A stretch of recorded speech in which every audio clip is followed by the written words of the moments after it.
Welcome to this explainer. Today, we're going to demystify one of the absolutely most stunning houseplants out there, the Cebu Blue Pothos.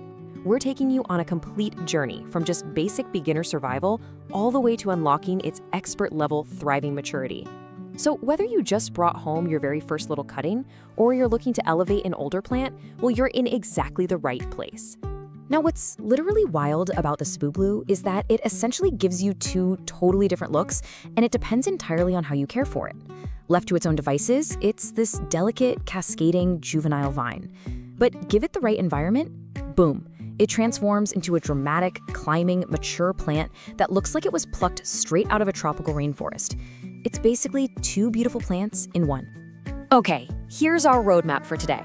We'll start by officially meeting the Cebu Blue. Then, we'll dive right into light and water essentials, move on to soil, humidity, and feeding, tackle pruning and easy propagation, troubleshoot some common problems, and finally, wrap up with those expert pro tips for getting fenestrations. All right, Section 1, meet the Cebu Blue. Let's officially introduce this stunning species and see why it's such a collector's dream that's actually surprisingly super forgiving for beginners. So, you're probably pretty familiar with the classic golden pothos, right? The one with those standard heart-shaped green and gold leaves? Well, the Cebu Blue completely flips the script. It sports these incredibly elegant, elongated, arrow-shaped leaves. But honestly, the real showstopper here is the color. It's got this almost metallic, silvery blue shimmer that just instantly elevates a room. It's a subtle but absolutely gorgeous upgrade from your everyday trailing plant. Moving right along to Section 2, light and water essentials. Let's cover exactly what kind of lighting and hydration this plant actually needs to keep that spectacular color popping. Okay, the absolutely crucial thing to remember here is that light dictates color. That incredible silvery blue sheen, it's directly tied to the plant getting bright indirect light. Think, a cozy spot near an east-facing window. Now, if you stick this guy in a dim, dark corner, it'll survive, because hey, it's a hardy pothos, but it's gonna lose that beautiful blue tint, fade to just an ordinary green, and the vines will get all stretched out and leggy. No one wants a leggy plant, right? Now for watering, the golden rule is 1 to 2 inches. Just let the top 1 to 2 inches of soil dry out completely between waterings. Literally just stick your finger right into the dirt to check. It's that easy. These guys actually store water in their thick stems and leaves, so they're wonderfully forgiving if you're a bit of a forgetful waterer. Seriously, it's always way better to slightly underwater a Cebu Blue than to overwater it. But when it is time to water, don't just give it a tiny little sip. You want to do what we call the drench and drain cycle. Drench that soil thoroughly until water is freely pouring out of the drainage holes at the bottom.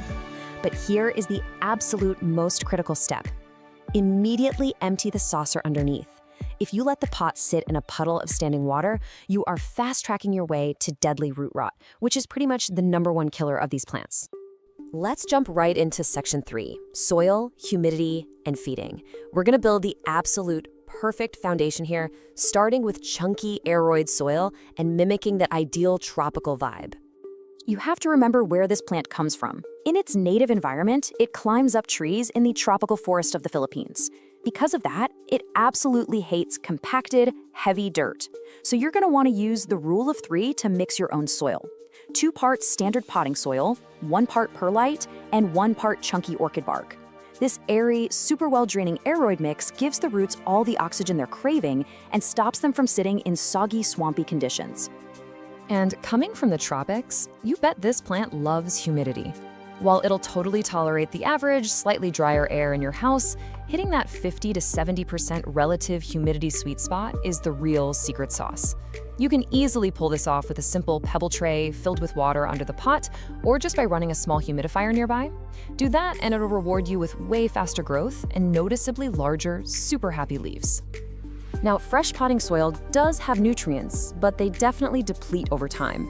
The Cebu Blue isn't exactly a super heavy feeder, but giving it a balanced liquid fertilizer, diluted to half strength, just once a month during its active growing season in the spring and summer, that acts like a perfect little vitamin boost. It keeps everything lush and vibrant. Just remember to stop feeding it completely in the winter when its growth naturally takes a break. All right, Section 4, pruning and easy propagation. Your plant's got a great foundation now, so let's talk about keeping its shape bushy and, honestly, my favorite part, multiplying your collection for absolutely free. So regular pruning isn't strictly required for the plant's health, but if you don't give it occasional trims, those beautiful vines are eventually going to get long and kind of stringy. The fix is super simple. Grab some clean scissors and snip the vine just above a node. That's the little bump where a leaf attaches to the stem. Doing that forces the plant to push out brand new, fuller branching growth right from that exact spot. And whatever you do, please do not throw away those cuttings. Propagating a Cebu Blue in water is practically foolproof and so incredibly rewarding. Just take your cutting, make sure you snip about a 1/4 inch below a node this time, strip off those bottom leaves, and drop the bare nodes right into a glass of clean water. In literally just 1 to 3 weeks, you're gonna watch brand new roots sprout right before your eyes. It is the coolest thing. Let's move to section 5, troubleshooting common problems. Because look, even the easiest, most forgiving houseplants hit a rough patch sometimes. Let's play plant doctor and figure out how to fix them fast. You really just have to listen to what your plant is telling you. For instance, yellowing, lower leaves combined with mushy stems, that almost always means you need to hit the brakes on watering. You're probably looking at root rot. On the flip side, if you're losing that signature silvery blue color, the plant is screaming for brighter indirect light. And what if you start seeing brown, crispy edges on the leaves? Well, your air is probably too dry or you're waiting just a little too long between waterings. Also, keep an eye out for pests. The Cebu Blue is wonderfully pest resistant, but early detection is still your absolute best defense. Just make it a habit to check the undersides of the leaves every now and then. If you spot cottony white masses, tiny little dots with webbing, or weird brown bumps, isolate the plant immediately. You can treat these annoying invaders pretty easily by just gently wiping the leaves down with a cotton swab dipped in rubbing alcohol, or spraying the foliage with some diluted neem oil. Finally, we've arrived at section 6. Pro tips for fenestrations. Let's unlock the ultimate secret to transforming this beautiful little vina into a massive, dramatic botanical masterpiece. Now, you might actually be wondering, will my perfectly cared for plant ever reward me with flowers? Well, the short answer is no. Getting a Cebu Blue to flower indoors is incredibly rare, but honestly, don't even worry about it because indoor plant collectors are chasing a completely different, highly structural goal with this specific plant anyway. And that goal is fenestration. This is the absolute holy grail for Cebu Blue owners. It's this dramatic, crazy physical transformation where the mature leaves develop deep, natural splits and holes in them. When this happens, the leaves also get massively larger. It essentially gives you a completely different, wild, monstera-like plant that just looks insanely exotic. So how on earth do you trigger these legendary fenestrations? Well, the expert unlock takes 2 things working together. First, you've got to give the plant a physical structure to climb, like a moss pole or a coir pole. This lets those aerial roots grab on and climb vertically, perfectly mimicking how it climbs trees in the rainforest. Second, you have to combine that climbing pole with consistently bright indirect light. That upward, vertical growth plus great light, that is the exact signal the plant needs to know it's time to mature. So armed with the knowledge of perfect bright lighting, the recipe for that chunky aroid soil, the correct drench and drain watering cadence, and of course the expert secret of the climbing moss pole, you are totally ready. Apply these visual frameworks and watch your Cebu Blue completely thrive into a majestic jungle giant. Which really makes you wonder, right? What other totally ordinary houseplants sitting in your living room right now are secretly hiding a rainforest giant just waiting to be unleashed? Welcome back, everyone. If you're tuning into this explainer today, chances are you've either got a full-blown botanical emergency on your hands, or you just want to be totally prepared for when you inevitably do. Today, we are enthusiastically taking on the ultimate indoor jungle challenge, diagnosing and saving your wilting houseplants. You know, there is literally nothing quite as alarming as seeing your beloved, once perky plant suddenly looking limp and lifeless. But hey, don't worry, you are in exactly the right place to fix it. I completely understand that immediate sinking panic you feel when you walk into a room and see your plant just dramatically slumped over the side of its pot. Your very first thought is probably, oh no, why is my plant suddenly dying? But I want to de-escalate that panic right now. Take a deep breath. Wilting is rarely an instant death sentence. Actually, it's really just your plant's most dramatic visual cry for help. It's a communication tool, and today we're going to learn exactly how to decode that message so you can bring your green friends back to life. Okay, let's dive into this. We've got a really clear, logical plan to shift you from panic to proactive troubleshooting. We'll kick things off with emergency plant triage. Look at the science behind wilting. Fix over and underwatering, cure transplant and environment shock, tackle pests and low humidity, And finally, preventing future plant problems. Section 1. Emergency Plant Triage. All right, I need you to stop exactly what you're doing right now.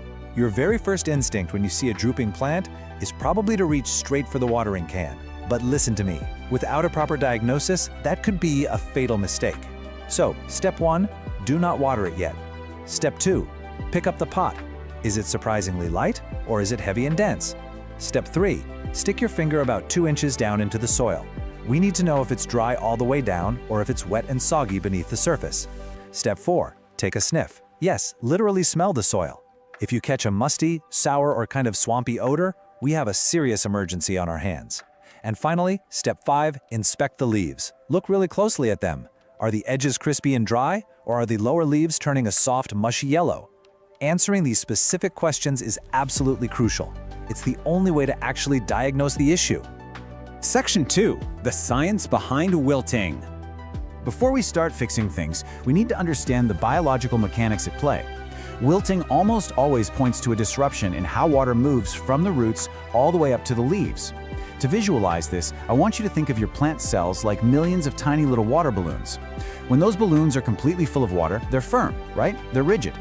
This internal water pressure is known as turgor pressure, and it is literally the thing holding your plant upright. But when the roots can't supply water as fast as the leaves are losing it, which happens through a natural process called transpiration, those tiny balloons start to deflate. And when the balloons deflate, the plant structure just can't support itself anymore, and boom, you've got a drooping plant.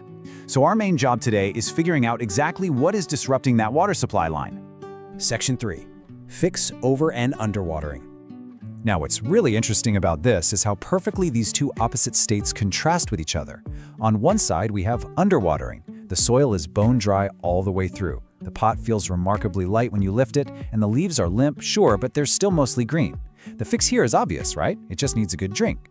But on the other side, we have the deceptive and incredibly dangerous overwatering. The pot feels heavy, the soil is totally soggy, and those lower leaves are getting soft and yellow. You might even notice that musty smell we talked about earlier. This is a cruel irony of nature, honestly, because when soil is constantly waterlogged, the roots suffocate and rot. And since dead roots can't absorb moisture, your plant is literally wilting from thirst while sitting in a giant puddle of water. Crazy, right?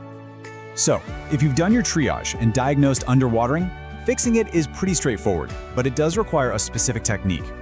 Do not just pour water on top of the soil. Bone-dry soil can actually repel water, it'll just run right down the sides. Instead, we're gonna do what's called bottom watering. Just place the pot in a tray filled with a few inches of water and leave it alone for 30 to 60 minutes. The soil is gonna act just like a sponge, drawing up all the moisture it needs from below. Once it's fully hydrated, take it out and let it drain completely. And you know what the incredibly satisfying part is? Your plant should perk right back up within just 1 to 4 hours. It's like magic. But if you diagnosed overwatering and root rot, guys, this is a code red. You need to stop watering immediately. Carefully unpot the plant and take a hard look at its roots. Healthy roots are going to be firm and light-colored. Rotted roots are brown, black, and super mushy. You have to take a pair of sterile shears and trim away every single rotting root. Seriously, don't be shy. Cut the whole shebang away if it's mushy. After that, repot the plant into completely fresh, well-draining soil in a pot that actually has drainage holes. Pop it in bright, indirect light, and whatever you do, do not feed it any fertilizer right now. I have to be completely honest with you. Recovery here is a very slow 3 to 6 week process. And if the rot was really severe, you might even need to take healthy stem cuttings and just propagate a brand new plant entirely. Section 4. Curing transplant and environment shock. You know, plants really despise moving house, almost as much as we do. If you just repotted your plant a day or two ago, you've highly likely caused what's known as transplant shock. Repotting inevitably damages those tiny, fine root hairs that are responsible for absorbing water. The fix for this? Do absolutely nothing. Seriously, don't panic and try to repot it again to fix it. Definitely avoid fertilizer and just give it a week or two of patience so it can recover on its own. Alternatively, we have environment shock. This happens when a plant suddenly faces extreme heat, a cold draft from an AC vent, or getting blasted by scorching sun. These sudden extremes disrupt the plant's vascular system. The solution here is super simple. Just move the plant to a stable, moderate location far away from any drafts. Once its temperature stabilizes, recovery usually takes just a few hours. Section 5. Tackling pests and low humidity. Okay, but what if your soil is perfect, the temperature is fine, and it's still wilting? Well, sometimes the sneaky culprits are environmental in ways we can't easily see.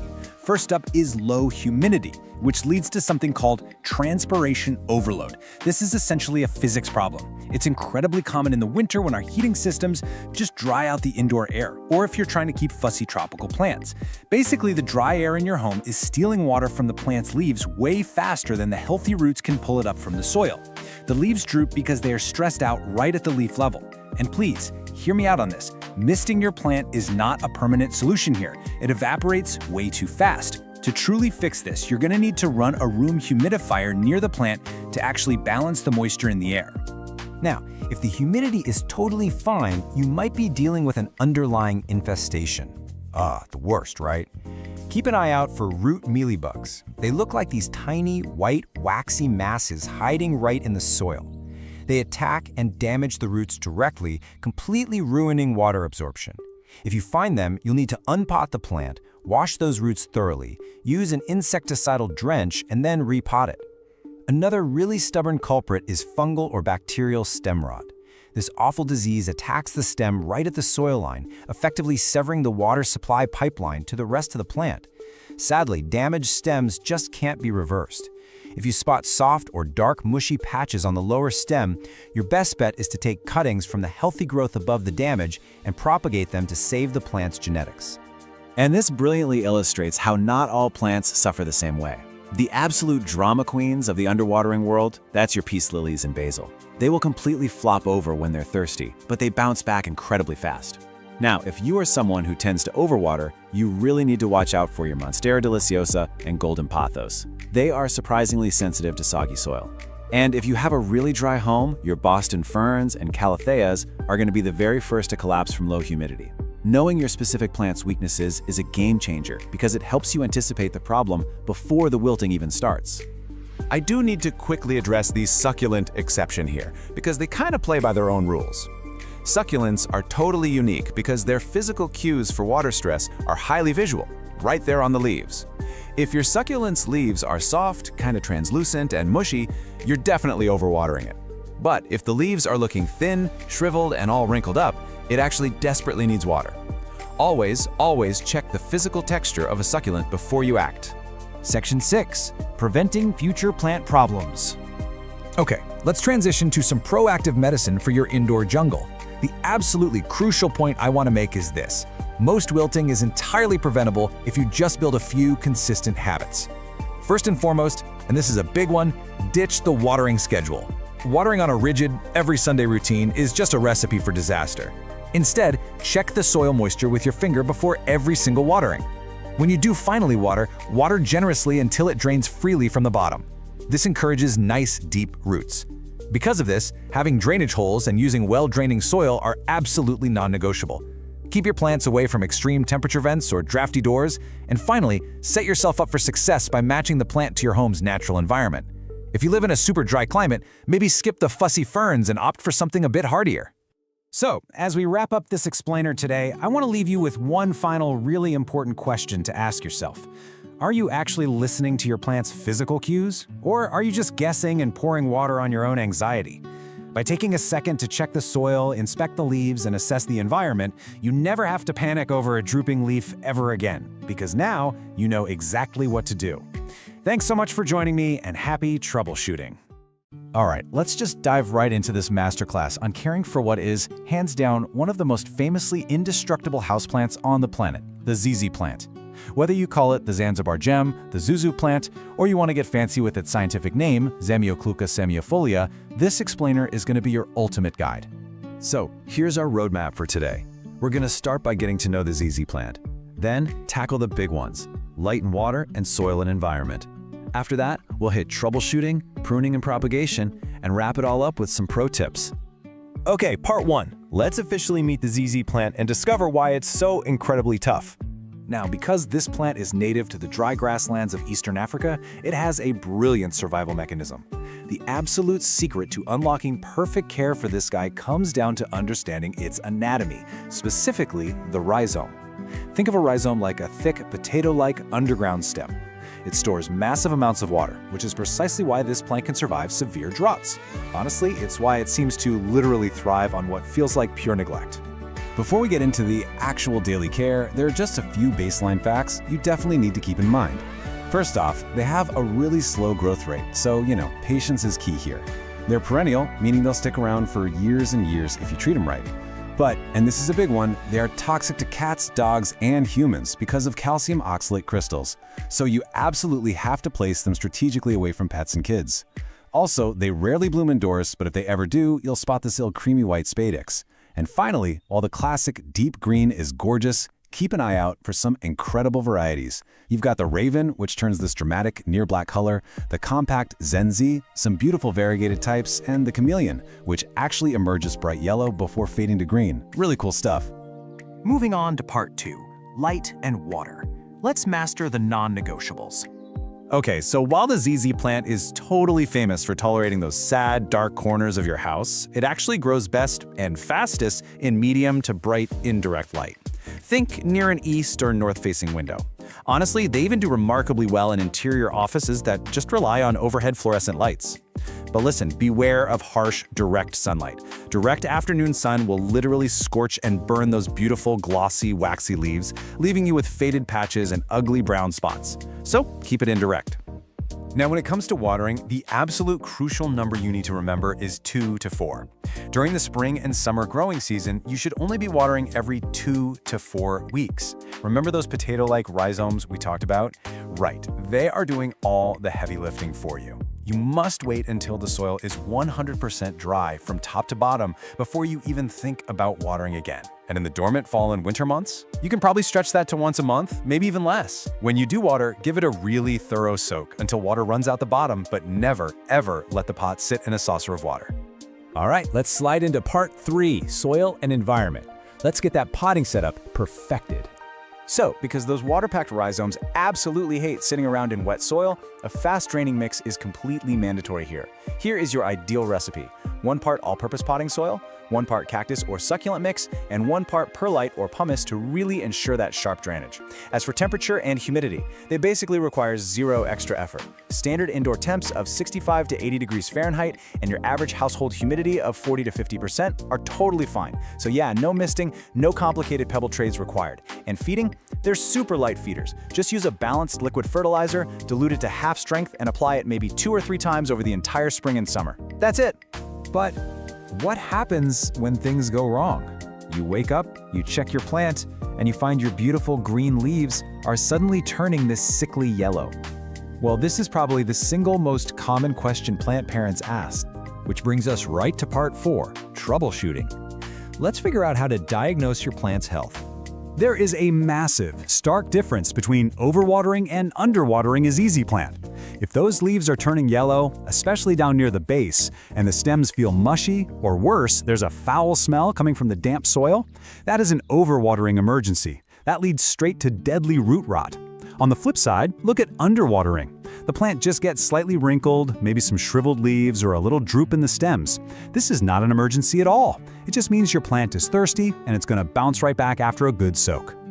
Another potential headache, though honestly pretty rare for these guys, is pests. Thanks to those tough, waxy leaves, bugs generally just don't like the ZZ plant. But, scale insects, those little cotton-like mealybugs, aphids, or spider mites can occasionally show up if the plant gets super stressed. The fix is easy, though. Simply wiping the leaves down regularly with a damp cloth will help you spot and stop any of these invaders long before they spread. Plus, it keeps the foliage looking incredibly glossy. Okay, let's level up. Part 5, pruning and propagation. Time to graduate to expert status. So the absolute fastest and most reliable way to propagate your ZZ plant is by division. You can tackle this super easily during your plant's regular repotting cycle, which by the way should only happen every 2 to 3 years in the spring once it's really tightly root bound. You just remove the plant from its pot and gently pull or use a clean knife to cut the cluster of rhizomes apart. Just make sure each new little section has at least 1 stalk and a nice firm rhizome attached, and then pot them up in fresh, well-draining soil. Easy as that. Now, what if you don't want to unpot the whole entire plant? Well, you can absolutely use a stem cutting. Just cut off an entire stalk right at the base, let it callus over for a few hours so it doesn't rot, and pop it into a jar of water. Just remember to change that water weekly. But I have to warn you, be prepared to wait. It takes many, many months for a new rhizome and roots to form in water before you can finally move it into soil, so patience is 100% required here. Finally, part 6, pro tips. Let's go over the real secrets for long-term success. These pro tips are super simple, but they're highly effective habits. First, always choose a pot that's only 1 to 2 inches larger than the root ball. Anything bigger, it's just going to hold way too much wet soil. Next, try to rotate your plant a quarter turn every single month. That stops it from leaning toward the light and gives you that nice, symmetrical, upright growth. Like we mentioned, keep wiping that dust off the leaves with a damp cloth. It actually maximizes photosynthesis. Also, don't stress over how slow it grows. That's just its nature. And finally, you never need to prune this plant to encourage bushier growth. Just use clean scissors to snip off any dead or yellowing stalks cleanly down at the soil line. Look, if you only take away one single piece of advice from this entire explainer, let it be this golden rule. When in doubt, don't water. Seriously, the ZZ plant is an absolute survivor, perfectly built to withstand drought. If you aren't completely 100% sure if the soil is bone dry, just wait another week. So, now that you know the anatomical secrets of the rhizome, the exact recipe for the perfect soil, and the incredible power of doing absolutely nothing when it comes to watering, how are you going to use this masterclass to build your own indestructible indoor jungle? Go find that perfect spot, take a step back, and just let your ZZ plant thrive. Welcome to This Explainer. Today, we're diving into the ultimate guide for keeping the incredibly forgiving Dallas fern lush and thriving in your home. You know, if you've ever loved the look of a big, beautiful fern, but somehow always managed to, well, accidentally kill it, you are in the exact right place. We're going to break down absolutely everything you need to know, taking you from a hopeful beginner to a confident, absolute fern expert. So here's our game plan for today. First, we'll officially meet your forgiving fern and then figure out how to set up the perfect environment. Next, we'll master the holy trinity of watering, soil, and feeding. After that, we're getting our hands dirty with pruning and propagation, troubleshooting some common problems, and wrapping up with a few rapid-fire expert tips. Let's get right into it. Section 1. Meet your forgiving fern. Okay, so the Dallas fern actually has a pretty fascinating origin story. It was bred through tissue culture back in the early 1980s, right in Dallas, Texas. And the growers had one very specific mission. They wanted to create a plant that could survive those dry, poorly lit living rooms and office spaces that would literally destroy a diva-like classic Boston fern in a week. While the classic Boston fern practically demands a humid jungle to look good, the Dallas fern gives you those exact same beautiful arching green fronds on a tidier and way more forgiving plant. It's a total game changer. Moving right along to Section 2, the perfect environment. Now that we know just how resilient this plant was engineered to be, let's talk numbers. Specifically, 40 to 50%. This is your humidity sweet spot. While other ferns throw a complete tantrum if your air isn't practically dripping with moisture, the Dallas fern stays perfectly happy at standard 40 to 50% household humidity. Seriously, this is its absolute superpower. For most of us, it means you can grow a lush, beautiful fern without needing to buy extra gear, humidifiers, or those messy pebble trays. It thrives right in your ordinary living room air. And when it comes to lighting, the Dallas fern really prefers medium to bright and direct light. But, you know, what does that actually mean in real life? Let's use the book test. If you can sit in a spot and comfortably read a physical book during the day without turning on a lamp, your fern is going to be content there too. It copes with dimmer rooms far better than most ferns, meaning a north-facing window or a spot a few feet back from an east-facing window is pretty much ideal. Just keep it out of the harsh, direct afternoon sun. That'll scorch its leaves into crispy toast and, well, nobody wants a toasted fern. All right, Section 3, watering, soil, and feeding. Let's look at the intermediate care routines to really make this plant pop. The real secret to a lush Dallas fern is striking a delicate balance. You want the soil evenly moist but never waterlogged. Basically, wait until just the top inch of soil feels dry before you water it again. And to achieve that perfect balance, you need the right soil recipe. Ditch that heavy, generic potting mix. Instead, whip up a light, airy blend of 2 parts coco coir for moisture retention and a generous 1 part perlite so those roots can actually breathe. Finally, because ferns are very light feeders, just a half-strength liquid fertilizer once a month during the spring and summer growing season is all it needs. Oh, and remember to stop feeding entirely in the winter. Which brings us to Section 4, pruning and propagation. Time for the expert-level stuff. Quick aside before you start snipping away at your plant, please don't panic if you flip a leaf over and see neat little rows of brown dots. New plant parents almost always mistake these for some terrifying bug infestation, but they are completely natural. They're called sori, and they contain the fern's spores. Since ferns don't flower or produce seeds, this is literally how they reproduce in the wild. If the dots are in neat, symmetrical rows, just put the bug spray down and leave them be. It's actually a sign of a really happy, mature plant. Now, propagating your Dallas ferns requires root division, mainly because ferns don't grow from simple leaf cuttings like a lot of other houseplants. But honestly, it's incredibly satisfying and super simple. Just wait for spring when the plant is actively growing. First, slide it out of its pot and gently brush away the loose soil. Second, pull or cut the root clump into sections. Just make sure each new section has a good chunk of roots and several healthy fronds attached. Finally, pop them into some fresh, airy potting mix at the exact same depth they were growing before. Keep them a little humid for the first week, and boom, you instantly have brand new ferns to share. Section 5. Pests and common problems. Because hey, even the toughest plants have bad days. So why is my fern drooping? This is absolutely the #1 question new fern owners ask. You walk into the room and your beautiful arching plant just looks sad and limp. Well, the answer completely depends on a very simple diagnostic test. What do you feel when you actually touch the soil? Think of it like a botanical whodunit. You can have two identical-looking drooping plants with two completely opposite problems. If the soil is dry below the surface, your plant is just incredibly thirsty. Give it a good drink and it'll perk right back up. But if your fern is wilting and the soil feels wet, heavy, and smells kind of sour, yeah, you have a major issue. That means you're accidentally drowning the roots, which leads to root rot. You've got to stop watering immediately, pull the plant out of the pot, trim away any black, mushy roots, and repot it in that airy perlite mix we talked about earlier. Aside from watering issues, the incredibly dense foliage of the Dallas fern does offer some pretty great hiding spots for pests. You'll want to inspect the deep center of the crown regularly. If you spot fine webbing and dull leaves, you're likely dealing with spider mites. Just rinse them off and hit them with a little neem oil. On the other hand, white cottony tufts? That means mealybugs, which you can easily dab away with a Q-tip and some rubbing alcohol. And lastly, if you see tiny flies buzzing near the dirt, you've got fungus gnats. Just let that top layer of soil dry out a little bit more between waterings. The golden rule here is to treat pests gently, because ferns are highly sensitive to harsh chemical bug sprays. All right, Section 6, Expert Tips for Success. Let's finish strong. To wrap this explainer up, I want to hit you with a few rapid-fire pro tips. Remember, while this plant forgives low light and lower humidity, it still has its limits. A constant blast from a hot, dry heating vent in the winter will turn those gorgeous fronds into a crispy mess, for sure. Keep it away from drafts. Next, give the pot a quarter turn every week so it grows evenly on all sides. Also, if your tap water is hard, try switching to filtered water to prevent mineral buildup. That's usually what causes those annoying brown tips. And finally, when you do get a dead or yellow frond, don't just snip off the tip and leave an awkward stub. Reach deep in there and trim it right at the absolute base of the soil line. It keeps the crown tidy and makes room for fresh new growth. And there you have it, your complete beginner to expert roadmap.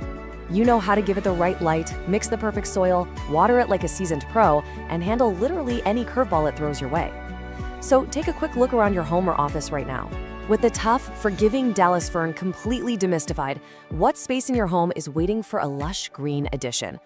Go find that perfect spot and enjoy your beautiful new plant. Thanks for joining me on this explainer, and happy growing! Welcome to this explainer. Okay, if you're a houseplant enthusiast, I just know you've locked eyes with today's subject across a crowded plant nursery and fallen instantly in love. I'm talking, of course, about the Calathea orbifolia. It is an absolutely breathtaking tropical masterpiece, but let's be honest with ourselves, it definitely comes with a reputation for being a completely demanding diva. Well, today we are going to break down exactly how to master the care of this incredible plant. If you've ever owned one, this question has probably haunted you. Why do those beautiful, giant leaves always seem to get those terrible, crispy, brown edges? It's honestly the most notorious struggle plant parents face with this specific species. But don't worry, you are in the right place. In this explainer, we hold the exact solutions to banish those crispy edges for good.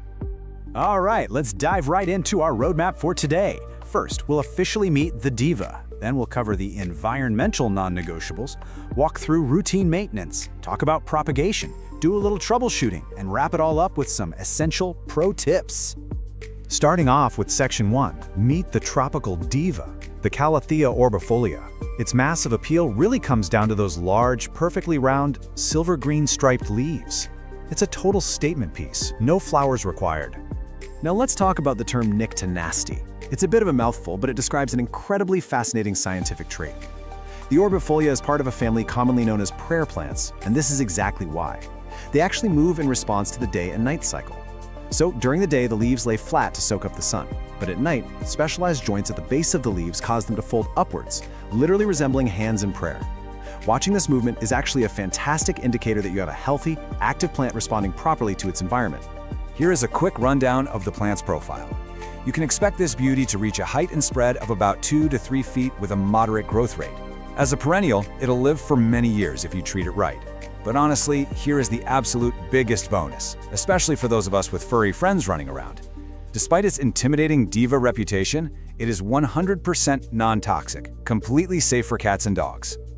Moving right along to Section 2, the non-negotiables. This covers light, water, and humidity.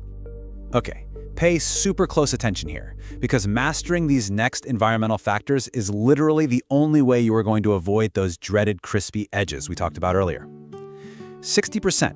I want you to burn this number into your memory. 60% or higher is the golden rule for your humidity levels. Because this is a true tropical plant, moist air is just an absolute requirement to keep those delicate leaves pristine. Now, a lot of people try to achieve this by misting their plants, but honestly, misting is only a very temporary fix. To hit that golden rule consistently, a dedicated humidifier is by far your most reliable method. And this brilliantly illustrates our next point, water quality.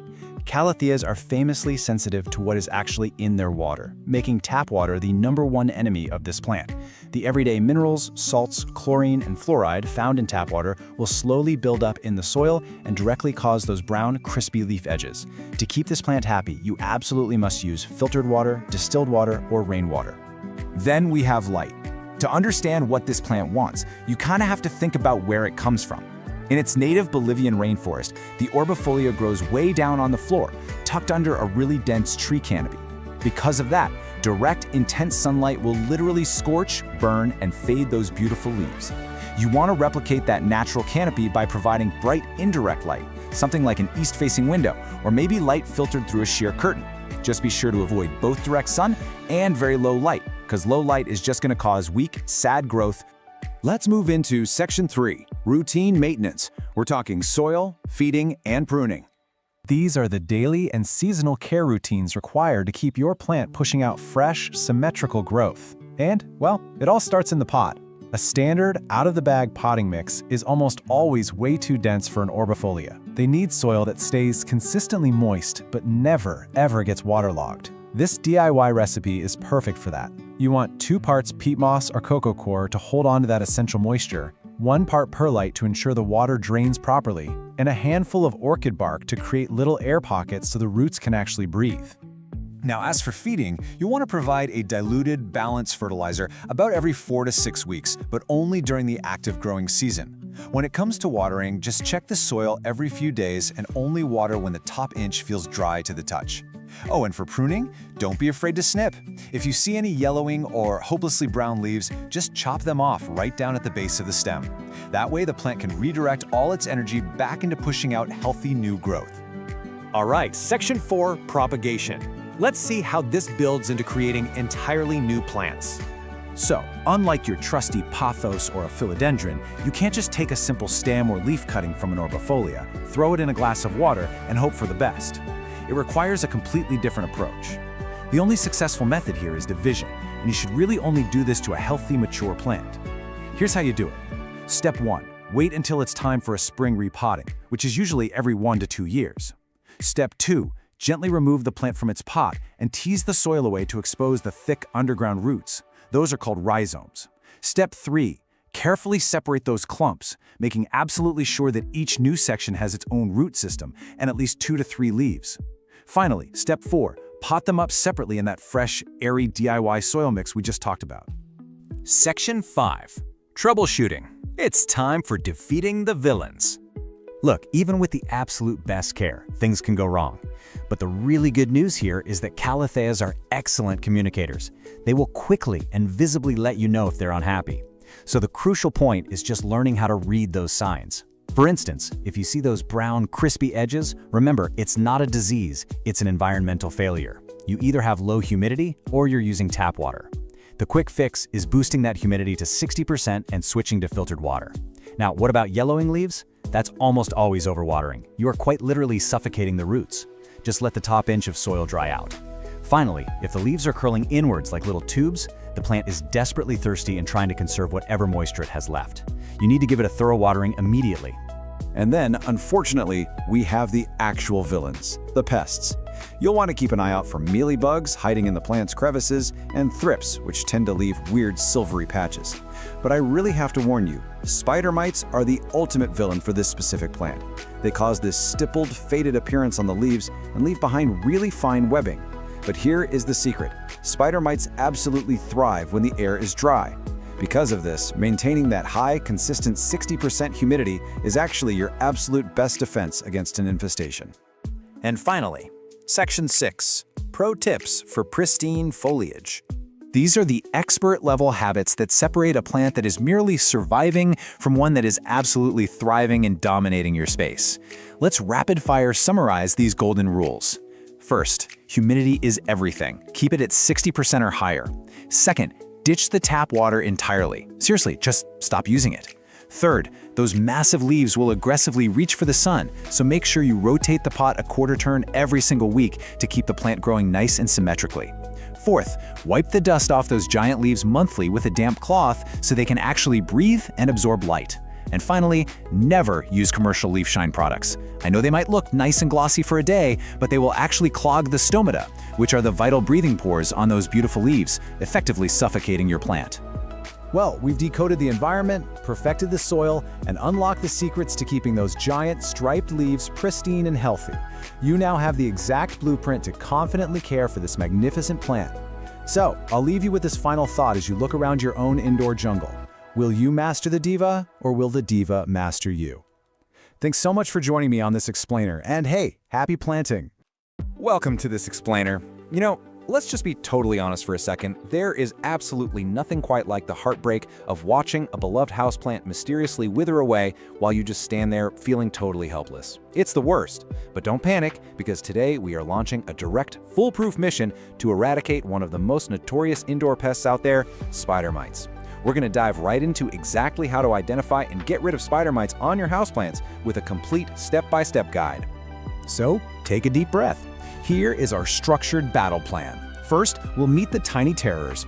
Then, we'll cover spotting the enemy. After that, we'll figure out why they're here, walk through your eradication battle plan, and finally, talk about preventing future invasions. All right, Section 1, meet the tiny terrors. Let's understand your invisible enemy. I want you to go look really closely at your plant collection. Are your plants suddenly losing their color?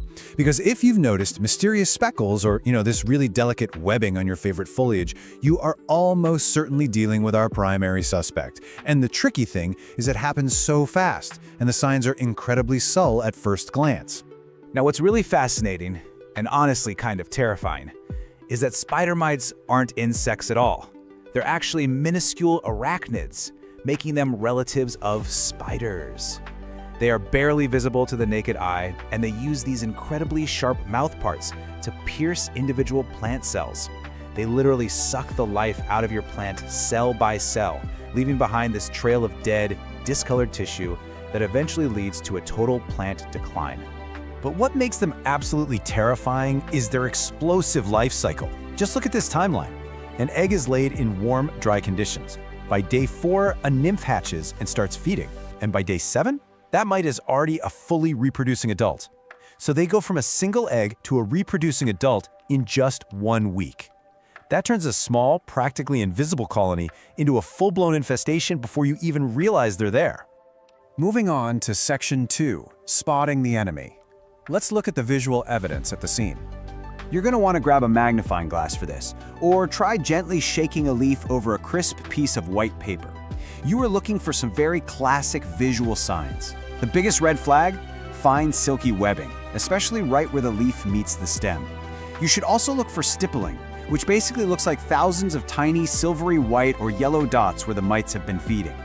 Over time, the leaves will just start to look dusty or totally bleached out.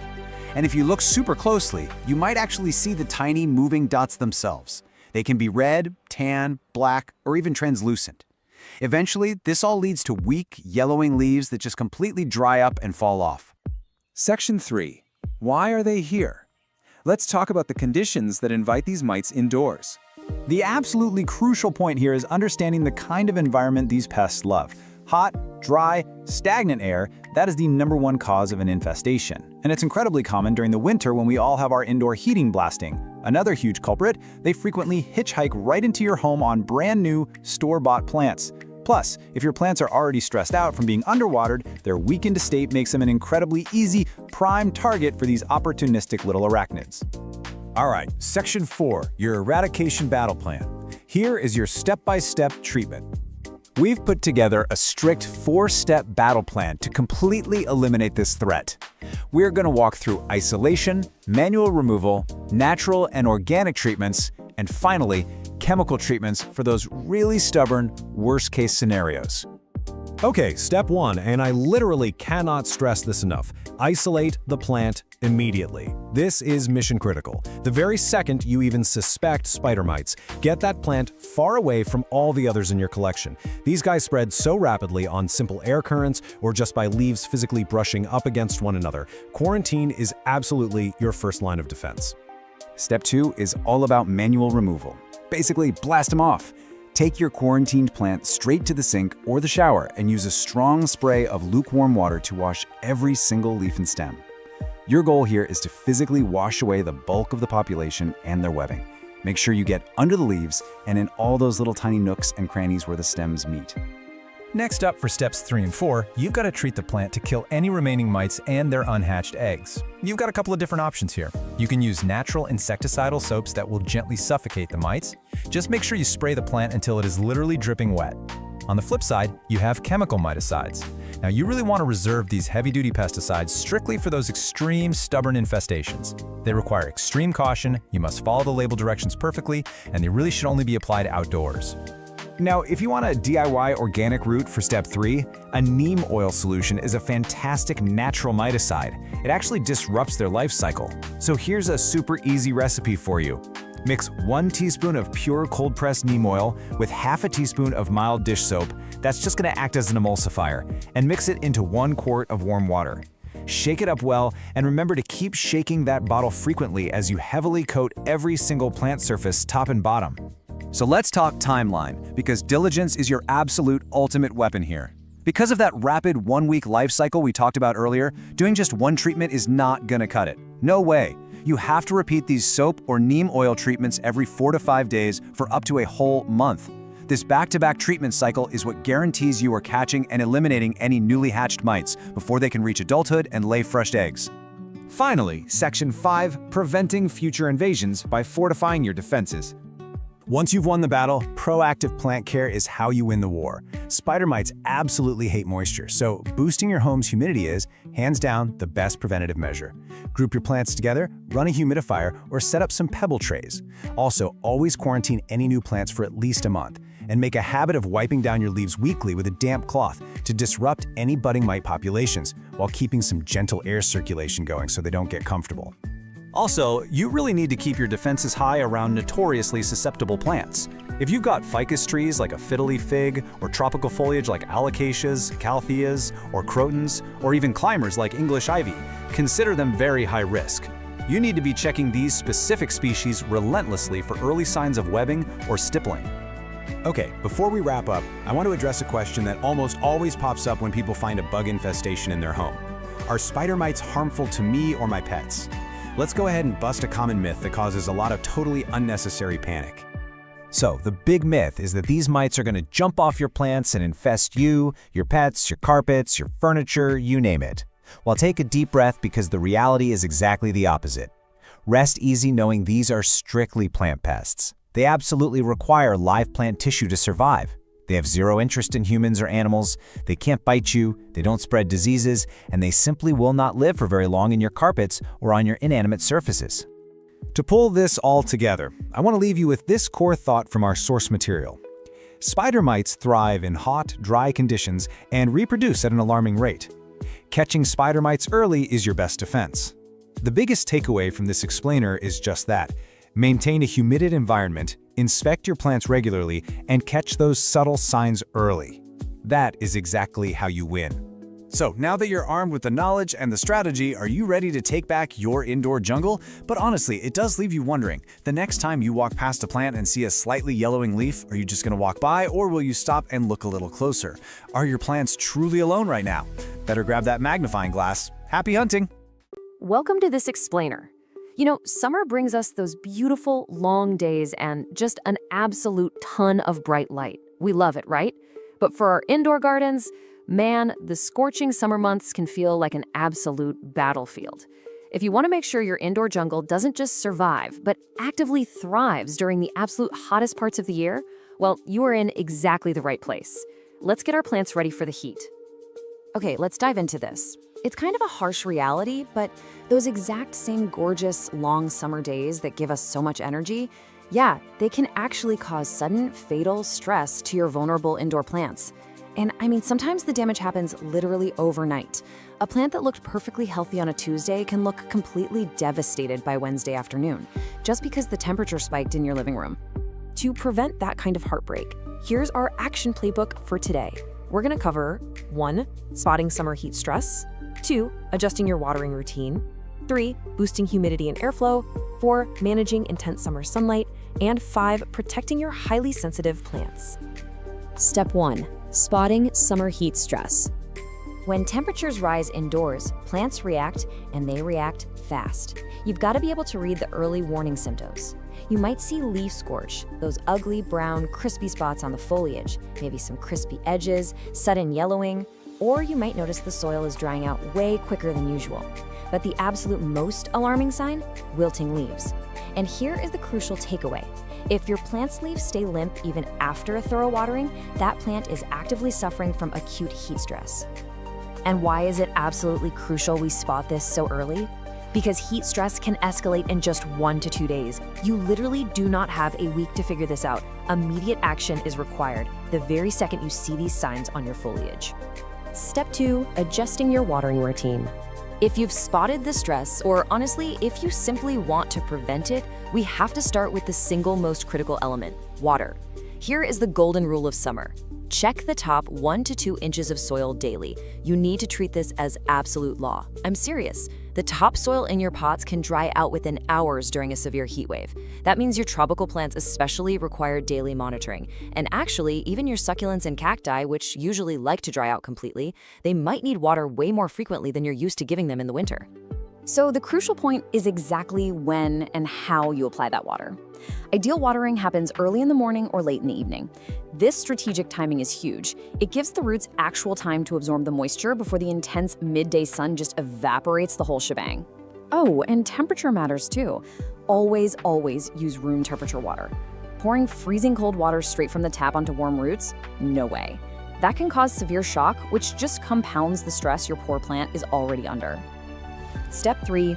Boosting humidity and airflow.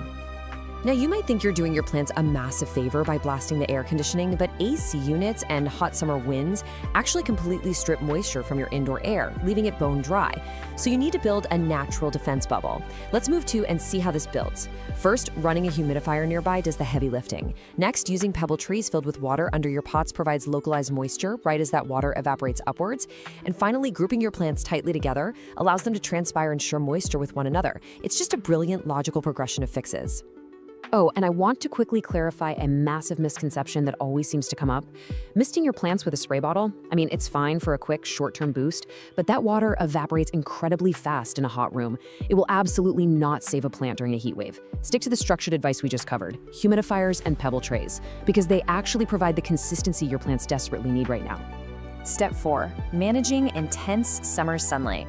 Bright light is wonderful for growth, right up until the exact moment it turns into a fatal summer sunburn.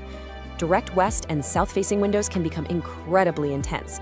If your plant is sitting right up against that glass, it's in the danger zone.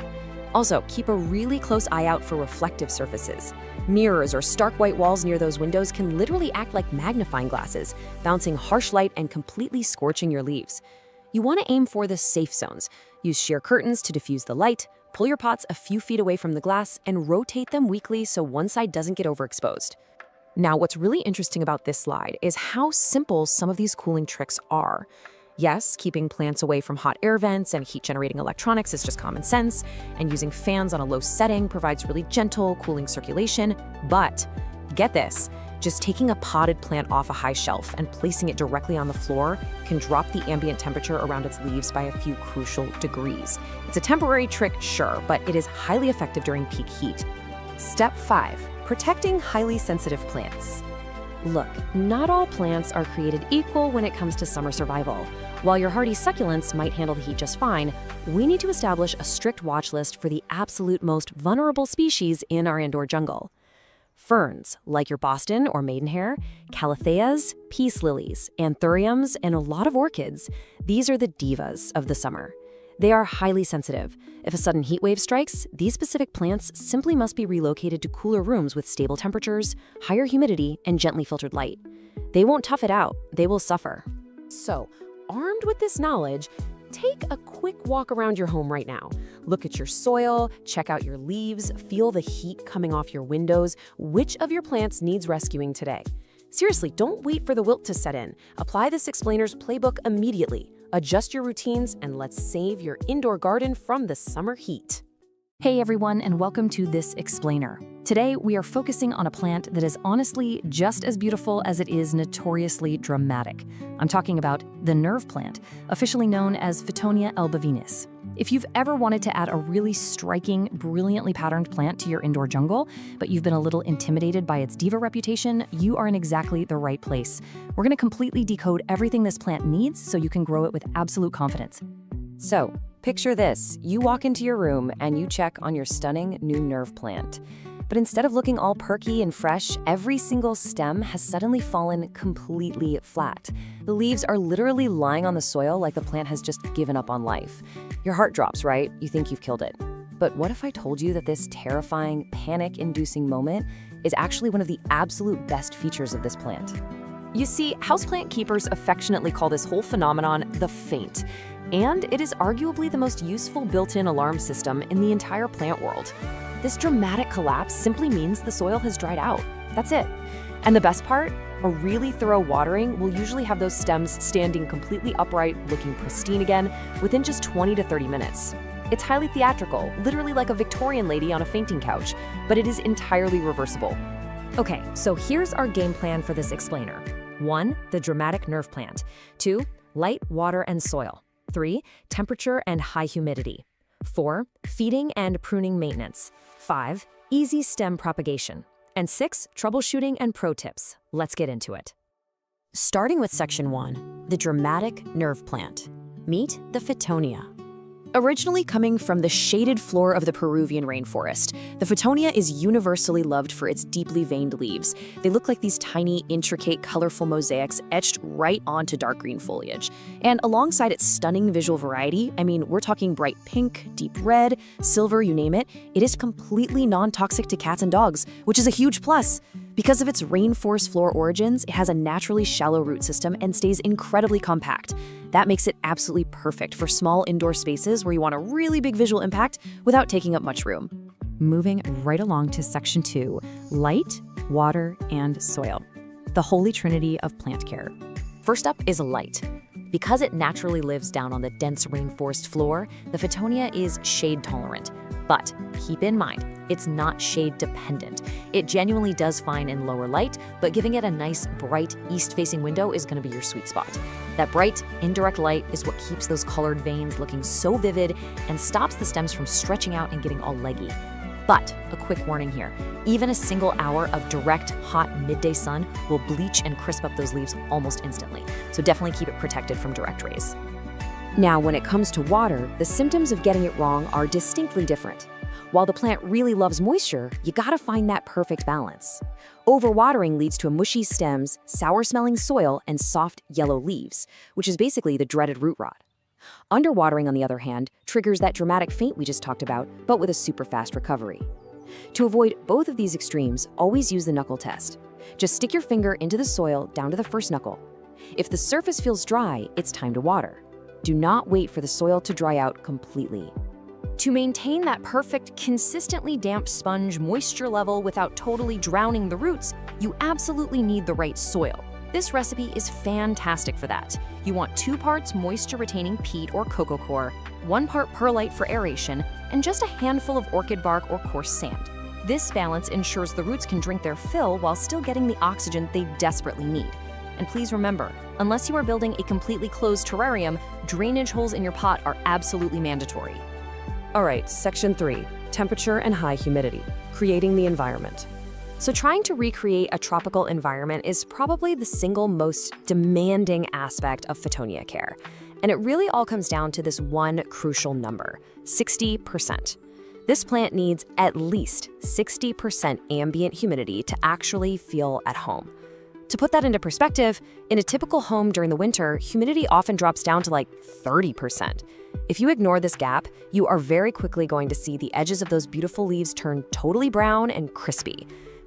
I know a lot of people try to fix low humidity by just misting their plants, but honestly, misting is really ineffective.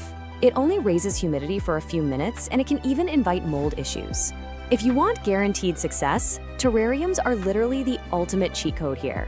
Placing your nerve plant in a sealed or even just partially sealed glass terrarium instantly traps the moisture, keeping the humidity hovering right between 70 and 90% without you lifting a finger.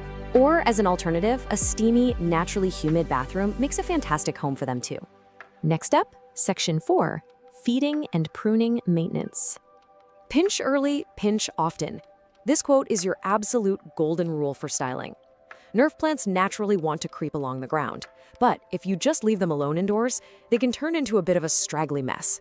You should regularly snip or pinch off the tips of the longest stems, right above the leaf nodes. This really simple action literally forces the plant to stop growing long and instead branch outwards, laterally. It completely transforms it into a lush, dense carpet of color. Now, did you know this plant actually flowers? It totally does, but you should probably stop it. The flowers are these small, stiff spikes that really aren't particularly showy. And the catch is, when the plant focuses its energy on blooming, it completely stops producing those gorgeous patterned leaves we all love. And it can even get a bit leggy. So pinching those little flower spikes off the second you see them redirects all that vital energy right back into the foliage, where you actually want it.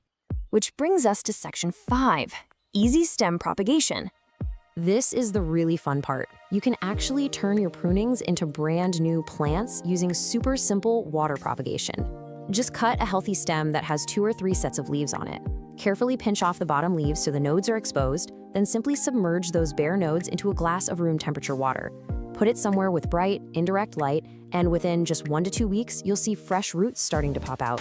Once those roots get to be about 1 inch long, you just pot the cutting right back into your moist soil mix. It really is that fast and reliable. Finally, section 6, troubleshooting and pro tips. So let's talk bugs. When you're troubleshooting pests on a nerve plant, the absolute easiest way to diagnose the issue is just by looking at your moisture levels. Because Fittonia needs moist soil, that can sometimes attract fungus gnats. The best way to treat them is with yellow sticky traps to catch the flying adults, and a neem oil soil drench to handle the larvae in the dirt. On the flip side, if your humidity fluctuates and the air gets too dry, you might accidentally invite spider mites. You can easily treat those by regularly wiping the leaves down with a diluted insecticidal soap. Catching these guys early really makes treatment a breeze. Okay, let's rapid fire some final pro tips to absolutely guarantee your success. First up, protect your plant from cold drafts. Anything dropping under 55 degrees Fahrenheit can cause a rapid, scary leaf drop. Second, because they have those very shallow root systems, always opt for wide, shallow pots rather than deep ones. This prevents the dirt at the very bottom from staying waterlogged.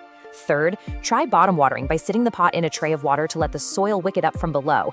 This keeps the delicate leaves totally dry and safe from fungal issues. And finally, go ahead and feed them a balanced liquid fertilizer monthly, but be sure to dilute it to half strength so you don't accidentally burn those shallow roots. So, armed with the right soil mix, a plan for targeted pruning, and that game-changing terrarium cheat code, you are fully prepared to tackle this plant. The nerve plant really doesn't have to be intimidating. It just knows exactly what it wants. But it kind of makes you wonder, what other so-called dramatic divas of the houseplant world are hiding in plain sight, just waiting for you to unlock their secrets? Thank you so much for joining me for this explainer. Now go check that soil. Welcome to This Explainer. You're probably staring at a sad, wilting houseplant right now, totally frustrated, wondering what on earth you did wrong. Well, take a deep breath, don't panic. Today, we're going to approach your struggling plant not with stress, but with a cool, calm, and collected diagnostic mindset. Why is my plant dying even though I water it? Honestly, this is the absolute most common beginner frustration. Today, we're going to crack this case by treating your plant exactly like a patient visiting a doctor. Because, as you're going to see, sometimes that water you're pouring on it, that's exactly what's causing the problem. Here is our triage roadmap for today. Number 1, listen to your plant. Number 2, start with the soil. Number 3, diagnosing by symptoms. And number 4, when to save your plant. Let's start with section 1. Listen to your plant. Plants are surprisingly honest.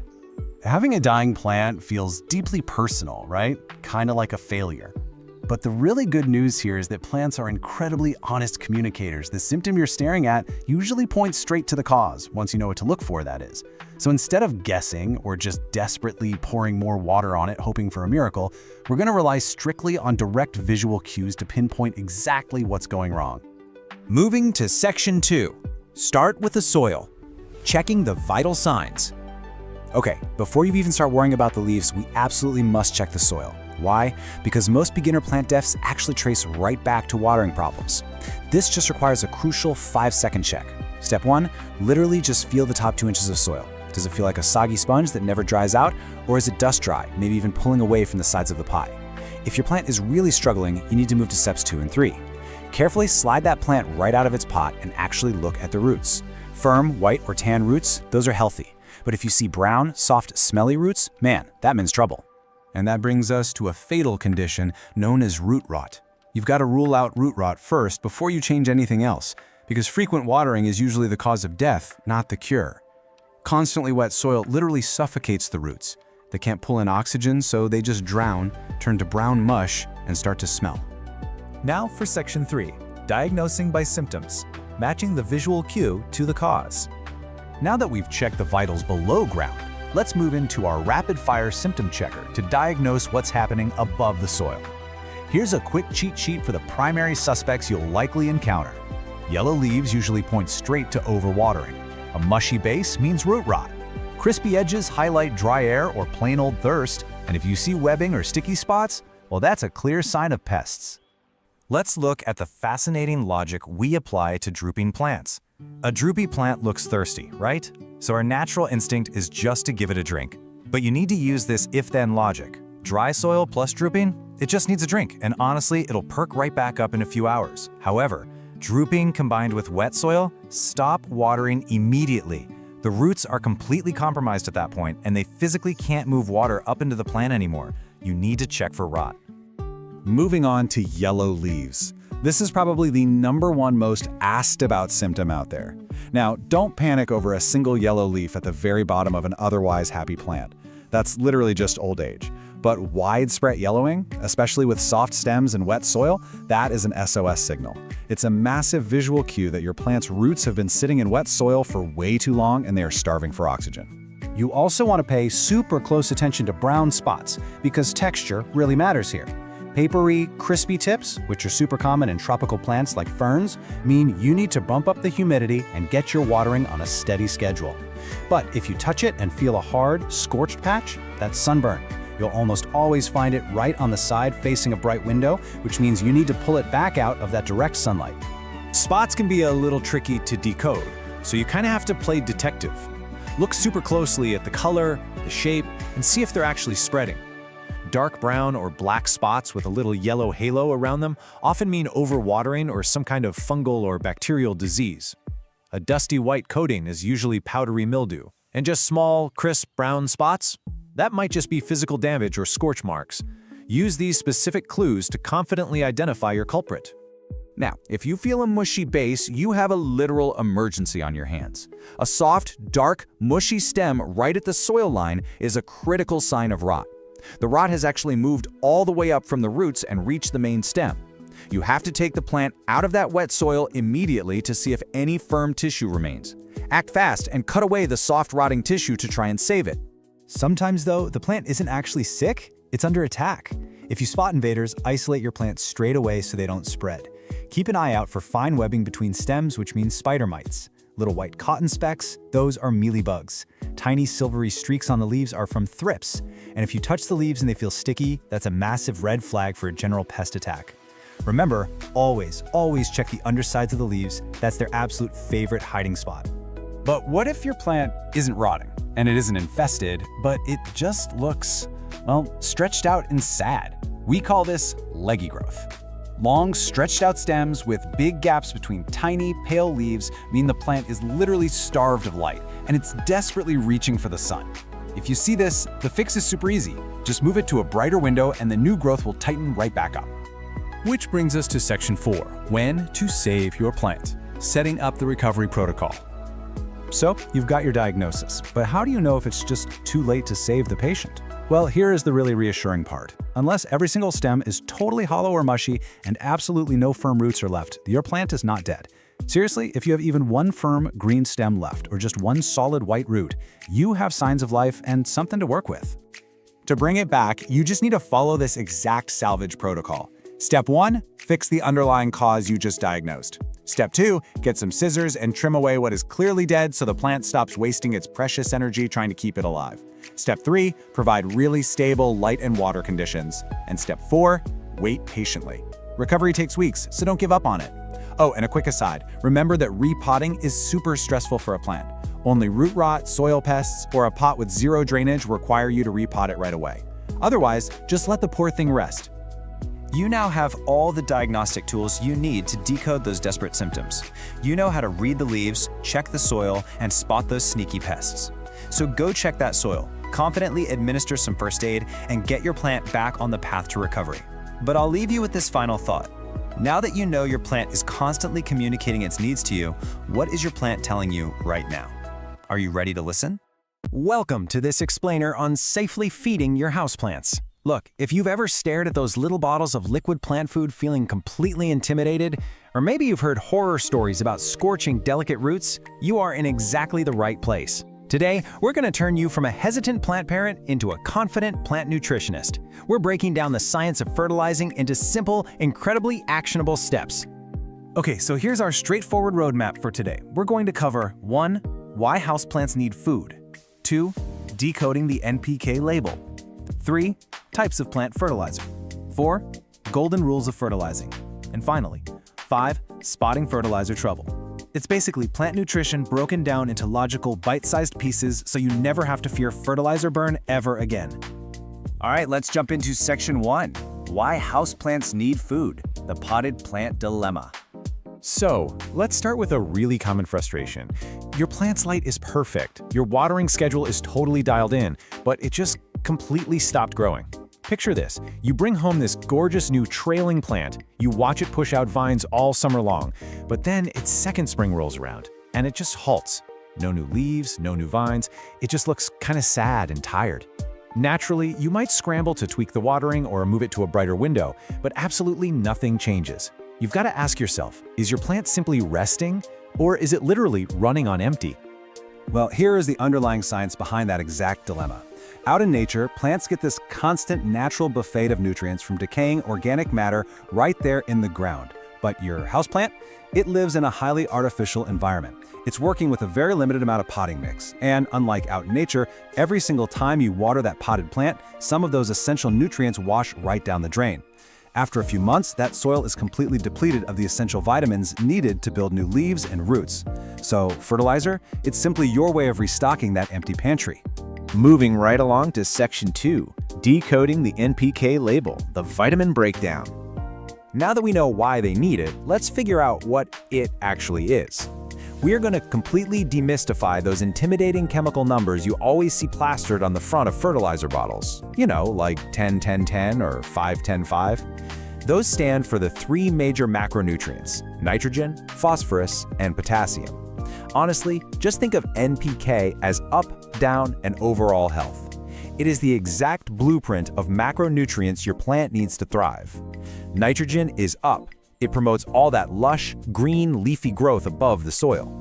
Phosphorus is down and all around, supporting strong root development below the soil, plus flowering and fruiting. And potassium? That's overall health, helping the plant regulate water and fight off diseases like a champ. So, here's the absolute crucial takeaway for the vast majority of your indoor jungle. You do not need to stress over complicated chemical ratios. A perfectly equal, balanced fertilizer, where all three of those numbers are exactly the same, like a 10-10-10, is hands down your safest, most effective, all-purpose choice to hit every single category of plant health. Which brings us to Section 3, Types of Plant Fertilizer. Choosing your routine. Let's figure out how you can choose the right delivery method for these nutrients based entirely on what works for your personal schedule. You generally have two paths here, and honestly, both are completely valid. Over on the left, we've got liquid fertilizer. These are concentrates you mix right into your watering can. They're incredibly fast-acting and offer brilliant control if you're the diligent type, mainly because you can adjust the strength with every single watering.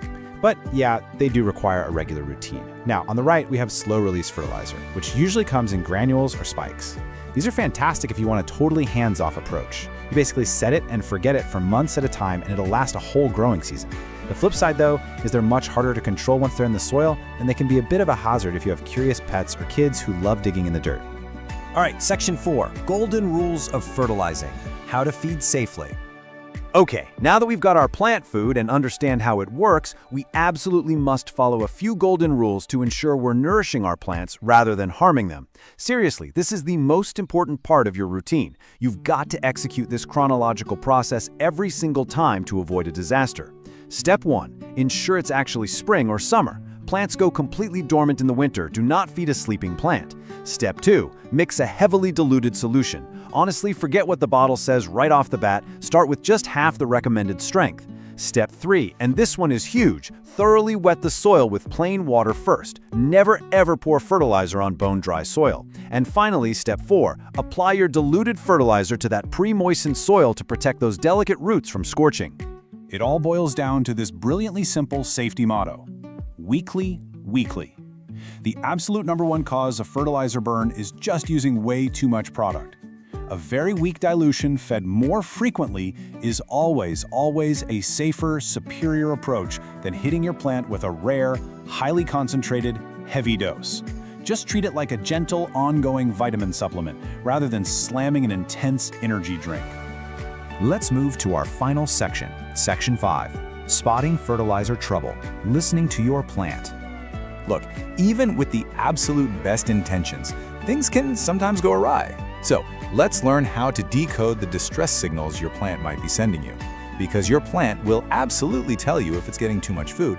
If you notice a crusty white salt buildup sitting on the surface of your soil or around the rim of your terracotta pots, yeah, that is unabsorbed fertilizer. Even more alarmingly, if you see dark brown or black, crispy leaf edges, even when you know you're watering perfectly, you have likely overdone it and caused fertilizer burn.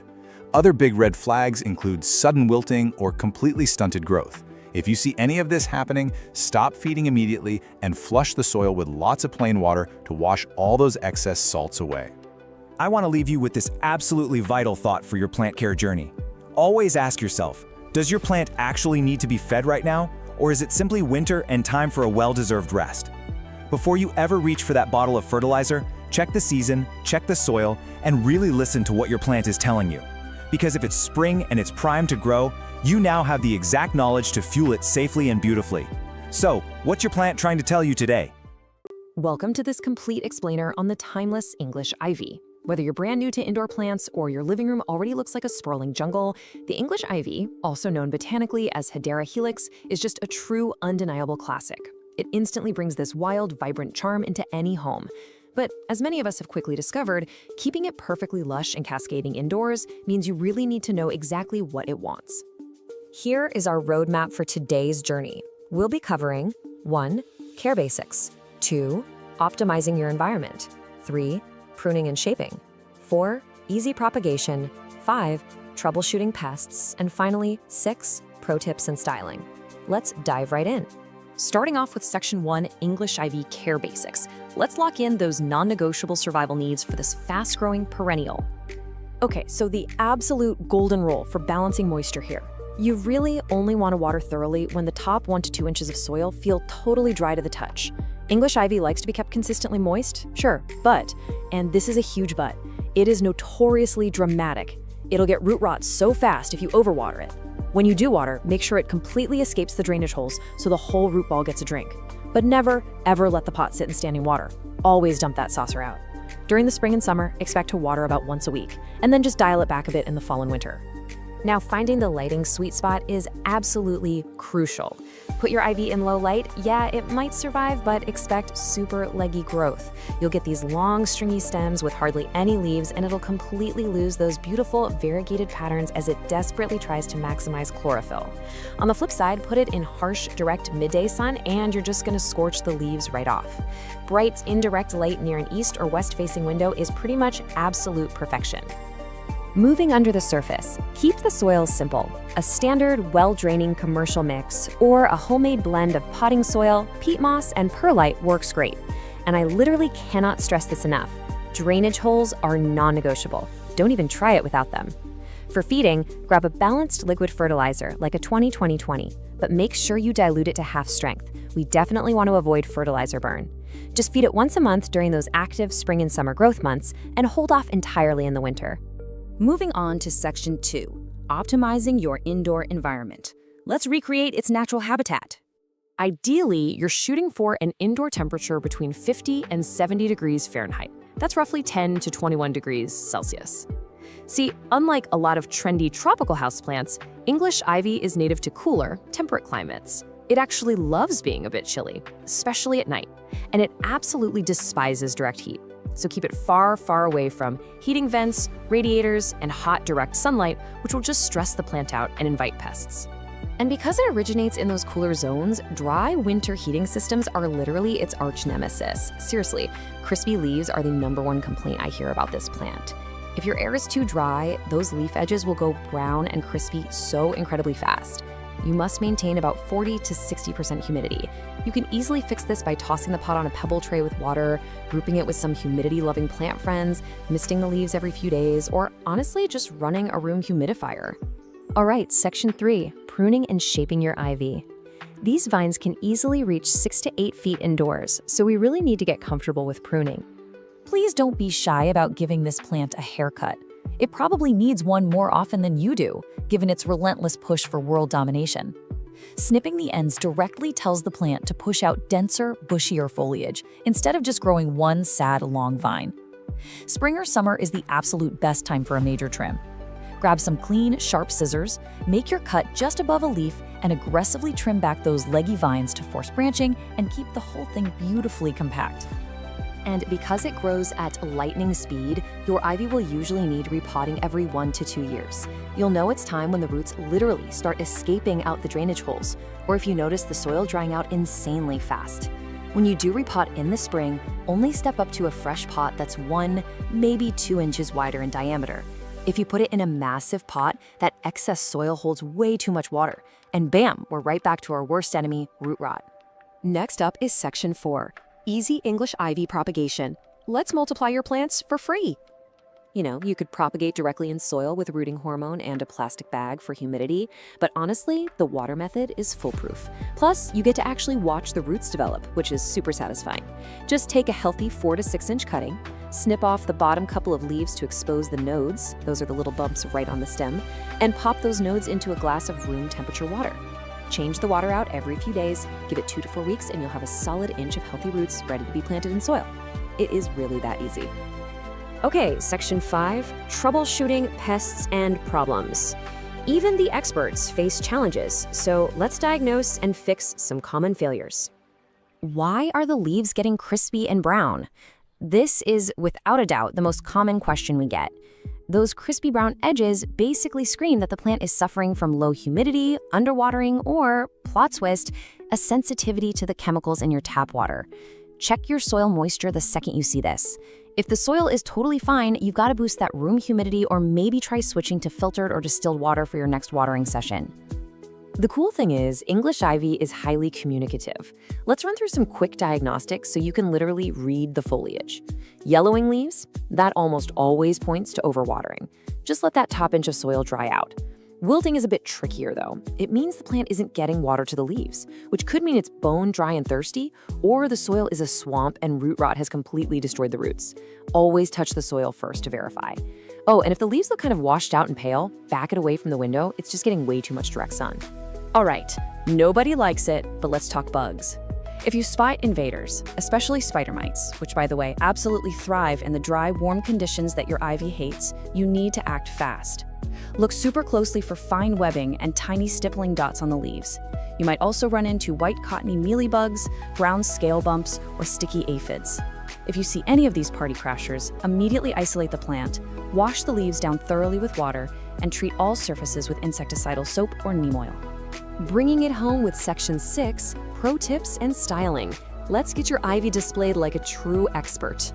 Because English ivy has these little aerial rootlets, it's essentially a climber, making it an insanely versatile piece of decor. It looks absolutely stunning cascading out of a classic hanging basket or draping effortlessly down from a high bookshelf. But you can also train it up a small indoor trellis for some gorgeous living wall art, or wrap it around a wire frame for a really cool sculpted topiary vibe. It also plays super nicely in mixed planters, trailing beautifully right alongside ferns or a peace lily. A quick safety check before you place your plant. Remember to keep this toxic beauty well out of reach of curious cats, dogs, and small children, as the foliage can definitely cause vomiting and drooling if ingested. Once you've got a safe, bright spot picked out, make a habit of rotating the pot a quarter turn every single time you water it. That ensures all those gorgeous lobed leaves get perfectly even lighting. And a final pro tip, treat your ivy to a gentle shower once a month. It washes the dust right off, helps the plant breathe, and knocks away any sneaky pests. So, armed with these exact steps, from hunting down that perfect bright indirect light, all the way to propagating your own brand new vines, you are completely ready to master this classic houseplant. Now, take a look around your home right now. Which room are you going to completely transform with its classic cascading vines? Get growing, and I'll catch you in the next explainer.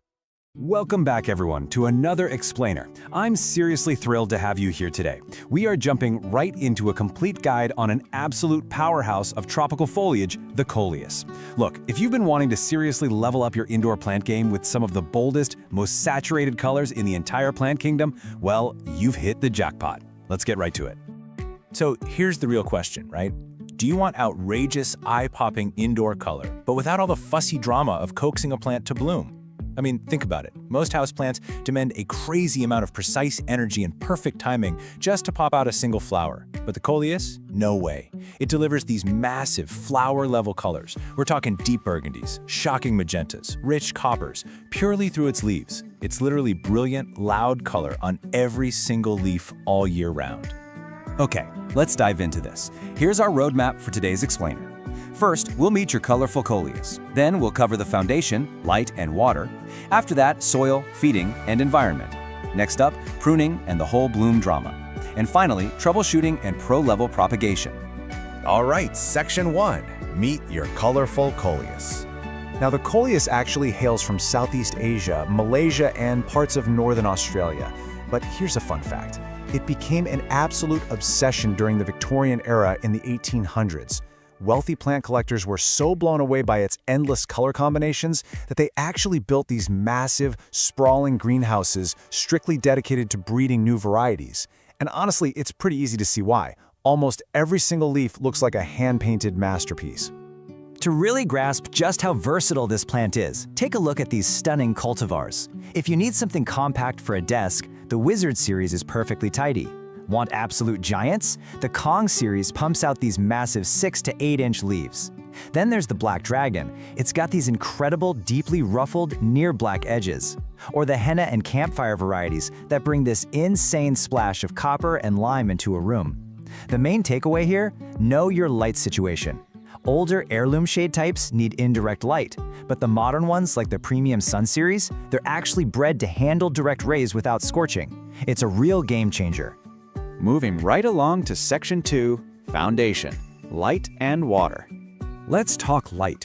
Those brilliant colors you're seeing, the reds from anthocyanins, the oranges from carotenoids, they are actually produced by the plant as a reaction to strong light. If you cut the light, your coleus will literally just default to plain green. It'll start stretching out its stems, dropping leaves. It's just sad. But hold on, Too much direct sun will fry it, leaving crispy bleached edges, especially on the delicate pink and white parts. So what's the sweet spot? Bright, indirect light. You can actually use the hand shadow test.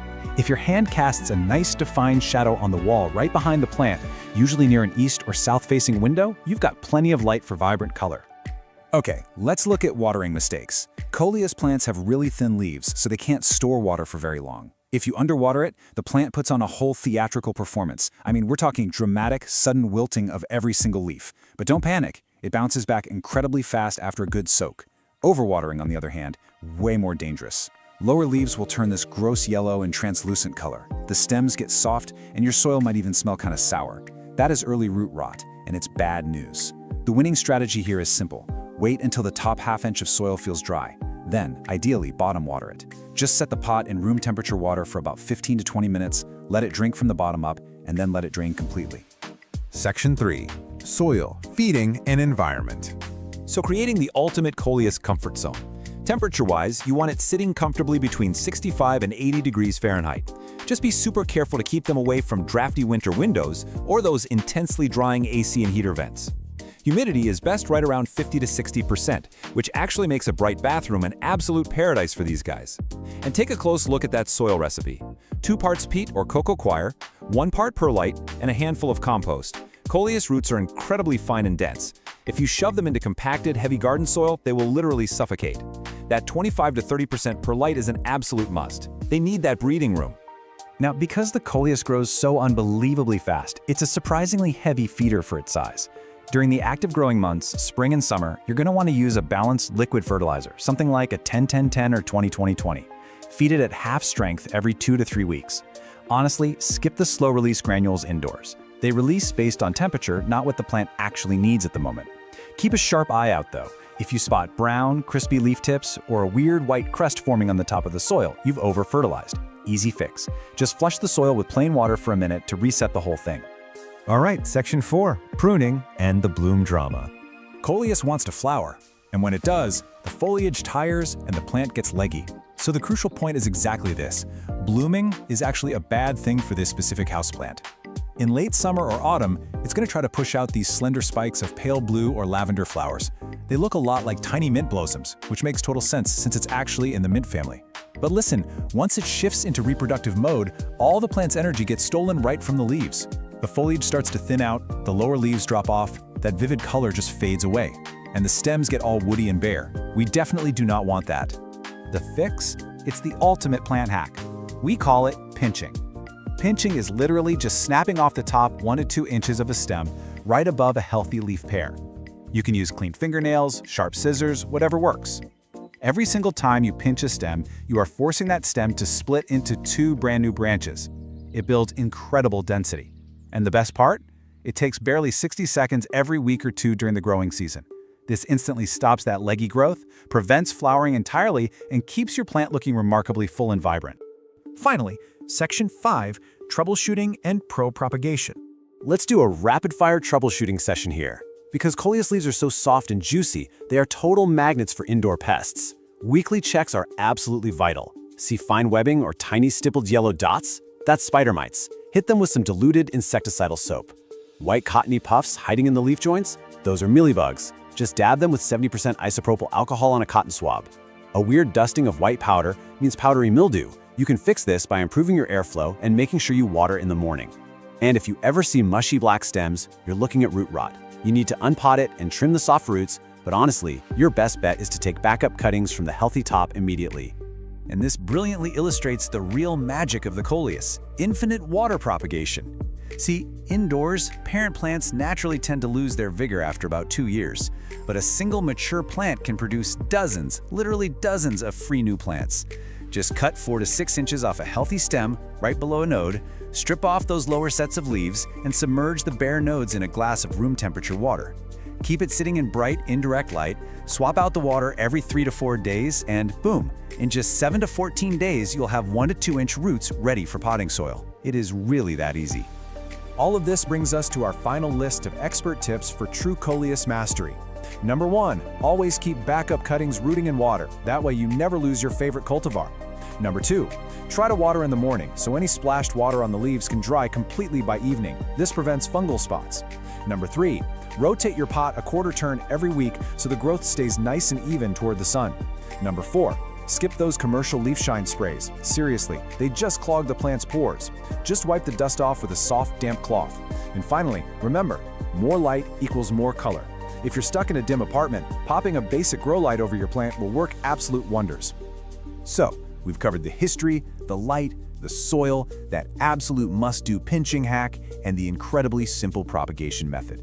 You now have the exact blueprint to transform literally any bright room into a tropical, wildly colorful paradise without ever waiting around for a single finicky flower to bloom. So, I'll leave you with this final, exciting thought to chew on. Now that you have the secret to unlimited, vivid foliage right at your fingertips, which color are you going to propagate first? Grab your scissors, find a sunny window, and go build your own vibrant indoor jungle. Thanks so much for hanging out with me on this explainer, and hey, happy growing. Let's dive right into something literally every single plant parent has experienced. You walk up to your favorite houseplant, ready to admire all that lush, green new growth, and your heart just sinks. Right there, glaring back at you, is a bright yellow leaf. Boom. Immediate panic, right? Well, take a deep breath. In this explainer, we're going to unpack exactly why your plant's leaves are turning yellow by walking through the top 7 causes, and more importantly, giving you the exact fixes to get your indoor jungle thriving again. You know, a lot of people see a yellow leaf and immediately think, well, that's it, my plant is dying. But I want you to totally reframe how you look at this. That yellow leaf, it's not a death sentence. It's actually a distress signal. Your plant is actively trying to communicate with you. So rather than freaking out, we're going to put on our detective hats and investigate exactly what that signal means. The science behind what you're seeing here is actually super fascinating. It's a process called chlorosis. Think of your plant's leaves like tiny solar panels. They use chlorophyll, that's the green pigment, to photosynthesize and generate energy. But when a plant gets stressed out, it literally stops producing chlorophyll in certain leaves to conserve its resources. And as that green color fades away, it reveals the yellow pigments that were actually hiding underneath the entire time. So our job is just to figure out what's causing that stress. So, here is our investigation docket for this explainer. 1. The yellow distress signal. 2. The watering suspects.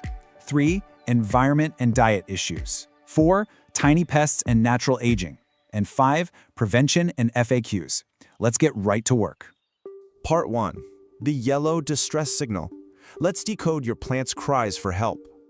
Okay, this quick diagnostic cheat sheet is how we immediately narrow down the suspects.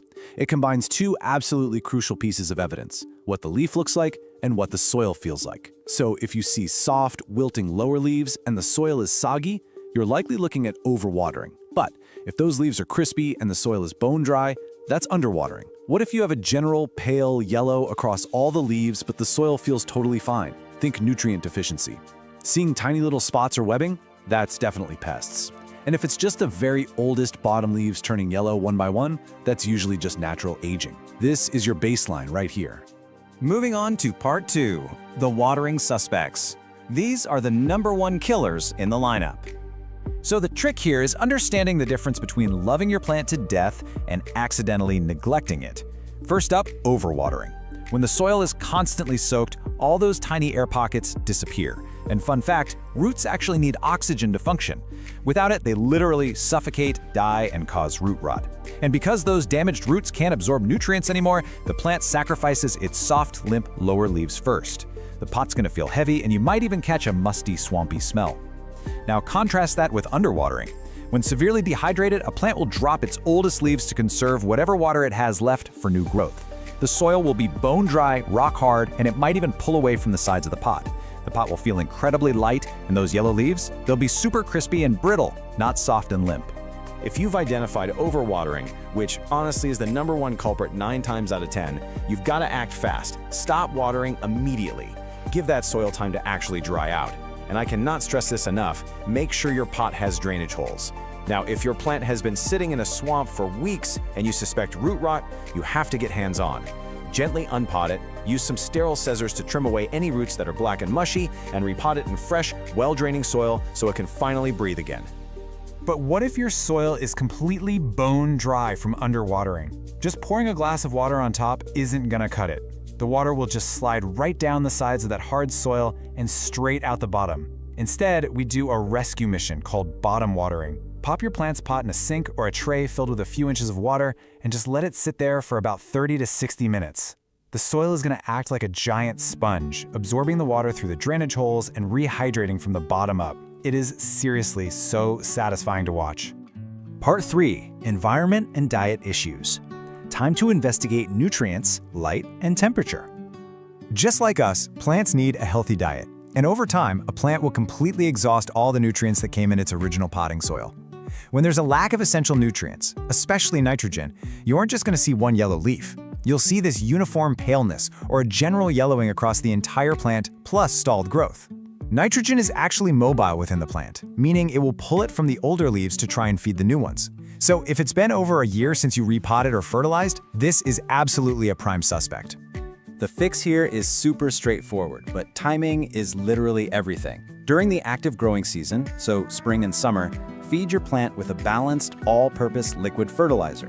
But make sure to dilute it to half strength to avoid burning the roots. And actually, scratch that. Never ever fertilize a plant when it's dormant in the winter or if it's currently heavily stressed by something else. Alternatively, you can just give it a fresh start by repotting it into new, nutrient-rich soil. That's a great long-term fix. Next up, lighting.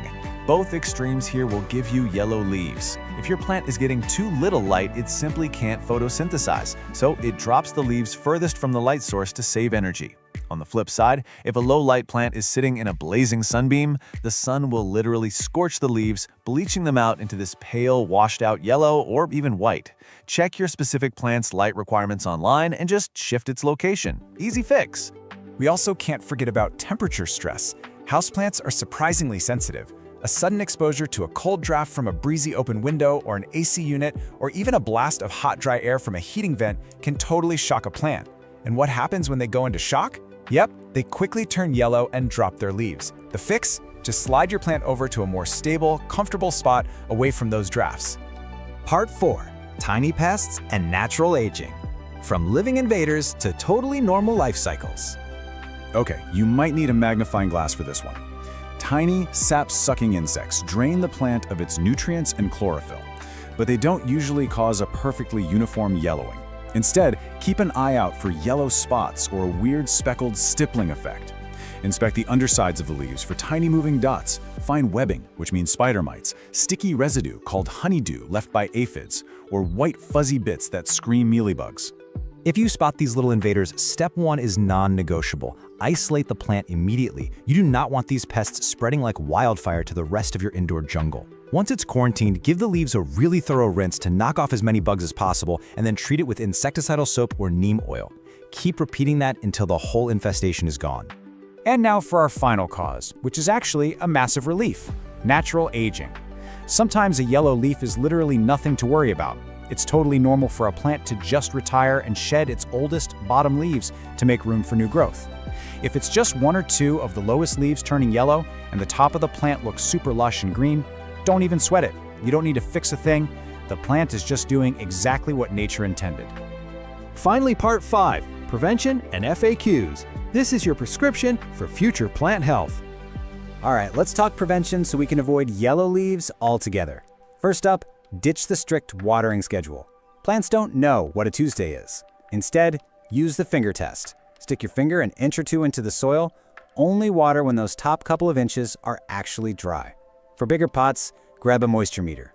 Make sure your pots have drainage, match your lighting, fertilize in season, and always do a quick visual check for pests every time you water. This brings us to probably the most frequently asked question out there. Should I cut off the yellow leaves? The answer is a resounding yes. Will they ever turn green again? Unfortunately, no way. That process of chlorosis is totally permanent. Leaving a completely yellow leaf on the plant is just stealing energy that the plant could be using for new growth. So once it's fully yellow, grab some clean shears and prune it right off. I want to pause right here for one incredibly stern piece of advice. If your plant is living in a pot with no drainage holes, it is a ticking time bomb. Period. This is the primary cause of overwatering. When you water it, the water has absolutely nowhere to go. It just pools at the bottom and suffocates those poor roots. Proper drainage is absolutely non-negotiable for houseplant survival. If you don't have holes in your pot, you gotta repot it into a container that does. So, What does this all mean? Well, the next time you spot a yellow leaf, remember, you're looking at a distress signal, not a total failure. It's just a puzzle waiting to be solved. And now you've got the exact diagnostic tools to understand what your plants are trying to tell you. The only question is, will you listen and save them, or will that next yellow leaf be their last? Thanks for hanging out for this explainer, and happy growing. Okay, let's dive right into this. Welcome to today's explainer, where we're going to master the care and keeping of one of the absolute most striking houseplants you can possibly bring into your home, the philodendron birkin. Whether you literally just brought your very first birkin home from the nursery, or you're an experienced indoor gardener looking to really dial in your propagation game, we are going to break down everything you need to know to make this incredible plant absolutely thrive. Now, what's totally fascinating is the birkin's origin story. You won't actually find this specific plant growing wild out in the rainforest. Nope. The birkin is actually a relatively new addition to the plant world, and it started as a spontaneous mutation of the burgundy philodendron Rojo Congo. That gorgeous, glossy, dark green foliage with those completely unique, creamy white to pale yellow pinstripes. Yeah, that's just a beautiful genetic accident. And because of that, every single leaf is completely unique. How cool is that? So, here's our roadmap for today's explainer. We'll start by officially meeting the birkin. Then we'll cover the absolute survival essentials: water, light, and soil. Next up, we optimize the environment with climate and feeding. Then we'll tackle troubleshooting, and finally, we'll graduate to expert propagation and pro tips. All right, section 1, meet the birkin, a compact wonder. So if you're used to those classic vining philodendrons, the birkin is going to behave a bit differently for you. It's got what we call a self-heading growth habit, meaning it doesn't trail or vine. Instead, it grows upright and outwards, right from a central stem, which gives it this really lush, bushy vibe. It's a moderate grower, eventually topping out at about 3 feet tall with a 1 to 2 foot spread. And honestly, it can easily live well over a decade if you treat it right. But I really need to point out a super important warning here. Just like other aroids, the birkin contains calcium oxalate crystals. That makes it highly toxic to your cats and dogs. It'll cause intense oral irritation and swelling if they chew on it, so you absolutely must keep this one out of reach of your curious furry friends. Moving right along to section 2, the big 3, water, light, and soil. Let's talk light, because light is literally the single most critical factor for maintaining those gorgeous pinstripes. You want bright, indirect light. An east-facing window is usually the absolute sweet spot. Now, if you give the plant too much direct midday sun, those delicate creamy stripes are going to physically scorch. You'll literally get crispy brown spots. But if you stick it in deep shade, something pretty fascinating happens. The plant will actually revert. See, the white parts of the leaf don't have chlorophyll. So a plant sitting in low light goes into full survival mode and tries to save itself by pumping out solid green leaves just to maximize its energy production. So remember, bright and filtered is your golden rule here. Okay, watering. The crucial thing here is finding the balance. You want to water thoroughly, like let the water run completely out through the drainage holes, but you only do this when the top 1 to 2 inches of soil are completely dry to the touch. Seriously, overwatering is the #1 killer for these guys. It totally suffocates the roots, which leads to yellowing lower leaves, mushy stems, and ultimately the dreaded root rot. On the flip side, if you're underwatering, your birkin is going to let you know. It'll start drooping and developing these sad, crispy brown edges.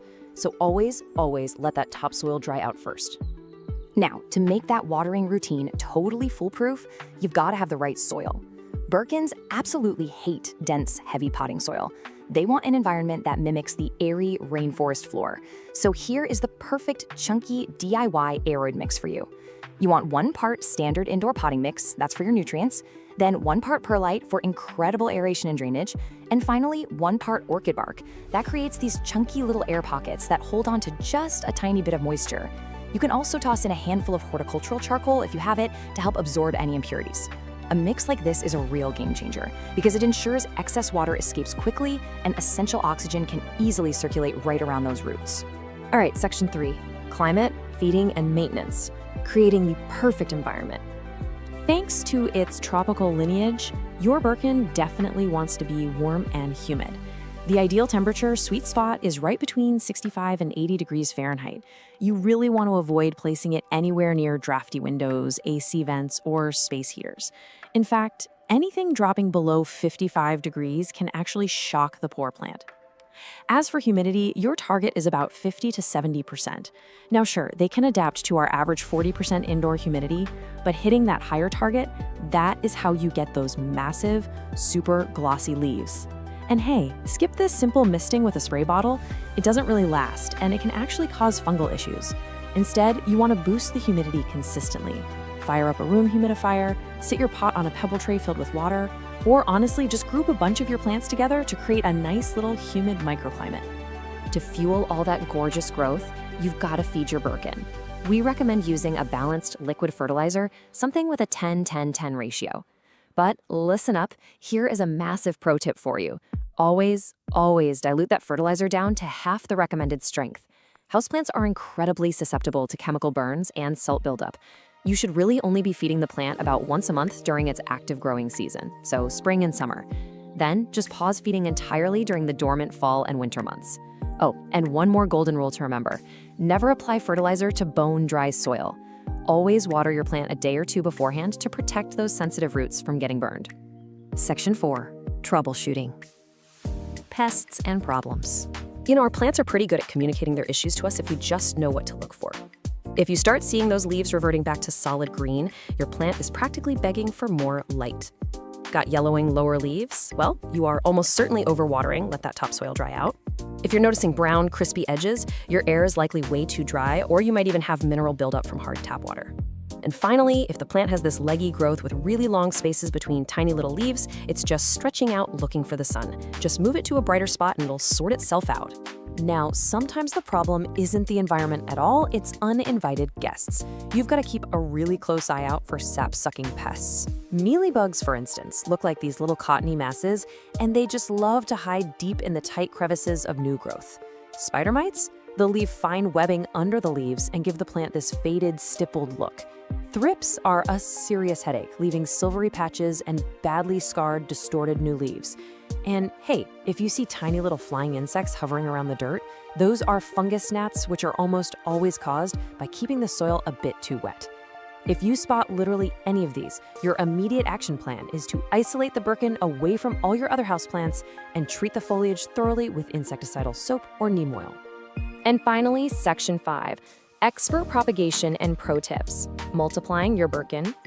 I'll tell you, propagating a Birkin is incredibly rewarding, and water propagation is for sure the easiest method to start with. But the absolutely crucial point here is step 1.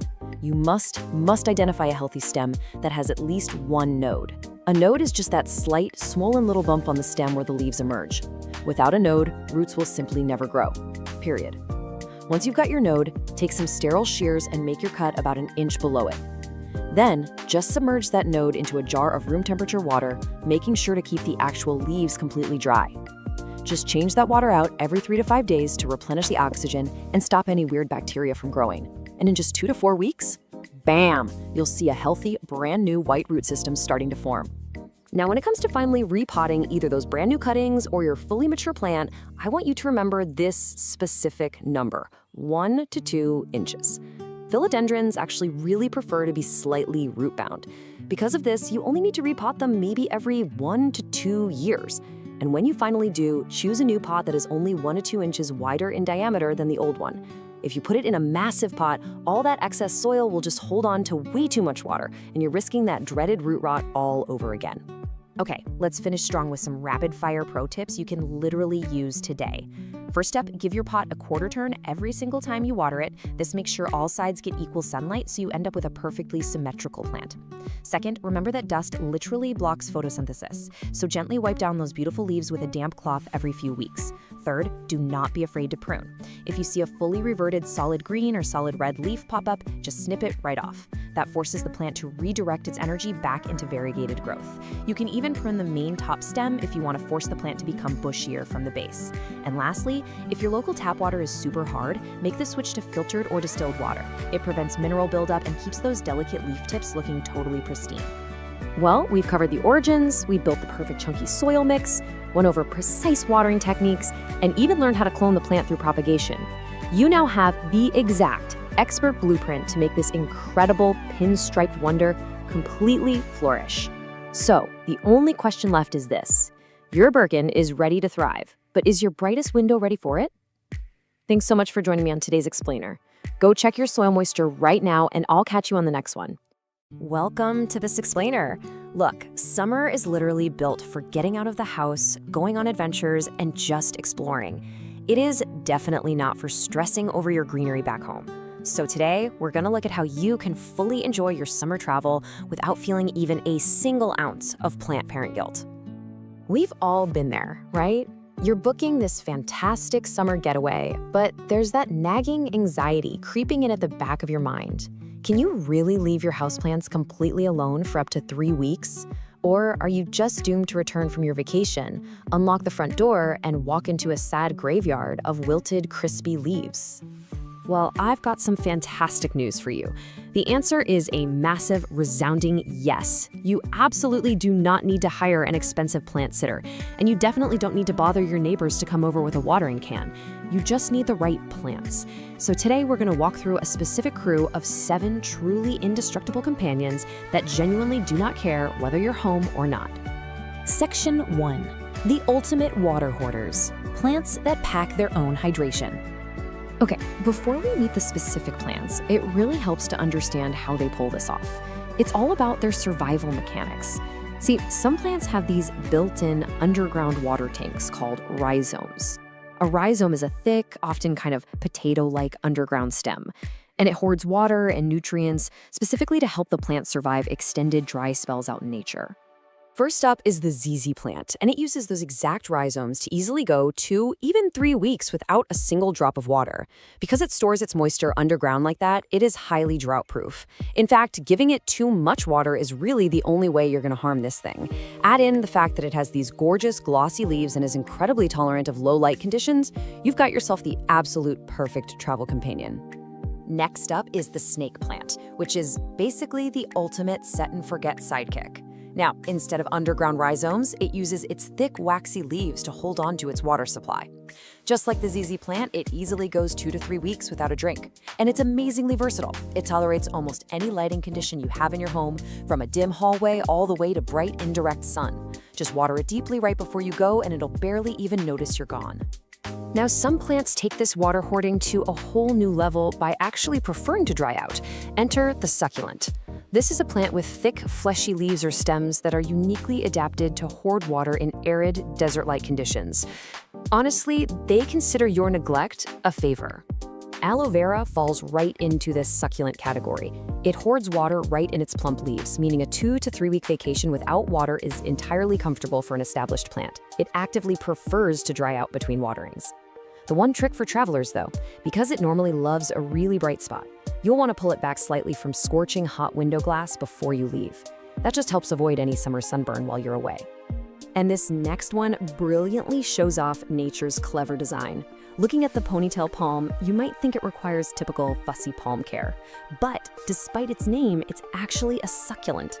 If you notice its bulbous base, that essentially serves as a built-in water tank for your busy travel calendar. It enjoys bright light and minimal fuss, making it a highly sculptural, nearly indestructible plant. Section 2. The flexible, forgiving survivors. Plants that bounced back from neglect. First among these flexible survivors is the famously easygoing pothos. I love this one because it's so communicative. It'll tell you exactly when it's thirsty by drooping just a little bit, but the magic here is that it perks right back up after a solid watering. It easily survives a week or more alone. Oh, and here's a pro tip. A trailing vine placed in a high spot, totally out of direct sun, actually dries out much more slowly. Then we have the cast iron plant. Look, if you have a dim hallway you are constantly forgetting about, this plant is absolutely your hero. It truly earns its name by being incredibly tough and resilient. It just shrugs off temperature swings, low light, and irregular watering with total ease. And because it's such a slow grower, it asks for very little, meaning a week or 2 away is no problem at all. The spider plant rounds out our resilient crew.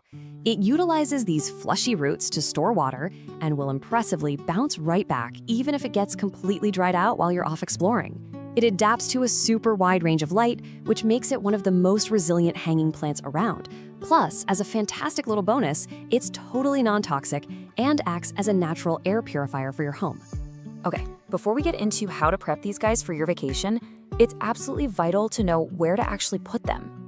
Notice how our bright light seekers, like the aloe vera and ponytail plum, crave the sun. On the flip side, our flexible survivors, along with the ZZ and snake plant, are low light lovers. They're perfectly happy hanging out in dimmer spaces. Matching the plant to the right light is really the true foundation of low maintenance care. Section 3. Essential Pre-Trip Prep, your departure playbook.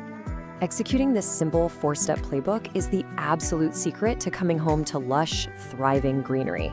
Step 1, water deeply right before departure. But remember, don't drown those succulents. Step 2, move your plants out of direct sun and into bright, indirect light to prevent them from drying out too fast. Step 3, group your plants together. This creates a really neat little humid microclimate where they actually share moisture. And step 4, skip the fertilizer in the days before you go. You definitely don't want to encourage thirsty new growth while you're away.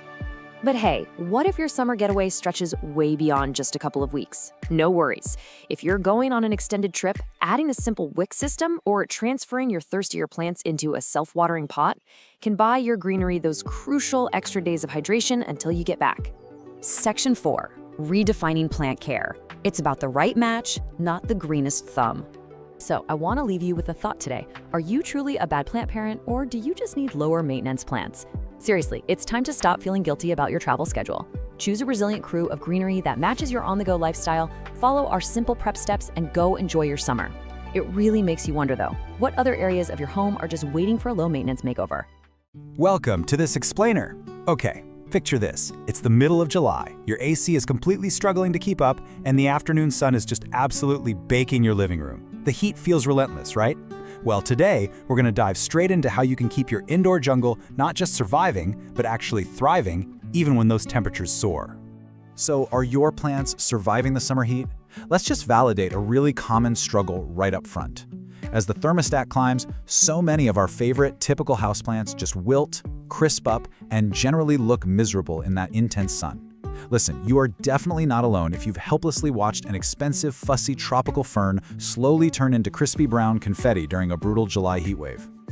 But here is the best news. You absolutely do not have to give up on your indoor jungle. We just need a little mental shift here.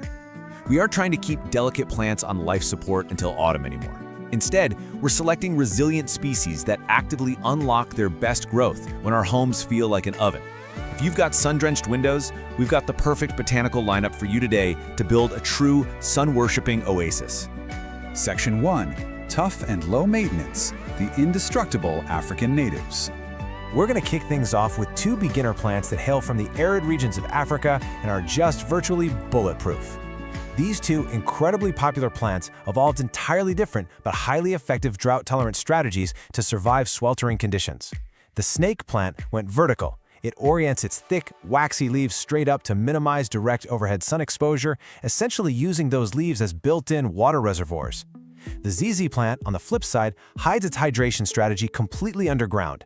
It uses these thick, potato-like rhizomes beneath the soil to lock in moisture safely away from the baking sun. They're both incredibly resilient but uniquely adapted to beat the heat.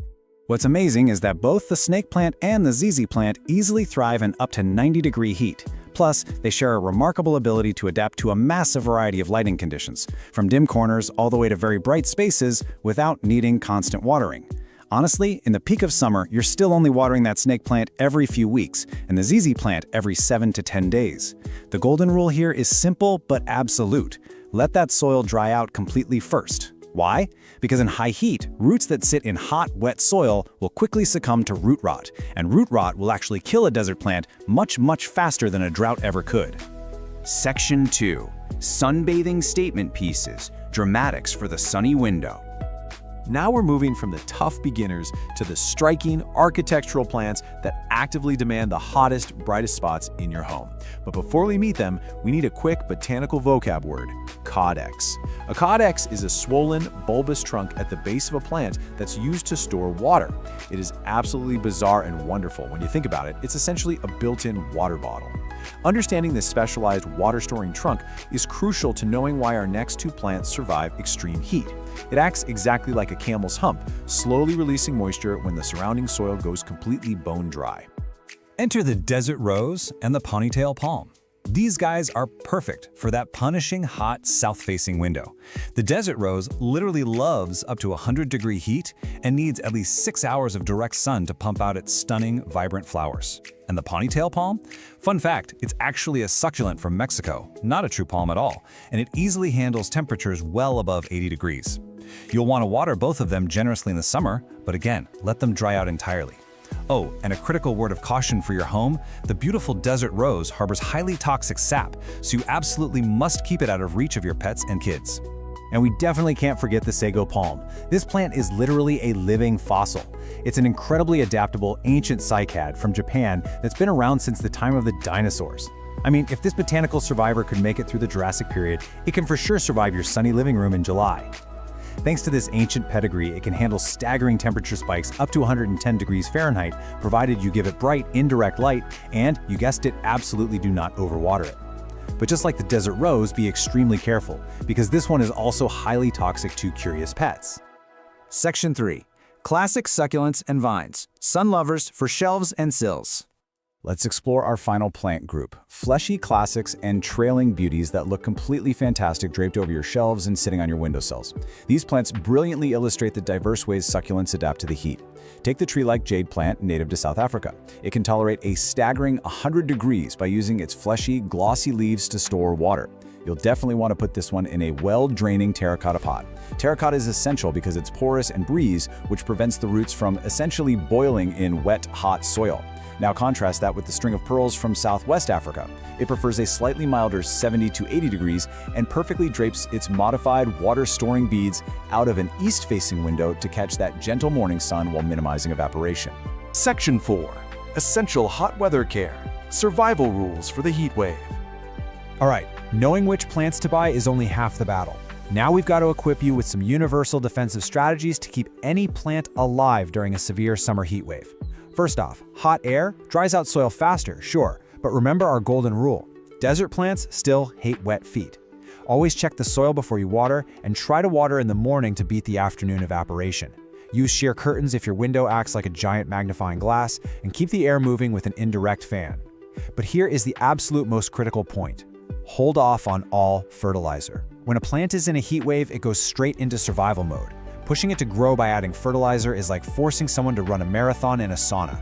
The plant simply cannot absorb the nutrients, and those fertilizer salts will just build up and severely burn the stressed roots. Now here's a surprising danger and a really common mistake you might not even consider. Beware the air conditioner. While you might be melting and craving that icy blast of air, your tropical plants absolutely despise it. You've got to keep your green friends out of the direct path of cold AC vents. Air conditioners naturally pull moisture out of a room, creating this cold, desert-like draft. This cold air freezes plant cells, completely shocks the plant system, and strips all the vital humidity right out of the air. Look, even with the absolute best care, things happen, so you need to keep an eye out for these visual cues as an urgent diagnostic checklist. Are the leaves wilting or drooping even when the soil is completely wet? Are they tightly curling up to protect themselves? Do you see yellowing foliage or dry, crispy brown edges starting to form? Is the plant suddenly dropping green leaves just to conserve water?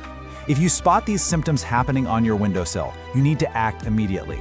Intervene by moving the plant a few feet back from the hot glass before permanent, irreversible cellular damage occurs. Now maybe you're thinking, hey, I'll just give my heat-loving plants an outdoor summer vacation. That's a wonderful idea, but you absolutely cannot just throw them straight onto a hot, sun-baked patio.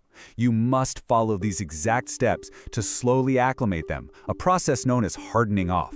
See, indoor leaves simply do not possess the biological sunscreen that outdoor leaves naturally develop. So first, place them in absolute full shade for a few days. Then, gradually introduce them to more light over 1 to 2 entire weeks. If you skip this crucial hardening off process, you're going to give your plant the equivalent of an immediate, severe, and irreversible sunburn. Before we wrap up, I want to share a really fascinating biological fact with you. Have you heard of transpiration? It's the process where plants release moisture vapor directly from their leaves. It is essentially the botanical version of sweating to cool down. What's incredible is that large-leafed plants actually act as natural humidifiers while they do this. They release that moisture and can literally have a minor, localized cooling effect on your sweltering room, creating a beautiful, humid microclimate. I mean, they won't completely replace your AC, but they certainly help condition the air right around them. Pretty amazing, right? Now that you have the ultimate summer survival guide, it's time to completely transform that hot, empty room into a lush, thriving environment. So, take a look at your brightest, most punishing window right now. Instead of seeing a dead zone where delicate plants go to crisp up, I want you to see a blank canvas for a spectacular desert oasis. Will you keep fighting the summer heat, or will you invite the right plants in to conquer it with you? Which resilient sun worshiper are you going to add first? Thanks so much for joining this explainer, and happy growing. Welcome to this explainer on the absolutely incredible cinnamon fern. We're going to give you the complete beginner to expert guide on turning those notoriously wet, shady spots in your yard or home into a striking woodland showcase. Let's dive right in. Are you totally tired of delicate ferns that just give up and die the second their soil gets a little too soggy? I mean, if you've ever been frustrated by traditional houseplant ferns rotting in standing water, you are going to love this. Because the cinnamon fern, it doesn't just tolerate a swampy mess, it literally demands it. Here's our masterclass blueprint. We'll be moving right through meeting the cinnamon fern, perfecting soil and water, dialing in light and climate, mastering care and propagation, troubleshooting, and then wrapping up with expert styling. Section 1. Meet the cinnamon fern, the native statement. Say hello to Osmundastrum cinnamomium. Now, as you know, ferns don't bloom. But this dramatic, long-lived native fern, it produces its spores on these incredible rust cinnamon-colored fertile spikes. They shoot straight up from the center of this tall, gorgeous green vase of sterile fronds. Honestly, it's a total sensory delight. In the spring, you get these silvery white, woolly fiddleheads that emerge and unroll into lush green leaves right alongside those rusty cinnamon sticks that give the plant its name. It's basically a sculptural statement piece, perfectly designed for those swampy spots where your other plants would simply drown. Section 2. Perfecting soil and water for these bog-loving ferns. You know those standard houseplant rules we all follow? Yeah, go ahead and throw those right out the window. Usually, we let plants dry out a bit between waterings in nice, well-draining soil. But the cinnamon fern evolved in cool, wet bogs. It actually wants to be consistently wet. It thrives in heavy, acidic bog soil. And get this, it actively loves sitting in a saucer of standing water. A typical Boston fern would turn to mush in a week under these conditions, but the cinnamon fern, it absolutely eats it up. So the real secret here is getting that highly specific soil dialed in. The ultimate DIY cinnamon fern mix needs to be a highly acidic, moisture-retentive recipe that mimics its natural forest floor habitat. We're talking 2 parts peat moss or cocoa peat as your base, 1 part composted leaf mold or pine bark, 1 part standard potting soil, and just a half part perlite or coarse sand. Whatever you do, avoid lean, alkaline potting soils or succulent mixes at all costs. A good rule of thumb, if you squeeze a handful of this mix, it should hold together just like a wet sponge cake. Section 3. Light and climate. Dialing in the temperature and humidity. When it comes to light, the cinnamon fern is a true, undeniable shade lover. We're talking part to full shade here. Think a north-facing window, a deeply shaded porch, or maybe dappled shade beneath a high canopy tree. Direct afternoon sun is literally your worst enemy. Just one single day of unfiltered summer afternoon sun will bleach those beautiful green sterile fronds to a flat, sad yellow. Worse, it'll burn, tan scorch patches right into the leaves, and honestly, they simply won't recover. So for sure, stick to deep or dappled shade. 60. That is your magic number. 60% is the absolute minimum ideal humidity for this plant when it's actively growing. If you're keeping it indoors, that hot, dry winter air in our centrally heated homes, that is the fastest possible way to kill this fern. If the humidity drops below 45%, the tips are going to go brown. Below 35%, the plant suffers severely. You absolutely have to use pebble trays, cool mist humidifiers, or just keep it in a naturally damp outdoor environment near some water. It's absolutely crucial to understand this plant's life cycle. As the saying goes, a cold winter rest is what triggers reliable fertile fronds the next spring. Seriously, you cannot keep this plant warm year-round. If you do, it just completely skips its famous cinnamon-colored show and only pushes out green leaves. It actually wants to go fully dormant in a cool spot. It can even survive freezing outdoor temperatures. It needs that chill to reset for next year's spectacular display. Section 4. Care and propagate, feeding and pruning. Maintenance for the cinnamon fern is actually delightfully low fuss, but it is highly specific. Once that first hard frost hits in autumn and the fronds collapse, you want to cut everything completely down to the ground. But be careful here. Make sure you cut about an inch above the rhizome so you aren't slicing into the knobby trunk itself. Then, when early spring rolls around, give it a light organic feeding by top dressing with about an inch of compost or leaf mold. Stay away from heavy liquid feeds, they'll just give you weak floppy fronds. This light, organic approach is exactly what builds that strong, upright vase shape the plant is famous for. Now, if you're growing these in containers, you're going to need to step up your fern every 2 to 3 years into a larger 5 to 15-gallon pot. It's a bit of a process, but here's how you do it. First, soak the parent pot the day before so the rhizome doesn't crack on you. Second, tip it and gently ease that heavy plant out. Third, take some sterile scissors and trim away any black or mushy roots. Fourth, settle it into that fresh peaty mix we talked about earlier. And this is key. Make sure the top of the rhizome sits exactly at the soil surface. If you bury it too deep, you're looking at instant crown rot. Finally, just backfill, water it deeply, and add your mulch. Okay, but what if you want more ferns? Who wouldn't, right? The primary propagation method here is dividing mature clumps that are at least 4 to 5 years old. You want to tackle this in early spring, right as those woolly fiddleheads start pushing up. Dig up the parent plant and rinse the soil off so you can clearly see the joins between the crowns. Then take a sterilized knife or even a saw and cut straight down through that woody rhizome. Plant those new divisions at the exact same depth as the parent, water them deeply, and make sure you keep them shaded for about 2 weeks so they can recover. Section 5. Troubleshooting those common fern problems. Pests are actually super rare for this fern, which is great. But environmental issues, yeah, those are pretty common. Let's look at a few visual symptoms and their direct cures so you can instantly save your plant. Got brown, crispy edges? Well, that's dry air or dry soil. You want to soak the root ball and get a humidifier going. What about mid-season yellowing on the inner fronds? That usually means your soil dried out, or maybe the pH drifted a bit too alkaline. Just top dress with composted pine bark or peat to bring that acidity right back. And if you spot tan, scorched patches, sunburn, no question. Move the plant to deep shade immediately, because those burned fronds are gone for good. Section 6. Expert styling and our final ProCare tips.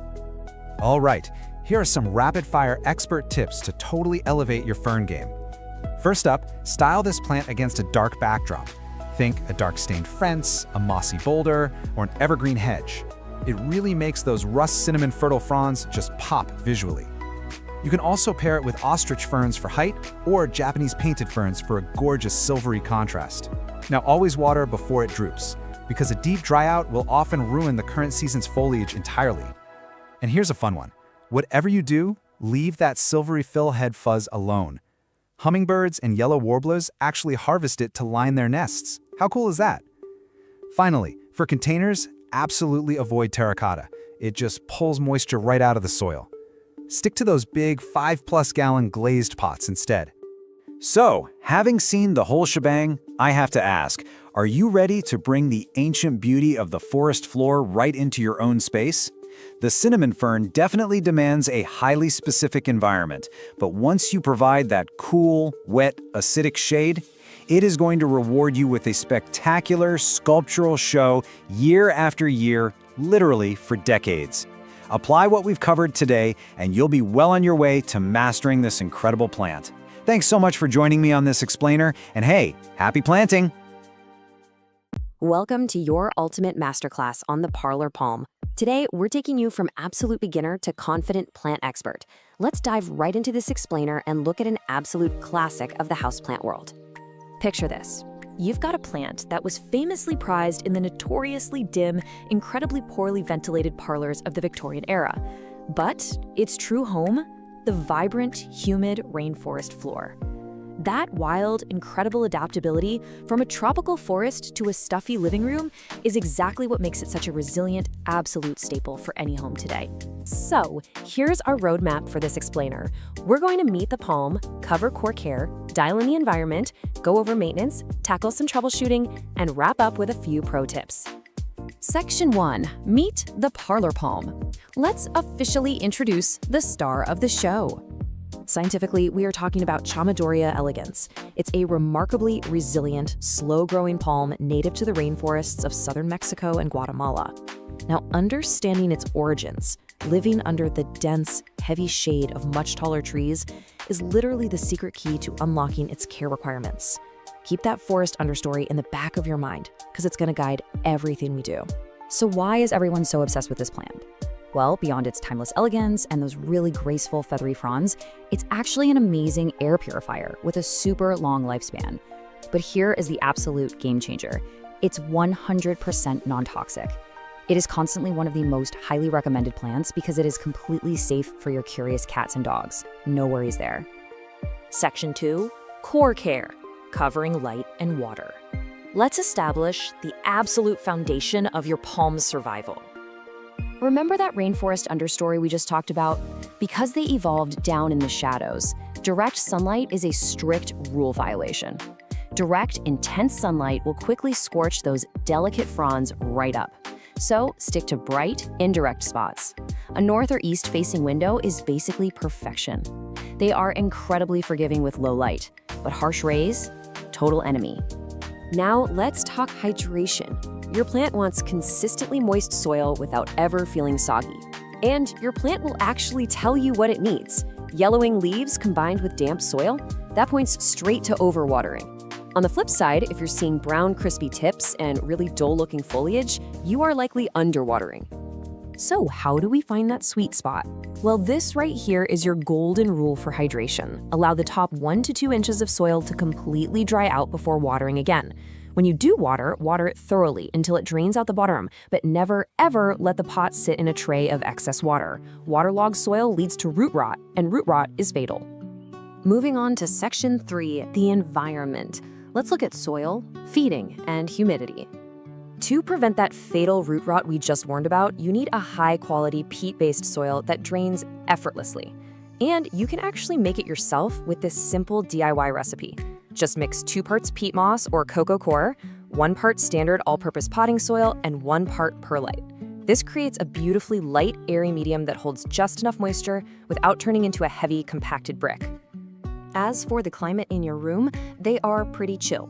They love average temperatures, right around 65 to 80 degrees Fahrenheit. They do appreciate a humidity boost from regular misting, aim for 50% or higher if you can, but keep them away from cold winter drafts dropping below 50 degrees. Also, they are super light feeders. Don't go crazy with the fertilizer. 1 or 2 times during the spring and summer using a liquid food diluted to half strength is plenty. In the winter, skip feeding entirely.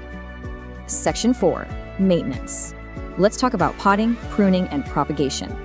Because these guys are incredibly slow growers, they actually prefer to be slightly pot-bound, so you only need to tackle repotting maybe every 2 to 3 years in the spring.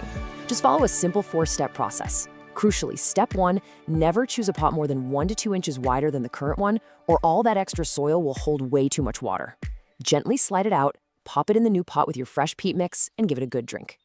Okay, listen closely to this one because it's an absolute non-negotiable rule. When you're pruning away normal aging yellow or brown leaves at the base, you're totally fine, but never top prune your palm. Palms grow from a single central point called the crown. If you decide to chop off the top to try and make it shorter, you will literally kill the entire plant. Just don't do it. And what about making more plants? I know it's super tempting to divide those cute clustered clumps in your pot to propagate them, but here's the reality. Their root systems are incredibly delicate. Tearing them apart usually results in losing everything. These beauties are actually propagated commercially from seed, so just enjoy the one you have and leave the multiplying to the professionals. Section 5, troubleshooting pests and problems. Let's armor you up against common indoor threats. Let's identify the usual suspects. Spider mites are enemy number 1 here. Why? Because they thrive in dry air, and as we know, the palm hates dry air. If you spot fine, silky webbing or little stippled spots on the leaves, you've got spider mites. Also watch out for mealybugs. They look like tiny white cotton masses, or scale insects, which look like little hard brown bumps on the stems. The fix? Wipe down the leaves and treat them with insecticidal soap or neem oil. It works like a charm. But hey, what if there are absolutely no bugs in sight and your plant still looks miserable? Almost all non-pest problems just come down to tweaking your watering or boosting the humidity. Getting brown, crispy edges? It's a cry for more humidity or a sign you need to flush out the salt buildup from your tap water. Yellowing leaves? Back off the watering can. And if you've got no blooms, no worries at all. That's completely normal indoors. And finally, Section 6, pro tips for palm mastery. Let's quickly review the absolute essentials. If you just keep these 5 core tenets in mind, actively mimicking that moist, shaded rainforest floor, your plant will reward you for years. It's a super simple checklist.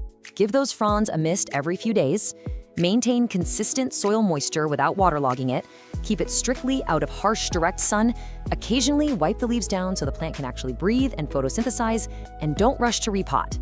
Let those roots stay snug. Fun fact for you, there are actually over 100 species in the Chamaedorea genus, including things like the bamboo and cat palms. But you now know exactly why the elegans remains the undisputed champion of the indoor parlor. It is perfectly adapted to thrive right alongside us, bringing a literal piece of the tropical understory indoors. You're no longer a beginner, you're a confident expert. You know the exact light it needs, the perfect airy soil mix, and the secret to a properly moist environment. So take a look around your home right now. Where is that perfect, gently lit corner just waiting for a piece of the rainforest? Thanks so much for joining me for this explainer, and happy growing! All right, welcome to this explainer. Let's just jump right in, shall we? Today, we're looking at one of the absolute most iconic, resilient, and deeply symbolic houseplants you can possibly own, the jade plant, or, Crassula ovata. If you're looking for a botanical companion for life, well, you're definitely in the right place. See, this isn't just a houseplant, it's a living heirloom. It's this incredible, enduring symbol of friendship and good luck. And check out that massive number right there, 30 to 50 plus years. Honestly, that's the lifespan of a well-cared-for jade plant. These aren't just temporary decorations you toss out when the season ends. With the right care, these plants can literally live for decades, growing these beautifully thick, woody trunks. They're actually passed down through generations all the time. To get you to that multi-decade level of success, here's our roadmap. 1. Meet the jade plant. 2. The golden rules of care. 3. Environment and routine maintenance. 4. Pruning for structural power. 5. Troubleshooting common jade problems. And 6. Propagation and expert tips. Okay, section 1, meet the jade plant. Before we get into the care routines, we really need to understand exactly what kind of plant we're dealing with here. So, the jade plant is an evergreen succulent shrub natively found in South Africa and Mozambique. You've probably heard it called the money plant or the lucky plant, right? It's a classic feng shui symbol meant to bring wealth and prosperity, especially if you pop it near your front door. Now, indoors, it's pretty slow growing, but give it time, and it can reach a massive 3 to 6 feet tall, spreading out 2 to 3 feet. Oh, and one super important aside before we move on, these guys are toxic to cats and dogs. It can cause vomiting or incoordination, so absolutely keep them out of reach of your furry friends. Moving right along to section 2, the golden rules of care. This is all about the big 3, light, water, and soil. Listen, if you only remember one single sentence from this entire explainer, please make it this one. Give it lots of sun, forget to water it, and it will reward you. The biggest mistake people make? They treat their jades like a leafy tropical fern. And they're just not. They're succulents. To win with a jade, you kind of have to think like a camel and practice some benign neglect. Let's talk light. Jades absolutely love the sun. We're talking 4 to 6 hours of direct sunlight every single day to stay strong. A south-facing window? Absolute perfection. Though, an unobstructed west or east-facing one works great too. Just avoid north-facing windows or shady little corners. If they don't get enough bright light, they'll literally stretch out looking for the sun, and you end up with this sparse, weak, leggy growth. Bright light is the signal that tells the plant, hey, build a thick, woody trunk.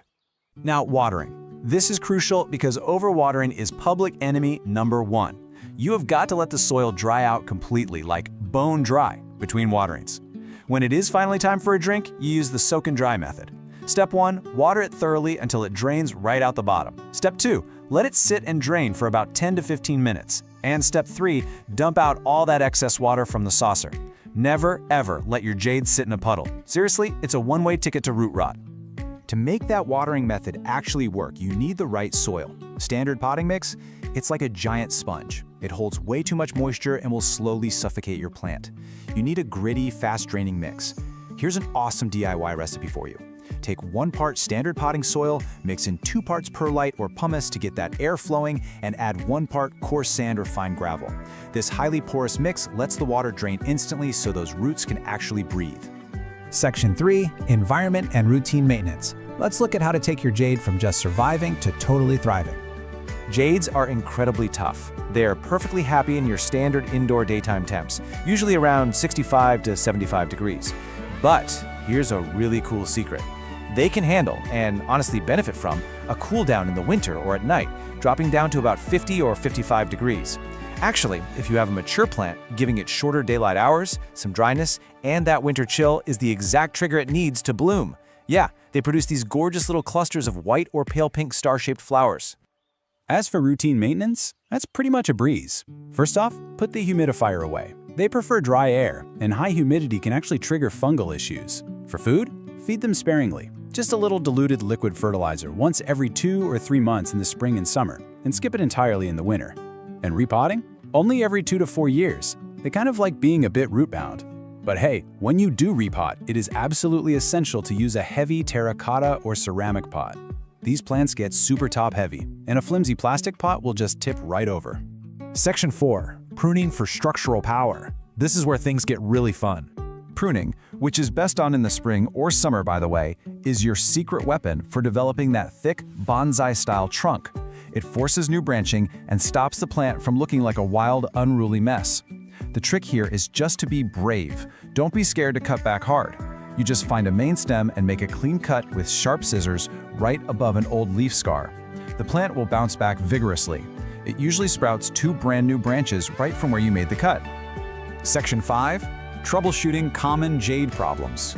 Let's arm you with the diagnostics to fix things when they inevitably go a little sideways. So, what's the #1 thing that causes instant panic for beginners? It's this question right here. Why is my jade dropping leaves? Sudden leaf drop is a huge red flag for stress. Sure, it might be a cold draft or a sudden change in light, but 9 times out of 10, it comes down to how you're watering it. To crack the leaf drop case, you gotta look at the plant's texture. If those falling leaves are yellow and the base of the stem feels soft and mushy, yikes, you're overwatering and heading straight toward root rot. Stop watering right away. But on the flip side, if the leaves look wrinkled, kind of deflated, and feel soft but definitely not mushy, the plant is just dipping into its water reserves. That's your plant literally telling you, hey, I'm finally thirsty. Now, you might also spot these tiny, corky brown blisters on the leaves. This is known as edema. Don't freak out, it's not a disease, it's not some crazy infection. It's just a physiological glitch that happens when your watering routine is all over the place, and the roots are sucking up water way faster than the leaves can release it. Just get back to a strict soak and dry routine and it'll sort itself out. Jades are generally pest-resistant, but they can occasionally attract sap-sucking bugs. Watch out for mealybugs. They look like little white cottony clumps hiding in the stem crevices. Scale insects show up as these hard brown bumps, and aphids love to attack the tender new growth. But the fix is surprisingly simple. Just grab a cotton swab, dip it in some rubbing alcohol, and dab the pest directly, or just wipe down the leaves with a bit of neem oil. Problem solved.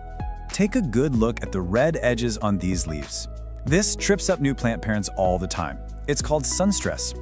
If you see the edges of your jade's leaves turning red or slightly purple, take a breath.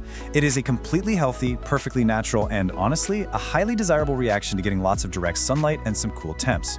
It just means your plant is soaking up the rays and is super happy. Section 6. Propagation and expert tips. Let's talk about how to multiply your plant and build that legacy. Jades are famously wonderfully easy to propagate. We're talking infinite free plants for you, your friends, everybody. You can snip a 3 to 4 inch stem cutting or literally just gently twist off a single healthy leaf. But listen closely, because step 2 is the absolute make or break moment. You must let that cutting sit in a dry, shady spot for about a week. It needs time for the cut end to dry out and form a callus. If you skip this part, it's just gonna rot the second it hits the soil.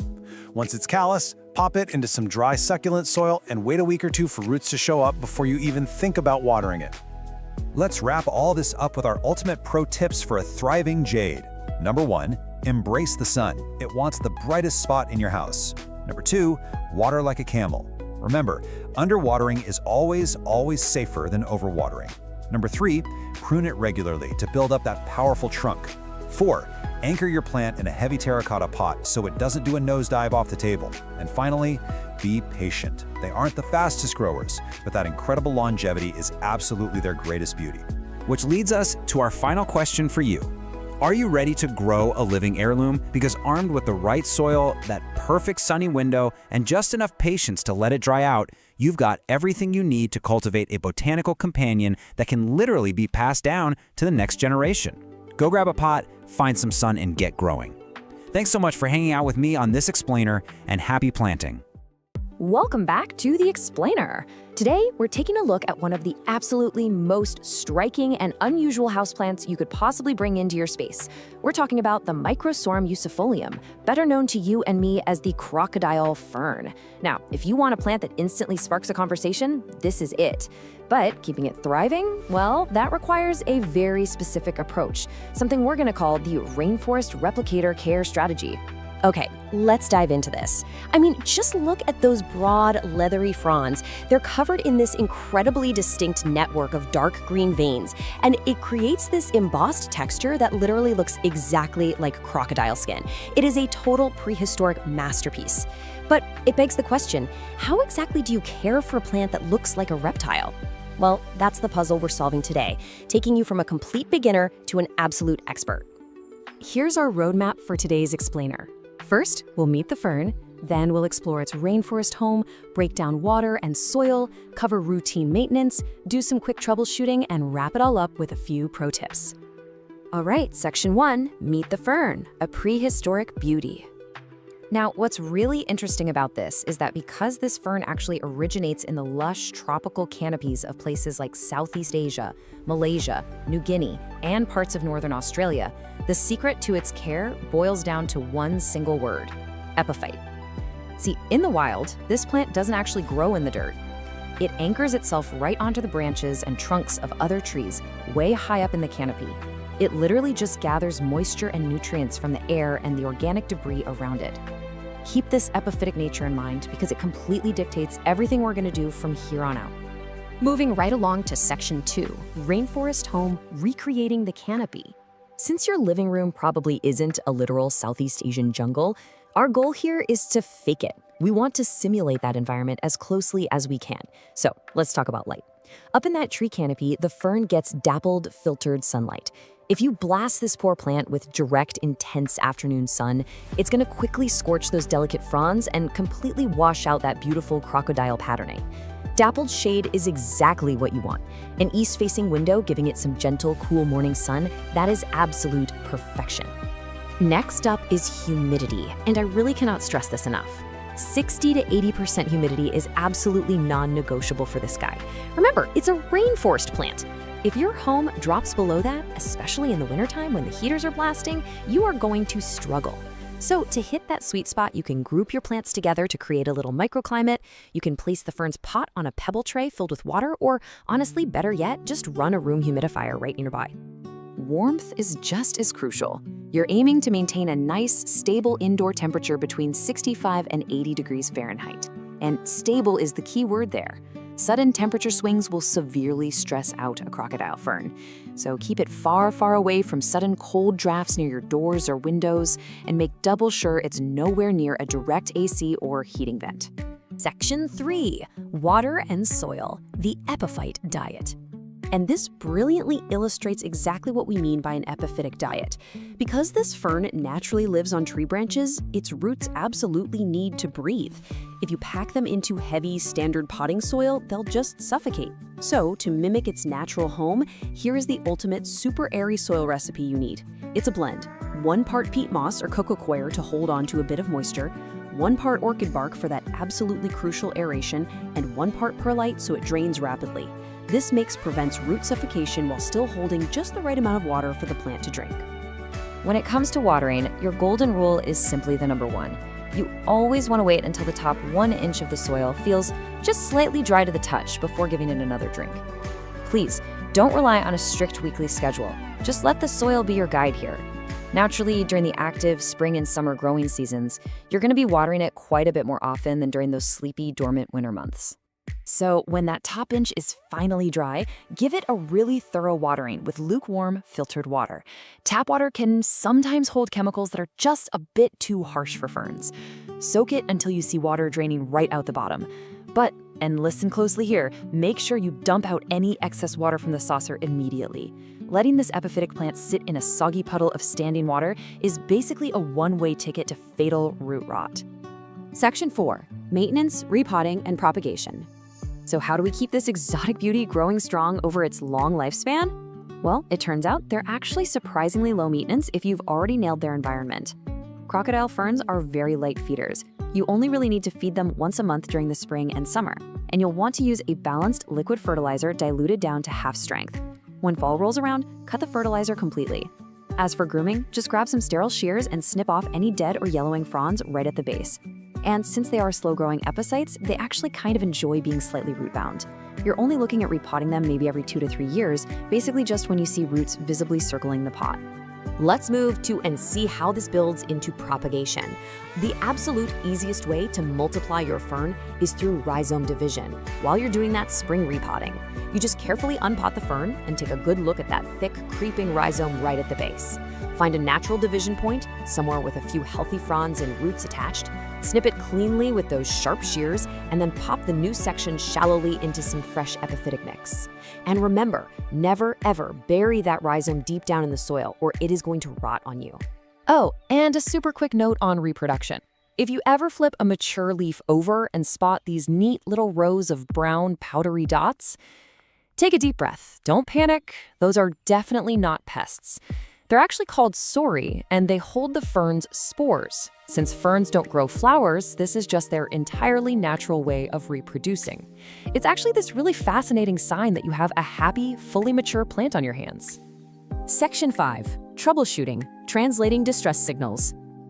Look, even with the absolute best care in the world, plants get stressed out. So here's how to quickly translate those distress signals so you can course correct before it's too late.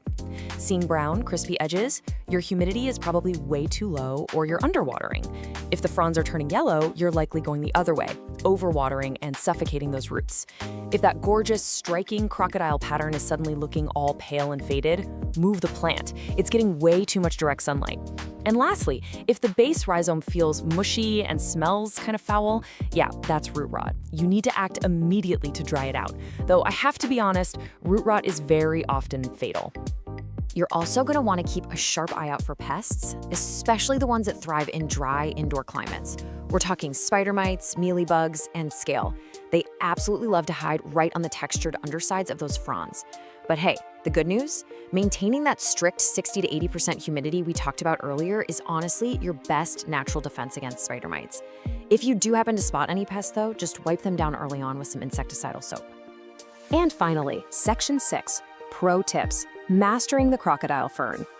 So the crucial point is, let's quickly summarize those expert takeaways that will take you from just keeping this plant alive to watching it truly flourish in your home. Rule 1, always mimic the rainforest. That high humidity is your absolute secret weapon. Rule 2, remember to plant shallowly. Keep that rhizome right near the surface. Rule 3, keep the soil airy. Please toss out that dense standard potting soil. And here is a truly fantastic bonus fact for all the animal lovers out there. The crocodile fern is 100% non-toxic to both cats and dogs, which makes it a totally safe, worry-free addition to your indoor jungle. Which really leaves us with one final question for you. Is your home ready for a prehistoric rainforest touch? Yes, it takes a little bit of extra effort to dial in the humidity and get the soil just right, but the reward of those incredible, textured, reptilian fronds arching right across your living room, it's absolutely unmatched. Take these structured steps, apply the rainforest replicator strategy, and go grow your very own exotic masterpiece. Honestly, it makes you wonder what other prehistoric secrets might be hiding right now at your local nursery. Thanks so much for joining me on this explainer, and we will see you on the next one. Welcome to This Explainer. Today, we're unpacking absolutely everything you need to know about growing and thriving with the fascinating artillery fern. Whether you're literally holding your very first houseplant right now, or you're a seasoned green thumb looking for a textural new challenge, we are going to dive into all the details you need to make this incredible plant totally flourish. Okay, let's kick things off with a massive botanical plot twist. Despite its name and that super delicate, lacy appearance, the artillery fern isn't a fern at all. Seriously, if you've ever struggled to keep high-maintenance ferns alive with, constant misting and needing utterly perfect conditions, you are going to absolutely love this revelation. It's actually a species known as Pelea microphylla, which is a flowering plant in the nettle family. because it's a pilea, it's tough, it's totally pet safe, and honestly, way more forgiving than true ferns. Instead of reproducing via dusty spores on the undersides of leaves and unfurling from those tightly coiled fiddleheads, the artillery fern operates completely differently. It has smooth stems, cute semi-succulent leaves, regular root systems, and get this, it even produces tiny little flowers. Here's our roadmap for today's explainer. We'll meet the artillery fern, cover light and water basics, move into soil and humidity, learn pruning and propagation, tackle troubleshooting, and finally wrap up with some pro styling tips. Section 1. Meet the artillery fern, the botanical pollen cannon. You've got to hear exactly how it earned that aggressive name. When those tiny, almost invisible pinkish flowers mature, their stamens are held under incredible, microscopic tension. A gentle touch, or even just a warm breeze, causes them to spring open explosively. It literally fires a visible cloud of pollen into the air.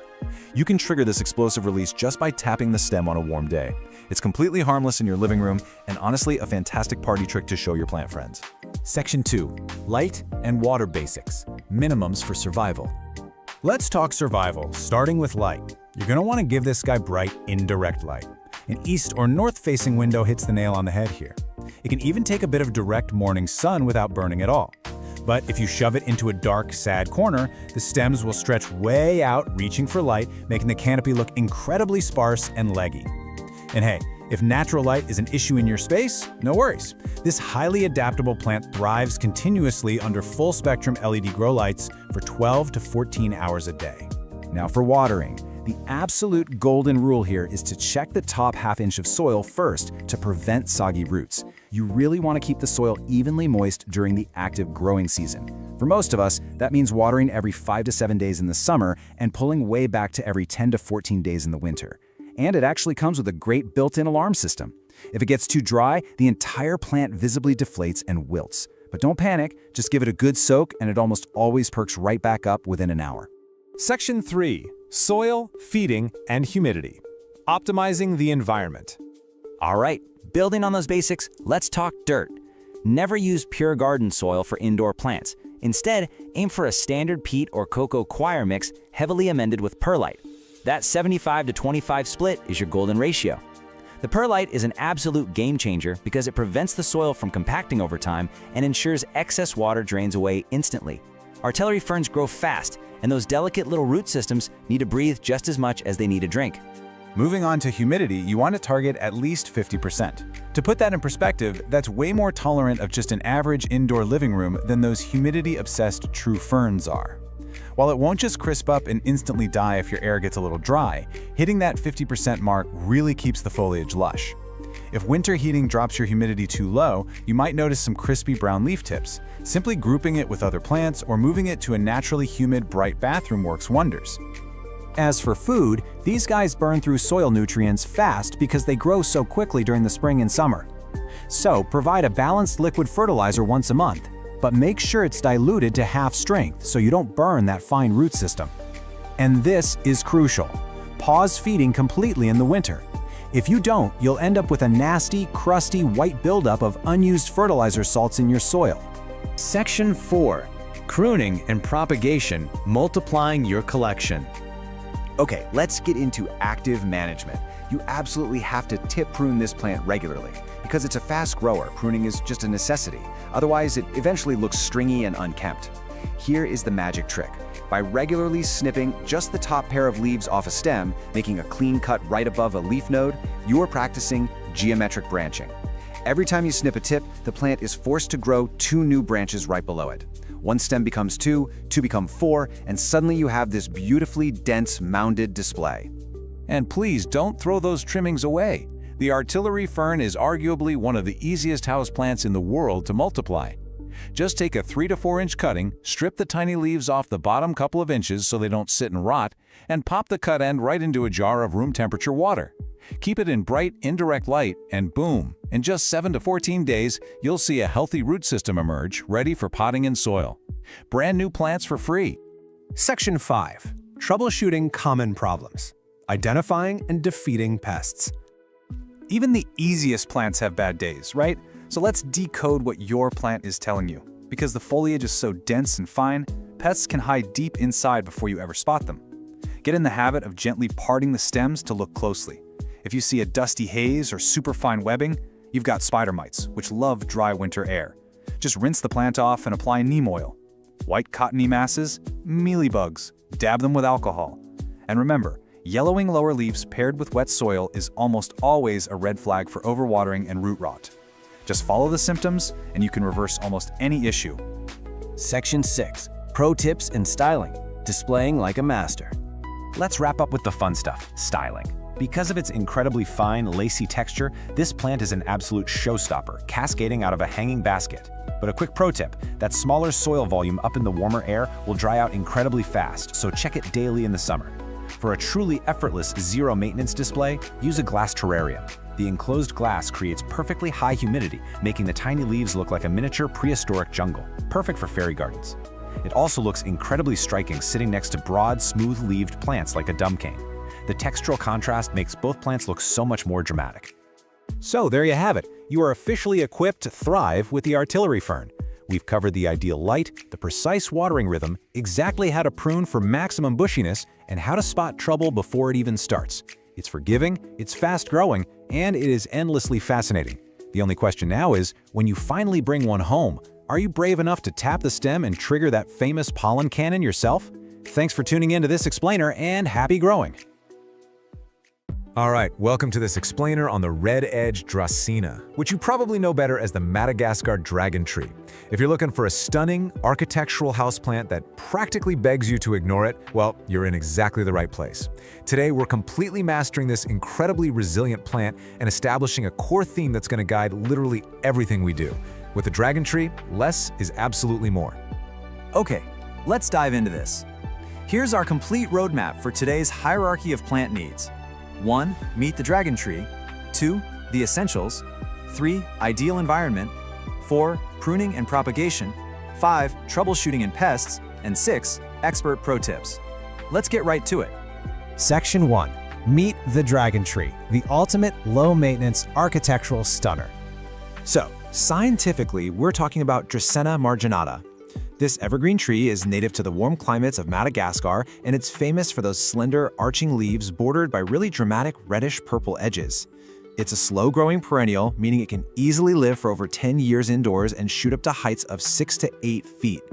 But beyond being just a beautiful, drought-tolerant piece of living interior design, this thing is an absolute workhorse. It was actually studied in the NASA Clean Air Study and scientifically proven to aggressively purify your indoor air by pulling out nasty toxins like formaldehyde, benzene, and xylene. Quick heads up though, we do need to issue a vital warning here. While the dragon tree is fantastic for us and our air quality, it is highly toxic to both cats and dogs if ingested. If your curious pets decide to take a bite, it can cause vomiting, drooling, and a serious loss of appetite. So you absolutely must make sure to keep this leafy companion well out of their reach.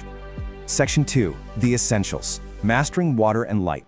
So, the crucial point here is the number 50. The golden rule of watering a dragon tree is that you must wait for the top 50% of the soil to dry out completely before you even think about picking up that watering can. Seriously, because they're highly susceptible to fatal root rot, this usually means you're only watering every 2 to 3 weeks. And in the fall and winter, when the plant's growth naturally slows down, you're going to reduce that even further to maybe once every 3 or 4 weeks.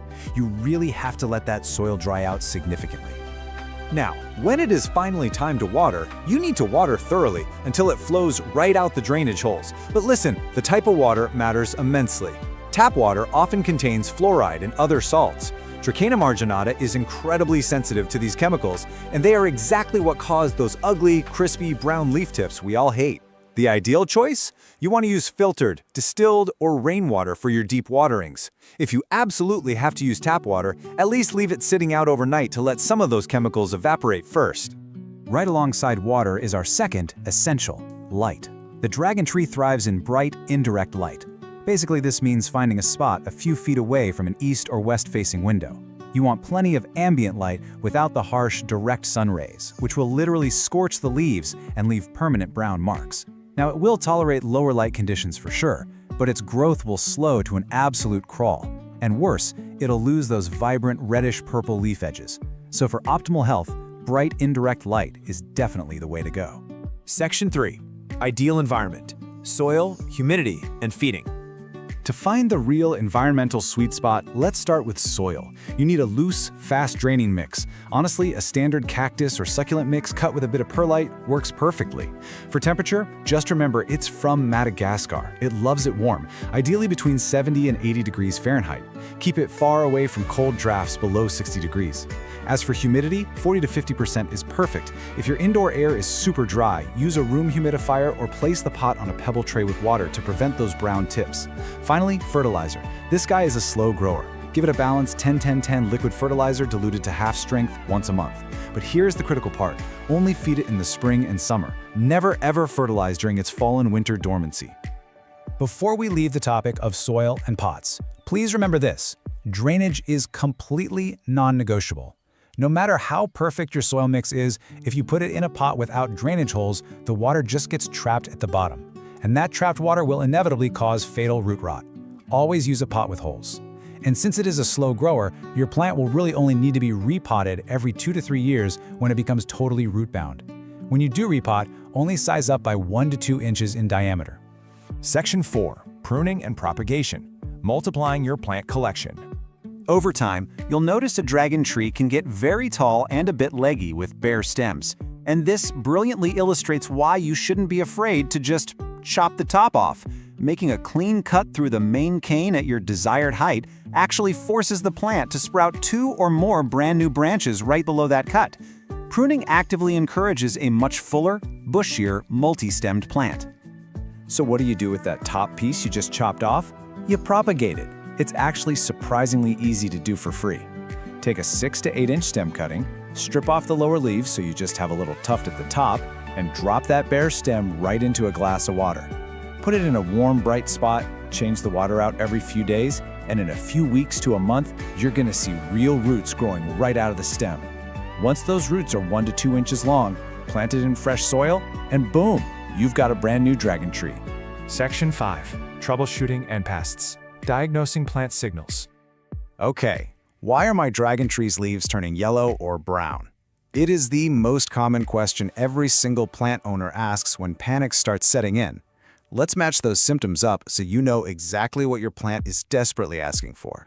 The vast majority of the time, issues come down to water. If your plant has yellowing leaves, sudden massive leaf drop, and the stem feels brown and mushy, you are definitely overwatering.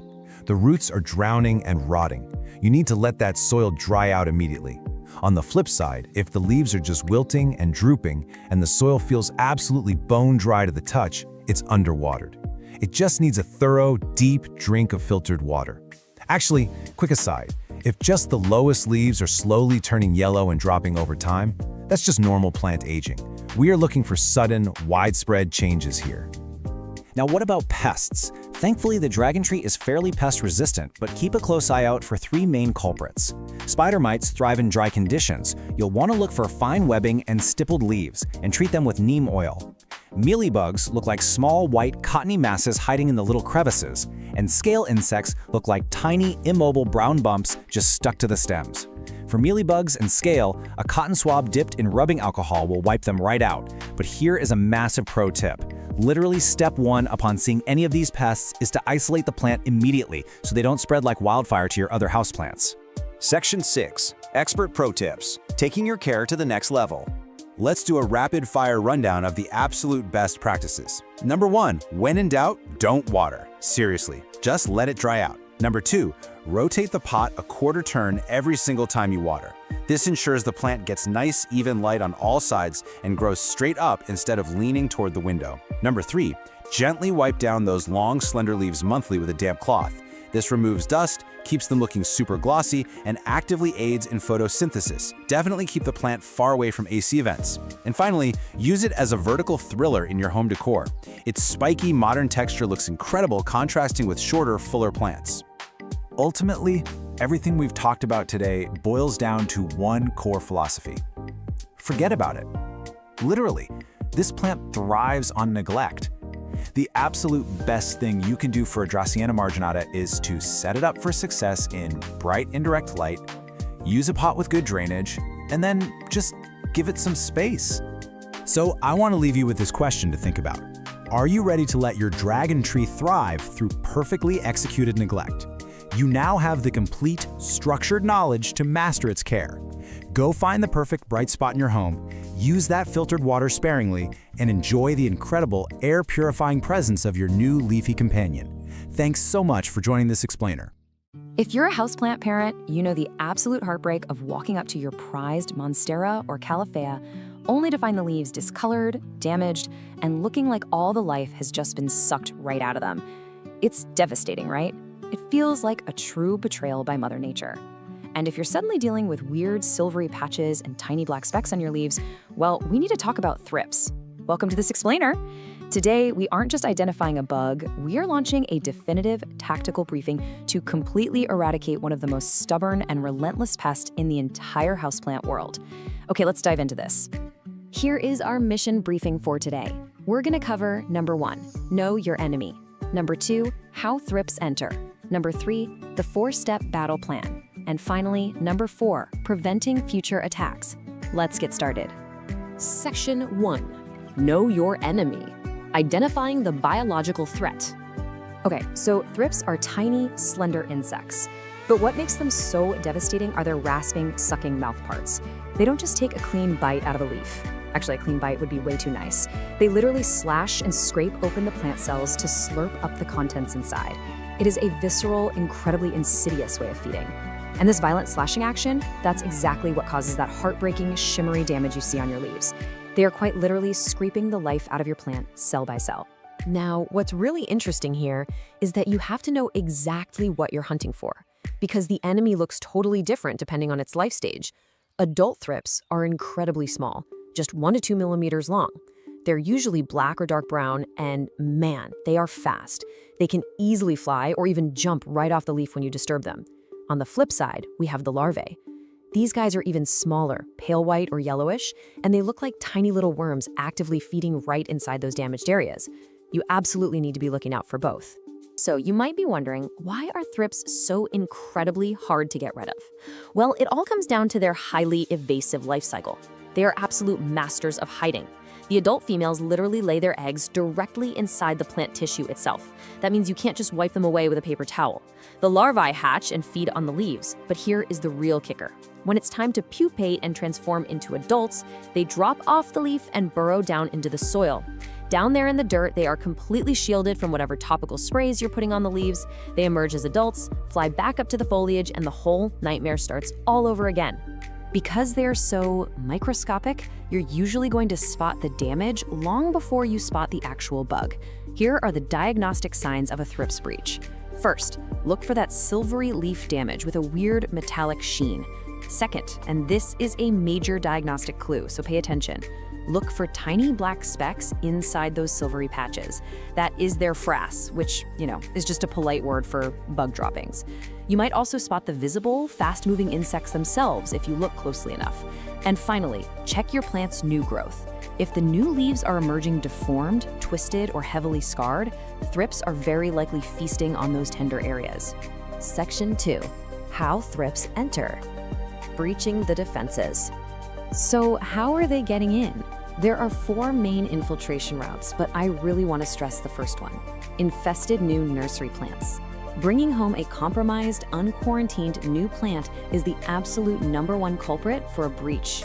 You go to a garden center, fall in love with a gorgeous plant, bring it home, and bam, you've unknowingly released a Trojan horse right into your collection. But that's not the only way.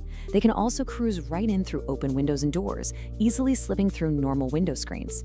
They can ride in on fresh-cut garden flowers, or, believe it or not, they can even hitchhike indoors on your own clothing after you've been working outside in the garden. And that brings us to a frequently asked question we see practically all the time. Can thrips actually fly inside my house? The answer is a very firm yes. Now, they aren't exactly fighter jets. They're actually considered quite weak flyers. But they travel super easily by just catching a ride on the indoor air currents flowing through your home. This means the risk of rapid plant-to-plant spread all the way across your living room is massive. All right, let's move on to Section 3, the 4-step battle plan, executing the counterattack. Before we break down the specific tactical steps, I need you to remember this. Consistency is everything. You must be relentless. This is absolutely not a one-and-done spray situation. Because of that wildly evasive life cycle we talked about earlier, persistence is the key to winning this war. If you spray once and then forget about it, I promise you they will come right back from the soil. You are going to have to outlast them. Okay, here is the high-level battle plan. Step 1, isolate immediately. Step 2, manual removal and rinsing. Step 3, treat the foliage. And Step 4, treat the soil. So the crucial point is right there at Step 1. Isolating the plant immediately is the critical first move to halt the invasion. You must move that infected plant, and honestly, any plants physically touching it, far, far away from your main collection before you do a single other thing. Now let's detail the physical removal phase in Step 2. Once your plant is isolated, take it straight to the shower or the kitchen sink. You want to use a strong jet of lukewarm water to physically blast and dislodge as many adults and larvae as you possibly can. Make sure you target the undersides of the leaves and all that twisted new growth where they love to hide out. And if a leaf is heavily damaged, don't even hesitate. Prune it off immediately, seal it in a plastic bag, and get it out of your house entirely. Moving on to Steps 3 and 4. This brilliantly illustrates the absolute necessity of fighting a two-front war. On the foliage front, you need to spray the leaves with insecticidal soap or a spinoside product every 3 to 5 days to kill the feeding adults and larvae on contact. Spinoside is highly, highly effective for this, but remember that tricky pupating stage? Right. For the soil front, you have to destroy the pupae. You can use systemic granules applied directly to the dirt. The roots absorb this stuff, turning the plant tissue itself into a poisonous defense. Or, if you want a natural root, you can use beneficial nematodes, specifically Steinernema feltii. These are literally microscopic hunting worms you pour into the soil to seek out and destroy the thrips pupae. Whatever you choose, you must treat the leaves and the soil simultaneously. It's like a giant puzzle, and you need both pieces to win. Finally, Section 4, preventing future attacks. Fortifying the base. Once you've won the battle, here is your standard prevention protocol to make sure they never come back. First, quarantine all new plants for at least 1 month. When you buy a plant, keep it in a separate room for 30 days. No exceptions. Second, monitor your collection with blue or yellow sticky traps. Adult thrips are super attracted to these specific colors, so a trap acts as a fantastic early warning system before an infestation explodes. Third, routinely wipe down your plant leaves with a damp cloth. It removes any potential eggs and honestly just keeps the foliage looking healthy and dust-free. As part of your defense strategy, you also need to be extra vigilant with your high-risk VIP plants. I'm talking about monsteras, especially the deliciosa, philodendrons, alocasias, calatheas, and thuriums, and your fiddle leaf figs. Thrips heavily, heavily favor the tender, juicy new growth of these specific, often very expensive species. Check them twice as often as your other plants, for sure. Well, the battle plan is set. Are you ready to be relentless and take back your urban jungle? Breaking the life cycle through a multi-pronged attack on both the leaves and the soil is the ultimate and frankly the only solution to this problem. So as we wrap up this explainer, I have a provocative question to leave you with. How closely have you looked at the undersides of your favorite plant's leaves today? Go grab a flashlight and inspect your collection right now, because in the war against thrips, your own early detection is without a doubt the greatest weapon you have. Good luck out there. Welcome to this explainer. Today we're launching a tactical counteroffensive against one of the absolute most frustrating indoor invaders you can ever encounter, the mealybug. If you love your indoor houseplants, you're going to want to pay close attention because we're turning all this source material into your ultimate, complete guide on how to identify and get rid of mealybugs for good. Now, if you've ever stared at a beloved houseplant and just completely panicked over seeing this small, cotton-like fluff tucked right into the nooks and crannies of the stems, well, you've correctly identified a breach. Yes, that fluff is highly dangerous to your plant's health. But don't worry, take a deep breath. We have a battle plan to get your greenery back to safety. Here's our quick roadmap to secure your perimeter. 1. Identifying the enemy. 2. Causes of the invasion. 3. Step-by-step treatment plan. And 4. Preventing future infestations. Section 1. Identifying the enemy. Know what you're fighting. So what exactly are mealybugs? Well, they're these tiny, soft-bodied, oval insects measuring just 1 to 4 millimeters. They absolutely thrive in warm, humid conditions, and they use these piercing mouthparts to literally drain the life-giving sap right out of your plant's tissue. And what makes them so incredibly difficult to eradicate is they hide under this protective, waxy, powdery armor that actually repels a lot of standard topical pesticides. So how do you spot them before it's too late? Grab a magnifying glass and inspect the leaf axils. You know, that little joint right where the leaf meets the stem. A heavy infestation is going to look like tiny little bits of cotton just stuffed into those crevices. These bugs are really slow-moving, and if you leave them unchecked, their constant feeding will cause your plant's foliage to yellow, droop, and eventually just drop off, completely stunting the plant's overall growth. And honestly, there's a whole hidden sabotage happening on your leaves too. As they feed, mealybugs excrete this sticky, clear substance called honeydew. It makes the leaves look shiny and kind of tacky to the touch, and it does two terrible things. First, it grows a powdery black fungus called sooty mold, but second, it actually attracts ants. The ants will actively farm and protect the mealybugs from predators just so they can harvest that sweet honeydew. It is a highly organized alliance working right against your plant. Section 2. Causes of the invasion. How did they breach the perimeter? You know, it really often comes down to overall plant health. An ideally balanced plant has strong natural defenses, but an overwatered plant, that's a stressed, weak plant. Put that in stagnant air, and pests can just settle in completely undisturbed. And if you add in way too much nitrogen fertilizer, the plant pushes out this incredibly lush, tender new growth. To a mealybug, that tender new growth is literally an all-you-can-eat buffet. But here's the crucial point. While weak plants definitely attract pests, the bugs still have to physically get inside your house somehow, right? The most common source of an invasion is actually a classic Trojan horse scenario. It's a beautiful, brand new plant you just brought home from a nursery or store, and it's secretly harboring a few hidden bugs. You absolutely must always quarantine and inspect your new arrivals before putting them anywhere near your existing collection. Section 3. Step-by-step treatment plan. The counterattack. All right, here is your 4-step mission directive to completely eradicate the infestation. We're going to move from immediate triage through manual and natural defenses all the way up to total elimination. Step 1 is non-negotiable. You have to isolate the infested plant immediately. Female mealybugs lay hundreds of eggs, and the newly hatched young, which are called crawlers, will actively travel to your nearby pots. Once it's isolated, step 2 is manual removal. Grab a Q-tip, dip it in 70% isopropyl alcohol, and touch it directly to every single visible bug and cottony egg sac you can see. The alcohol instantly dissolves their wax coating on contact and kills them.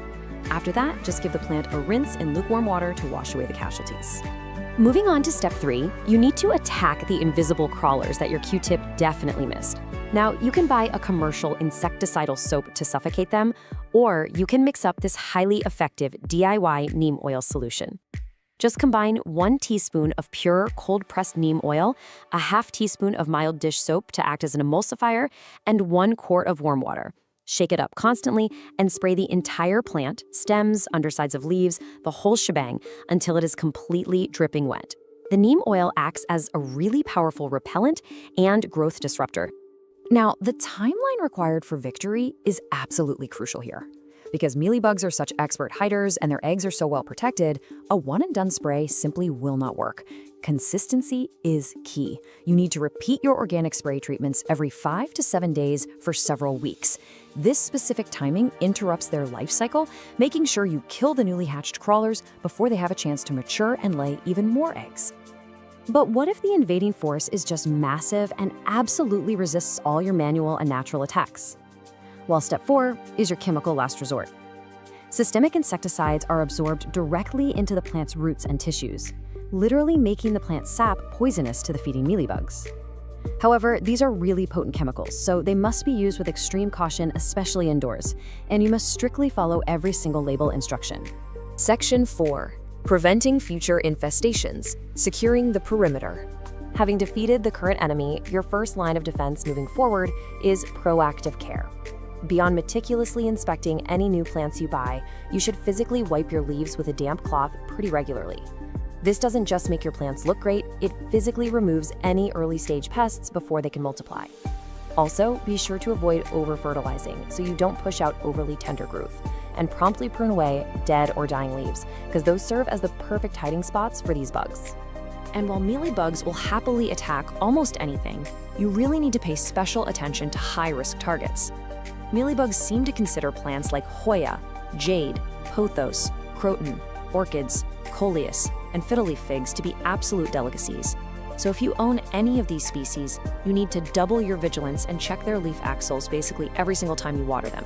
Now there is one final plot twist to be aware of. What if you've done everything right, you've isolated, swabbed, and sprayed for weeks, but the plant is still declining? Well, you might actually be dealing with root mealybugs. These are a specific species that live entirely underground and feed directly on the plant's root system.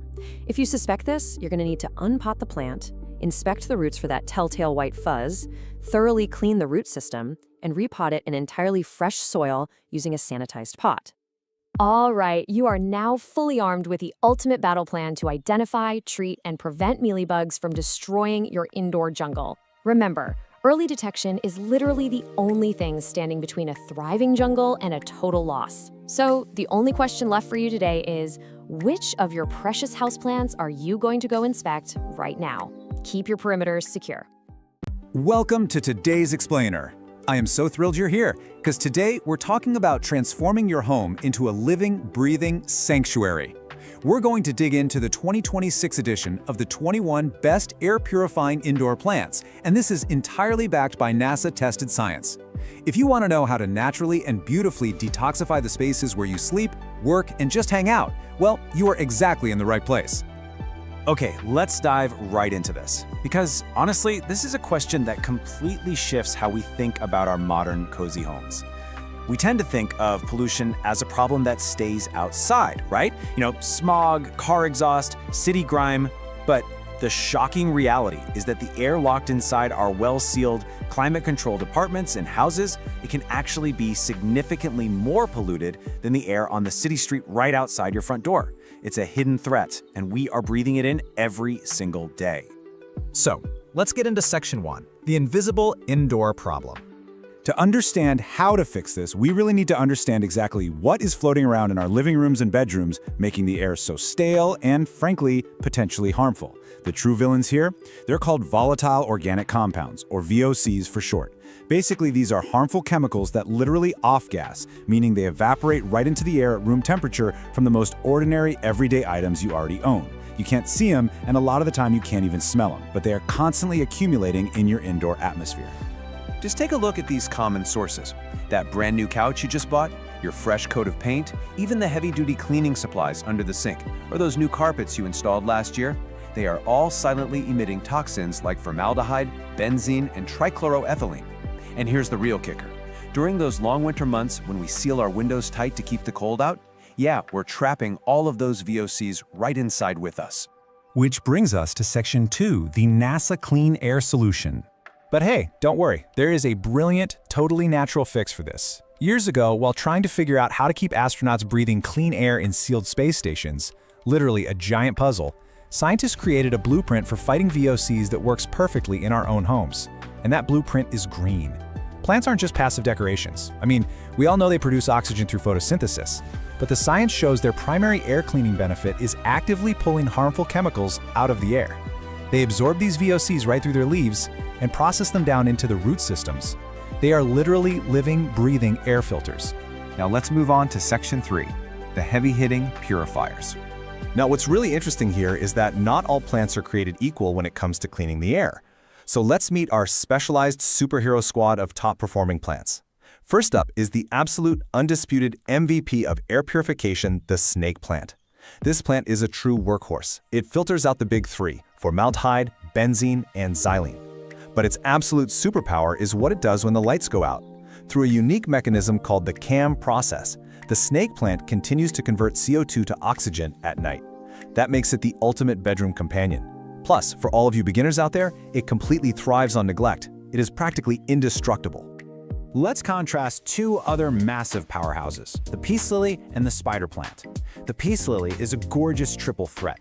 It actively filters ammonia and absorbs airborne mold, which is absolutely perfect for human bathrooms. However, it is highly toxic to pets, and honestly, it's kind of a diva. It droops dramatically just to tell you it's thirsty. On the other hand, the spider plant tackles formaldehyde and xylene, is super easy to propagate by just snipping off its little babies, and best of all, it's completely pet safe. Two very different vibes, but both are incredibly effective. Let's quickly run through this matrix of other heavy hitters. We've got the red-edged Dracena, which is fantastic for fighting off-gassing from lacquers and varnishes, just pulling xylene right out of the air. The chrysanthemum needs bright light, but man, it is a champion against ammonia. The heartleaf philodendron is a fast-growing vine that absolutely devours formaldehyde. But take a close look at English ivy at the bottom there. This elegant little vine has the surprising and highly beneficial ability to dramatically reduce airborne mold and even airborne fecal particles. Yeah, you heard that right, making it an absolute must-have for the bathroom. Moving along to Section 4, Specialized Plant Squads. Let's see how this builds, because beyond the absolute heavy hitters, we have our highly adaptable team. We can actually group our plants into specific categories depending on your household's unique needs. The Chinese evergreen is beautiful and thrives in those tricky low-light corners while fighting benzene. The golden pothos actually tackles carbon monoxide and is, again, near indestructible. The bamboo palm acts as a pet-safe natural humidifier. And then, there's the ZZ plant. If you are a forgetful waterer or a frequent traveler, this is your ultimate survivor. It filters toluene and xylene, and genuinely seems to thrive on severe neglect. Next up, we have the high aesthetic and highly specialized purifiers. Look at the azalea. It specifically targets formaldehyde off-gassing from things like plywood and foam insulation. The Gerbera daisy helps filter out trichloroethylene, which, fun fact, is often brought into the home on your dry cleaning. The rubber plant uses its massive leaves to maximize surface area for pulling in formaldehyde. And of course, good old aloe vera pulls double duty. It filters benzene from the air while offering a handy healing gel right inside its leaves for those minor kitchen burns. And to round out our top 21, here's some rapid-fire advice for these fantastic tropicals. If you have dry winter air, the Boston fern and the truly spectacular bird of paradise both act as massive natural humidifiers. The anthurium is fantastic at pulling ammonia from the air while offering these gorgeous waxy blooms. And speaking of specific pollutants, did you just get new carpets? The weeping fig is your tree. Looking for elegance in the bedroom? The orchid, much like the snake plant, provides nighttime oxygen while absorbing xylene.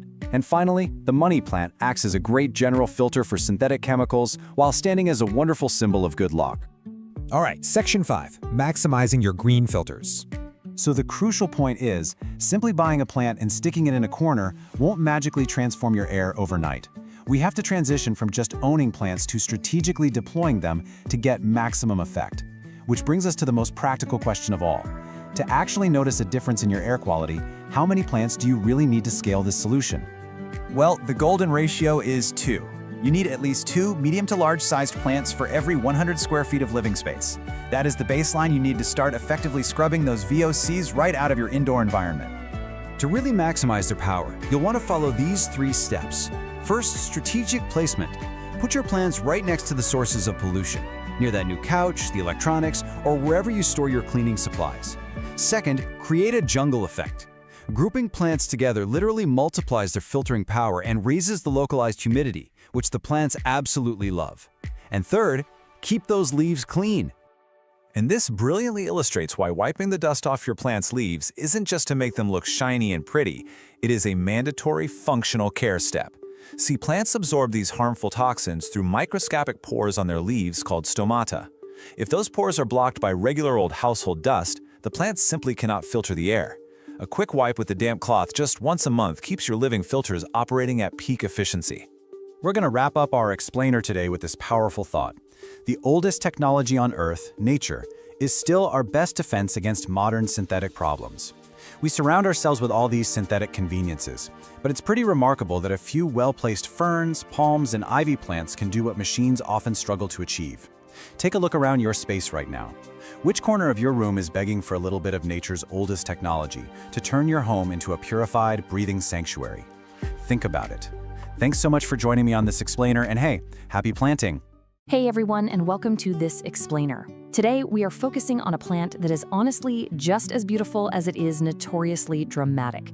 I'm talking about the nerve plant, officially known as Fittonia albovinus. If you've ever wanted to add a really striking, brilliantly patterned plant to your indoor jungle, but you've been a little intimidated by its diva reputation, you are in exactly the right place. We're going to completely decode everything this plant needs so you can grow it with absolute confidence. So, picture this. You walk into your room and you check on your stunning new nerve plant. But instead of looking all perky and fresh, every single stem has suddenly fallen completely flat. The leaves are literally lying on the soil like the plant has just given up on life. Your heart drops, right? You think you've killed it. But what if I told you that this terrifying, panic-inducing moment is actually one of the absolute best features of this plant? You see, houseplant keepers affectionately call this whole phenomenon the faint, and it is arguably the most useful built-in alarm system in the entire plant world. This dramatic collapse simply means the soil has dried out. That's it. And the best part? A really thorough watering will usually have those stems standing completely upright, looking pristine again, within just 20 to 30 minutes. It's highly theatrical, literally like a Victorian lady on a fainting couch, but it is entirely reversible. Okay, so here's our game plan for this explainer. 1. The dramatic nerve plant. 2. Light, water, and soil. 3. Temperature and high humidity. 4. Feeding and pruning maintenance. 5. Easy stem propagation. And 6. Troubleshooting and pro tips. Let's get into it. Starting with Section 1, the dramatic nerve plant. Meet the Fittonia. Originally coming from the shaded floor of the Peruvian rainforest, the Fittonia is universally loved for its deeply veined leaves. They look like these tiny, intricate, colorful mosaics etched right onto dark green foliage. And alongside its stunning visual variety, we're talking bright pink, deep red, silver, you name it, it is completely non-toxic to cats and dogs, which is a huge plus. Because of its rainforest floor origins, it has a naturally shallow root system and stays incredibly compact. That makes it absolutely perfect for small indoor spaces where you want a really big visual impact without taking up much room. Moving right along to Section 2, light, water, and soil. The holy trinity of plant care. First up is light. Because it naturally lives down on the dense rainforest floor, the Fittonia is shade tolerant. But keep in mind, it's not shade dependent. It genuinely does fine in lower light, but giving it a nice, bright, east-facing window is going to be your sweet spot. That bright, indirect light is what keeps those colored veins looking so vivid and stops the stems from stretching out and getting all leggy. But a quick warning here, even a single hour of direct, hot midday sun will bleach and crisp up those leaves almost instantly. So definitely keep it protected from direct rays. Now, when it comes to water, the symptoms of getting it wrong are distinctly different. While the plant really loves moisture, you gotta find that perfect balance. Overwatering leads to mushy stems, sour-smelling soil, and soft yellow leaves, which is basically the dreaded root rot. Underwatering, on the other hand, triggers that dramatic faint we just talked about, but with a super fast recovery. To avoid both of these extremes, always use the knuckle test. Just stick your finger into the soil down to the first knuckle. If the surface feels dry, it's time to water. Do not wait for the soil to dry out completely. To maintain that perfect, consistently damp sponge moisture level without totally drowning the roots, you absolutely need the right soil. This recipe is fantastic for that. You want 2 parts moisture-retaining peat or cocoa coir, 1 part perlite for aeration, and just a handful of orchid bark or coarse sand. This balance ensures the roots can drink their fill while still getting the oxygen they desperately need. And please remember, unless you are building a completely closed terrarium, drainage holes in your pot are absolutely mandatory. All right, Section 3, temperature and high humidity, creating the environment. So trying to recreate a tropical environment is probably the single most demanding aspect of Fittonia care.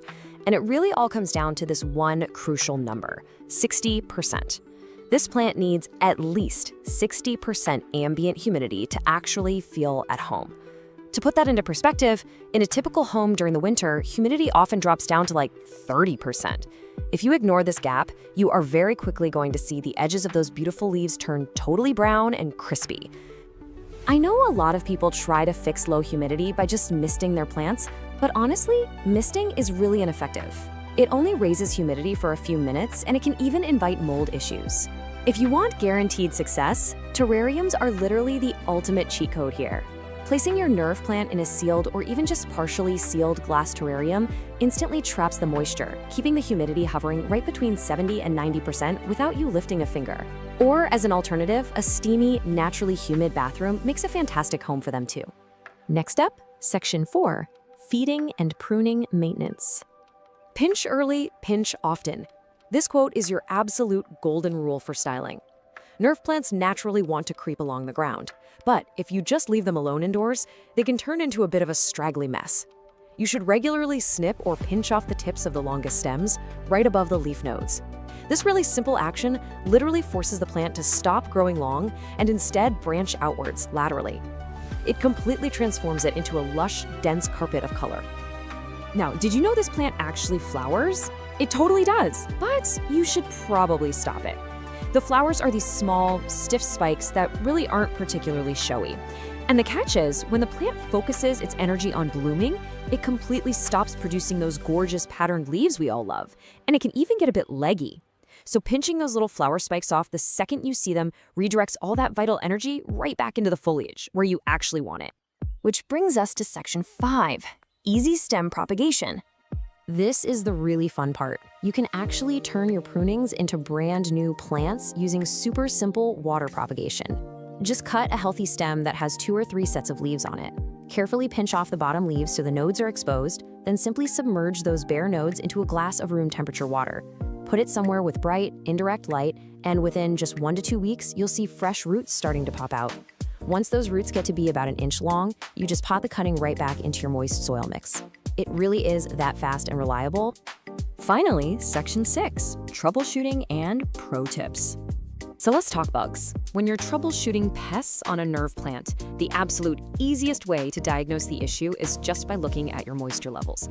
Because Photonia needs moist soil, that can sometimes attract fungus gnats. The best way to treat them is with yellow sticky traps to catch the flying adults, and a neem oil soil drench to handle the larvae in the dirt. On the flip side, if your humidity fluctuates and the air gets too dry, you might accidentally invite spider mites. You can easily treat those by regularly wiping the leaves down with a diluted insecticidal soap. Catching these guys early really makes treatment a breeze.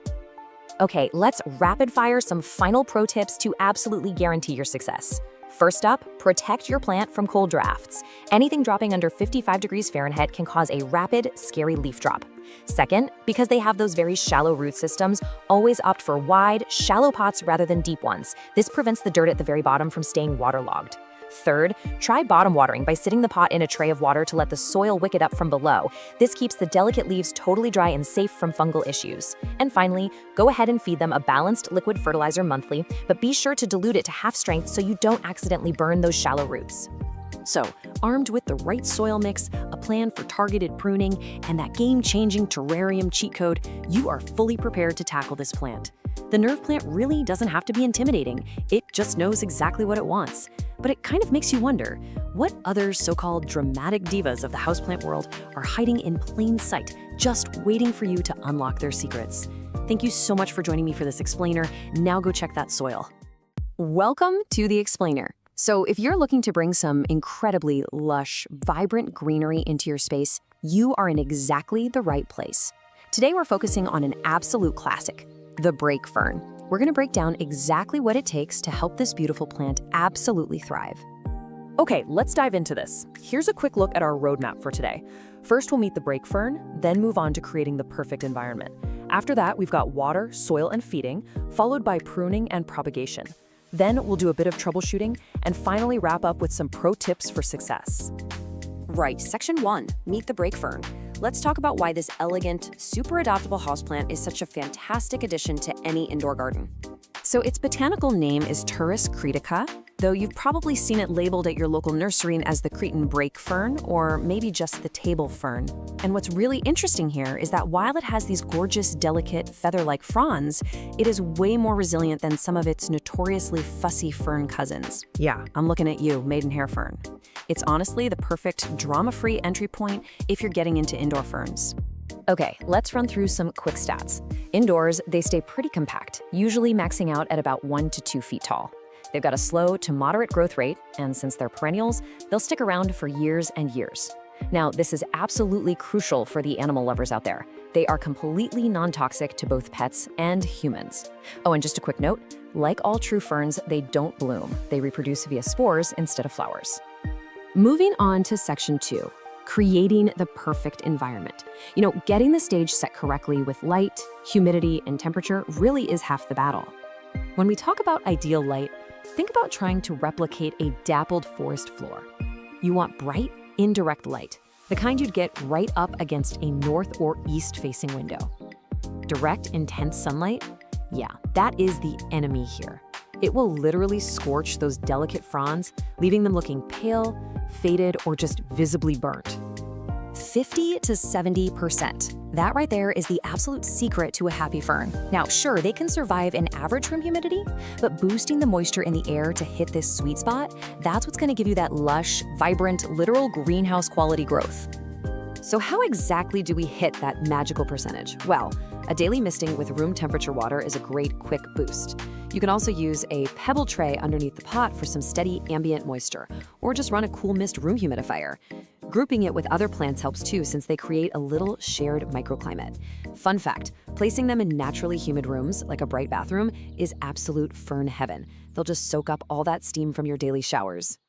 Let's talk temperature for a second. Unlike a lot of your tropical houseplants that just crave intense heat, brake ferns actually appreciate a slightly cooler house. They love temperatures sitting between 60 and 75 degrees Fahrenheit. In fact, they genuinely enjoy brief nighttime dips down to 50 degrees, which perfectly mimics their natural habitat. But, and this is a big but, keep them away from extremes. They absolutely despise hot drafts, radiators, heating vents, and AC units. All right, Section 3, water, soil, and feeding. Let's look at the routine maintenance required to keep this plant fueled and hydrated. The absolute golden rule for watering a brake fern is this: stay moist, not wet. They really don't have much drought tolerance, so you're gonna wanna water them thoroughly when just the top inch of soil feels slightly dry to the touch. But here's the major warning: never, ever leave them sitting in water. Discard any excess water in the saucer immediately. Standing water is basically a fast track to suffocating the roots and causing root rot. Also, if your tap water is on the harsher side, you might want to switch to filtered, distilled, or rainwater. And you know the soil you use plays a massive role in that whole watering routine. You're looking for a peat-based potting mix, but it needs to be amended with perlite or pumice so those roots can actually breathe. The soil has to retain moisture without turning into a soggy, dense mess. Oh, and a drainage hole in the pot? Completely, strictly non-negotiable. As for feeding, brake ferns are what we consider light feeders. During their active growing seasons in the spring and summer, you really only need to feed them every 2 to 4 weeks. Now, because their root systems are actually quite sensitive, it's super critical to use a liquid houseplant fertilizer diluted to half strength. And always apply it to soil that's already moist so you don't accidentally burn the roots. Section 4, pruning and propagation. This is where we get into how to tidy up your plant, keep it healthy, and best of all, multiply it. Routine maintenance is honestly incredibly straightforward. If you spot any yellow or brown fronds, just snip them off with sharp scissors at the absolute base of the plant. That redirects its energy right back to fresh new growth. As for repotting, you only need to do this every 1 to 2 years, ideally in the spring. So the key takeaway here is that ferns hate being overpotted. You want to keep their roots nice and snug. When you do repot, only size up by about 1 to 2 inches in diameter. Now, if you want to create brand new plants literally for free, rhizome division is the way to go. Again, best done in the spring. You just carefully pull the entire plant from its pot, give it a gentle shake to remove excess soil so you can actually see the thick rhizomes, and then just divide the root ball into sections. Make sure every new section has at least 2 to 3 healthy fronds attached. Pot those divisions up in appropriately sized containers with fresh, moist soil, pop them in a warm, humid spot, and just watch them take off. It's so rewarding. Okay. Section 5, troubleshooting common problems. Let's figure out how to diagnose those subtle little cries for help your fern might be giving you. What's really fascinating here is how clearly the fronds physically communicate exactly what the plant needs. Seeing brown, crispy edges, it's basically begging for more humidity. If the leaves are turning yellow, that usually points to overwatering or hot, dry air. Pale or faded fronds, that means it's getting way too much direct sunlight and really needs some shade. Wilting is kind of tricky though. It can mean the soil is bone dry, or conversely, that the roots have actually rotted from too much water and can't absorb moisture anymore. So always check the soil first. While these guys are generally really hardy, there are a few standard invaders that might try to target your fern. Keep an eye out for scale insects. Those look like tiny brown bumps. Then there are mealybugs, which resemble little white cottony masses, aphids, usually clustered on fresh green growth, or the fine webbing of spider mites, which typically show up when the air is just too dry. Keep calm though, these are all very manageable. But here is the absolutely crucial thing to remember if you do spot pests. Never use harsh chemical insecticides. The fronds on a brake fern are super delicate, and harsh chemicals will almost always do more damage to the plant than the bugs ever could. Just isolate the plant to protect the rest of your collection and gently wipe the fronds with a damp cloth, or at most use a very mild diluted insecticidal soap. Finally, Section 6, Pro Tips for Success. Let's summarize the absolute best practices and look at some stunning varieties you might want to track down. The species Purus critica comes in some incredibly beautiful varieties that are definitely going to appeal to your inner plant collector. Alba lineata gives you these striking creamy white centers. Then you have Mai, which offers highly textured, ruffled tips that almost look like parsley. Iko Miyako is amazing because it combines both the white centers and those crusted tips. Wilsoni features robust, deeply lobed green foliage, and Parkery is a super lush, wide-leafed, bright green option. There is literally a style for every aesthetic out there. To bring this all together, here are your golden rules for break fern care. Consistency is key. You want to keep that soil consistently moist, but never let it sit in wet standing water. Give it a cool, calm environment away from any drafty radiators. And above all else, humidity is everything. Seriously, a little daily attention, just a quick misting, is usually all it takes to prevent those dreaded crispy edges. We're going to leave you with this final thought so you can immediately apply what you've just learned. Take a look around your living space right now. Where is that perfect, naturally humid, bright, indirect microclimate in your home? Maybe it's a bathroom shelf or right next to a kitchen sink. Find that spot and you are well on your way to becoming a master fern parent. Thanks so much for joining us on this explainer, and happy growing. Welcome to another explainer. Today, we're focusing on a houseplant that isn't just, a basic piece of greenery. It's practically a living, breathing work of art. We're talking about the incredible Philodendron Brazil. If you're looking for that lush, tropical jungle vibe, but you want something with a bit more artistic flair than your standard green foliage, you are in exactly the right place. This plant is a fantastic, highly communicative artist's canvas. And by the end of this explainer, you're going to know exactly how to master its care, no matter your current experience level. Okay, let's dive into this. Here is our roadmap for today. First, we'll meet the Brazil. Second, mastering light and water. Third, perfecting soil and environment. Fourth, pruning and propagation. And finally, troubleshooting and pro tips. Section 1. Meet the Brazil, the communicative canvas. So this isn't just your run-of-the-mill vine. It actually has a pretty fascinating backstory and a highly communicative personality that makes it the absolute perfect companion for developing your own plant intuition. To really get this plant, we have to travel back to 1991.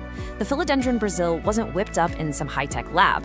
It was actually discovered as a totally natural mutation in a greenhouse in Holambra, Brazil. And because it's a mutation, every single leaf that unfurls is a completely unique canvas. You get these incredible, unpredictable splashes of lime, cream, and deep emerald green. It literally looks like someone took a paintbrush to a standard heartleaf philodendron. But, that beautiful paintbrush effects actually comes with a biological catch. It's called variegation. Variegation is just a genetic mutation where areas of the leaf lack chlorophyll, which is the green stuff that makes food for the plant. So those stunning lime and yellow stripes, they're essentially energy freeloaders. They look absolutely incredible, but they don't pull their weight when it comes to photosynthesizing. And this establishes exactly why the Brazil has such specific lighting needs compared to a solid green plant. Section 2. Mastering light and water, the non-negotiables. If you want to keep your plant thriving and keep those freeloader variegated stripes looking super bright, getting your light right is completely non-negotiable. To compensate for those non-producing colorful areas, your Brazil needs bright, indirect light. Specifically, you're going to want to aim for 10,000 to 20,000 lux. And hey, you can actually measure this using a free light meter app right on your smartphone. The sweet spot is placing your plant within about 3 to 5 feet of an east or west facing window. A little gentle morning sun is fantastic, but you really must avoid hot, direct afternoon rays, or those beautiful yellow parts, which lack protective pigments, will scorch right up and turn papery. All right, let's talk watering, because this builds right into keeping the roots healthy. We're looking at the soak and dry method versus frequent sipping. Like most aroids, the Brazil is super susceptible to root rot if it just sits in wet soil all the time. You should only water when the top 50 to 75% of the soil is dry to the touch. But when you do water it, don't just give it a little sip. You need to soak it completely until water flows right out of the drainage holes. This flushing action actually mimics a tropical downpour. It ensures every single root gets a drink, and it washes out any built-up salts from tap water and fertilizers. And guys, this brilliantly illustrates exactly why I call the Brazil a communicative plant. If you aren't quite sure if it's time to water, just look for the philodendron curl. When this plant is thirsty, it literally tells you by drooping and curling its leaves inward into a little concave shape. This is simply a loss of turgor pressure, meaning the internal water pressure in the plant cells has dropped. Just give it a deep soak and I promise you it will perk right back up within hours. It's an amazing built-in visual cue. Section 3. Perfecting soil and environment, the optimal setup. Now, what's really interesting about moving this plant from just surviving to truly thriving is what goes on beneath the surface. The Brazil is a tropical hemiepiphyte, which means in the wild it actually grows up the sides of trees and in loose leaf litter, definitely not in dense ground dirt. Its roots need oxygen just as much as they need water, so dense potting soil will just suffocate it. So we construct a DIY chunky aeroid mix. You want 40% potting soil for baseline moisture, 30% orchid bark to create these nice large air pockets, 20% perlite for aeration, and 10% worm castings for super gentle feed. This precise, fast-draining recipe practically eliminates the risk of root rot by delivering crucial oxygen right to the root system. With great soil comes great growth, and let me tell you, the Brazil is a really vigorous grower. It's capable of shooting out 2 to 3 feet of new vines per year. To fuel all that action, utilize what we call the weekly feeding method. Instead of hitting the plant with a massive, heavy dose of fertilizer once a month, you just mix a balanced liquid fertilizer at 1/4 strength and use it every single time you water during the active growing seasons of spring and summer. It gives the plant this steady, consistent stream of nutrients without any risk of chemical burn. As it grows, you actually get a choice to make about its form. See, in the wild, this plant climbs trees. When we keep it in a hanging basket at home and just let the vines dangle, the plant stays in its juvenile form, giving you those smaller 3 to 4 inch heart-shaped leaves. But if you provide it with vertical support, like a moss pole, it undergoes a total metamorphosis. The stems get woody and the leaves can mature to a massive 12 inches wide. So it's entirely up to your personal aesthetic preference. Section 4, Pruning and Propagation, Expert Level. So, are you ready to graduate to expert status? Before we start multiplying your collection, we absolutely have to address an alarming question that plagues so many owners. Why is my beautifully variegated plant suddenly pushing out completely solid dark green leaves? Well, the answer is reversion. Remember how we said the plant is constantly trying to fix its mutation to be more efficient? If your Brazil isn't getting enough light, it honestly kind of panics and produces solid green leaves to maximize photosynthesis. So the absolute strict rule here is this: if you see solid green vines, your plant is screaming for more light. You must immediately prune that solid green vine all the way back to the last variegated leaf and then move the pot to a brighter location. If you don't do this, that really vigorous green growth will just take over and outcompete the variegated parts permanently. But hey, when you do prune, definitely do not throw those cuttings away. The Brazil is ridiculously easy to clone through water propagation. First, just find a vine with a little brown bump on it. That's an aerial root node. Cut a segment, leaving just 1 leaf and 1 node. Then submerge only the node in a glass of water, making sure to keep the leaf dry so it doesn't rot. In about 10 to 14 days, roots are going to appear. Once they're a couple of inches long, you can plant them right back into the top of the mother pot to make the whole thing incredibly full and bushy. Now, if cutting your plant makes you a little nervous, try the expert level bobby pin method. You literally don't even need scissors. Just loop a really long vine back up to the top of the soil. Find a node and use a standard bobby pin or a paper clip to pin it firmly against the moist dirt. It will root directly into the pot while it's still safely attached to the mother plant. Once it's rooted in there, you can snip the connecting vine or just leave it for a beautifully dense, layered look. Section 5, Troubleshooting and Pro Tips. Look, even the best plant parents run into a few bugs eventually, or want the inside scoop on styling. If you see bugs, please don't panic. Here are the 3 usual suspects and your exact actionable fixes. Fungus gnats, they absolutely love wet soil. Dry out your potting mix and treat it with mosquito bits. What about little white cottony fluff in the leaf crevices? Those are mealybugs. Just dip a Q-tip in 70% isopropyl alcohol and dab them right off. And finally, thrips. These are tiny yellow or black slivers that cause silver damage patches.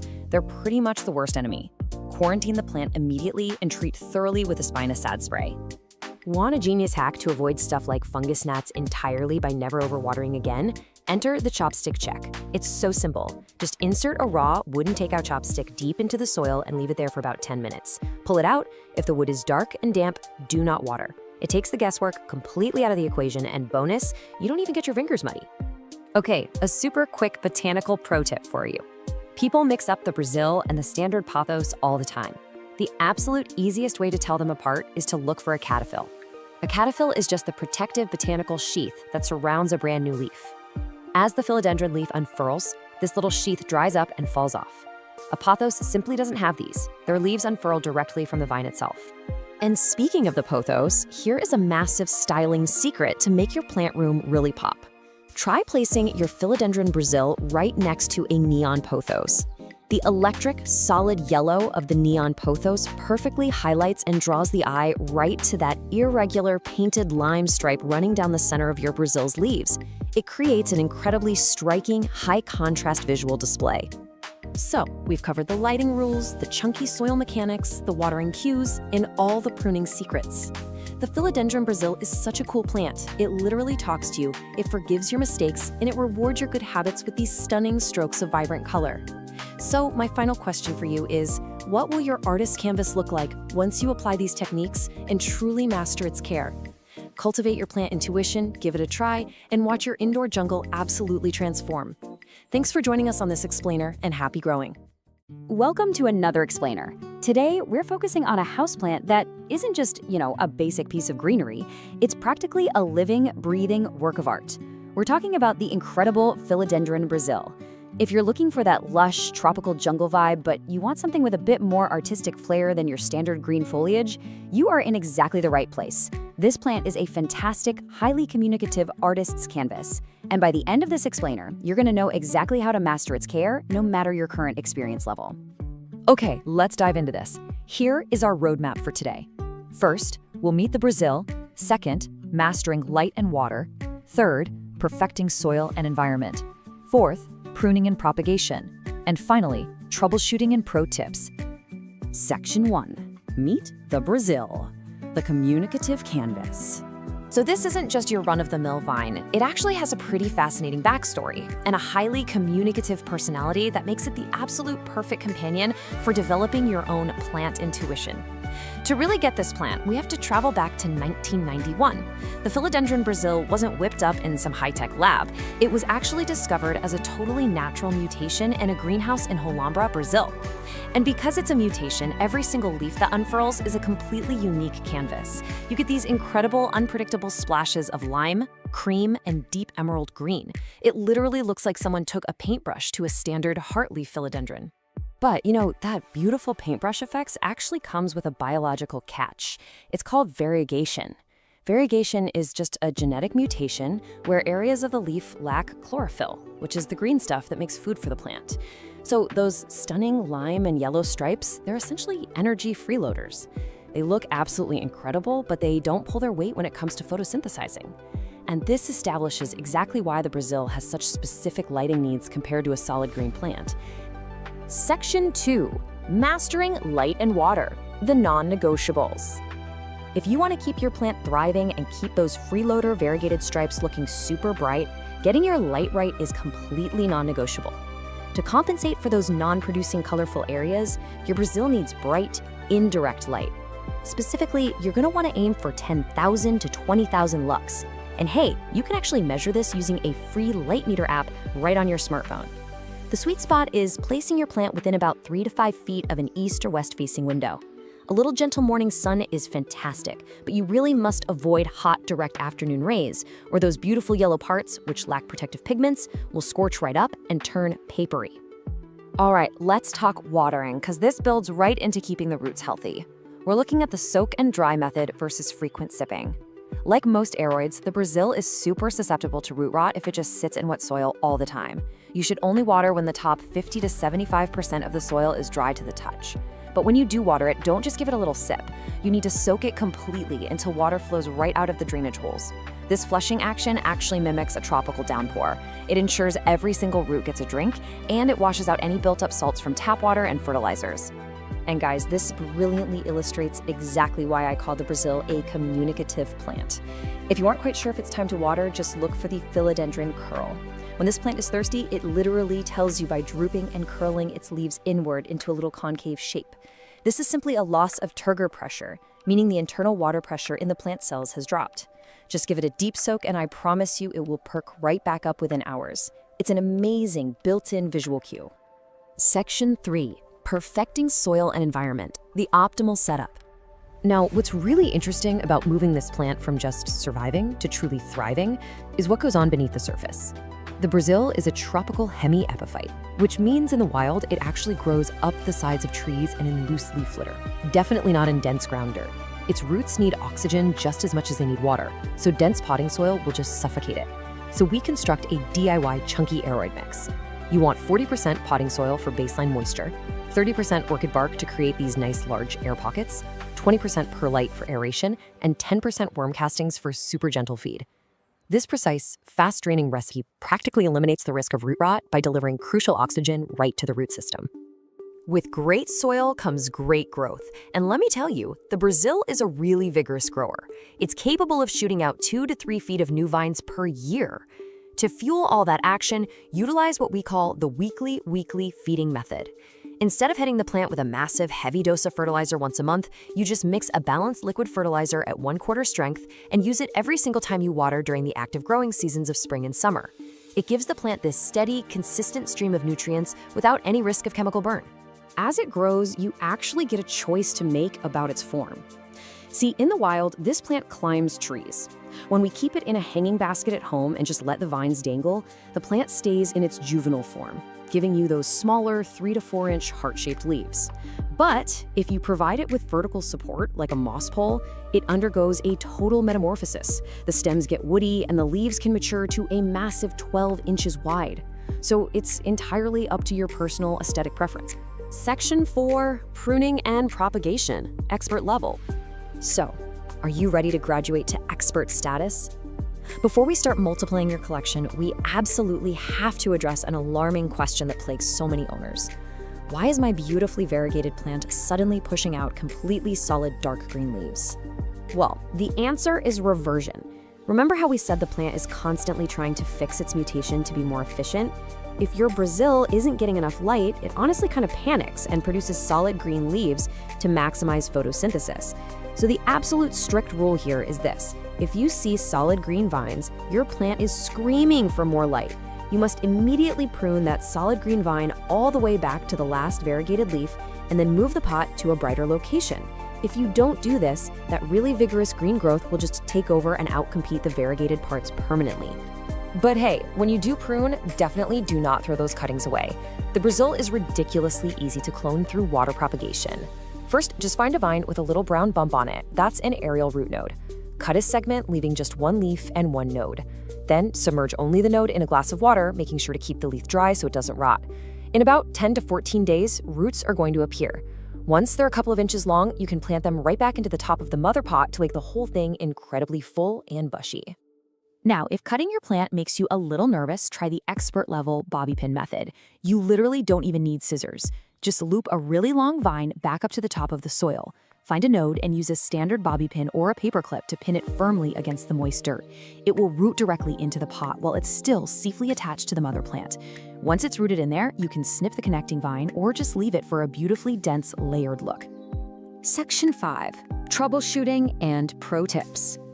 Look, even the best plant parents run into a few bugs eventually, or want the inside scoop on styling. If you see bugs, please don't panic. Here are the 3 usual suspects and your exact actionable fixes. Fungus gnats, they absolutely love wet soil. Dry out your potting mix and treat it with mosquito bits. What about little white cottony fluff in the leaf crevices? Those are mealybugs. Just dip a Q-tip in 70% isopropyl alcohol and dab them right off. And finally, thrips. These are tiny yellow or black slivers that cause silver damage patches. They're pretty much the worst enemy. Quarantine the plant immediately and treat thoroughly with a spinosad spray. Want a genius hack to avoid stuff like fungus gnats entirely by never overwatering again?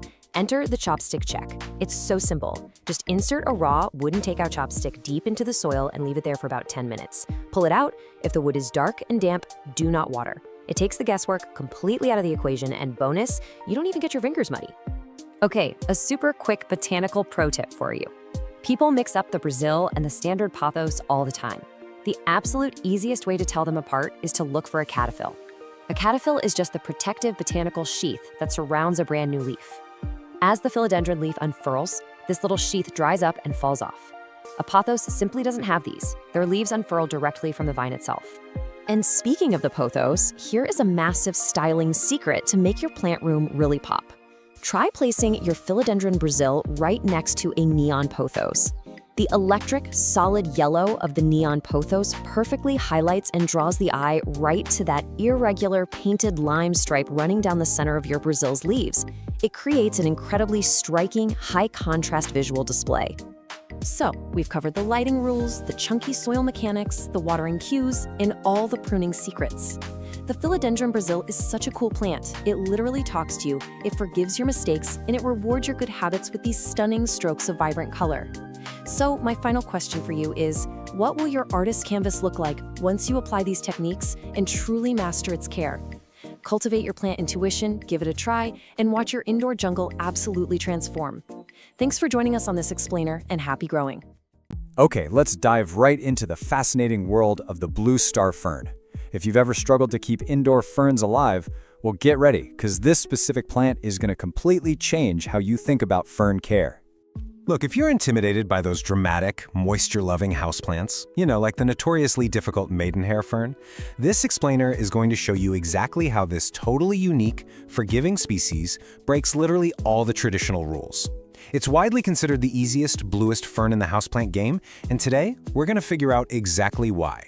Here's our roadmap from beginner to expert. We'll start with the blue star secret, then look at perfect light and humidity, watering, feeding, and soil, pruning and propagation basics, solving common plant problems, and finally wrap up with some pro tips for fern mastery. Let's get right into it. Section 1. The blue star secret, unlocking the 2 non-negotiables of plant care. So the absolutely crucial point to understand right out of the gate is that this plant has 2 non-negotiable biological needs, and they literally dictate every single aspect of its care. It all comes down to this one word: epiphyte.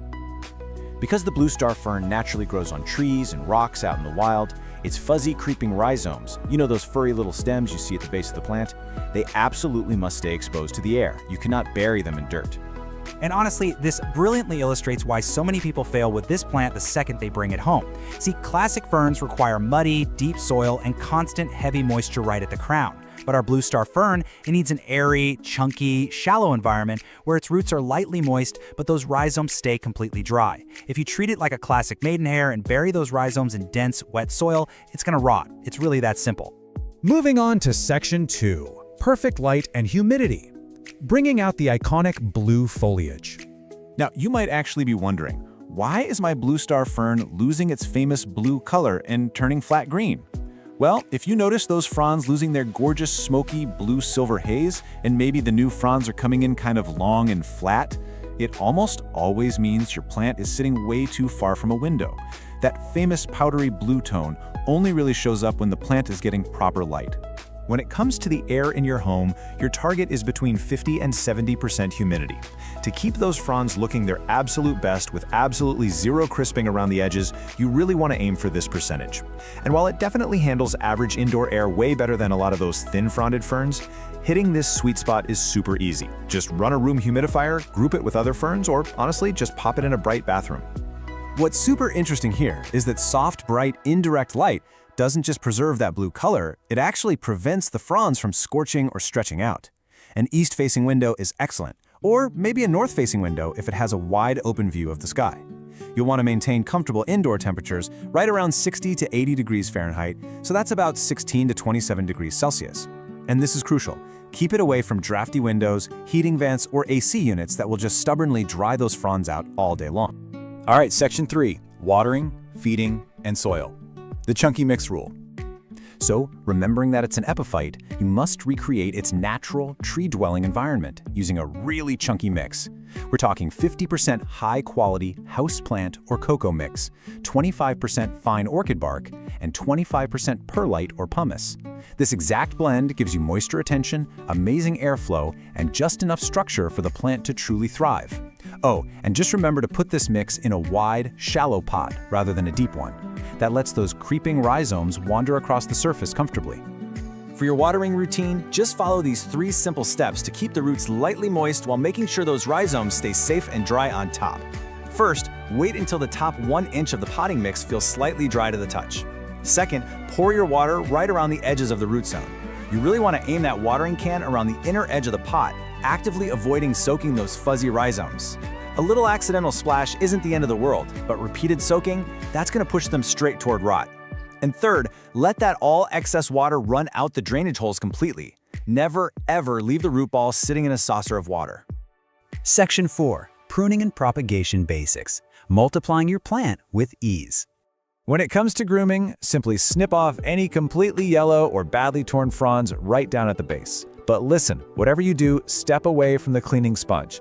Never wipe the leaves. Hard scrubbing will permanently rub off that beautiful waxy finish, and you'll turn a lovely smoky blue frond completely patchy green. Instead, just gently rinse any dust away with a little lukewarm water. Now, because this fern creeps rather than growing from a tight central crown, you can actually create brand new plants just by dividing it in the spring. It's such a simple process. Just lift the plant and gently shake away the soil to expose those rhizomes. Then find the natural sections that already have roots and at least 2 to 3 healthy fronds. Cut them cleanly with a sharp knife or pruners and pop the new sections right into a fresh, airy mix. It is incredibly rewarding, and let me tell you, it is so much faster than trying to grow them from microscopic spores. Section 5. Solving common plant problems. Reading the visual signs of stress. Okay, first let's address the ultimate panic moment for pretty much every new fern owner. You flip a frond over and go, what on earth are these organized rows of brown dots under the leaves? Are they bugs? Guys, don't panic. These are called sori. They are perfectly normal, totally healthy, spore-producing structures that naturally appear on mature fronds. If they're neat, repeated, and dry, your fern is just simply doing what ferns do. But what if your plant actually is stressed? Well, there are immediate visual cues you can look for to fix issues really easily. For example, brown crispy edges usually mean you need to bump up the humidity and stabilize your watering. Black mushy rhizomes, that means you've buried them and caused root rot. So get that plant repotted into a shallow, chunky mix immediately. Pale, faded green fronds mean it's literally asking to move closer to a bright window. And if you spot fine webbing, that's spider mites, usually caused by excessively dry indoor air. You can fix that by gently rinsing the fronds and applying some insecticidal soap. Section 6. Pro Tips for Fern Mastery. The ultimate checklist for success. All right, here is your ultimate cheat sheet. Keep those fuzzy rhizomes fully exposed above the soil. Seriously, if you remember only one thing from this entire explainer, remember that. Use a wide, shallow pot to let it crawl naturally. Water the root zone, specifically avoiding soaking the rhizomes. Provide bright, filtered light for maximum blueness. Feed it lightly, like half strength, only in the active spring and summer months. And finally, if the plant ever starts to decline, always inspect the root zone first, because problems almost always begin below the fronds. If you follow these rules, and remember to respect its epiphytic, air-loving nature, you are going to enjoy this relaxed, sculptural plant for years to come. By learning to read this remarkable plant, you've really unlocked a whole new way of bringing the rainforest straight into your living room. You've stopped blindly following generic plant advice and started looking at how a plant naturally exists in the wild. So, armed with this brand new perspective, what wild environment will you master next? All right, let's dive right in. Picture this. You know the feeling. It's July, your bags are packed, that out-of-office email is officially on, and you are so ready to hit the road. But you look around your living room and bam, that familiar wave of anxiety hits. What on earth is going to happen to all your houseplants? Look, summer heat combined with the travel season, it's literally the #1 source of stress for plant owners. You've spent all year nurturing these green beauties, and the thought of coming back to a crispy, wilted jungle? Yeah, it's terrifying. But hey, I've got some great news. Plant survival during your summer vacation is actually incredibly easy when you just have a proactive plan. In this explainer, we're going to break down exactly how to adapt your watering routine for the heat and how to set your entire collection up to totally thrive while you're away. To get you totally prepared, here is our survival guide. First up, summer watering basics. Second, pre-vacation plant prep. Third, surviving short trips. Fourth, systems for longer trips. And finally, plant sitter success secrets. Let's get to it. Starting with Section 1, Summer Watering Basics. This is all about adjusting for the heat. Okay, so before we even think about packing your bags, we really have to look at what you're doing right now. Because the reality is, summer heat changes everything about your everyday care. Soil dries out significantly faster during those hot summer months, right? So you absolutely cannot rely on your winter schedule. You need to be checking on your plants every 1 to 3 days. But here's the golden rule you need to remember. Wait until the top 2 inches of the topsoil are completely dry before you even reach for that watering can. Honestly, if you have a huge collection, grabbing a moisture meter is a total game changer to make this check super fast. And when you do finally water, timing is everything. You want to aim for early in the morning or later in the evening, and always use room temperature water. This gives the roots an actual chance to absorb the moisture before the midday heat just evaporates the whole shebang. Now this right here illustrates a concept that will literally make or break your plant's survival: how you pour. We have deep watering, which means pouring thoroughly until it completely drains out the bottom. And conversely, we have light watering, which is basically just giving your plant little sips here and there. So why does this matter so much? Well, deep watering actually forces the plant's roots to grow downward, deep into the soil, chasing that moisture. This builds a highly resilient plant. Light watering, on the other hand, it encourages shallow roots that just hang out near the surface. That leaves the plant incredibly vulnerable to quick drying when that summer heat kicks in. Building that deep root resilience is exactly what your plant needs to survive when you do eventually travel. Moving on to Section 2, Pre-Vacation Plant Prep, the stuff to do right before you leave. So you've got your everyday summer watering dialed in. Awesome. Now it's the day before your trip. There are 3 non-negotiable, completely gadget-free steps you absolutely must take before you lock that front door. Step 1. Group your plants together. Just move them all into one spot. Clustered plants actually create their own little microclimate. They share humidity and they lose their soil moisture much more slowly. Step 2. Move them completely out of direct sun and into bright and direct light. A hot, sunny windowsill, that will drain a pot of its moisture in a single day, but a slightly shadier interior spot holds onto that life-saving moisture far longer. And finally, Step 3. Give them a deep, heavy drink right before you leave. Remember that deep watering technique we just talked about? Yep, do exactly that right before you walk out the door. For a lot of scenarios, just these 3 simple steps alone are all the protection you need. All right, Section 3, Surviving Short Trips. We're talking trips of 1 to 5 days. Let's say you're heading out for a long weekend. Your plants will be perfectly fine with just our basic prep, but you can also use some really simple aids to stretch their moisture based on your specific timeline. If you're going to be gone for just 1 or 2 days, you can actually leave a deep saucer of water under the pots of your really thirsty plants, allowing them to sort of sip from the bottom. But quick warning here, don't do this for longer than a couple of days, or you're risking some seriously soggy, rotting roots. Now, if you're gone for 3 to 5 days, try sliding a pebble tray with water underneath them. It adds ambient humidity as the water evaporates. Or honestly, even easier, just move your plants into the kitchen or the bathroom, since those rooms naturally stay a whole lot more humid anyway. And don't worry, we'll talk about the 1 to 2 week solutions in just a second. But first, we need a quick reality check, because this is a huge plant care myth. We all panic about every single plant we own. But the truth is, your drought-tolerant plants literally won't even notice you're gone. Seriously, hardy species like snake plants, ZZ plants, and cacti, they are built for this. If you give them a deep water before you leave and pull them out of the blazing sun, they can easily survive up to 2 weeks without a single drop of extra water. No special setups required. You can just cross them off your worry list completely. Section 4, Systems for Longer Trips. This is for those longer 1 to 2 week absences. So what about the plants that aren't so tough? Well, this is where passive watering systems transition from just being a fun little trick to an absolute necessity. One of the absolute best, most reliable methods is wick watering. It relies on a pretty cool scientific process called capillary action. As defined here, capillary action is just the physical process where moisture is slowly and steadily drawn upward into dry soil through a wick. You can literally just run a simple cotton or nylon string from a jug of water directly into the soil of your plant. That dry soil naturally pulls up the exact amount of water it needs right up the string. It's a completely passive, absolutely brilliant system. But, and I cannot stress this enough, this is a massive but, always test your wick watering setup a few days before you actually leave. You really have to know how fast the plant is drinking. Is that jug going to be bone dry in 3 days, or is it going to last the full 2 weeks? Testing it in advance allows you to accurately judge the rate, and if you need to swap in a bigger water container, you can do it before you're halfway across the world. And for your absolute most dramatic, humidity-hungry tropical plants, you can try the plastic bag hack. By placing a loose, clear plastic bag over the plant, just making sure it isn't, tightly touching the leaves, you effectively trap all that moisture inside and create a little mini greenhouse. This drastically slows down the drying process. However, this is incredibly important. You must keep a bagged plant completely out of direct sunlight. If the sun hits that plastic bag, it literally turns into an oven, and you will essentially steam your prized monstera like a side of broccoli. Nobody wants that. Keep them grouped in the shade for sure. Bringing us to our final section, Section 5, Plant Sitter Success Secrets. This is all about setting your sitters up to win. Okay, so you're going away for a long time and the passive systems just aren't gonna cut it. You have to rely on a real human plant sitter. Having a friend or neighbor help out is fantastic, but you really have to set them up for success. This foolproof checklist eliminates all the dangerous guesswork.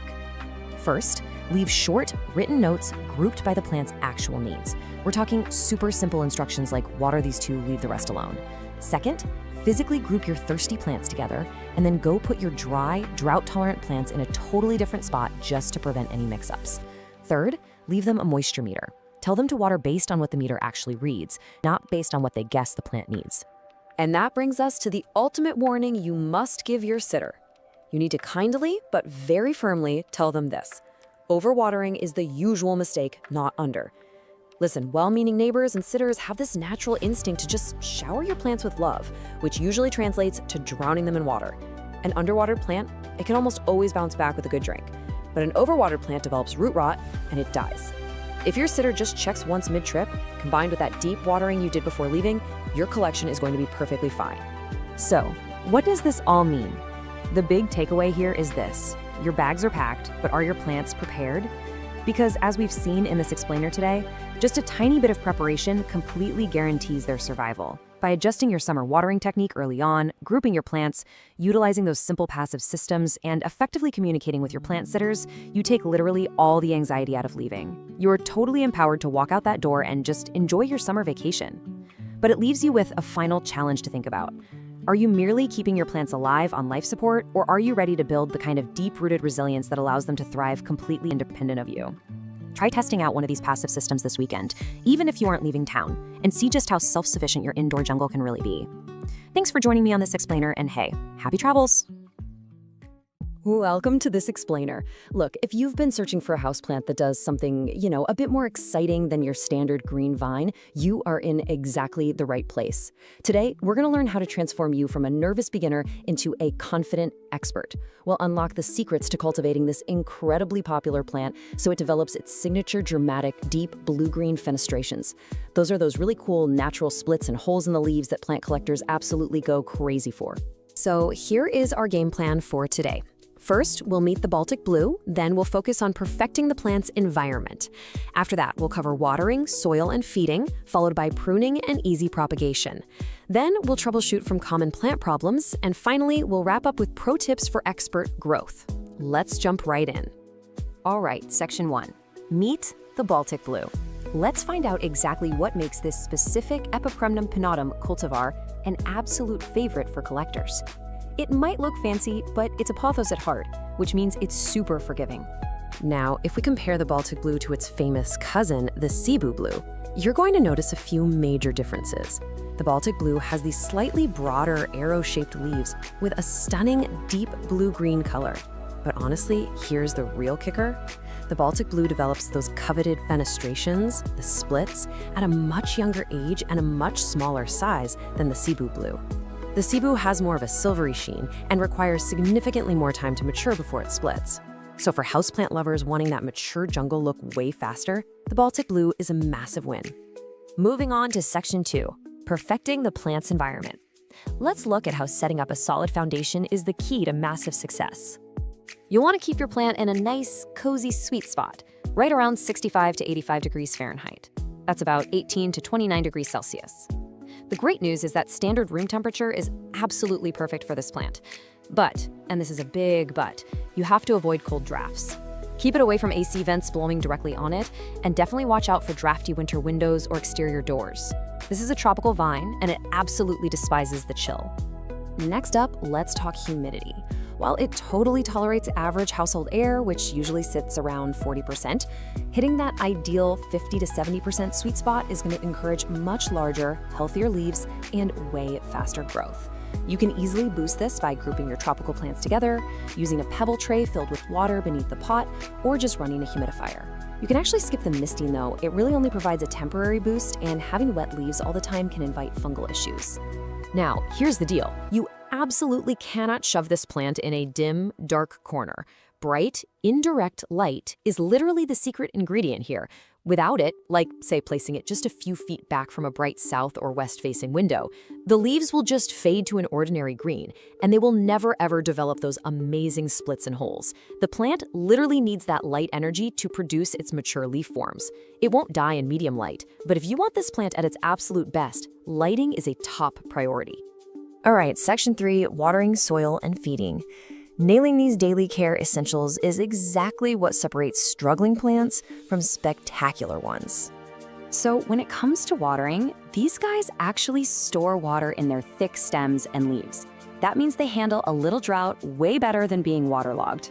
Always rely on the classic finger test. Just stick your finger in the soil and only soak it thoroughly if those top 1 to 2 inches are completely 100% dry.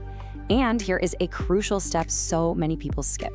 Make sure to empty the saucer underneath the pot about 20 minutes after watering.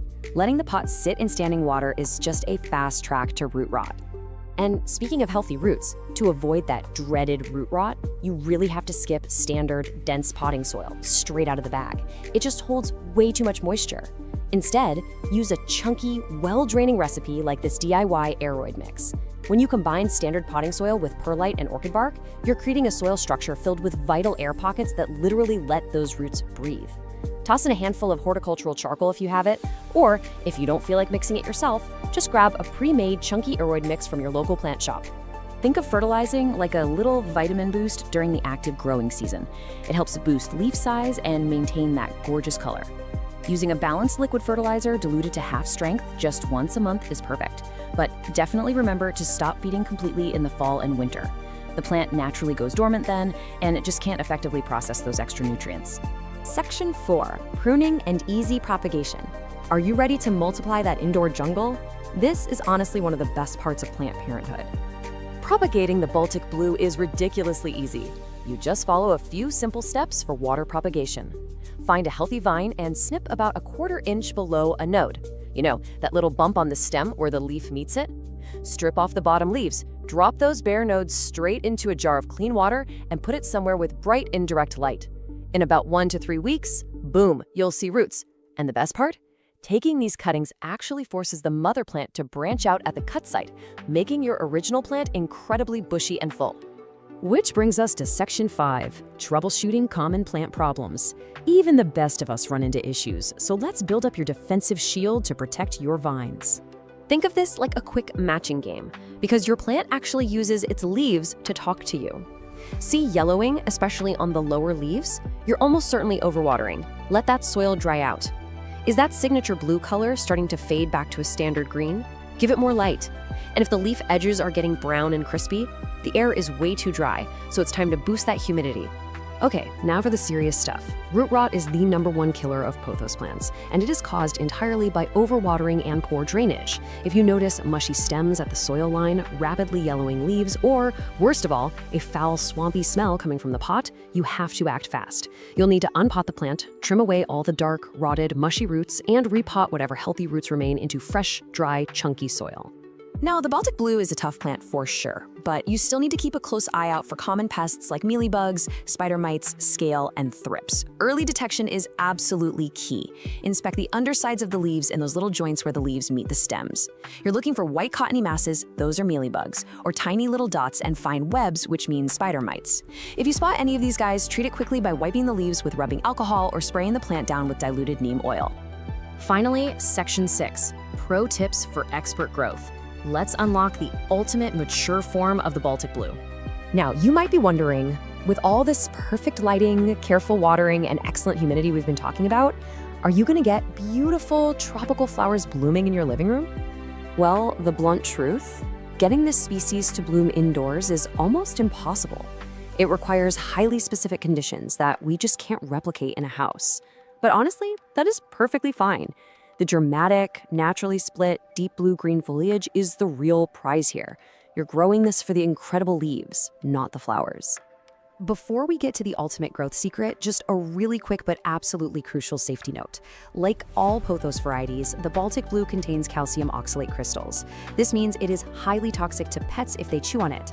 It causes severe oral irritation, drooling, and vomiting. So please make sure to keep your gorgeous vines trailing safely out of reach of any curious cats or dogs. All right, here it is, the absolute best pro tip to unlock this plant's true potential. Give it a moss pole. Because climbing upward mimics its natural Southeast Asian habitat, this is the ultimate secret. When it just trails downward in a hanging basket, the leaves stay in their small, juvenile form. But the second you train it to climb up a moss pole, it accelerates its growth and forces those giant, highly fenestrated, mature leaves to emerge. It's a total game changer. So, as you look around your own plant space right now, armed with all this expert knowledge, what is the very first step you're going to take today to turn your Baltic blue into a thriving fenestrated masterpiece? Are you finally going to mix up that batch of chunky, breathable soil, move it closer to a bright window, or maybe install a moss pole for it to conquer? The transformation is totally in your hands. Welcome to This Explainer. Okay, let's jump straight into it. If you're here, you probably have a houseplant that's gone weeks, or honestly, maybe even months without pushing out a single new leaf. And look, I totally want to validate that frustration right out of the gate. You water it, you stare at it, maybe you even sing to it, hoping for a tiny new sprout, and just nothing happens. It is incredibly annoying. But here's the really good news. A lack of growth isn't some unsolvable mystery. It's actually just a puzzle. See, when a plant is completely stuck in neutral like this, it's actually actively communicating with you. A lack of growth literally means your plant is missing a crucial ingredient that it absolutely needs to thrive. It's hit the pause button. So our job today is to put on our botanical detective hats and diagnose exactly what's holding it back based on the very clear signs it's giving us. So here's our roadmap for the explainer today. We're going to start by stepping inside the plant factory.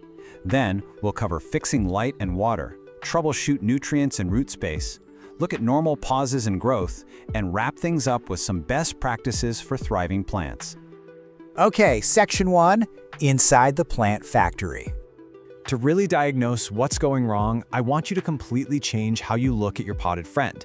Think of your houseplant as a biological factory. And to run this factory and pump out new leaves and stems, it needs 3 absolutely non-negotiable inputs. Number 1, energy, which primarily comes from light via photosynthesis. Number 2, raw materials. We're talking water and soil nutrients like nitrogen and phosphorus. And number 3, space. Specifically, the room for its roots to actually expand and gather those materials. If your factory is shut down, I guarantee you, one of these 3 things is missing. Let's do a really quick diagnostic check to map out your symptoms. If your plant has leggy, stretched out stems and it's sitting in a dark corner, well, the cause is likely a lack of light. If you're seeing pale or yellowing leaves and it's been in the exact same pot for over a year, you should probably think nutrient deficiency. If the soil dries out incredibly fast after watering, it might be root-bound. Now, wilting or spots combined with either bone-dry or completely soggy soil, that points straight to improper watering. And hey, if it's fall or winter and the plant looks totally healthy otherwise, it might just be going through a natural dormancy. Moving on to Section 2, Fixing Light and Water. Let's tackle the energy and operational functions of our factory. Right, so cause number 1, not enough light. I cannot stress this enough, this is the absolute most common reason for stunted growth. Light is literally the fuel for your plant's engine. Without enough of it, the plant just can't photosynthesize properly to create the energy required for new leaves. It doesn't drop dead immediately, it just kind of freezes in time. It maintains its current state, usually looking a bit washed out and leggy. The fix here is super straightforward. Give that engine more fuel. Move the plant to a brighter spot. The vast majority of houseplants thrive in bright, indirect light. An east-facing window is usually the absolute gold standard for this. Or pulling the plant just a few feet back from a really harsh south or west-facing window works wonders too. And listen, if your home just doesn't get good natural sunlight, don't sweat it. You can easily supplement your setup with a basic LED grow light. Next up is improper watering, which actually halts growth from 2 totally different directions. Underwatering creates a constantly thirsty, highly stressed plant. It reroutes every ounce of its energy into mere survival, so obviously there's nothing left for growth. Overwatering, on the flip side, is actually way more dangerous. It literally suffocates the roots and leads to root rot. That destroys the plant's physical ability to absorb the water and nutrients that are sitting right there in the soil. To fix this, you've got to find that Goldilocks zone. Adopt a consistent schedule, but, and this is key, don't just water on a Tuesday simply because it's Tuesday. You should water thoroughly only when the top 1 to 2 inches of the soil actually feel dry to the touch. And critically, you have to make sure your pot has good drainage holes. Excess water needs an escape route to prevent that dreaded root rot. Section 3. Nutrients and root space. So what happens when the factory pantry is empty, or the building itself is just too cramped? This brings us to cause number 2, nutrient deficiency. It is so incredibly easy to forget that potting soil is finite. After a plant has been sitting in the exact same soil for about a year, it has essentially eaten everything available. The pantry is bare. Those essential minerals are just gone. Without those raw materials, the plant cannot build new cellular structures. And that's exactly why you end up with those pale, sad-looking leaves and absolutely zero upward growth. So, how do we restock the pantry? Well, during the active growing seasons, spring and summer, you need to feed your plant. Grab a balanced liquid fertilizer, but here is a massive pro tip. Dilute it to have strength. That prevents chemical burns on the roots. Apply that every 2 to 4 weeks.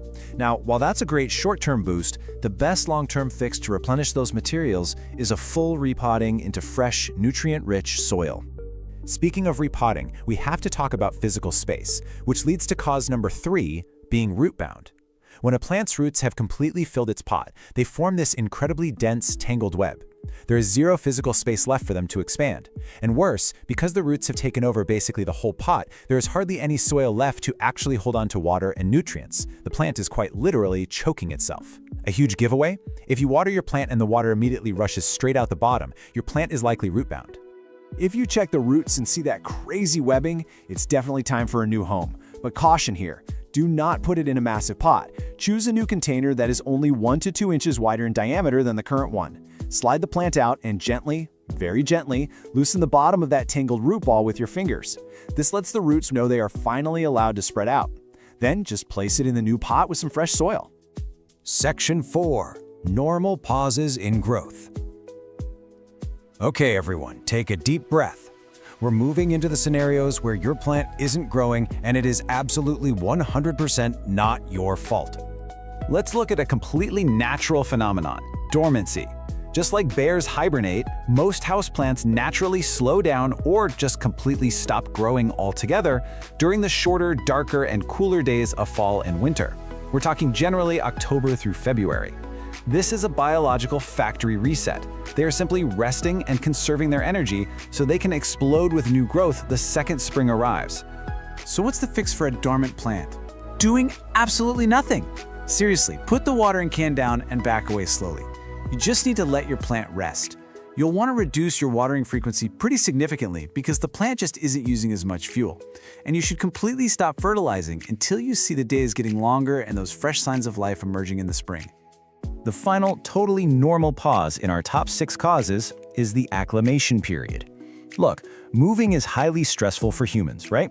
Well, it is incredibly stressful for plants too. When you bring a new plant home from a perfectly climate-controlled nursery, it is suddenly thrust into a totally alien environment. New light levels, different temperatures, completely different humidity. For the first several weeks, or sometimes even up to 2 months, the plant is focusing all of its energy strictly below the soil. It's just trying to adjust its root system to survive this new place. It simply does not have the bandwidth to push out new leaves yet. The fix here really just requires a bit of restraint. Be patient. Provide the plant with really good, bright, indirect light, but whatever you do, avoid throwing extra stressors at it. Don't repot it right away, don't dump fertilizer on it. Just let the poor thing settle in and get used to its new home. Section 5. Best practices for thriving plants. Let's wrap up this explainer by condensing everything down into some core rules. Here are your major takeaways to keep that factory running smoothly year-round. First, and definitely foremost, light is the single most important factor for vigorous plant growth. Never underestimate it. Second, treat fertilizer like a vitamin supplement during the spring and summer to replenish those raw materials. Third, aim to repot your plants every 1 to 2 years to provide essential space and fresh soil. And finally, always remember that you cannot force a plant to grow faster than its natural rate. Consistent, steady growth is the ultimate marker of a healthy plant factory. I really want to leave you with this thought today. Plants operate on their own timeline. Don't panic if growth isn't explosive. In a world where we're so used to instant results, houseplants are honestly a wonderful lesson in patience. Observe them, diagnose them when they need help, but give them the grace to just grow at their own pace. So here is what I want you to do. Go look at that stubborn houseplant right now. Look at its location, physically feel the top of its soil, and check the bottom of the pot. Ask yourself, which essential element is missing from your plant's factory today? Find that missing piece, make the fix, and watch your plant thrive again. Thanks so much for learning with me today on this explainer, and hey, happy growing. Welcome to This Explainer. Today, we're diving into a complete beginner to expert masterclass on caring for one of the absolute most resilient and beautiful houseplants out there, the aloe vera. Whether you are a total novice getting your very first plant or a seasoned collector, this guide is going to take you through absolutely everything you need to know to make your plant thrive. So let's actually kick things off with a bit of history. The ancient Egyptians gave this world-renowned succulent a pretty legendary nickname, the plant of immortality. And they revered it not just for its striking architectural beauty, but because of its incredibly soothing gel and just absolute unbelievable resilience. It is literally a living first aid kit. And today, we're gonna learn exactly how to harness that resilience right in your own home. Here's our agenda for today's explainer. We'll cover the ultimate desert survivor, the core care triad, maintenance and feeding, multiplying your plant, troubleshooting common problems, and wrap up with some pro tips for success. All right, section 1, the ultimate desert survivor. Think of it as a resilient, living first aid kit. Okay, so the aloe vera is a perennial. That basically means it has a super long lifespan, easily over 10 years indoors if you treat it right. It grows actively in the spring and hits its peak stride in the summer. But here's the catch. As we head into fall and winter, it needs a strict rest period. I mean, its growth slows down dramatically. Because of that, you've got to significantly reduce your watering to mimic its natural dormancy. Getting this rhythm down, that's the secret to a really happy aloe. Moving right along to section 2, the core care triad. We're talking light, water, soil, and, well, humidity. So for that first pillar, light, your aloe needs at least 6 hours of bright, indirect to direct sun every single day. A south or west facing window, absolutely perfect. Now, if it doesn't get that light, you'll see a condition called etiolation. Basically, the plant stretches out trying to find more sun. Instead of plump, upright leaves, you get this leggy, weak, pale growth. It's not a great look. Remember, this plant will survive in a dark corner, but it absolutely won't thrive. Now for the second pillar, water. You really have to treat watering like a rare desert event. Since aloes store a ton of water right in their fleshy leaves, the absolute most common mistake is practically loving them to death with too much water. Instead, you're going to use the drench and dry method. Here's how it works. Pour water in until it flows freely out of the drainage holes. Let the pot drain completely, and then, and this is the absolute most important part, do not add a single drop of water again until the soil is 100% bone dry. In the heat of the summer, that's maybe every 2 to 3 weeks. In the winter, honestly, maybe just once a month. And you know, spotting the difference between overwatering and underwatering is a total game changer for diagnosing your plant. Overwatering, that's gonna look like mushy, browning, or yellowing leaves near the base, plus a really soft stem, and that is incredibly dangerous for the plant. Underwatering, on the flip side, leaves you with thin, wrinkled, deflated leaves that curl inward, usually with crispy tips. If you see those wrinkles, your plant is just thirsty. Give it a deep soak and it'll plump right back up in a day or two. The golden rule here, when in doubt, just wait it out, don't water it. Okay, the final pillar, soil. This totally goes hand in hand with our watering strategy. The absolute non-negotiable rule is that your aloe needs loose, gritty, fast-draining soil. A prepackaged cactus or succulent mix works great, or you can whip up your own using equal parts potting soil, perlite, and coarse sand. But please, never, ever use dense garden soil. And whatever you do, ensure your pot has drainage holes. Those roots absolutely cannot sit in a puddle. All right, let's talk humidity. You might be wondering how much extra misting this arid desert dweller needs to thrive. The answer? Exactly 0. 0 extra humidity.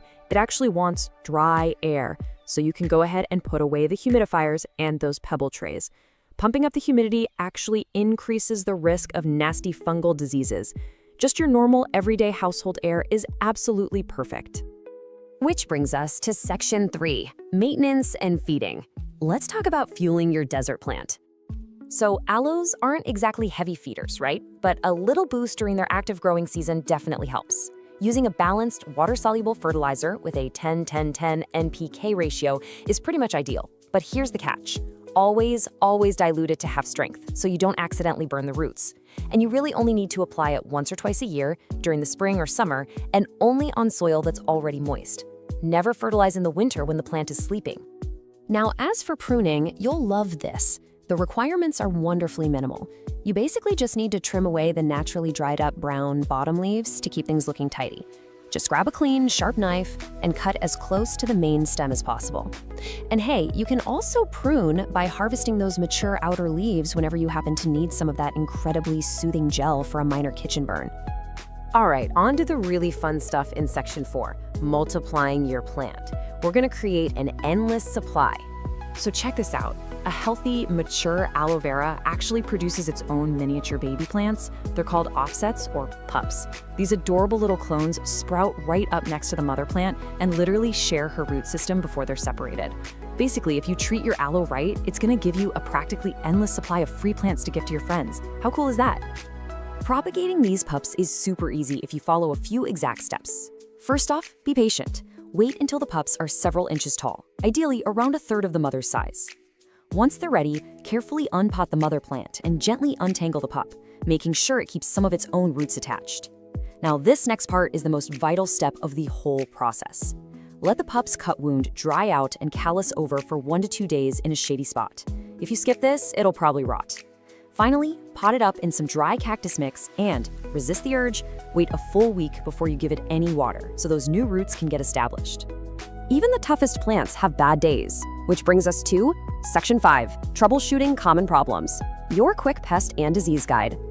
Now, aloes are highly pest resistant, but you still want to keep an eye out for a few common invaders. See small, white, fuzzy spots deep in the leaf crevices? Those are mealybugs. Spot hard, brown bumps on the leaves? That's scale.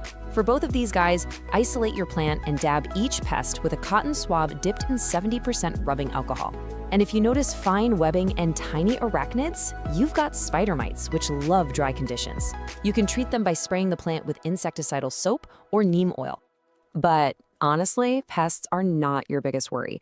If you see mushy stems and yellow leaves, that is a massive red flag for root rot. It's literally the most fatal disease for an aloe, and it's caused entirely by overwatering. If you spot this, you've got to perform emergency surgery. Stop watering immediately, unpot the poor thing, and trim away all the black, mushy roots until you're left with only firm, yellowish white ones.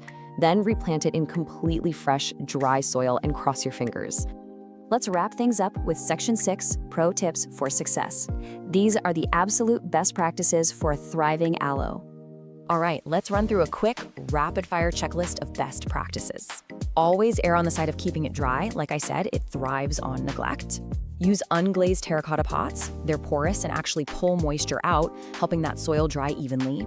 Make sure to rotate your pot a quarter turn every few weeks so it grows straight and doesn't lean toward the window. Keep it in its ideal temperature range between 55 and 85 degrees Fahrenheit, and definitely keep it away from cold, drafty windows in the winter.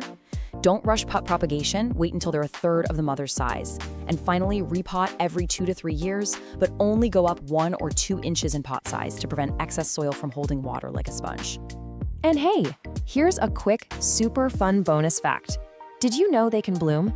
It's true. Mature indoor aloe veras rarely flower, but if you give them absolutely perfect care, meaning maximum bright light and a really distinct, cool, dry winter rest period, you might just hit the jackpot.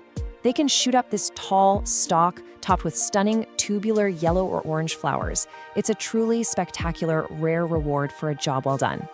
So you've learned the exact soil blend, the watering techniques, how to harvest, and how to multiply. You're officially equipped with everything you need to care for this resilient, living first aid kit. But this is just one of nature's incredible survivors. So how will you put your self-multiplying aloe to use in your own home? And more importantly, what other botanical secrets are waiting to be uncovered in your indoor jungle? Stay curious, everyone, and happy growing. All right, welcome to this explainer on the red-edged Dracena, which you probably know better as the Madagascar dragon tree. If you're looking for a stunning, architectural houseplant that practically begs you to ignore it, well, you're in exactly the right place. Today, we're completely mastering this incredibly resilient plant and establishing a core theme that's going to guide literally everything we do. With the dragon tree, less is absolutely more. Okay, let's dive into this. Here's our complete roadmap for today's hierarchy of plant needs. 1. Meet the dragon tree. 2. The essentials. 3. Ideal environment. 4. Pruning and propagation. 5. Troubleshooting and pests. And 6. Expert pro tips. Let's get right to it. Section 1. Meet the dragon tree, the ultimate low-maintenance architectural stunner. So, scientifically, we're talking about Dracaena marginata. This evergreen tree is native to the warm climates of Madagascar, and it's famous for those slender, arching leaves bordered by really dramatic reddish-purple edges. It's a slow-growing perennial, meaning it can easily live for over 10 years indoors and shoot up to heights of 6 to 8 feet. But beyond being just a beautiful, drought-tolerant piece of living interior design, this thing is an absolute workhorse. It was actually studied in the NASA Clean Air Study and scientifically proven to aggressively purify your indoor air by pulling out nasty toxins like formaldehyde, benzene, and xylene. Quick heads up though, we do need to issue a vital warning here. While the dragon tree is fantastic for us and our air quality, it is highly toxic to both cats and dogs if ingested. If your curious pets decide to take a bite, it can cause vomiting, drooling, and a serious loss of appetite. So you absolutely must make sure to keep this leafy companion well out of their reach. Section 2. The essentials. Mastering water and light. So, the crucial point here is the number 50. The golden rule of watering a dragon tree is that you must wait for the top 50% of the soil to dry out completely before you even think about picking up that watering can. Seriously, because they're highly susceptible to fatal root rot, this usually means you're only watering every 2 to 3 weeks. And in the fall and winter, when the plant's growth naturally slows down, you're going to reduce that even further to maybe once every 3 or 4 weeks. You really have to let that soil dry out significantly. Now, when it is finally time to water, you need to water thoroughly until it flows right out the drainage holes. But listen, the type of water matters immensely. Tap water often contains fluoride and other salts. Dracaena marginata is incredibly sensitive to these chemicals, and they are exactly what cause those ugly, crispy brown leaf tips we all hate. The ideal choice? You want to use filtered, distilled, or rainwater for your deep waterings. If you absolutely have to use tap water, at least leave it sitting out overnight to let some of those chemicals evaporate first. Right alongside water is our second essential, light. The dragon tree thrives in bright, indirect light. Basically, this means finding a spot a few feet away from an east or west-facing window. You want plenty of ambient light without the harsh, direct sun rays, which will literally scorch the leaves and leave permanent brown marks. Now, it will tolerate lower light conditions for sure, but its growth will slow to an absolute crawl. And worse, it'll lose those vibrant reddish-purple leaf edges. So for optimal health, bright, indirect light is definitely the way to go. Section 3. Ideal environment. Soil, humidity, and feeding. To find the real environmental sweet spot, let's start with soil. You need a loose, fast-draining mix. Honestly, a standard cactus or succulent mix cut with a bit of perlite works perfectly. For temperature, just remember it's from Madagascar. It loves it warm, ideally between 70 and 80 degrees Fahrenheit. Keep it far away from cold drafts below 60 degrees. As for humidity, 40 to 50% is perfect. If your indoor air is super dry, use a room humidifier or place the pot on a pebble tray with water to prevent those brown tips. Finally, fertilizer. This guy is a slow grower. Give it a balanced 10-10-10 liquid fertilizer diluted to half strength once a month. But here's the critical part. Only feed it in the spring and summer. Never ever fertilize during its fall and winter dormancy. Before we leave the topic of soil and pots, please remember this. Drainage is completely non-negotiable. No matter how perfect your soil mix is, if you put it in a pot without drainage holes, the water just gets trapped at the bottom. And that trapped water will inevitably cause fatal root rot. Always use a pot with holes. And since it is a slow grower, your plant will really only need to be repotted every 2 to 3 years when it becomes totally root-bound. When you do repot, only size up by 1 to 2 inches in diameter. Section 4. Pruning and propagation. Multiplying your plant collection.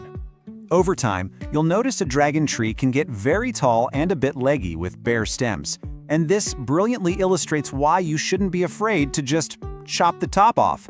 Making a clean cut through the main cane at your desired height actually forces the plant to sprout 2 or more brand new branches right below that cut. Pruning actively encourages a much fuller, bushier, multi-stemmed plant. So what do you do with that top piece you just chopped off? You propagate it. It's actually surprisingly easy to do for free. Take a 6 to 8 inch stem cutting, strip off the lower leaves so you just have a little tuft at the top, and drop that bare stem right into a glass of water. Put it in a warm, bright spot, change the water out every few days, And in a few weeks to a month, you're going to see real roots growing right out of the stem. Once those roots are 1 to 2 inches long, plant it in fresh soil, and boom, you've got a brand new dragon tree. Section 5. Troubleshooting and pests. Diagnosing plant signals. Okay, why are my dragon tree's leaves turning yellow or brown? It is the most common question every single plant owner asks when panic starts setting in. Let's match those symptoms up so you know exactly what your plant is desperately asking for. The vast majority of the time, issues come down to water. If your plant has yellowing leaves, sudden massive leaf drop, and the stem feels brown and mushy, you are definitely overwatering. The roots are drowning and rotting. You need to let that soil dry out immediately. On the flip side, if the leaves are just wilting and drooping and the soil feels absolutely bone dry to the touch, it's underwatered. It just needs a thorough, deep drink of filtered water. Actually, quick aside, if just the lowest leaves are slowly turning yellow and dropping over time, that's just normal plant aging. We are looking for sudden, widespread changes here. Now what about pests? Thankfully, the dragon tree is fairly pest resistant, but keep a close eye out for 3 main culprits. Spider mites thrive in dry conditions. You'll want to look for fine webbing and stippled leaves and treat them with neem oil. Mealybugs look like small white cottony masses hiding in the little crevices, and scale insects look like tiny immobile brown bumps just stuck to the stems. For mealybugs and scale, a cotton swab dipped in rubbing alcohol will wipe them right out. But here is a massive pro tip. Literally step 1 upon seeing any of these pests is to isolate the plant immediately so they don't spread like wildfire to your other houseplants. Section 6. Expert Pro Tips. Taking your care to the next level. Let's do a rapid-fire rundown of the absolute best practices. Number 1. When in doubt, don't water. Seriously, just let it dry out. Number 2. Rotate the pot a quarter turn every single time you water. This ensures the plant gets nice, even light on all sides and grows straight up instead of leaning toward the window. Number 3. Gently wipe down those long, slender leaves monthly with a damp cloth. This removes dust, keeps them looking super glossy, and actively aids in photosynthesis. Definitely keep the plant far away from AC vents. And finally, use it as a vertical thriller in your home decor. Its spiky, modern texture looks incredible, contrasting with shorter, fuller plants. Ultimately, everything we've talked about today boils down to one core philosophy. Forget about it. Literally, this plant thrives on neglect. The absolute best thing you can do for a Dracaena marginata is to set it up for success in bright indirect light, use a pot with good drainage, and then just give it some space. So I want to leave you with this question to think about. Are you ready to let your dragon tree thrive through perfectly executed neglect? You now have the complete, structured knowledge to master its care. Go find the perfect bright spot in your home, use that filtered water sparingly, and enjoy the incredible air-purifying presence of your new leafy companion. Thanks so much for joining this explainer. Welcome to the Explainer. Today, we're walking straight into a high-stakes plant ER situation. Look, if you've spent any time caring for indoor greenery, you know that keeping your plants thriving is usually a super peaceful, rewarding hobby. But occasionally there's a condition that pops up requiring immediate, decisive action. We're talking about the silent killer of the houseplant world, root rot. We're going to give you a direct, step-by-step guide on exactly how to spot it, how to stop it, and how to save your plant before it's literally too late. So don't panic, you're in the right place, and we're going to get through this together. To kick things off, let's look at the ultimate irony of root rot.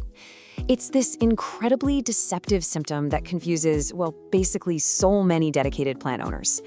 Picture this. You walk up to your favorite pothos or monstera and the leaves are just dramatically wilting, drooping, maybe even turning yellow. Every instinct you have is screaming, this plant is thirsty. But then you touch the soil and it is absolutely soaking wet. It makes zero sense, right?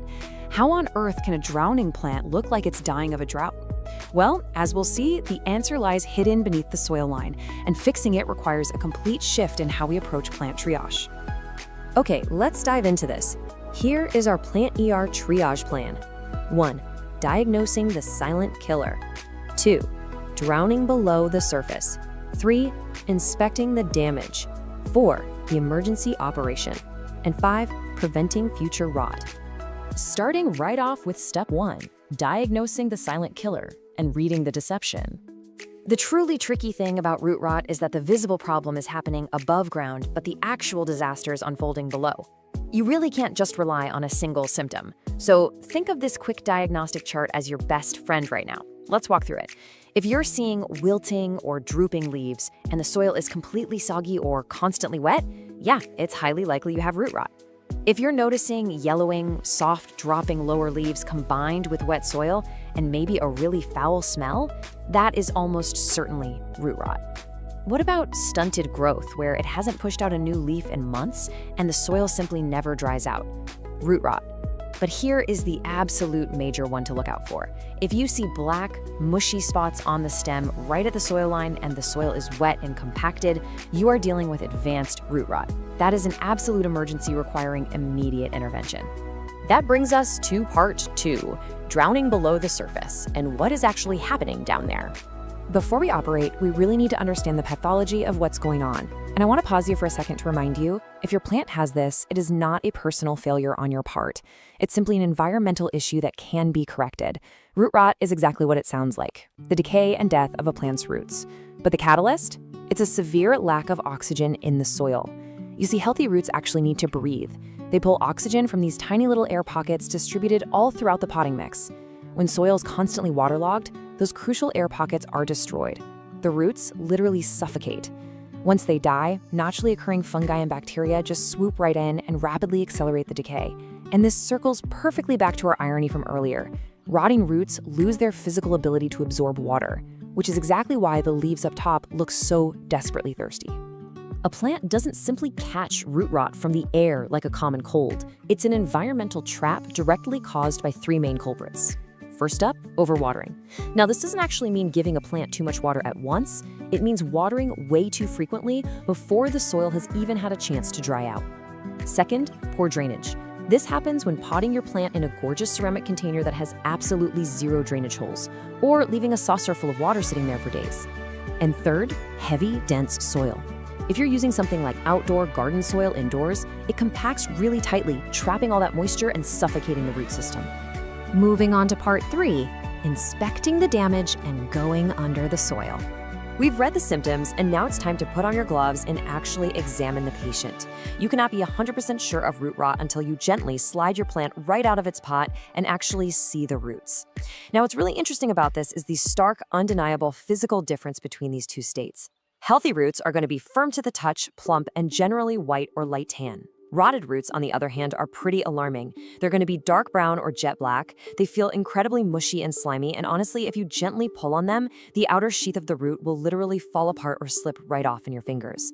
Alongside that visual inspection, you absolutely must perform the smell test. Healthy houseplant soil smells great. It's earthy, fresh, and organic. But if you hold that root ball up and it smells sour, musty, or swampy, like maybe rotting vegetables left in the back of the fridge for way too long, that is a massive, flashing red flag confirming the decay. All right, part 4, the emergency operation, how to fix it fast. The diagnosis is confirmed and time is absolutely of the essence here. It is time to initiate the emergency repotting operation. Let's move through and see how this builds. Step 1, unpot and clean. You're going to take the plant straight to a sink and run lukewarm water over the root ball. You want to gently wash away all the old, infected, sludgy soil so you can clearly see exactly what you're working with. Step 2 is pruning. Step 3 is treatment. Step 4 is repotting into fresh soil. And finally, step 5 is the delicate post-op care phase. I really want to pause heavily on step 2 because it is absolutely the most critical part of this entire operation. Simply put, you must be ruthless. Take a pair of shirt pruning shears or scissors and make sure you sterilize them with some rubbing alcohol first and cut away every single dark, mushy, or slimy root. Do not hesitate. Do not try to play the hero and save a root that is only a little mushy. If you leave even a tiny bit of rotted material behind, the bacteria is simply going to spread right back into the healthy tissue. Snip it all away until you only have firm, healthy roots left. Once you've done your pruning, here is an excellent optional triage step. You can dip the remaining healthy roots into a solution of 1 part 3% hydrogen peroxide to 2 parts water. It bubbles up and actually helps kill off any lingering bacteria or fungal spores. After that, repot the plant into a completely clean pot using entirely fresh, well-draining soil. Do not, under any circumstances, reuse the old soil. And for your post-top care, just give it a very light watering, do not drench it, keep it in bright, indirect light, and absolutely do not fertilize it for at least a month. The plant is in shock, you just need to let it rest. Finally, we reach part 5, preventing future rot, and the best practices for healthy roots. If you followed the steps, your plant is now resting quietly in recovery. But to keep it out of the ER in the future, we need to focus on some strict lifestyle changes.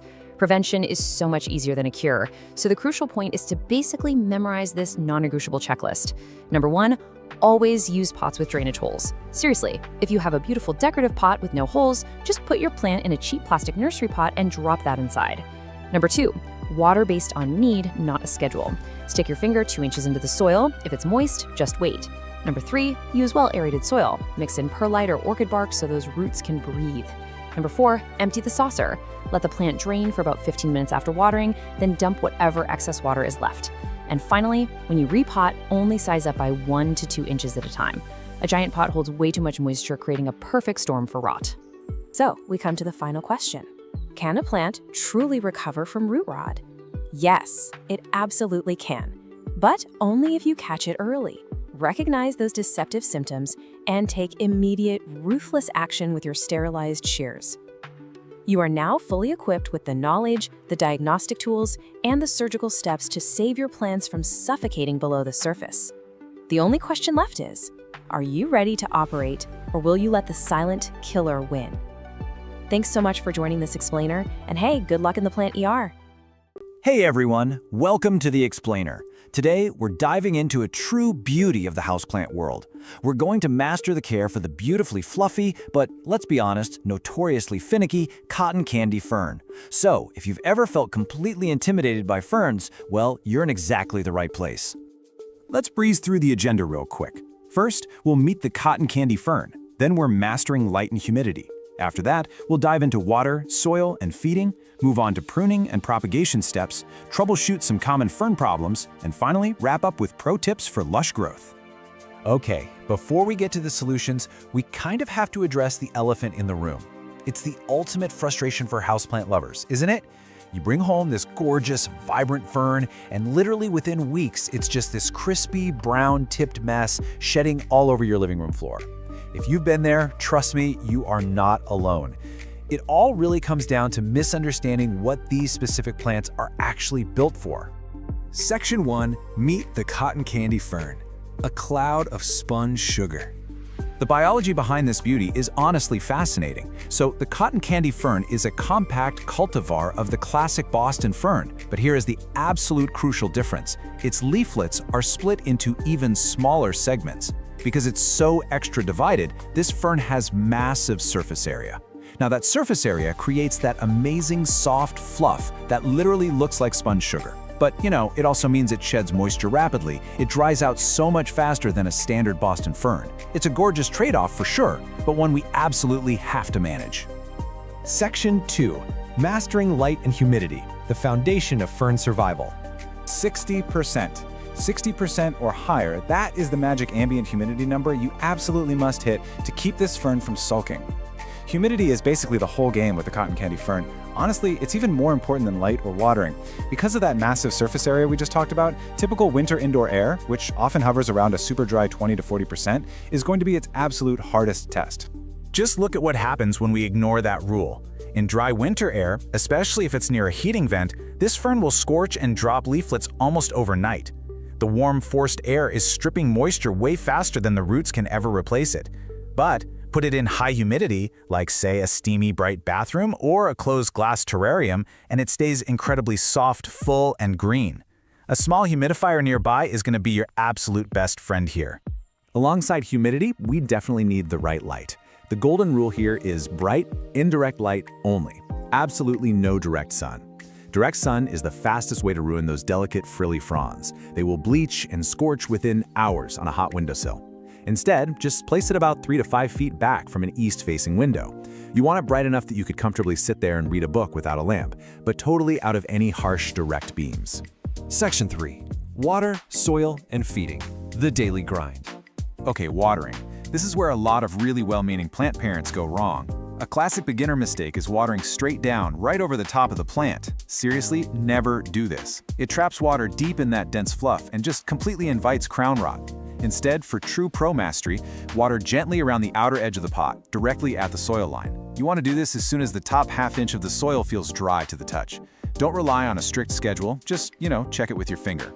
And because we're checking with our fingers, the soil needs to be just right. Plain, bagged potting soil is a really bad idea for these guys. It just packs into dense mud. You need a springy, airy soil mix. So, aim for roughly 2 parts, or about 66%, peat moss or sustainable cocoa coir for that acidic moisture retention. Then, add 1 part, or 34%, perlite for drainage. This precise balance is a game changer. It prevents the roots from suffocating in mud, ensuring water flows right through while still keeping the whole environment evenly moist. So let's move on to feeding and see how this builds on our watering routine. Ferns are notoriously light feeders with very, very sensitive roots. Feed them every 3 to 4 weeks from spring through early fall and use a balanced liquid fertilizer diluted to half strength. Oh, and here's an absolutely critical pro tip. Only apply fertilizer to soil that is already moist. Fertilizing a bone-dry plant will concentrate the salts and cause nasty chemical burns on those delicate roots. Remember, underfeeding a fern is always safer than overfeeding. Section 4. Pruning and propagation steps. Graduating to expert. Pruning a fern is really mostly about housekeeping. When you see dead, browned, or yellowed fronds, don't just snip off the brown tips and leave a weird little stub. You want to cleanly cut those spent fronds right down at the very base, down near the soil line. This clears out dead material that traps moisture and breeds pests deep in the crown, and it actually prompts fresh, healthy growth straight from the center. Now, as your plant grows, you're eventually going to need to repot it, usually every 2 to 3 years when the roots completely fill the pot. And guess what? This is the perfect time to propagate. You can easily multiply your collection by dividing the root clump. In the spring, simply unpot the fern, gently split the fibrous clump into sections with your hands or a clean knife, and pot the new sections into that fresh mix we talked about. Keep them loosely covered in a clear plastic bag for a week or 2. That just boosts the humidity while they recover from the shock. Actually, before we move to troubleshooting, I want to share a quick pro tip that saves beginners a ton of anxiety. If you ever flip over a mature frond and see neat, even rows of little brown dots, please don't panic. Those are natural spores called sori. They are just a sign of a healthy, mature fern doing its thing and reproducing. They are definitely not a pest infestation. If the dots are in orderly rows, just leave them be. Section 5. Troubleshooting common fern problems. From crispy to cured. Even the experts run into issues, right? So when you're diagnosing problems, remember these simple fixes. If you see brown, crispy edges, your cause is almost certainly dry air, and the fix is simply adding a humidifier or moving it to a bathroom. What if the plant is wilting but the soil is wet? Well, that's root rot from soggy soil. You'll need to unpot it, trim the mushy roots, and repot it in that airy mix we discussed. And if you notice a hollow, dead center in the crown, that usually points to low light or a shock, like a cold draft. Just move it to a brighter spot, clear out the dead fronds, and let it push out some new growth. Now we do need to talk about actual bugs. Because that gorgeous, dense fluff is just an absolutely perfect hideout for pests, they can be super hard to spot early on. You should gently part the fronds and inspect deep in the crown weekly. Keep an eye out for the fine webbing of spider mites in dry air, or maybe the white cottony tufts of mealybugs. If you spot them, treat the plant gently. Ferns really hate harsh chemicals, so knock the bugs off with water and treat the plant with a gentle insecticidal soap or a neem solution. Section 6. Pro tips for lush growth, the masterclass. All right, if you remember literally nothing else today, master these golden rules. Number 1, always keep that humidity above 60%. 2, never let the soil dry out completely. Water it when that top half-inch is dry. 3, keep the plant far, far away from dry heating vents or cold glass drafts. 4, if your tap water is hard, definitely use gentle, filtered water to prevent brown mineral tips. And finally, consistently clear out dead material to promote good airflow. Look, this plant doesn't have to be a massive source of stress. The cotton candy fern is incredibly rewarding. Once you nail its specific environmental needs, especially that crucial humidity, it will genuinely look like a literal cloud of green sponge sugar just sitting there in your home. So, it's time to take action. I want you to take a look around your house right now. Where is that hidden oasis? Perhaps it's a bright bathroom shelf that catches the morning sun and the post-shower steam? Or maybe you've got an empty glass terrarium just waiting to become the perfect sanctuary. Find that perfect steamy microclimate and you are totally ready to grow your very own beautiful cotton candy fern. Thanks so much for hanging out with us for this explainer. Happy growing! Okay, let's just get right into it. We're talking about the indoor azalea. You know, the one, that incredible burst of color you see in stores every single winter. They are absolutely beautiful, but yeah, they've got a reputation for being, well, a little fussy. So today, we're gonna demystify this plant and help you turn it from a temporary visitor into a permanent member of the family. And this quote from plant expert Marina Remeslo just hits the nail on the head. We tend to see them as disposable decor, right? Like a beautiful bouquet that just happens to come in a pot. We enjoy those gorgeous flowers, and when they fade, we figure, well, that was nice, and toss it out. But that's not the end of the story, not by a long shot. So what's the big secret then? How do you actually get this plant to stick around, not just for one season, but to come back and bloom again and again? Well, that is exactly what we are going to unpack right now. All right, first things first, we have to master the basics. I mean, getting these things right is literally the difference between your azalea living or dying. And the most important, number one, absolutely critical element is water. This right here is the golden rule. You always hear people say, keep it consistently moist. But what on earth does that actually mean in practice? Well, this slide gives you the perfect mental picture. A well-wrung-out sponge. It's damp for sure, but it's not sopping wet. Azaleas are incredibly thirsty plants, and letting them dry out completely, even one time, can be game over. So this is the pro method for watering. Instead of just pouring water on top, you let the plant soak it up from the bottom. It's the best way to make sure that peaty soil gets totally saturated. But look, the most important part of this whole process is step 3. Let it drain completely. Azaleas absolutely hate having wet feet, and leaving one sitting in a puddle of water is just a one-way ticket to root rot.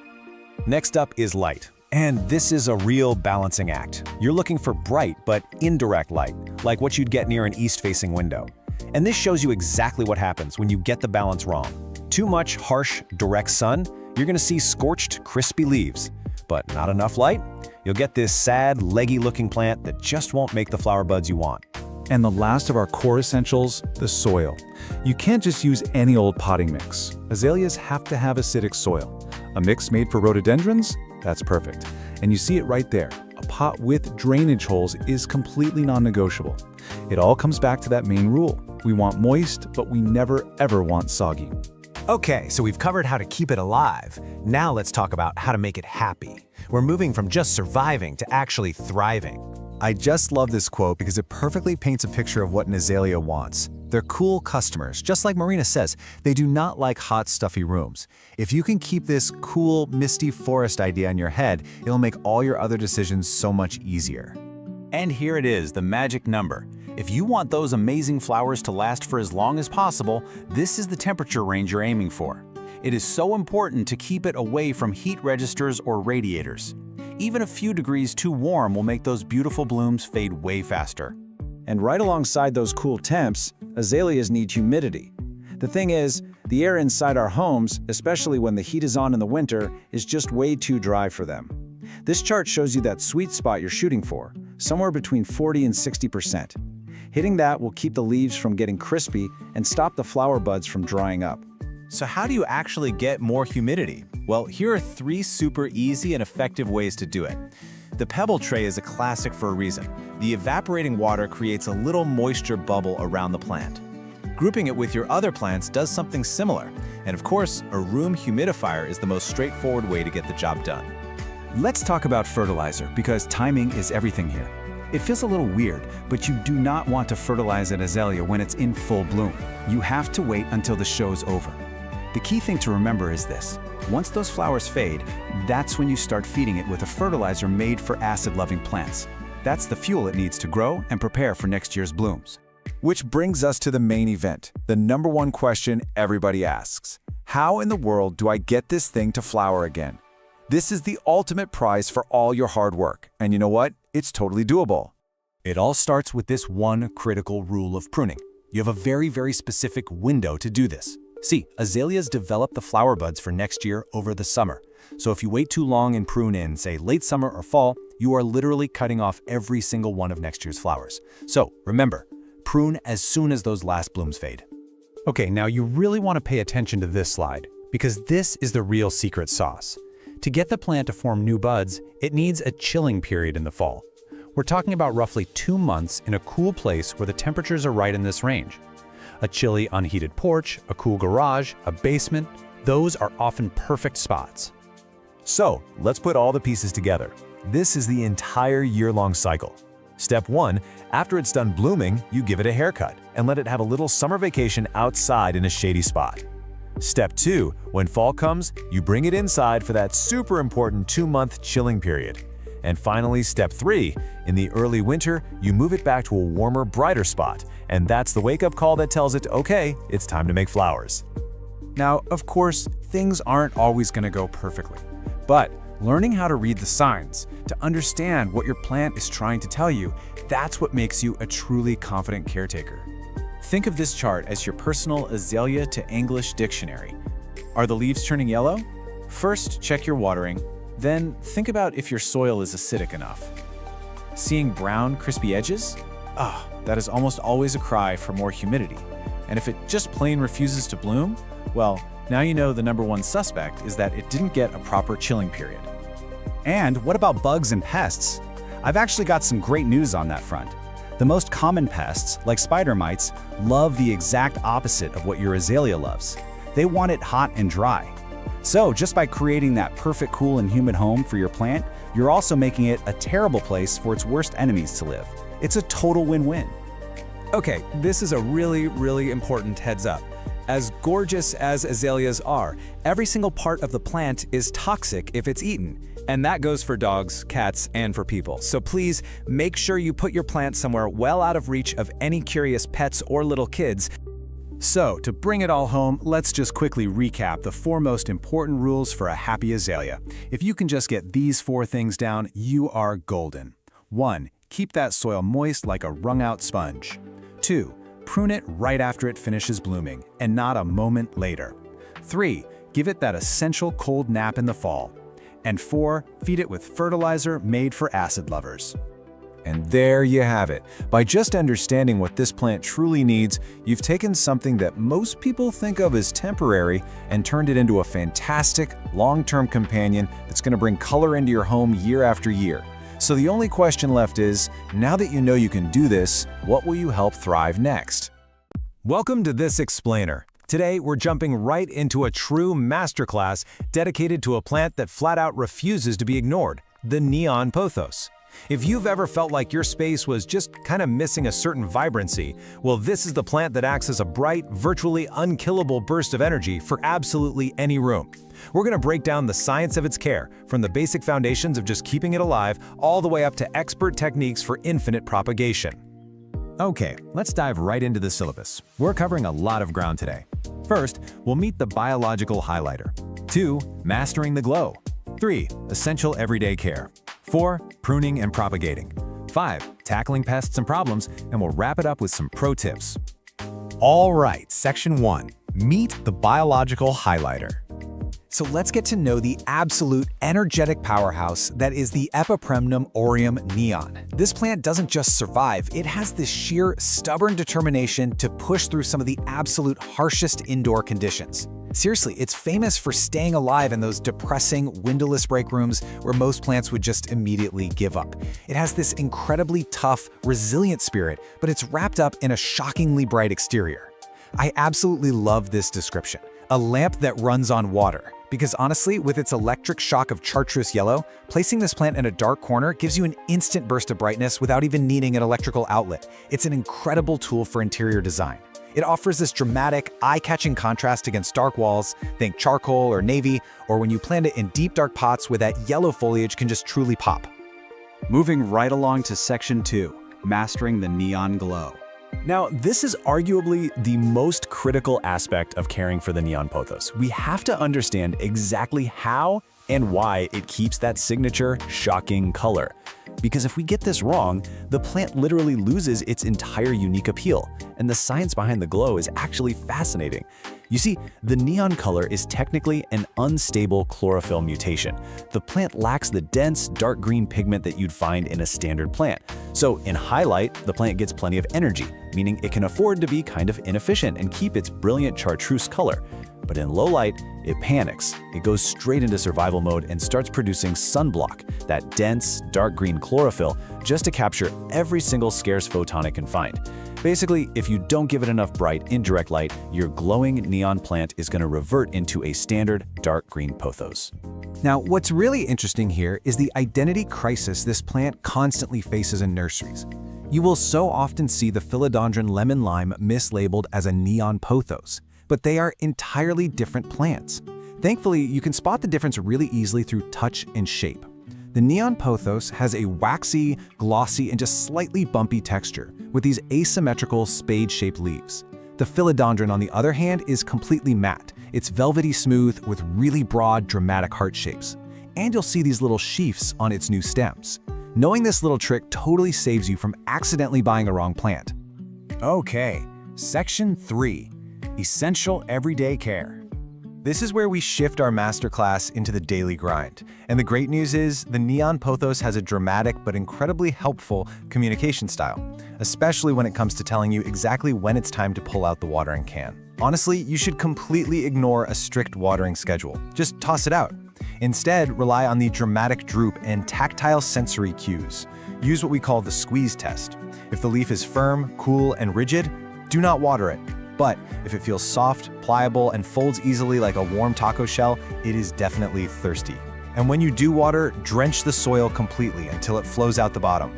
But never, ever let the pot sit in standing water. Of course, watering is literally only half the equation, right? Drainage is the other. Neon pothos roots need oxygen just as much as they need moisture. So to prevent suffocation and root rot, you absolutely need a chunky texture in your soil. A perfect DIY mix for this is 60% high-quality potting soil, 30% perlite or pumice for that vital aeration, and 10% orchid bark to kind of simulate the natural forest floor. And a quick but super important warning, never use heavy outdoor garden or topsoil indoors. It will instantly suffocate your plant, no exceptions. Let's talk climate and fuel. Hailing all the way from French Polynesia, this plant loves it warm. We're talking ideally between 70 and 90 degrees Fahrenheit. The ultimate danger zone for it is a cold draft dropping below 55 degrees. That will cause irreversible black spots in the leaves, which we definitely don't want. While it strongly prefers 50 to 70% humidity if you want those massive leaves, it easily tolerates dry indoor air at around 30%. As for fuel, you'll want to use a nitrogen-focused fertilizer in the spring and summer to really support those stunning yellow leaves. Remember, this plant isn't going to bloom indoors, so all its energy is going straight to the foliage. And whatever you do, always remember to stop feeding it in the winter so you avoid burning the roots. Next up, Section 4. Pruning and infinite propagation. This is where you graduate to the next stage of plant parenthood. We're going to look at how to tame a wild, sprawling vine, and even more excitingly, how to create endless clones. 10+ feet. That is the massive, fast-growing potential of these vines, especially when you give them a moss pole to climb. The act of climbing actually triggers hormones that make the leaves grow exponentially larger. But there's a catch. You have to watch out for the dreaded baldness problem. If you just leave it to hang and grow as a single leggy string, the vine will very often lose all its base leaves. That leaves you with a really sad, bald-looking stem near the soil. So how exactly do we fix that baldness while simultaneously multiplying our collection? Well, by pruning the vine just above a node, you're actually forcing the mother plant to branch out and become much bushier.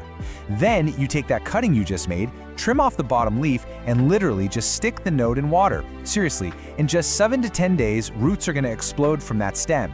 It's an almost foolproof cloning method that lets you create 10 lush plants out of just one single vine. All right, Section 5. Troubleshooting pests and problems. Look, even the toughest plants face challenges, right? And the bright, electric leaves of the neon pothos unfortunately act as a bit of a beacon for certain unwanted guests. But don't worry, we're your definitive plant coach here to help diagnose and treat these issues. Let's break down the sap-sucking enemies drawn to your plant. First, if you see white, fluffy cotton spots tucked right where the leaf meets the stem, you've got mealybugs. Treat those with a strong shower blast or insecticidal soak. Scale, on the other hand, looks like hard brown bumps on the stems. For those, granular systemic insecticides mixed right into the soil are your best bet. Finally, spider mites. They leave this really fine webbing and tiny specks on the undersides of leaves, especially when the air is dry. A routine spray of neem oil every 5 to 7 days will clear them right out. Beyond the creepy crawlies, the leaves themselves are actually communicating with you when your care routine is a bit off. If you start seeing crispy brown edges, it usually means your watering is too erratic, like you're letting it dry to the bone and then completely drowning it. Or your air is just way too dry. But you really need to beware of mushy yellow leaves. Now, a single old leaf turning yellow near the soil, that's just natural aging. But sudden, widespread, mushy yellowing all across the vine, that is a dire, flashing warning sign of overwatering and root rot. Finally, we've made it to Section 6, Pro Tips for Thriving. Okay, we've covered survival, we've covered maintenance, and we've covered problem solving. Now we enter the final expert level of this masterclass to truly elevate your routine and push your neon pathos to its absolute peak. Here are your rapid-fire expert tips. First up, if you happen to have a freshwater aquarium, use that dirty water during your tank changes to water your plant. It is packed with a massive biological nitrogen boost. Second, rotate your pot a quarter turn every single week. This prevents the vine from growing entirely lopsided toward the nearest light source. Third, dust your leaves monthly. Dust literally blocks light, and remember, this plant needs every single photon it can get. Finally, my favorite trick, if you have a bare vine, just loop it back onto the soil and pin the node down with a bobby pin. It will root directly into the soil, perfectly mimicking how the plant naturally spreads across the forest floor. So, this brings us to the end of our explainer, and I have to leave you with one final thought. Are you ready to let this biological highlighter transform your darkest corners into a thriving neon jungle? You now have the complete blueprint, from mixing the perfect chunky soil to reading that dramatic droop, forcing brilliant color through proper light management, and cloning your way to an endless indoor garden. Take these steps, apply the science, and just watch your space completely light up. Thanks so much for joining this explainer, and hey, happy growing! All right, let's dive right into this explainer. If you're looking for the ultimate forgiving houseplant to finally cure that dreaded black thumb, you are in exactly the right place. Today we're doing a deep dive on the amazing Echeveria. Listen, if you've ever, accidentally killed 3 plants in a row and just started to believe you're completely cursed with a black thumb, let me stop you right there. It honestly happens to the absolute best of us. But today, we're looking at one very specific succulent that is pretty much your perfect path to plant redemption. Say hello to Echeveria elegans, or as most people call it, the Mexican snowball. This is this beautifully rugged, palm-sized rosette succulent that has these amazing chalky blue-white leaves. And why is it so incredibly tough? Well, just look at its native habitat. It comes from the harsh, shaded limestone cliffs of central Mexico, sitting way up in the mountains, like 5,500 to 9,000 feet up. So this plant is literally built from the ground up to survive some really tough conditions, which means, for us, it will absolutely thrive on a little indoor neglect. So here's our roadmap for this explainer. First, we'll hit the holy trinity of survival, then environment and upkeep. After that, blooms and babies, followed by a quick troubleshooting section, and we'll wrap it all up with some pro tips and a conclusion. All right, Section 1, the holy trinity of survival: light, water, and soil. Light is, without a doubt, the single biggest decision you are going to make for this plant. If you look on the left, you'll see a perfectly healthy rosette. See how tight it is? It's got that chalky blue-white color with just a faint pink blush right on the edges. That is exactly what happens when it gets its ideal 4 to 6 hours of direct sun. Now look on the right. That is what happens in low light. It completely loses its shape and just stretches upward into this sad, leggy green pole with widely spaced leaves, basically because it's desperately reaching for the sun. To keep that beautiful tight cup shape, you really want to put this guy in a south or west-facing window. Now, this is wild, but overwatering actually kills way more Echeverias indoors than literally every other care mistake combined. You have to practice tough love here. A thirsty plant, it just gets slightly wrinkled bottom leaves and maybe a softer rosette. And honestly, it bounces right back within a single day of a deep soak. No big deal. But an overwater plant, well, the leaves turn this gross translucent yellow, they go completely mushy, and they'll peel off with basically zero resistance. You want to wait a good 10 to 14 days between waterings, use a wooden chopstick to double check that the soil is totally bone dry from top to bottom before you even think about soaking it again. When it comes to soil, you're going to want an exact equal parts gritty recipe. We're talking 1/3 standard succulent mix, 1/3 coarse pumice or perlite, and 1/3 coarse sand or fine gravel. Here's the tip. Most store-bought cactus mixes were actually still way too peaty for an Echeveria straight out of the bag. The real test? If you squeeze a damp handful of your finished mix, it should completely fall apart the exact instant you open your fingers. It needs to drain in seconds to mimic those rocky Mexican cliffs we talked about. Moving right along to Section 2, Environment and Upkeep. Everything from temperature to pruning. The good news here is normal room temperatures, so 65 to 80 degrees Fahrenheit, are absolutely perfect during active growth. As for humidity, basic household levels around 30 to 45% are totally ideal. But please keep them far, far away from those cute sealed glass terrariums. I know they look great on social media, but they are basically humid death traps that will rot your echeveria in a matter of weeks. Feeding is incredibly simple. Just a half-strength, low-nitrogen fertilizer maybe 2 or 3 times a year. And pruning, it's practically non-existent. You literally just pull off any crispy, shriveled bottom leaves every once in a while to keep things tidy, and you're good to go. Okay, Section 3, Blooms and Babies. We're talking flowers and propagation. So you might be wondering, how do I get those incredible flowers? The absolute secret to unlocking echeveria blooms is all about a mandatory winter rest. Here is the process. Step 1. During winter, you have to give the mature plant about 8 to 10 weeks of a cool, almost bone-dry rest. We're talking temperatures around 45 to 55 degrees Fahrenheit. Step 2. In early spring, move it back into the warmth and just start gentle watering again. Step 3. By late spring, you'll be rewarded with these stunning, slender pink stems completely covered in vivid coral orange bells. It's totally worth the wait. Honestly, if your healthy indoor plant isn't blooming, it's almost definitely because it missed that cool winter rest.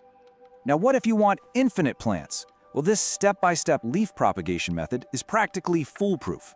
First up, gently twist a plump, healthy lower leaf side to side until it pops off cleanly.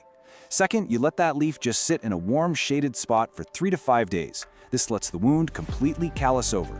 Third, lay it totally flat on top of some dry, gritty mix. Important note here, do not bury it, just lay it on top. Finally, just wait. Mist the soil lightly, but only once you start seeing tiny pink roots appear. Remember, every single healthy fallen leaf is like a 80% chance at a completely free baby plant. It's awesome. All right, Section 4, Troubleshooting. These are just some easily fixable plant hurdles. Nobody likes pests, but the treatments for the most common ones are incredibly straightforward. If you spot mealybugs, they basically look like tiny white cotton tufts hiding deep down in the tight center folds of the rosette. Just dab them with a cotton swab dipped in 70% rubbing alcohol. Super easy. If you see green clusters of aphids popping up on your new flower stems, a sharp blast of water will knock them right off. And what about the fine webbing from spider mites that you might get during hot, dry summers? A really quick rinse and a pass with some insecticidal soap clears them right up. Simple, effective, and totally manageable. We absolutely do have to talk about the silent killer though, root rot. By the time the base of the stem feels soft and those translucent yellow lower leaves start peeling off, the rot has usually climbed up well past the roots. It sounds bad, right? But the cool thing is, you are completely empowered to rescue it. All you do is take a sterilized blade and slice cleanly through the stem right above the rot. You're essentially beheading the clean top of the plant. Let that newly cut surface callus in the shade for at least 5 days, and then just lay it right back on some fresh, dry grit so it can re-root. Boom! You've just saved your plant. Finally, Section 5, Pro Tips and our conclusion for guaranteed success. Let's run through these final pro tips. First, especially during your first year, use a terracotta pot. The clay naturally wicks the moisture right out, giving you a massive safety margin against accidental overwatering. Second, try top dressing the soil with pale gravel. Not only does it look fantastic, but it actually reflects sunlight back up under the rosette. Third, always quarantine any new succulents you buy for a month. You really don't want sneaky root bugs invading your whole collection. But listen, the most important tip of all, never, ever wipe the chalky white bloom off the leaves. That coating is called farina, and it acts as the plant's permanent natural sunscreen and water repellent. Once you rub it off, it will literally never grow back on that leaf, so hands off. If you take away absolutely nothing else, the core philosophy of echeveria care is this: lean, dry, always. If you're standing there holding the watering can and you are not 100% sure whether to water, just wait 3 more days. That right there is your golden rule. So just look at everything we've covered today. With the proper sunlight, perfectly gritty soil, and a whole lot of tough love with that watering can, you are fully equipped for this. So, what do you say? Are you ready to grow your own indoor desert? I really hope this explainer has given you the knowledge and, honestly, the newfound confidence to head down to your local plant nursery and give the Mexican snowball a try. Thanks so much for learning with me today, and hey, enjoy your new greenery. Welcome to this explainer. Okay, today we are tackling what is probably the single most intimidating part of bringing a piece of nature indoors. Listen, if you've ever stood over a potted plant with a watering can, totally paralyzed by the fear of doing the wrong thing, you are in the exact right place. We're going to completely shift your mindset today and give you a totally foolproof guide to keeping that indoor jungle of yours absolutely thriving. By the time we're done here, you won't be guessing anymore. You'll know exactly what your plants are trying to tell you. Okay, let's dive into our roadmap for today. We'll hit the #1 mistake, the golden watering rule, how to spot thirst, 2 ways to water, and finally, overwatered or underwatered. Section 1, the #1 mistake, killing with kindness. So be honest with me for a second. Have you ever loved a plant to death? It's literally the most common story in the book. You pick out this beautiful, tiny little succulent, you bring it home, and you just want it to be so happy. So how do we show that love? Well, by hovering over it with a watering can every single day. And yeah, you can probably guess how that ends. The poor thing just drowns. Overwatering is absolutely, hands down, the #1 mistake new plant parents make. We literally drown them trying to care for them. But hey, here's the good news. While it's the biggest issue out there, it's also incredibly easy to fix once you know the secret. We just need a total paradigm shift in how we think about providing that water. Which brings us to Section 2, the golden watering rule. Ditch the schedule. So the crucial point here, and if you take literally only one thing away from this entire explainer, make it this, is the golden rule. Check the soil first, and do not water on a schedule. Forget the rigid routines, no more guessing games. We have to actually start listening to our plants instead of blindly following the calendar. Trust me, watering every Sunday is a total recipe for disaster. And here's exactly why those schedules fail. A plant's thirst isn't just some static thing. It is constantly changing based on its environment. Just look at these factors. First up, light levels. A plant sitting in a bright, sunny window, it's going to dry out significantly faster than one tucked away in a dim corner. Then you've got the season. Plants actively drink so much more during their spring and summer growth spurts, and they need way less when they go dormant in the fall and winter. Oh, and pot type is huge. Porous terracotta actually breathes and wicks moisture away, while plastic or glazed pots trap it right in. Throw in hot, dry air from temperature and humidity changes, and, well, you can see why that Sunday schedule makes absolutely zero sense. All right, Section 3, how to spot thirst. Become a soil detective. So, we're replacing that calendar schedule with a quick assessment phase. The absolute most foolproof, classic way to do this is simply called the finger test. Literally, all you do is stick your index finger about 1 to 2 inches deep right into your plant's potting soil. If you pull it out and the soil feels moist, or if it's actively sticking to your skin, your plant is totally fine. Stop right there. Don't water it yet. Just leave it alone and check back again in a few days. But on the flip side, keep this in mind. If the soil feels dry and crumbly, it is time to water. You really want to pay attention to that physical texture. Dry and crumbly is your plant literally giving you the green light to grab the watering can. It's a super simple, undeniable physical cue. Now, I get it. Maybe you don't want to get dirt under your nails every time. You've got 2 other really great options here. For your smaller plants, try the lift test. You just get a feel for how heavy the pot is right after you water it. Then pick it up every few days. When it feels noticeably lighter, boom, the soil is dry. Or if you want a more scientific approach, grab a moisture meter. You just stick the probe right into the dirt, and the dial instantly tells you if it's dry, moist, or wet. It totally keeps your hands clean and takes all the guesswork out of it. Moving right along to Section 4, 2 ways to water, top versus bottom. The real secret to watering, no matter how you decide to do it, is being incredibly thorough. Let's look at top watering first, since that's what most of us are familiar with. Step 1, slowly pour water over the whole surface of the soil until it starts running freely out of the drainage holes at the bottom. Step 2, let the pot sit for a few minutes so it can drain completely. But step 3, this is where so many beginners mess up. You absolutely must, crucially, dump out any of that excess water pooling in the saucer below. I'm serious. Leaving a plant sitting in a puddle of water is the absolute fastest way to give it root rot. Don't let them sit in the puddle.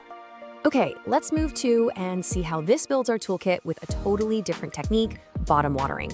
This is actually a fantastic method because it prevents overwatering and really encourages these strong, deep roots. First, you take your pot, and yes, it absolutely must have drainage holes for this to work, and place it into a sink or a deep tray filled with a few inches of water. Next, you just let it hang out there for about 15 to 30 minutes. It's going to drink that water right up from the bottom until you physically see the top layer of soil turn dark and moist. Finally, take it out of the water, let it drain off, and pop it back in its spot. It's an incredibly effective way to make sure the entire root ball gets evenly hydrated. And finally, Section 5. Overwatered or underwatered, reading the signs. Now, what's really interesting about this is how you can play detective and cross-reference multiple symptoms to nail down the perfect diagnosis. Plants are actually amazing communicators if you just know what to look for. For example, if you see yellow leaves that are soft and mushy, especially down near the bottom, yeah, that usually means you're overwatering. But if those yellow leaves are crispy and dry around the edges, they're probably underwatered. You've got to look at the whole picture. If the plant is drooping and the soil is wet, it's suffocating from too much water. Drooping and the soil is bone dry, it's just really thirsty. Check out the soil condition itself too. Constantly damp, musty soil means overwatering, while soil pulling hard away from the sides of the pot means underwatering. And finally, check the stems. Mushy, black stems at the base are a classic sign of rot from too much water, while dry, brittle, shriveled stems point to severe dehydration. All right, you are officially equipped. You know that overwatering is the ultimate trap. You know to throw away that rigid schedule. You know how to read the soil and the leaves, and you know exactly how to deliver the perfect drink. You aren't guessing anymore. You are a full-on active soil detective. So now that you possess the real secret to a thriving indoor jungle, which plant are you going to go check first? Go get your fingers a little dirty, listen to what your plants are telling you, keep exploring, and we will see you in the next explainer. Have you ever stood in your living room, just staring at a slightly sad-looking fern, wondering if you're about to save its life or literally drown it? Well, you are definitely in the right place. In today's explainer, we're tackling the absolute ultimate beginner frustration, how to keep your indoor jungle alive without relying on some magic watering number. It can be incredibly stressful when you're just trying to do the right thing for your greenery, right?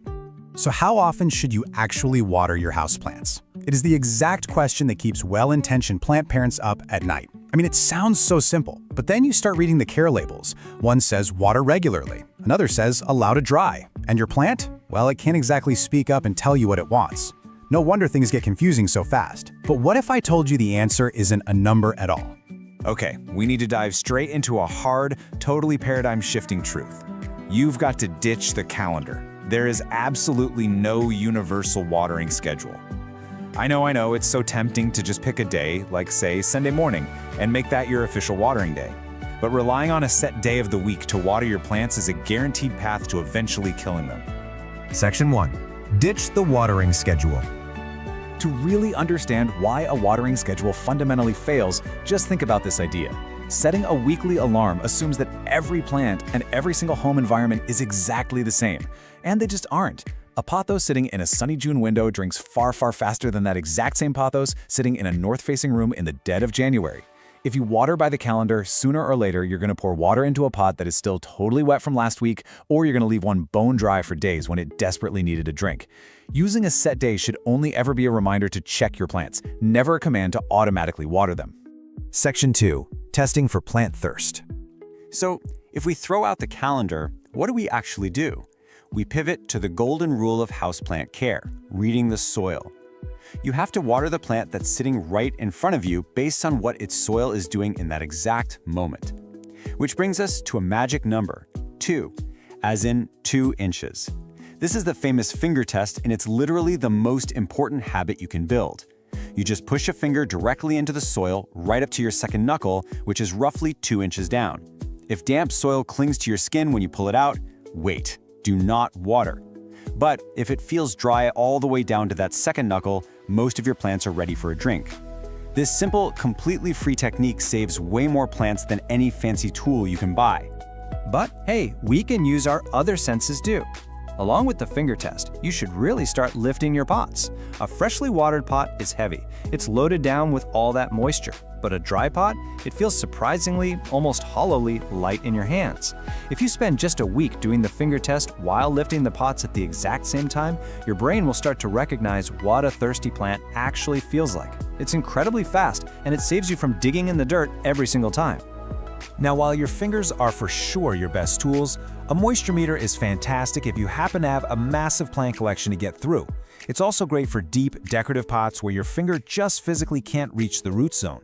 They take all the guesswork out of those really big containers and self-watering setups, checking the moisture way down deep where it actually matters. Section 3. Variables that change the clock. We also need to talk about the hidden variables that are constantly messing with your plant's internal clock. Just picture the contrast here.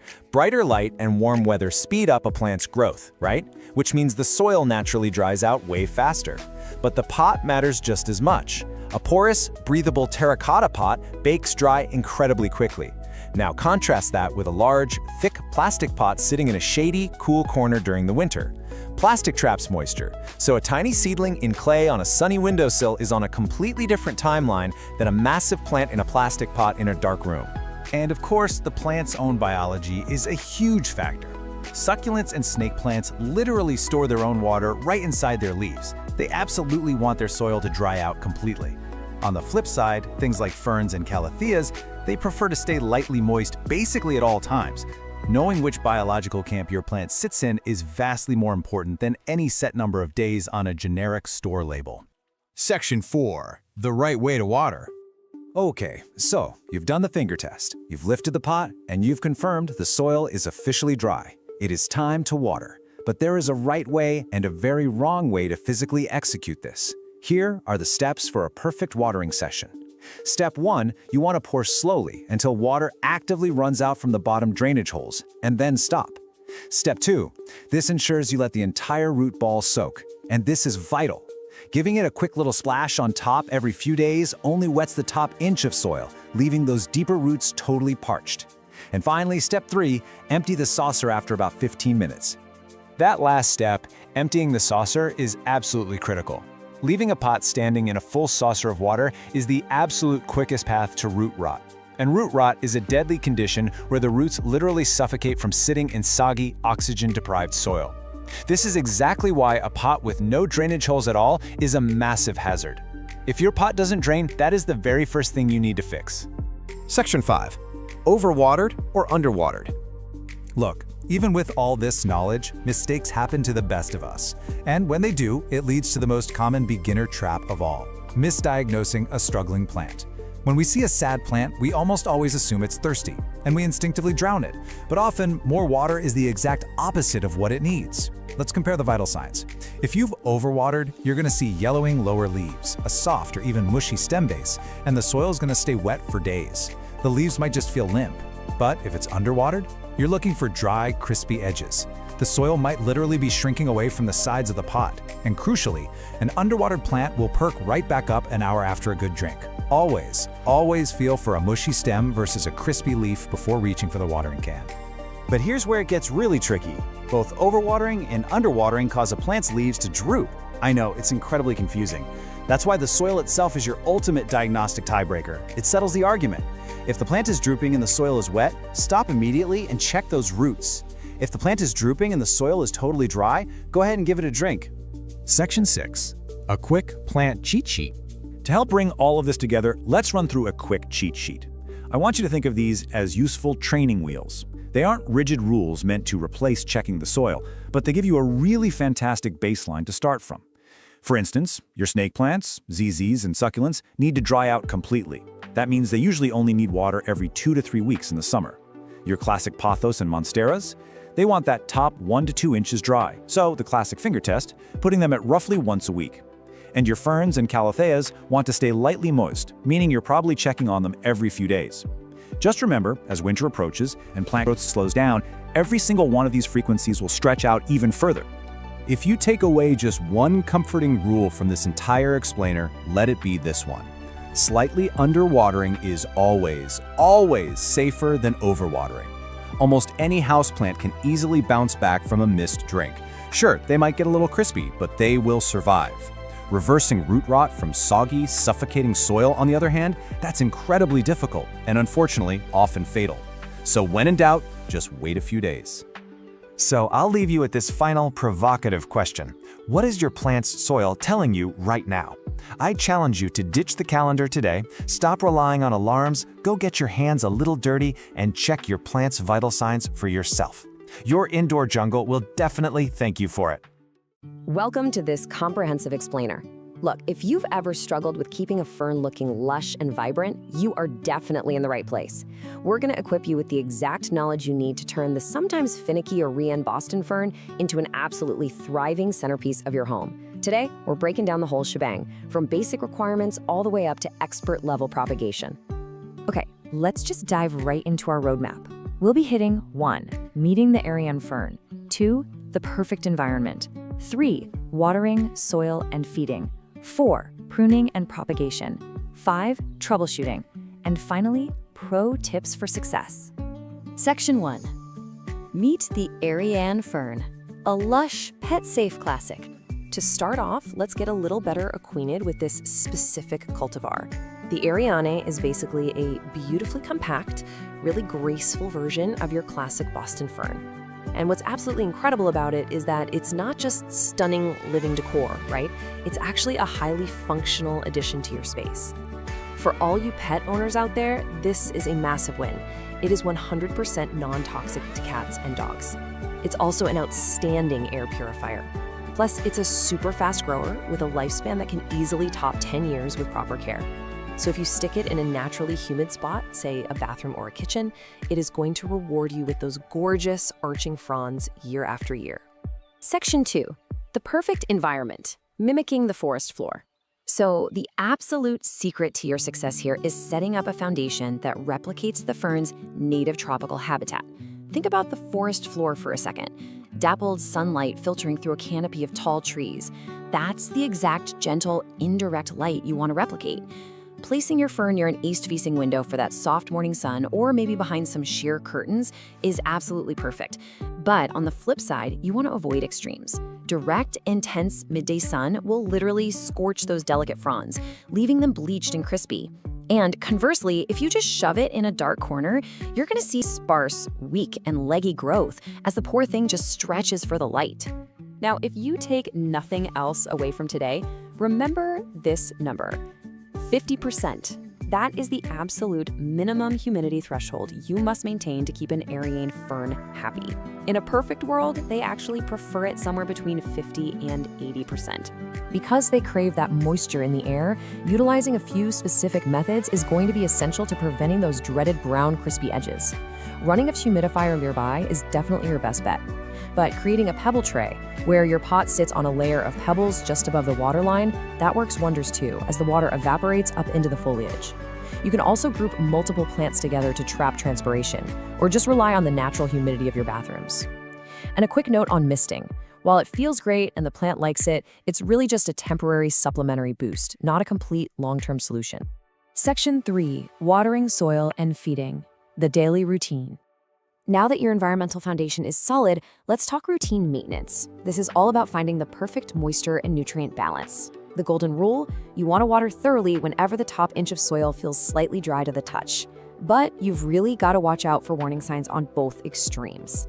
See, Boston ferns absolutely hate drying out completely, but they're also super prone to root rot if you leave them sitting in a soggy swamp.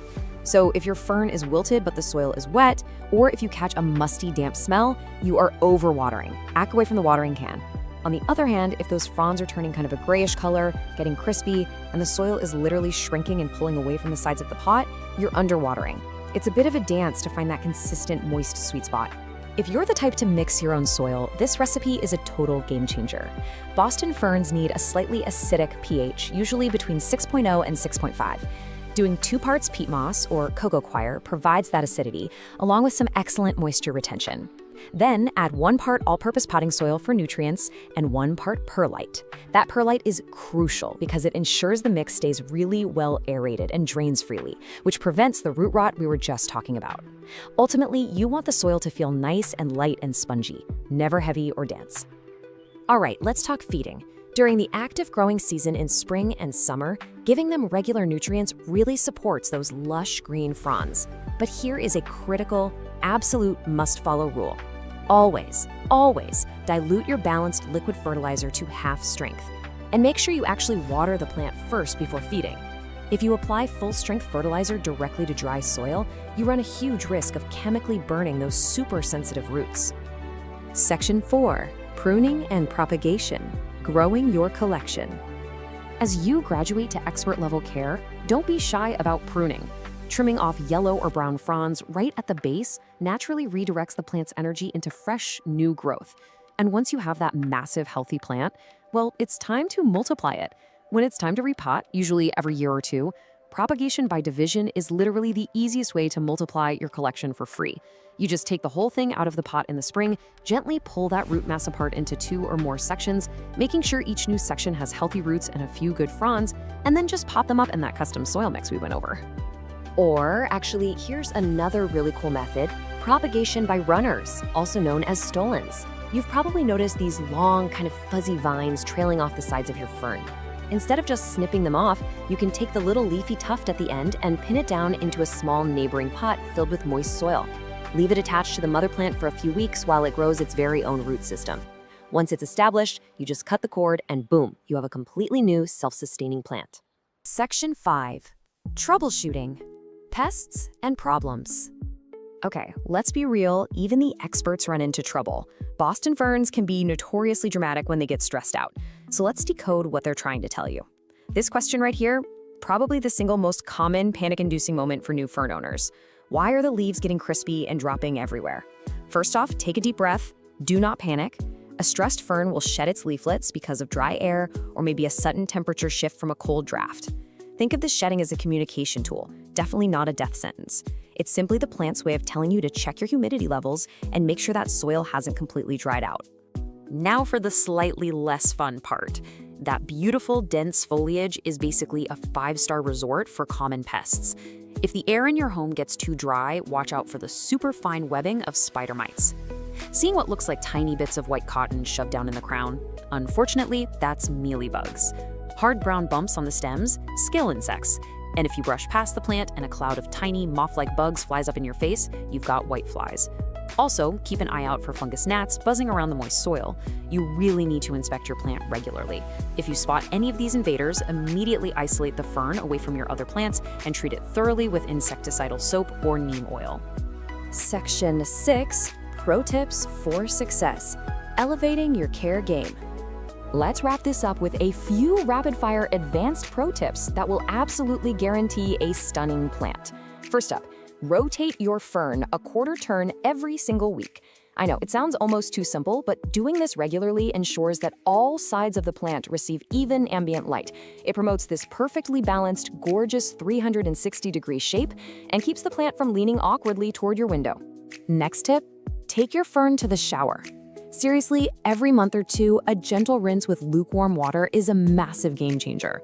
It cleans the dust off those delicate fronds so the plant can actually photosynthesize efficiently, and it gives the fern a massive temporary boost in humidity that it will absolutely love. Okay, this one is huge. Pot choice matters. While unglazed terracotta pots look beautifully rustic, they are highly porous. They literally wick moisture right out of the soil, and for a moisture-loving fern, that dries them out way too fast. Do yourself a favor and stick to plastic or glazed ceramic pots to really lock that essential hydration in. And finally, water quality. If your tap water is hard or heavily treated with chemicals, just fill your watering can and let it sit out overnight. This gives those chemicals a chance to evaporate and dissipate into the air before they ever touch your soil. It protects your fern's sensitive root system from harsh mineral buildup. Of course, using filtered water or fresh rainwater is the absolute gold standard, but sitting your tap water out is a fantastic free hack. So there you have it. By simply understanding that you're just recreating the humid, dappled light of the native forest floor, you now have the exact blueprint to make your Aryan Boston fern flourish for decades. The secret isn't some magical green thumb. It's just paying attention to the environment.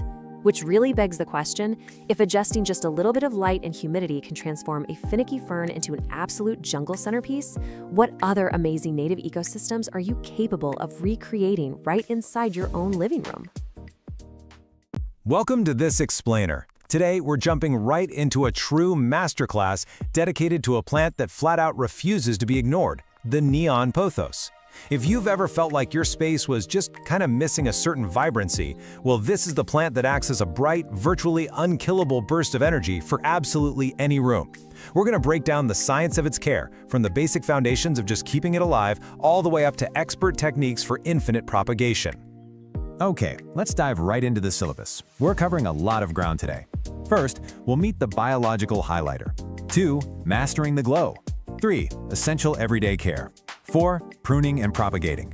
5, tackling pests and problems, and we'll wrap it up with some pro tips. All right, Section 1. Meet the biological highlighter.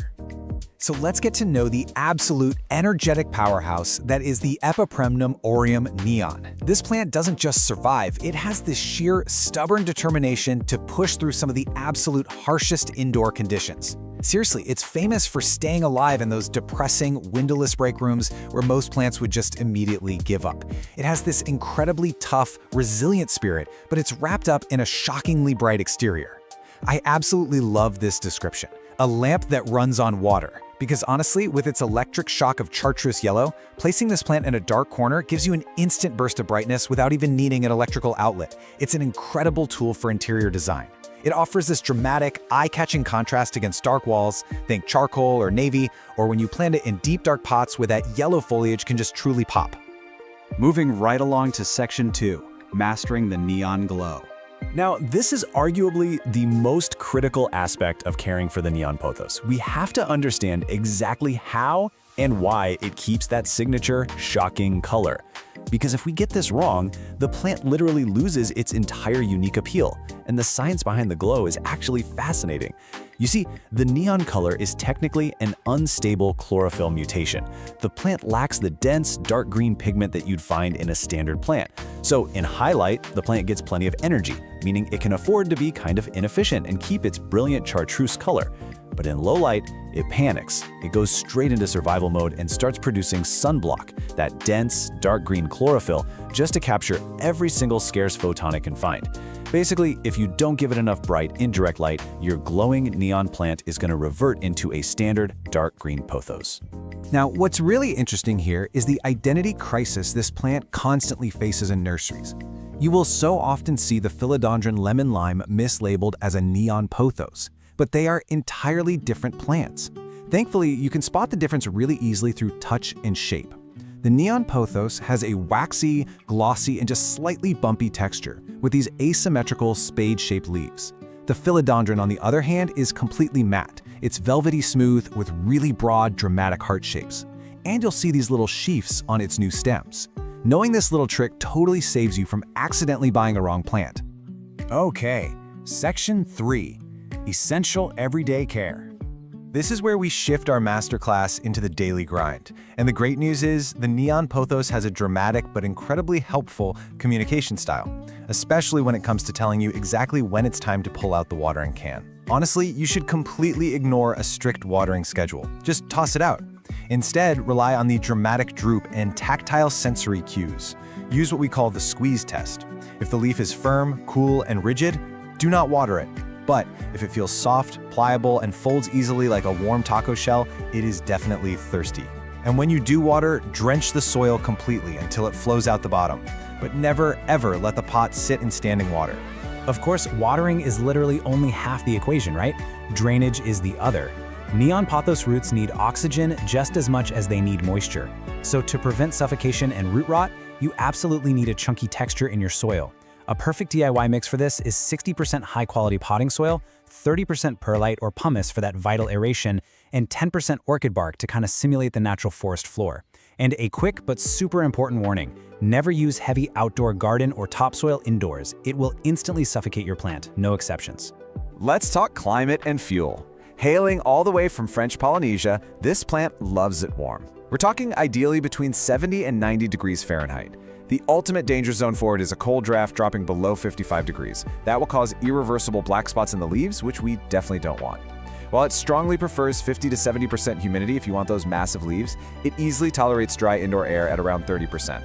As for fuel, you'll want to use a nitrogen-focused fertilizer in the spring and summer to really support those stunning yellow leaves. Remember, this plant isn't going to bloom indoors, so all its energy is going straight to the foliage. And whatever you do, always remember to stop feeding it in the winter so you avoid burning the roots. Next up, Section 4, Pruning and Infinite Propagation. This is where you graduate to the next stage of plant parenthood. We're going to look at how to tame a wild, sprawling vine, and even more excitingly, how to create endless clones. 10+ feet. That is the massive, fast-growing potential of these vines, especially when you give them a moss pole to climb. The act of climbing actually triggers hormones that make the leaves grow exponentially larger. But there's a catch. You have to watch out for the dreaded baldness problem. If you just leave it to hang and grow as a single leggy string, the vine will very often lose all its base leaves. That leaves you with a really sad, bald-looking stem near the soil. So how exactly do we fix that baldness while simultaneously multiplying our collection? Well, by pruning the vine just above a node, you're actually forcing the mother plant to branch out and become much bushier. Then you take that cutting you just made, trim off the bottom leaf, and literally just stick the node in water. Seriously, in just 7 to 10 days, roots are going to explode from that stem. It's an almost foolproof cloning method that lets you create 10 lush plants out of just one single vine. All right, Section 5. Troubleshooting pests and problems. Look, even the toughest plants face challenges, right? And the bright, electric leaves of the neon pothos unfortunately act as a bit of a beacon for certain unwanted guests. But don't worry, we're your definitive plant coach here to help diagnose and treat these issues. Let's break down these sap-sucking enemies drawn to your plant. First, if you see white, fluffy cotton spots tucked right where the leaf meets the stem, you've got mealybugs. Treat those with a strong shower blast or insecticidal soap. Scale, on the other hand, looks like hard brown bumps on the stems. For those, granular systemic insecticides mixed right into the soil are your best bet. Finally, spider mites. They leave this really fine webbing and tiny specks on the undersides of leaves, especially when the air is dry. A routine spray of neem oil every 5 to 7 days will clear them right out. Beyond the creepy crawlies, the leaves themselves are actually communicating with you when your care routine is a bit off. If you start seeing crispy brown edges, it usually means your watering is too erratic, like you're letting it dry to the bone and then completely drowning it. Or your air is just way too dry. But you really need to beware of mushy yellow leaves. Now, a single old leaf turning yellow near the soil, that's just natural aging. But sudden, widespread, mushy yellowing all across the vine, that is a dire, flashing warning sign of overwatering and root rot. Finally, we've made it to Section 6, Pro Tips for Thriving. Okay, we've covered survival, we've covered maintenance, and we've covered problem solving. Now we enter the final expert level of this masterclass to truly elevate your routine and push your neon pothos to its absolute peak. Here are your rapid-fire expert tips.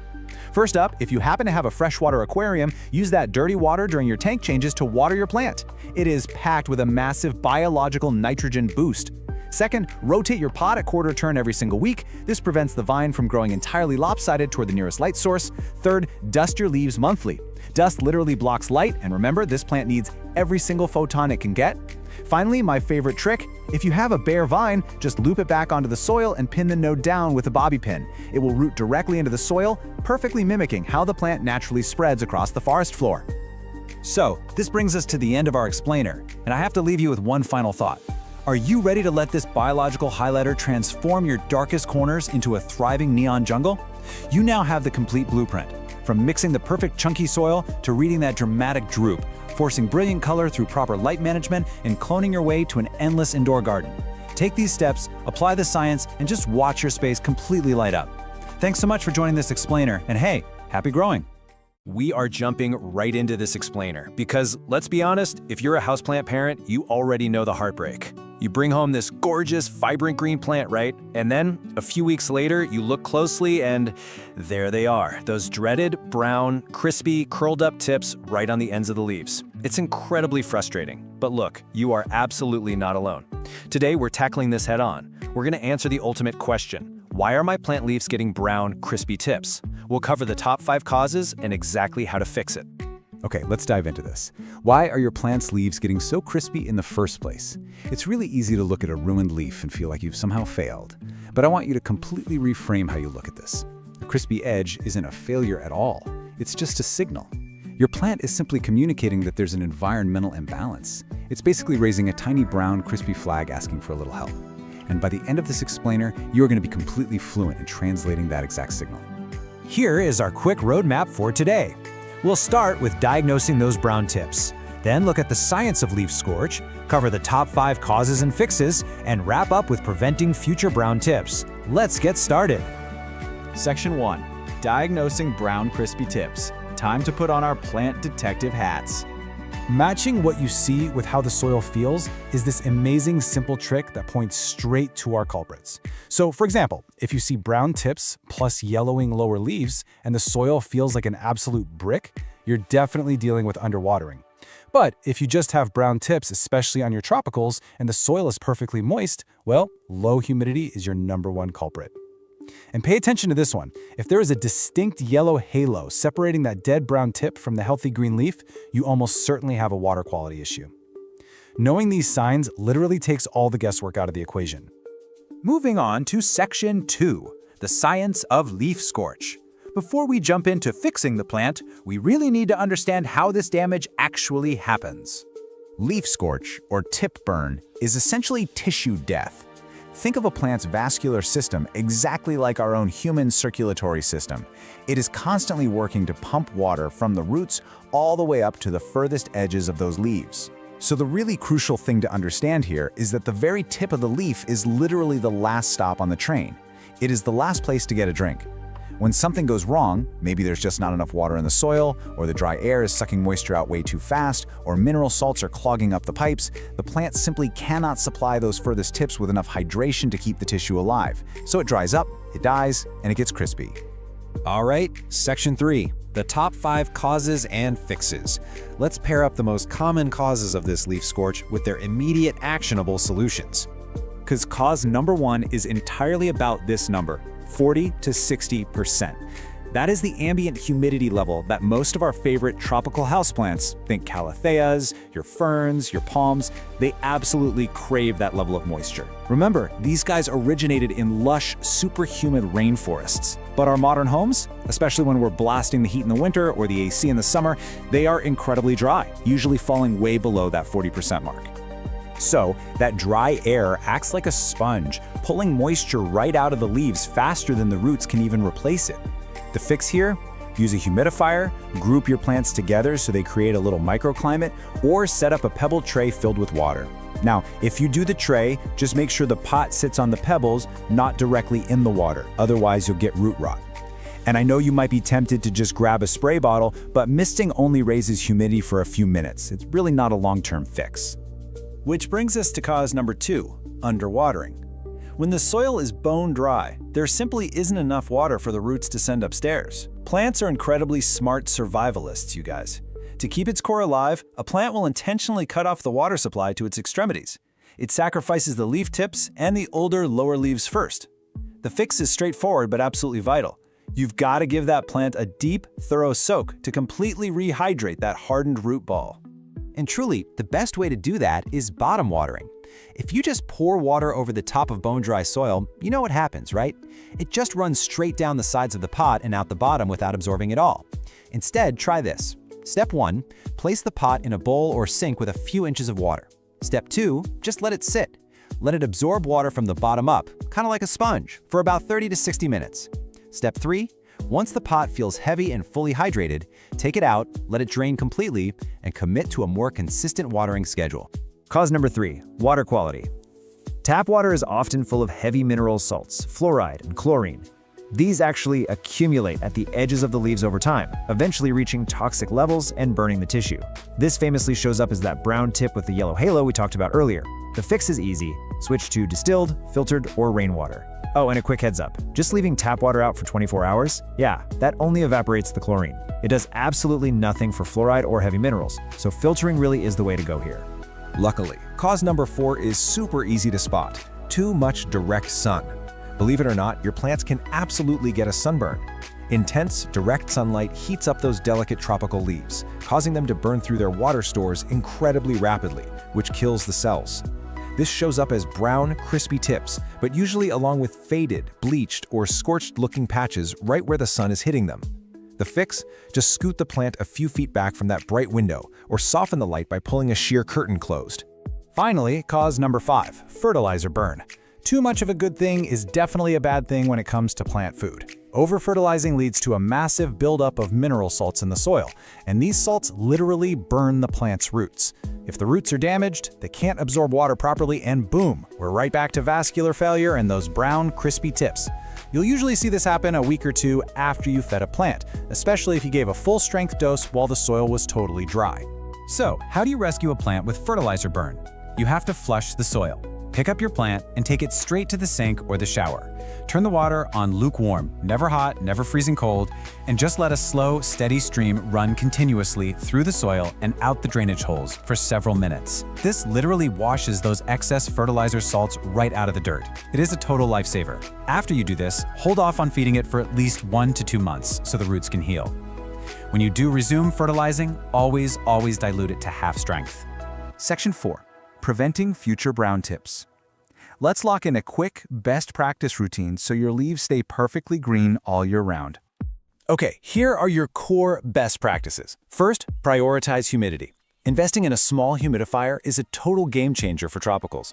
Next, check your soil regularly and water consistently so your plant never has to sacrifice its edges just to survive. For your sensitive plants, make the permanent switch to filtered or distilled water. Fourth, follow the less is more rule with fertilizer. Dilute heavily and only feed during the spring and summer growing seasons.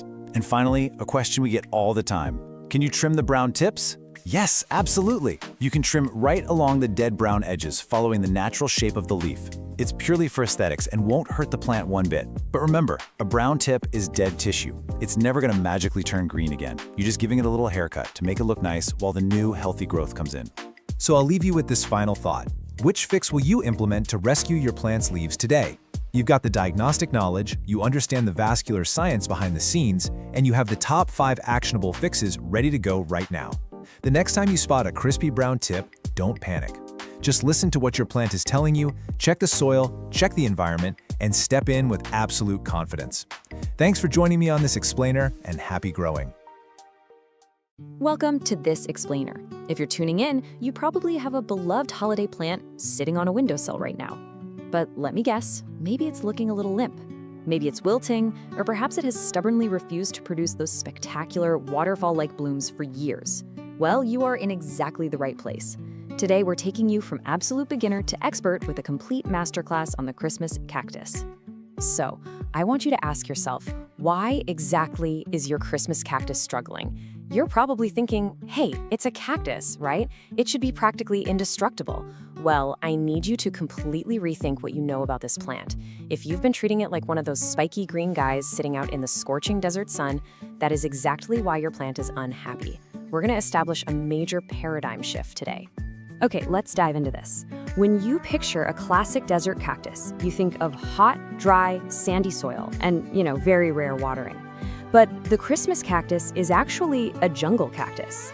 It craves humidity, moist but well-draining soil, dappled light, and regular watering. Its ancestors don't grow in the sand. They actually grow in the misty, humid cloud forests of Brazil. Here is our masterclass syllabus for today. We'll be covering 1. A jungle cactus in disguise. 2. Mastering core care basics. 3. The secret to winter blooms. 4. Pruning and propagation methods. 5. Troubleshooting pests and problems. And 6. Pro tips for success. Section 1. A jungle cactus in disguise. Establishing the true origins of this plant is honestly the key to everything. In the wild, the Christmas cactus is what botanists call an epiphyte. This means it literally grows on another plant, like high up in the crotches of tree branches. They draw their moisture and nutrients from the air, the rain, and all the decomposing leaf litter trapped around the roots. This explains exactly why this plant needs airy bark in its soil and high humidity rather than dense, heavy desert sand.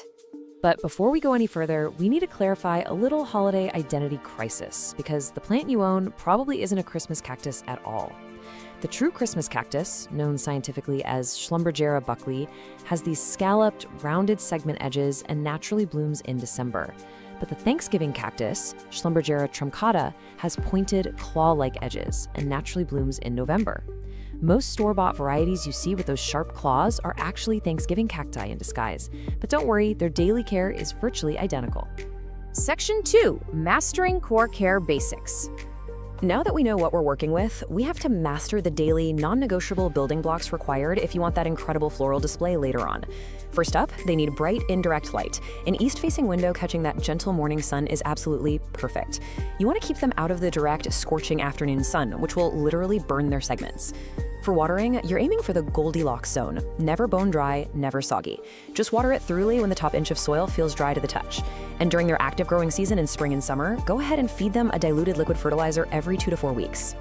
Now, because it's an epiphyte, standard heavy potting soil is just going to suffocate the roots. And a typical desert cactus mix drains way too fast.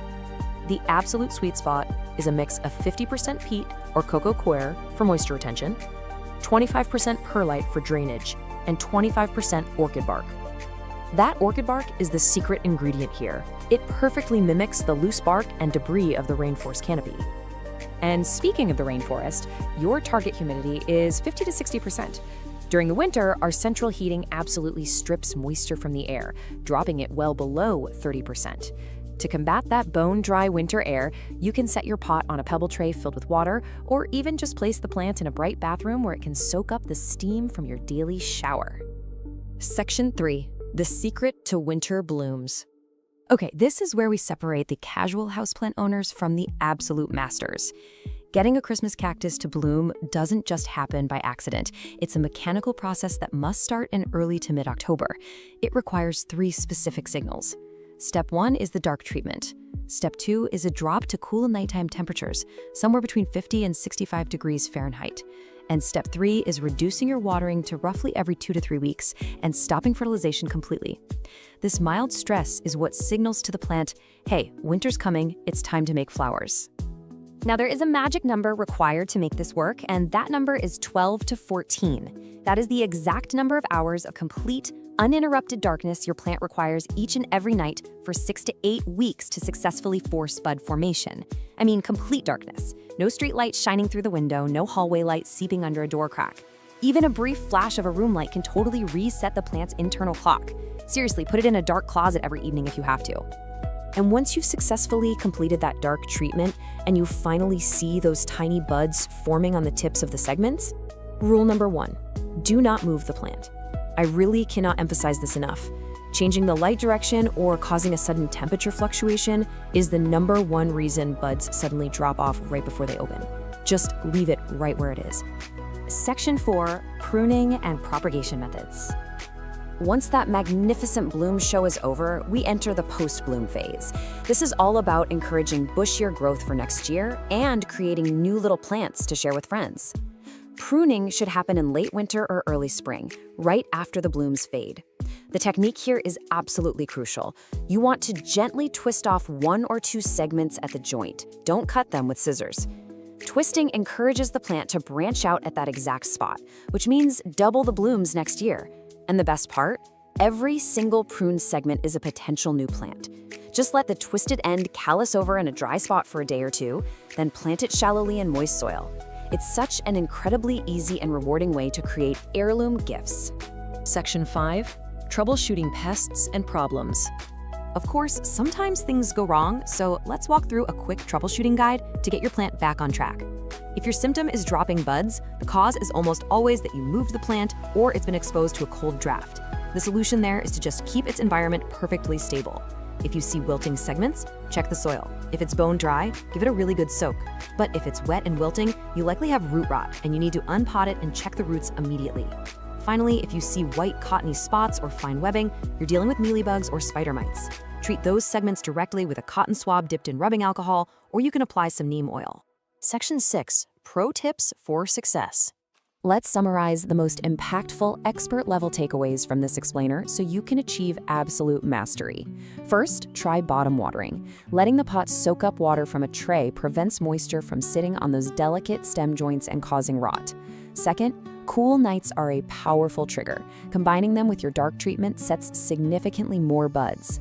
Third, physically mark your calendar for early October so you don't forget to start the dark treatment.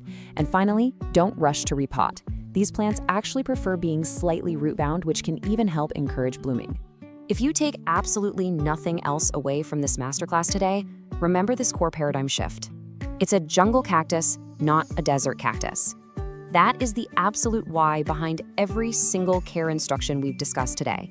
Water it, give it humidity, provide dappled light, and treat it like the tropical rainforest native it truly is. Which leaves us with just one final question. Are you ready to plan your first winter bloom? Or will your plant remain a jungle cactus in disguise for another year? Armed with the right soil, the proper watering rhythm, and that secret 14-hour dark treatment, you have everything you need to transform that sleepy green plant into a stunning holiday centerpiece. Thanks so much for learning with me today, and happy growing. Welcome to today's Explainer. We're diving deep into the ultimate care manual for the truly beautiful architectural button fern. If you've ever wanted to bring that lush woodland feel indoors, but, without committing to a massive hanging basket, you are in exactly the right place. We're gonna walk through everything you need to know to keep this stunning plant thriving. All right, let's just address the elephant in the room right off the bat. Ferns can be incredibly fussy, right? And so easy to kill. We've all been there. You bring home this gorgeous, lacy fern, and literally within weeks, it's shedding crispy brown leaves all over your floor. But the button fern offers a much more forgiving alternative. Because its small, round leaflets are thicker, kind of leathery actually, it has a much wider margin for error than its paper-thin cousins, so it gives you that gorgeous fern texture, but with a whole lot more resilience. To get there, we're gonna build your knowledge using a pyramid of care. We'll meet your fern, cover the core care of light and water, and perfect your environment. Then we'll hit routine maintenance like feeding and pruning, troubleshoot common problems, and wrap up with expert tips and propagation. Step 1, meet your button fern. Let's get to know exactly what plant we're actually dealing with here. So if you walk into a plant shop, you might actually see two totally different plants labeled as button fern. Let's clear up this massive misconception right away. The true button fern, Pelea rotundifolia, which hails all the way from New Zealand, has these dark, wiry stems and firm, dark green, round leaflets that just arch so gently. On the flip side, the lemon button fern is a completely different, much fluffier plant with softer, lighter fronds and, believe it or not, a faint citrus scent. If you're going for that tidy, architectural, slightly darker woodland look, the true button fern is the one you want. Moving right along to step 2, core care, light and water. Let's establish the absolute non-negotiables for your fern's survival. Now, the crucial takeaway here is that this is absolutely not a deep shade plant. Because ferns grow on the forest floor in the wild, people just kind of assume they want to be shoved in a dark corner. But indoors, it needs bright, indirect light to maintain that dense, glossy look we all love. An east-facing window is literally ideal. I really want to stress that. That gentle morning sun is absolutely perfect. If you blast it with direct, harsh afternoon sun, those leathery leaves are going to bleach and crisp up. But on the other hand, too little light leaves you with sparse, slow growth and these really unattractive wide gaps between the leaflets. Oh, and don't forget to rotate the pot every week or two so your fern doesn't start aggressively leaning toward the window. When it comes to watering, your absolute golden rule, the easiest mental model you can use, is a wrung-out sponge. The soil needs to be evenly moist, never a bone-dry desert, and never a swampy puddle. Because the button fern is a bit tougher, sometimes growers make the mistake of treating it like a semi-drought plant. And that just causes the clump to thin right out from the inside. But if you keep it constantly saturated, you cut off the oxygen to the roots and you're practically inviting root rot. So remember, wrung-out sponge. To achieve that perfect balance, just check the surface of the soil with your finger. When the top half-inch feels barely dry, you're good to water. Pour room temperature water over the top, nice and slow, until the excess drains right out of the bottom. And this is key. Never, ever leave the pot sitting in a saucer full of runoff water. Okay, step 3, environment. Specifically, soil and humidity. Let's figure out how to perfect the physical space for those roots and fronds. Because listen, water and light are totally useless if the soil and air are actively working against your plant. This specific soil recipe ensures the roots stay evenly damp but open enough to get vital oxygen. Dense, regular potting soil is just going to suffocate those roots, while a super chunky aeroid mix will dry out way too fast. By mixing moisture-retaining peat or core with fine bark for structure and perlite for drainage, you're giving this fern exactly what it naturally craves. When you mix it up, it should feel really springy and light in your hands. Now, let's talk about the number 50. That represents the absolute minimum percentage of humidity your button fern needs to thrive. It definitely prefers the 55 to 70% range, but dipping below 50 is where you're going to start seeing trouble. When the air gets too dry, it actually sheds its older fronds from the inside out just to conserve moisture, and those leaf edges turn a really dull brown. To fix this, you can use a humidifier, group it with other plants, or even put it in a bright bathroom. And hey, little industry secret just between us, misting is really just a temporary cosmetic boost. It doesn't actually fix chronically dry air, so don't rely on it. Temperature stability is also absolutely vital. You want to keep the indoor temps comfortably between 60 and 75 degrees Fahrenheit. Keep it away from cold drafts below 50 degrees, and definitely keep it away from heating vents or hot summer glass, which will unravel its health so quickly. A bright room that stays fresh and evenly temperate usually suits it beautifully. It actually appreciates the slightly cooler side of normal household conditions a lot more than many other tropical plants. Moving on to step 4, maintenance, focusing on feeding and pruning. Your fern is surviving, so let's keep it pristine. Now, button ferns are very light feeders. Honestly, in this case, overfeeding is so much more dangerous than underfeeding. Too much fertilizer will result in scorched leaf tips and this nasty salt crust building up on the soil. So feed it lightly, just once a month when it's actively growing in the spring and summer. Use a balanced liquid fertilizer, but dilute it down to half or even quarter strength. And a quick pro tip, always water the plant first, then apply the fertilizer to the moist soil. That stops you from accidentally burning that delicate root system. When it comes to pruning, you don't need to shape button ferns like a hedge. Pruning here is purely about removing spent foliage. You always want to cut the fully yellow, brown, or damaged fronds cleanly right at the base. That's what actually encourages fresh replacement growth from the crown. Whatever you do, never just shear or trim random healthy tips off the ends of the fronds. And keep in mind, if your fern is constantly thinning out, you really can't prune your way out of that problem. You've got to look back at your humidity and watering habits. All right, step 5, troubleshooting common problems. Even with the best intentions, things can go sideways. So let's diagnose the issues.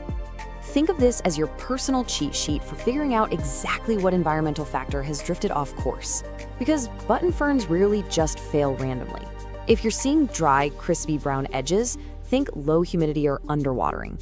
Soft, yellow, collapsing leaves, that almost always means you're drowning the roots. Thin, spaced out, weak new growth means it is absolutely starving for light. And if you get sudden leaf drop, that usually points to a severe cold shock or a pot that went completely bone dry. And of course, we have to talk about pests. A stressed plant naturally attracts them, so maintaining that perfectly balanced environment we've been talking about is your absolute best defense. If your air is too dry, you're rolling out the red carpet for spider mites. If your soil stays swampy and wet, fungus gnats are going to move right in. You really want to regularly inspect the dense center of the plant clump, because that is exactly where pests like mealybugs and scale insects love to hide out before the damage becomes super obvious. Finally, step 6, expert tips and propagation. We've reached the top of the pyramid to manage the long-term life cycle of your plant. This is where you go from just keeping it alive to truly mastering it. First up, if you suddenly notice these highly organized, tidy little brown dotted bands on the underside of the leaves, do not panic. Put the bug spray down. These are called sori, and they are totally natural. Because ferns don't produce flowers or seeds, they reproduce using spores. So seeing these dry, attached brown dots, it just means your fern is mature, happy, and healthily reproducing. Now, over time, your fern will inevitably outgrow its home. When you notice water just racing straight through the pot when you water it, or you see roots circling heavily, it's time to upsize. But you have to restrain yourself. Stick to a very snug pot, going up only 1 to 2 inches wider in diameter. If you take a button fern and throw it into a giant, oversized pot, that massive volume of soil is just going to hold onto water for way too long, and that leads directly to root rot. So, what if you want more plants? The single most reliable way to propagate your fern and double your indoor jungle is the division method. While you technically can grow ferns from spores, it is incredibly slow and honestly really fussy. Dividing a mature clump in the spring gives you instant, fully formed new plants. You just gently tease apart the natural splits in their root ball, making sure each new section has plenty of roots and a few healthy fronds, and then pot them up in a snug container with some fresh fern mix. So, you now have the perfect soil recipe and the exact environmental metrics you need to help this plant thrive. But as you know, horticulture is an ongoing experiment. The real question is, Now that you have the complete care manual, will you master the button fern's sweet spot of balance in your own unique home? Or will you let another leafy green friend turn to crisp? The environment is entirely in your hands. Thanks for tuning into this explainer, and happy growing! Welcome to today's explainer. If you've ever found yourself scrolling through photos of stunning, wildly patterned houseplants and thought to yourself, yeah, no way, I could never keep that alive. Well, you are in exactly the right place. Today, we're exploring the ultimate low-drama entry point into the world of variegated houseplants, the Marble Queen pothos. It's a gorgeous plant that gives you this incredible visual reward, totally skipping the fuss of a high-maintenance collector plant. Okay, let's dive right into this. Here's our roadmap for today. First, we'll officially meet the Marble Queen. Then we'll cover the survival foundation, followed by routine maintenance. After that, we'll graduate to pruning and propagation, and finally wrap things up with troubleshooting. All right, Section 1, meet the Marble Queen. So this classic heart-shaped vine is famous for its striking cream and white splashes. It acts incredibly easygoing while looking, frankly, highly dressed up. But to really anchor our understanding here, let's compare it to a plant you've probably seen literally everywhere, the golden pothos. Now, while the golden pothos features these yellow and chartreuse streaks and grows super fast, our Marble Queen rocks those elegant cream and white splashes. But here's the catch, and it's an important one. Because those beautiful white patches lack chlorophyll, the Marble Queen grows just a bit slower. The green parts of the leaf are doing all the heavy lifting for photosynthesis. Basically, if pure speed matters to you, pick the golden. But if looks are your priority, the Marble Queen is your winner, for sure. Moving right along to Section 2, the survival foundation, light, water, and soil. The absolute non-negotiable for this plant is bright, indirect light. Ideally, you want it about 2 to 4 feet back from an east or north-facing window. You really want to avoid direct afternoon sun, because that will quickly burn those delicate, thin, white patches into crispy brown spots. Not a great look. But if you stick the plant at a spot that's too dark, you'll see this fascinating concept called reverting happen.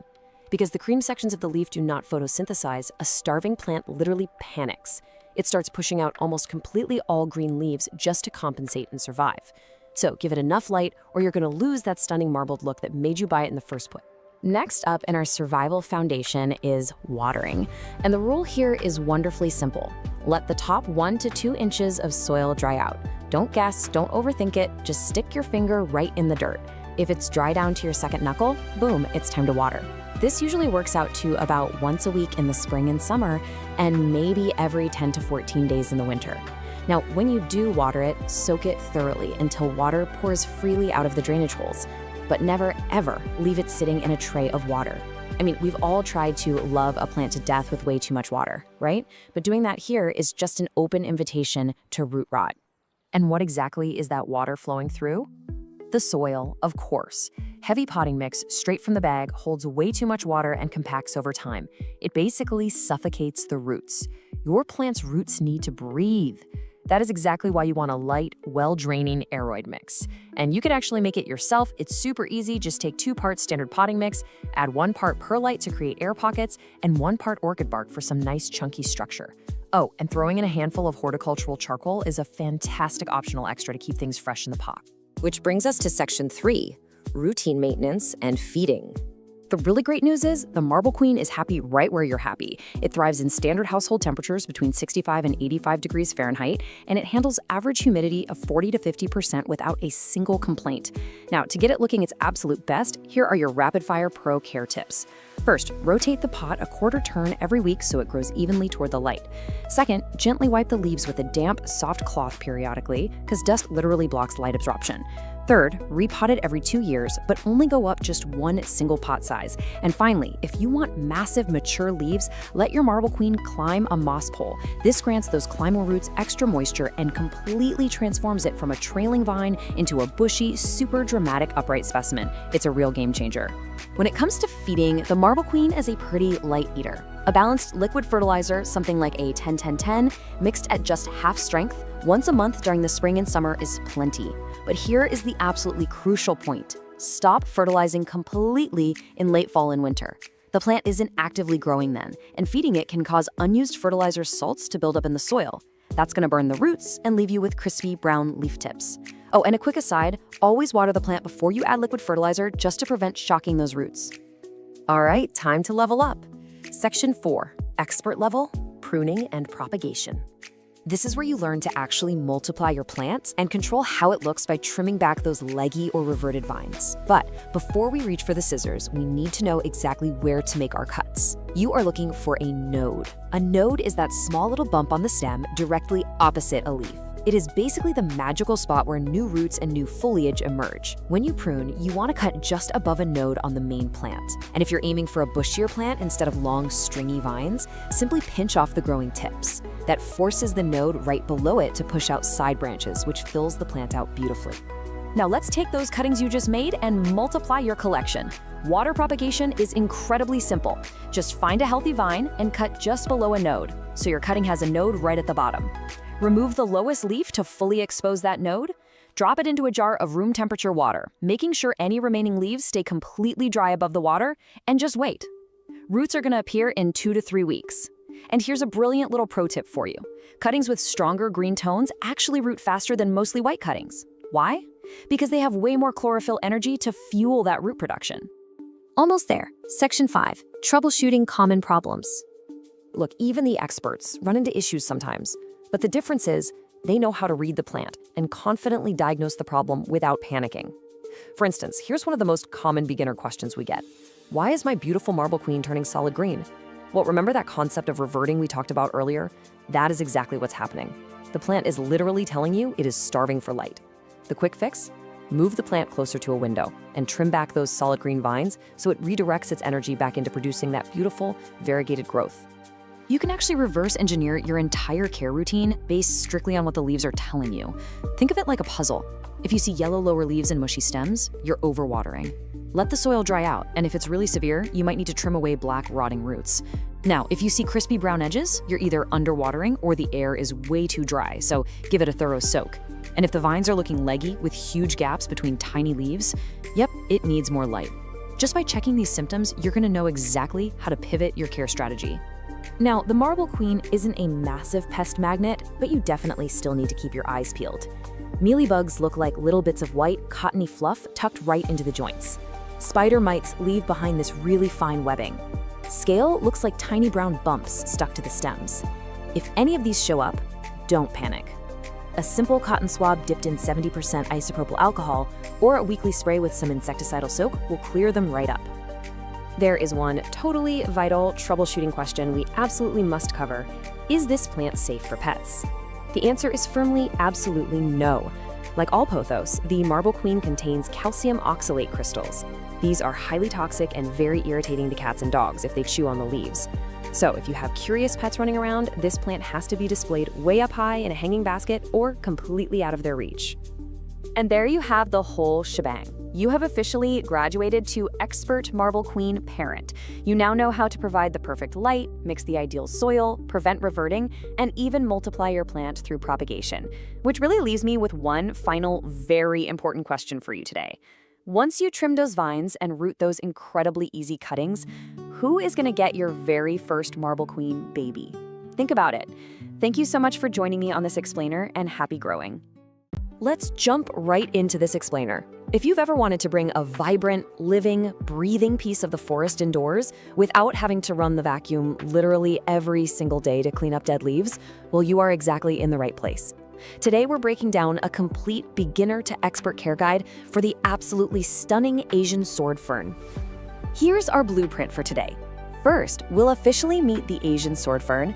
2, we'll cover light, temperature, and humidity. 3, hydration and soil mastery. 4, feeding, pruning, and propagation. And finally, number 5, troubleshooting pests and problems. All right, let's get started. Section 1, meet the Asian sword fern. Scientifically known as Nephrolepis brownie, you'll also see this beauty sold under its popular trade name, the Kimberly Queen fern. It's a robust, gorgeous evergreen native to the warm regions of Asia and Australia, prized not just for its stunning structure, but also because it is a powerhouse when it comes to purifying the air. Honestly, this plant is like a massive upgrade to the classic Boston fern. You know how Boston ferns just kind of sprawl out everywhere and drop tiny leaflets the exact second they feel even a little bit dry?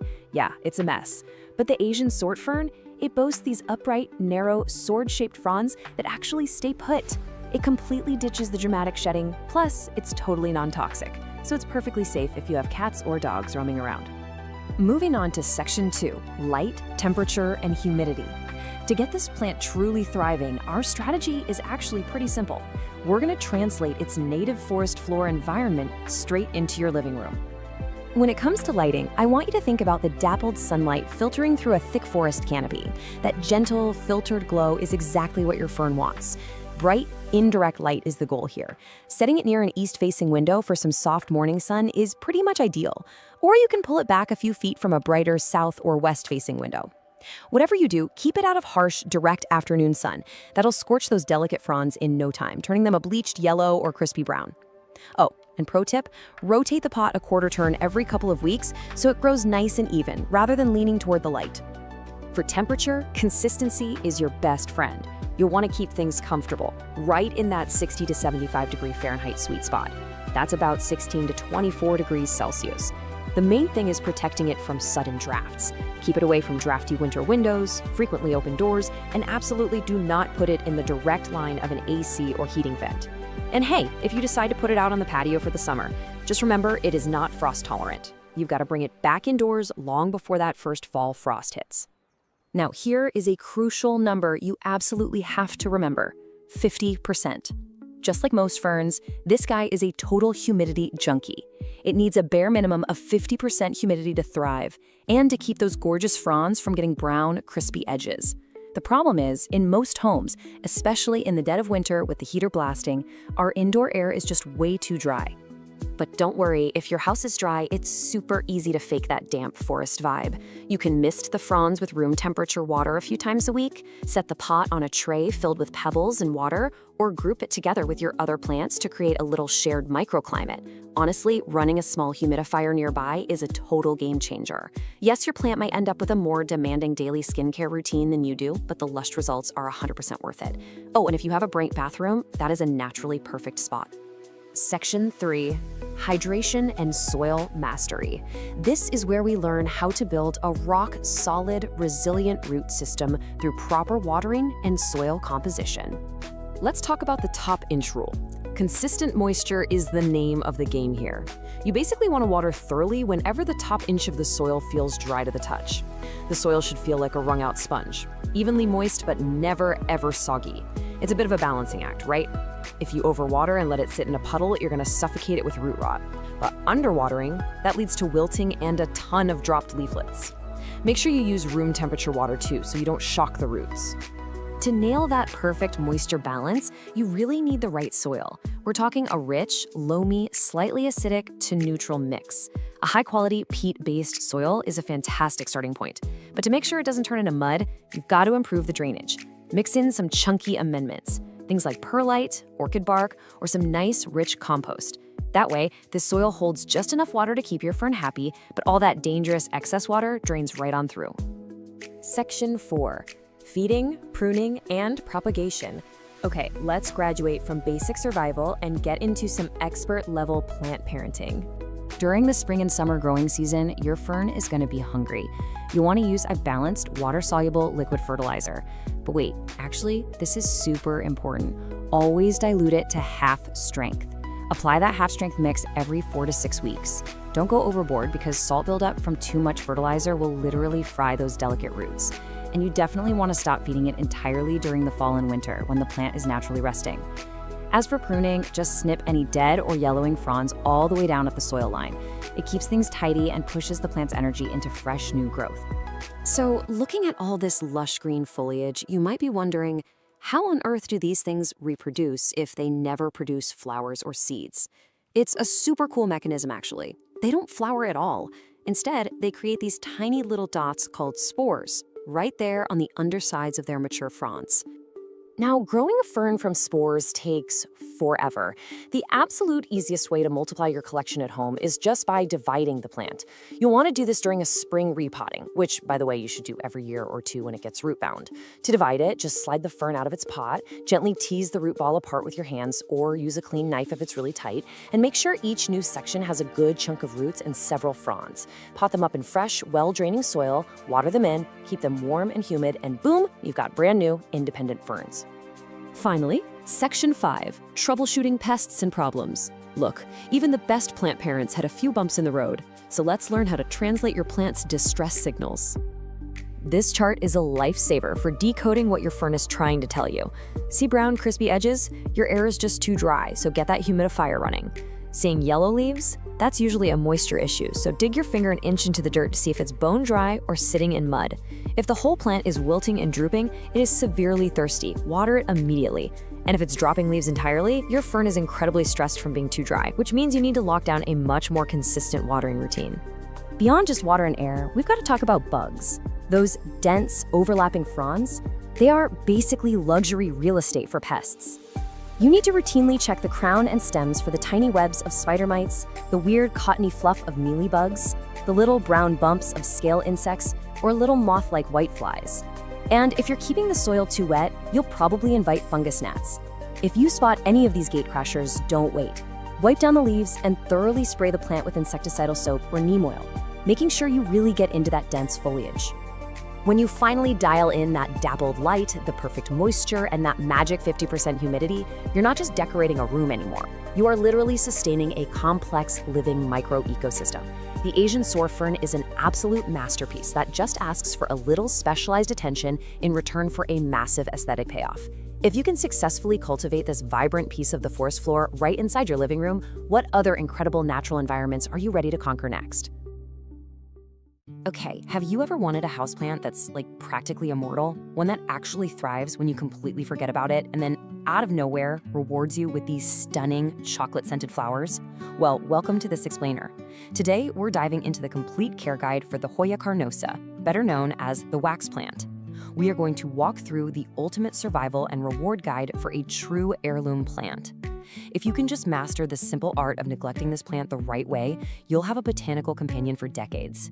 So here's our roadmap for today. First, we'll meet the immortal wax plant. Second, we're going over the essential Hoya care rules. Third, we'll learn the taco test for watering. Fourth, defeating common Hoya pests. Fifth, unlocking those porcelain blooms. And finally, propagating your heirloom plant. Let's get right into it. Section 1. Meet the immortal wax plant, a lifelong heirloom companion. Imagine a plant that's basically the perfect hybrid. It gives you the lush, trailing vibe of a pothos, but with the extreme drought tolerance of a jade plant. It's wild. To really grasp what we're dealing with here, look at this quote from plant expert Anastasia Bermeslow. She talks about having a Hoya propagated from a cutting taken all the way back in 1985. She calls them heirloom plants. So we're not talking about some trendy, delicate little thing that you buy and throw away when it dies a year later. This is a multi-decade investment. Honestly, it routinely outlives its owners. All right, Section 2, Essential Hoya Care Rules, Building the Foundation. To really succeed with a Hoya and build that foundation, we actually have to completely untrain ourselves from standard houseplant care. Seriously, standard potting soil and your normal watering schedule, that'll quickly kill this plant. Instead, we've got to look at how the Hoya carnosa lives in the wild. It's an epicite. What does that mean? Well, in the wild subtropical forests of East Asia and Australia, it doesn't even grow in the dirt. It actually grows clinging to tree trunks and branches, with its roots just exposed to the breeze. Because of this, Hoyas absolutely hate having wet feet. Their roots literally need to breathe, or they're gonna rot fast. And this brilliantly shows exactly how we mimic that wild tree bark environment right in a pot. Remember, standard soil is way too dense and it'll suffocate the plant. Check out this DIY chunky soil recipe instead. You're gonna want 1 part potting soil for base moisture and nutrients, 1 part perlite or pumice for drainage, and 1 part orchid bark to create these large air gaps. Mixing these in equal parts creates massive air pockets, and that means even right after you water it, oxygen can still reach those super sensitive epiphytic roots. It's a real game changer. Moving on to Section 3, the taco test for watering. Stop guessing, start testing. The golden rule for our complete care guide is this: water deeply, but infrequently. Honestly, you should only water when the soil is 100% dry. But how do you actually know for sure? Our source gave us this absolutely brilliant tactile trick called the taco test, so you never have to guess again. Here's exactly how it works. Step 1, find a mature leaf near the base of the plant. Make sure you don't use those tiny new baby leaves. And step 2, just using your fingers, gently try to fold that leaf in half lengthwise. Yep, exactly like a taco shell. Now you just evaluate how it feels. If that leaf is stiff and hard, do not water it. The leaf is what we call turgid, meaning it's still packed full of water. If you give it a drink now, you are risking root rot. But if the leaf feels pliable, a bit wrinkly, and bends easily with almost no resistance, kind of feeling like leather, then it is time to water. For all you chronic overwaterers watching, and you know who you are, relying on this simple touch test will absolutely save your plant's life. Before we move on from the basics, we've got to talk about a super common mistake. Do not cut the tentacles. Your Hoya is going to periodically shoot out these long, completely bare, alien-looking vines. A lot of people think, oh, that's dead growth, and they just chop it off. But actually, scratch that, it's not dead at all. These are tendrils actively searching for a tree to climb. So just have some patience, gently wrap that vine around a trellis, and eventually, the plant is going to fill that bare vine with gorgeous, lush leaves. Section 4. Defeating common Hoya pests. Protecting your investment. Look, with any plant, things can sometimes go wrong, but the source material gives us this incredible rapid-fire troubleshooting guide to protect your heirloom plant. You really want to pay attention to the top of the list here. Mealybugs. These guys look like little bits of white, cottony fluff just hiding out in the leaf joints. Honestly, they are the Hoya's absolute arch nemesis, especially for crinkly varieties like the Hindu rope. To defeat them, just dip a Q-tip in 70% rubbing alcohol and dab them. It dissolves their waxy armor instantly. Bam, gone. Now, if you see fine webbing and dusty leaves, you're dealing with spider mites, which really love dry air. Just shower the plant off and raise the room's humidity right away.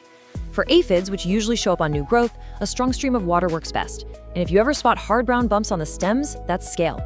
Just scrape them off and treat the stems with neem oil.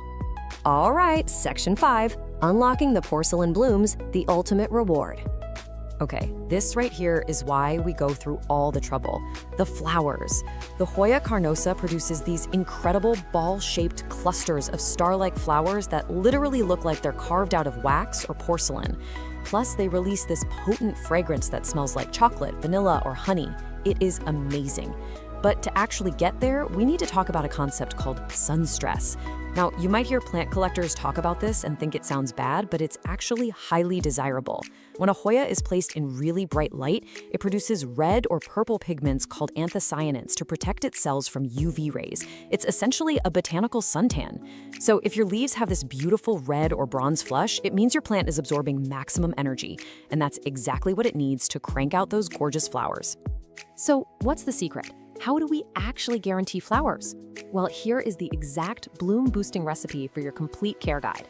First, you need bright, indirect light. An east-facing window is pretty much unbeatable for this. Second, keep the plant tight in its pot.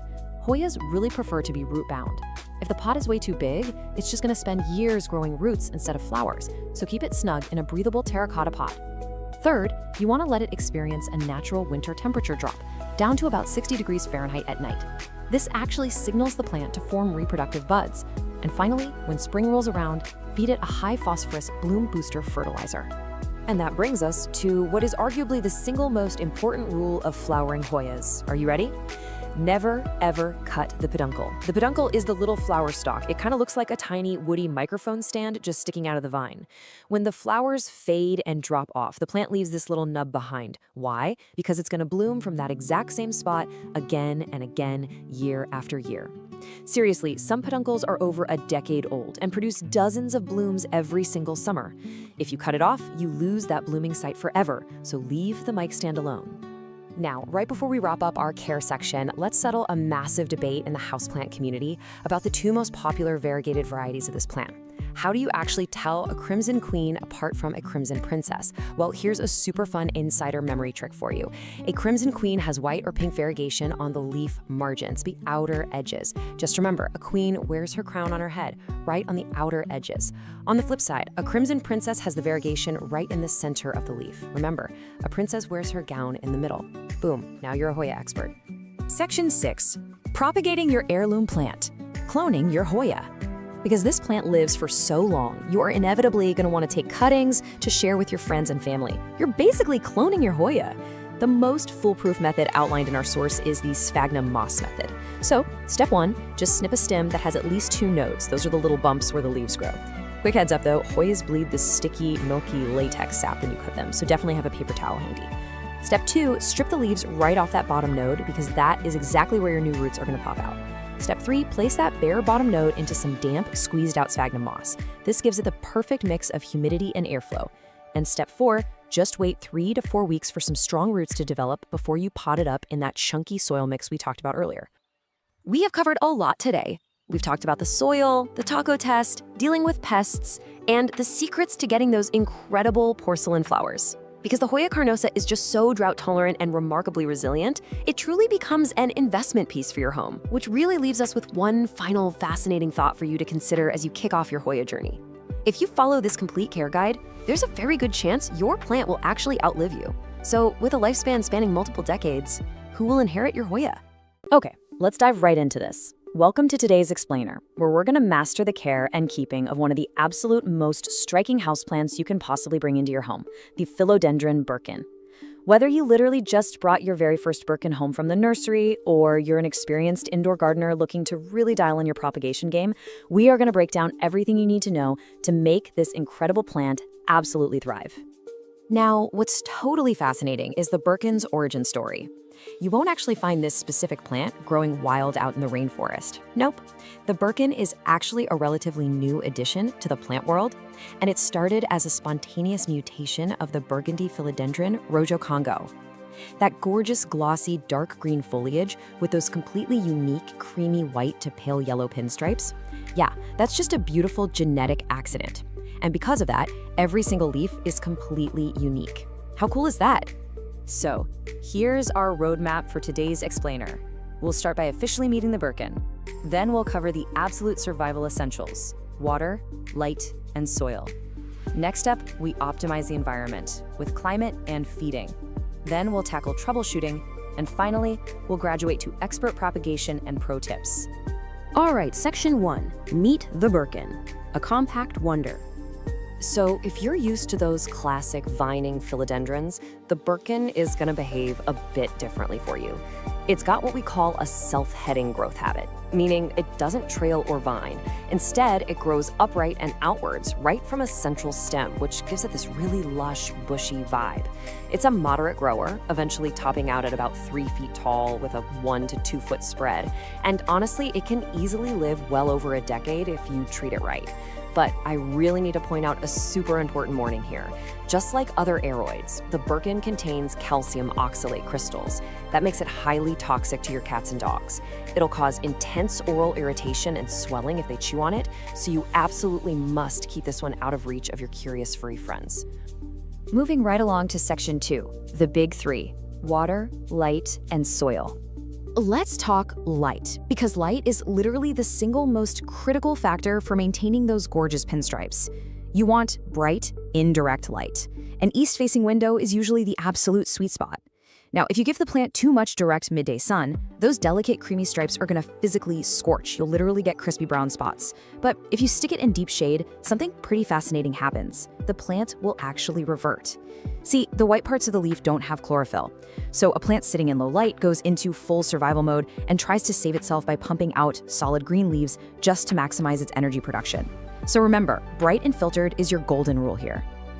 Okay, watering. The crucial thing here is finding the balance. You want to water thoroughly, like let the water run completely out through the drainage holes, but you only do this when the top 1 to 2 inches of soil are completely dry to the touch. Seriously, overwatering is the #1 killer for these guys. It totally suffocates the roots, which leads to yellowing lower leaves, mushy stems, and ultimately the dreaded root rot. On the flip side, if you're underwatering, your birkin is going to let you know. It'll start drooping and developing these sad, crispy brown edges. So always, always let that topsoil dry out first. Now, to make that watering routine totally foolproof, you've got to have the right soil. Birkins absolutely hate dense, heavy potting soil. They want an environment that mimics the airy rainforest floor. So here is the perfect chunky DIY aroid mix for you. You want 1 part standard indoor potting mix, that's for your nutrients, then 1 part perlite for incredible aeration and drainage, and finally 1 part orchid bark. That creates these chunky little air pockets that hold on to just a tiny bit of moisture. You can also toss in a handful of horticultural charcoal if you have it to help absorb any impurities. A mix like this is a real game changer because it ensures excess water escapes quickly and essential oxygen can easily circulate right around those roots. All right, section 3, climate, feeding, and maintenance, creating the perfect environment. Thanks to its tropical lineage, Your Birkin definitely wants to be warm and humid. The ideal temperature sweet spot is right between 65 and 80 degrees Fahrenheit. You really want to avoid placing it anywhere near drafty windows, AC vents, or space heaters. In fact, anything dropping below 55 degrees can actually shock the poor plant. As for humidity, your target is about 50 to 70%. Now sure, they can adapt to our average 40% indoor humidity, but hitting that higher target, that is how you get those massive, super glossy leaves. And hey, skip this simple misting with a spray bottle. It doesn't really last, and it can actually cause fungal issues. Instead, you want to boost the humidity consistently. Fire up a room humidifier, sit your pot on a pebble tray filled with water, or honestly, just group a bunch of your plants together to create a nice little humid microclimate. To fuel all that gorgeous growth, you've got to feed your Birkin. We recommend using a balanced liquid fertilizer, something with a 10-10-10 ratio. But listen up, here is a massive pro tip for you. Always dilute that fertilizer down to half the recommended strength. Houseplants are incredibly susceptible to chemical burns and salt buildup. You should really only be feeding the plant about once a month during its active growing season, so spring and summer. Then just pause feeding entirely during the dormant fall and winter months. Oh, and one more golden rule to remember. Never apply fertilizer to bone-dry soil. Always water your plant a day or two beforehand to protect those sensitive roots from getting burned. Section 4. Troubleshooting. Pests and problems. You know, our plants are pretty good at communicating their issues to us if we just know what to look for. If you start seeing those leaves reverting back to solid green, your plant is practically begging for more light. Got yellowing lower leaves? Well, you are almost certainly overwatering. Let that topsoil dry out. If you're noticing brown, crispy edges, your air is likely way too dry, or you might even have mineral buildup from hard tap water. And finally, if the plant has this leggy growth with really long spaces between tiny little leaves, it's just stretching out looking for the sun. Just move it to a brighter spot and it'll sort itself out.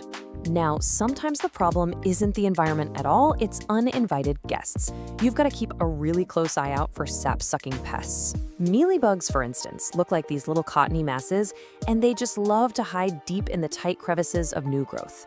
Spider mites? They'll leave fine webbing under the leaves and give the plant this faded, stippled look.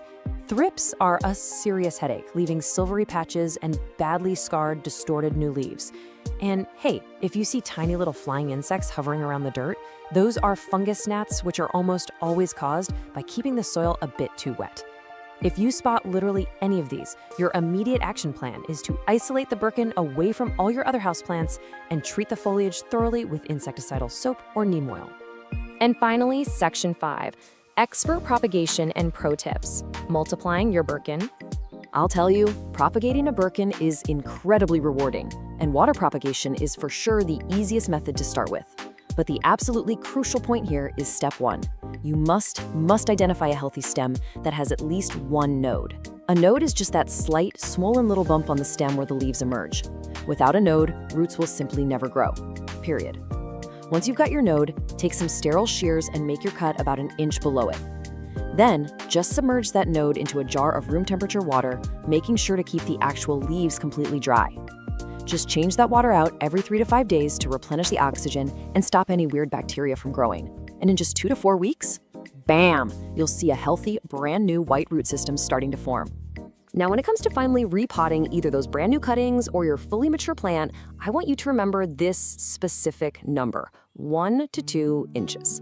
Philodendrons actually really prefer to be slightly root-bound. Because of this, you only need to repot them maybe every 1 to 2 years. And when you finally do, choose a new pot that is only 1 to 2 inches wider in diameter than the old one. If you put it in a massive pot, all that excess soil will just hold on to way too much water, and you're risking that dreaded root rot all over again. Okay, let's finish strong with some rapid-fire pro tips you can literally use today. First up, give your pot a quarter turn every single time you water it. This makes sure all sides get equal sunlight so you end up with a perfectly symmetrical plant. Second, remember that dust literally blocks photosynthesis, so gently wipe down those beautiful leaves with a damp cloth every few weeks. Third, do not be afraid to prune. If you see a fully reverted solid green or solid red leaf pop up, just snip it right off. That forces the plant to redirect its energy back into variegated growth. You can even prune the main top stem if you want to force the plant to become bushier from the base. And lastly, if your local tap water is super hard, make the switch to filtered or distilled water. It prevents mineral buildup and keeps those delicate leaf tips looking totally pristine. Well, we've covered the origins, we built the perfect chunky soil mix. went over precise watering techniques, and even learned how to clone the plant through propagation. You now have the exact expert blueprint to make this incredible pinstriped wonder completely flourish. So, the only question left is this. Your Birkin is ready to thrive, but is your brightest window ready for it? Thanks so much for joining me on today's Explainer. Go check your soil moisture right now, and I'll catch you on the next one. Okay, let's dive into this. We all want that lush, vibrant feeling of a tropical rainforest right in our living rooms, don't we? But, turning dry indoor spaces into thriving tropical oases isn't just about pouring water into your pots. It's a bit more nuanced than that. Today, we're walking through the 12 best plants that absolutely love humidity, and we'll look at how giving them that moisture in the air can completely transform their growth into something genuinely spectacular. Now, if you're an avid plant parent, you have definitely asked yourself this exact question. Why do my plants' leaves keep turning brown and crispy? Seriously, it's a universal pain point. It can drive you crazy. You carefully place them in the perfect light, you stick to this rigorous, color-coded watering schedule, and yet those dreaded brown, crispy edges just keep showing up. I mean, it feels like a betrayal. Well, the truth is, for a lot of these tropical species, watering the roots just isn't enough when the air around them is too dry. So here's the game plan for today's Explainer. First, we'll uncover the secret to tropical plants. Then, we'll break down our top 12 into 3 fun groups: the humidity drama queens, the bathroom superstars, and rainforest giants and bloomers. Finally, we'll wrap the whole thing up with 3 super easy ways to boost humidity right in your own home. All right, section 1, the secret to tropical plants and why they crave all that moisture. I want you to picture the natural habitat for many of our absolute favorite houseplants. Think of the tropical rainforest floor. Beneath that dense canopy of ancient trees, the air is incredibly thick, almost heavy with moisture, right? These plants have evolved over millennia to absorb life-giving water, not just through their root systems buried in the dirt, but directly through their leaves. Now contrast that lush jungle with our typical winter homes. With the central heating blasted to keep us warm, our houses are basically deserts to these plants. The air severely lacks the moisture they're hardwired to expect. Grasping this stark, honestly kind of shocking contrast is your very first step to solving that crispy edge mystery. Moving right along to section 2, the humidity drama queens. These are the high moisture demanders. Let's meet our first 3 plants. First up, the Calathea. This is the undisputed drama queen of the houseplant world, hands down. Take the Calathea orbifolia with those elegant, sweeping silver stripes. Without high, consistent humidity, those pristine leaves will practically crisp up if you just look at them wrong. Next is the Marinta, affectionately known as the prayer plant. They genuinely need about 50 to 60% humidity to keep their delicate leaves soft enough to do their fascinating nocturnal praying movements, where they literally fold up for the night. And then we have the architectural Alocasia. Keeping alocasias bathed in 60 to 80% humidity isn't just about keeping them pretty, it's actually their absolute best natural defense against devastating spider mites. So, the crucial point to remember here is this. Alocasias intensely love moisture, but they absolutely hate what we call wet feet. It's a really delicate dance. You want the air surrounding that broad foliage to be wet and heavy, mimicking the rainforest, but the soil down at the roots must be well-draining, and you have to let it dry out slightly between waterings. If you don't maintain this critical balance, you're directly inviting root rot, and trust me, root rot will take down a beautiful, expensive plant even faster than dry desert air will.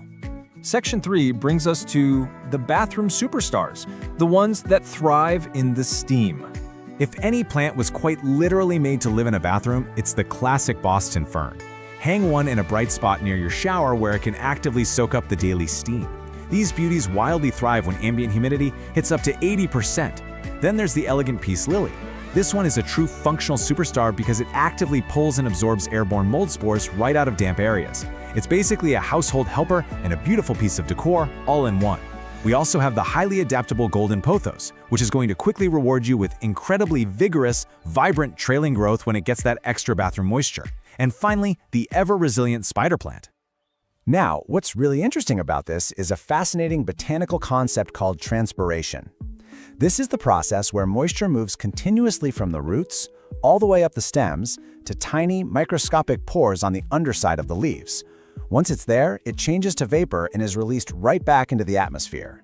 That spider plant we just talked about, it has a remarkably high active transpiration rate. That means it operates almost like a natural living humidifier. It actively improves its own environment while working alongside you to create a better, more humid microclimate for the rest of your home. How cool is that? Let's move to Section 4, Rainforest Giants and Bloomers. We're talking massive leaves and stunning flowers. Let's look at the heavy hitters, the plants that truly make a space feel like an indoor jungle. Consistently maintaining 50 to 60% humidity is the exact environmental trigger that tells a Monstera deliciosa that it's safe to develop those iconic, massive split leaves, which are called fenestrations. It's basically your ultimate reward for giving it good care. And for the Anthurium, high humidity is exactly what prevents its famous waxy heart-shaped spades, which, by the way, are actually modified leaves, not true petals, from looking dull and feeling unpleasantly crispy. If those vibrant, colorful spades lose their signature shine, you instantly know your air is just too dry. Let's zoom in on the diverse philodendron family in the classic rubber plant. Whether you're growing a vibrant lemon lime, a highly sought-after pink princess, or a striking Birkin, philodendrons literally use their aerial roots to drink moisture directly from the humid air around them. They evolved to reach out and grab water right out of the sky. As for the broad-leafed rubber plant, a vital care tip to keep in your back pocket is to gently wipe its large, glossy leaves with a soft, damp cloth every few weeks. This quickly removes accumulating dust so the plant's pores can actually breathe and better absorb all that ambient moisture it so desperately craves. Rounding out this category of giants is the magnificent, towering bird of paradise. A great rule of thumb to remember here is massive leaves mean massive transpiration. Because these enormous petals release so much moisture back into the air, you need to proactively help the plant replenish it. To keep that grand, dramatic foliage looking absolutely pristine and to stop it from painfully splitting down the middle, try to give it a home near a bright, warm bathroom window if you can, and make sure you're misting it generously and regularly. Finally, Section 5, 3 ways to boost humidity and create your own microclimate. Recreating the rainforest is brilliantly easy, and this perfectly illustrates how to do it. Step 1, group your plants together. Because of that incredible transpiration process we just learned about, bunching them up tightly creates a collective, naturally humid microclimate where they all share and trap moisture together. Step 2, use a pebble tray. Just place a single layer of pebbles in a shallow tray, add water so it rests just below the top of the rocks, and set your pot right on top. The water evaporates steadily up into the leaves without ever waterlogging the sensitive roots below. Step 3, mist them regularly with a simple spray bottle. Or honestly, if you have a growing collection of real drama queens, simply invest in a small, stylish room humidifier to do all the heavy lifting for you. So, armed with this deep botanical understanding of transpiration, the power of microclimates, and the highly specific needs of these 12 incredible moisture-loving plants, I have a final question for you. Which room in your house is going to become your vibrant new tropical oasis? Take a look around your home today, find that absolutely perfect, bright, warm spot, and start grouping those new humidity-loving plants together. Thanks so much for joining this explainer, and happy growing. Welcome to this explainer. Today, we're going to demystify one of the absolutely most stunning houseplants out there, the Cebu blue pothos. We're taking you on a complete journey from just basic beginner survival all the way to unlocking its expert-level thriving maturity. So whether you just brought home your very first little cutting or you're looking to elevate an older plant, well, you're in exactly the right place. Now, what's literally wild about the Cebu blue is that it essentially gives you 2 totally different looks, and it depends entirely on how you care for it. Left to its own devices, it's this delicate, cascading, juvenile vine. But give it the right environment, boom, it transforms into a dramatic, climbing, mature plant that looks like it was plucked straight out of a tropical rainforest. It's basically 2 beautiful plants in one. Okay, here's our roadmap for today. We'll start by officially meeting the Cebu blue. Then, we'll dive right into light and water essentials, move on to soil, humidity, and feeding, tackle pruning and easy propagation, troubleshoot some common problems, and finally, wrap up with those expert pro tips for getting fenestrations. All right, Section 1, meet the Cebu blue. Let's officially introduce this stunning species and see why it's such a collector's dream that's actually surprisingly super forgiving for beginners. So, you're probably pretty familiar with the classic golden pothos, right? The one with those standard heart-shaped green and gold leaves? Well, the Cebu blue completely flips the script. It sports these incredibly elegant, elongated, arrow-shaped leaves. But honestly, the real showstopper here is the color. It's got this almost metallic, silvery blue shimmer that just instantly elevates a room. It's a subtle but absolutely gorgeous upgrade from your everyday trailing plant. Moving right along to Section 2, Light and Water Essentials. Let's cover exactly what kind of lighting and hydration this plant actually needs to keep that spectacular color popping. Okay, the absolutely crucial thing to remember here is that light dictates color. That incredible silvery blue sheen, it's directly tied to the plant getting bright, indirect light. Think, a cozy spot near an east-facing window. Now, if you stick this guy in a dim, dark corner, it'll survive, because hey, it's a hardy pothos, but it's gonna lose that beautiful blue tint, fade to just an ordinary green, and the vines will get all stretched out and leggy. No one wants a leggy plant, right? Now for watering, the golden rule is 1 to 2 inches. Just let the top 1 to 2 inches of soil dry out completely between waterings. Literally just stick your finger right into the dirt to check. It's that easy. These guys actually store water in their thick stems and leaves, so they're wonderfully forgiving if you're a bit of a forgetful waterer. Seriously, it's always way better to slightly underwater a Cebu Blue than to overwater it. But when it is time to water, don't just give it a tiny little sip. You want to do what we call the drench and drain cycle.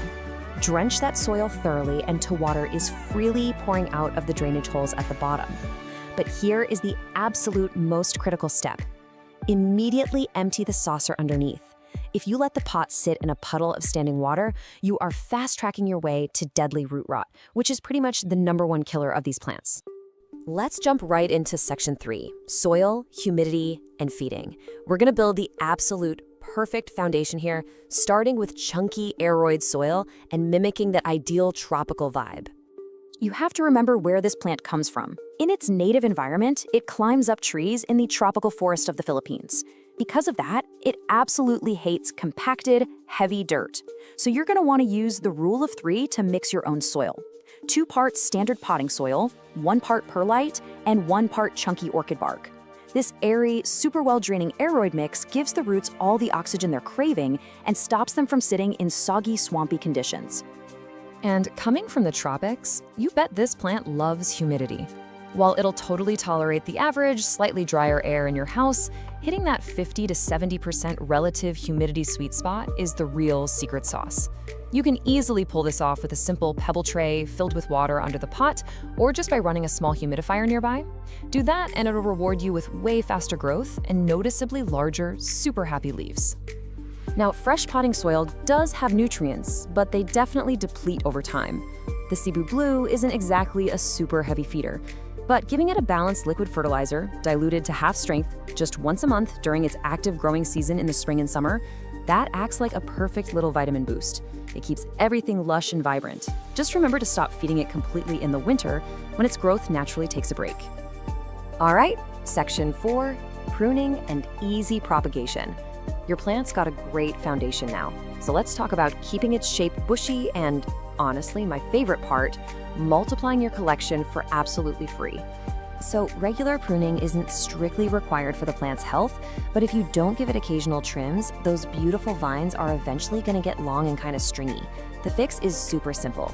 Grab some clean scissors and snip the vine just above a node. That's the little bump where a leaf attaches to the stem. Doing that forces the plant to push out brand new, fuller branching growth right from that exact spot. And whatever you do, please do not throw away those cuttings. Propagating a Cebu Blue in water is practically foolproof and so incredibly rewarding. Just take your cutting, make sure you snip about 1/4 inch below a node this time, strip off those bottom leaves, and drop the bare nodes right into a glass of clean water. In literally just 1 to 3 weeks, you're gonna watch brand new roots sprout right before your eyes. It is the coolest thing. Let's move to Section 5, troubleshooting common problems.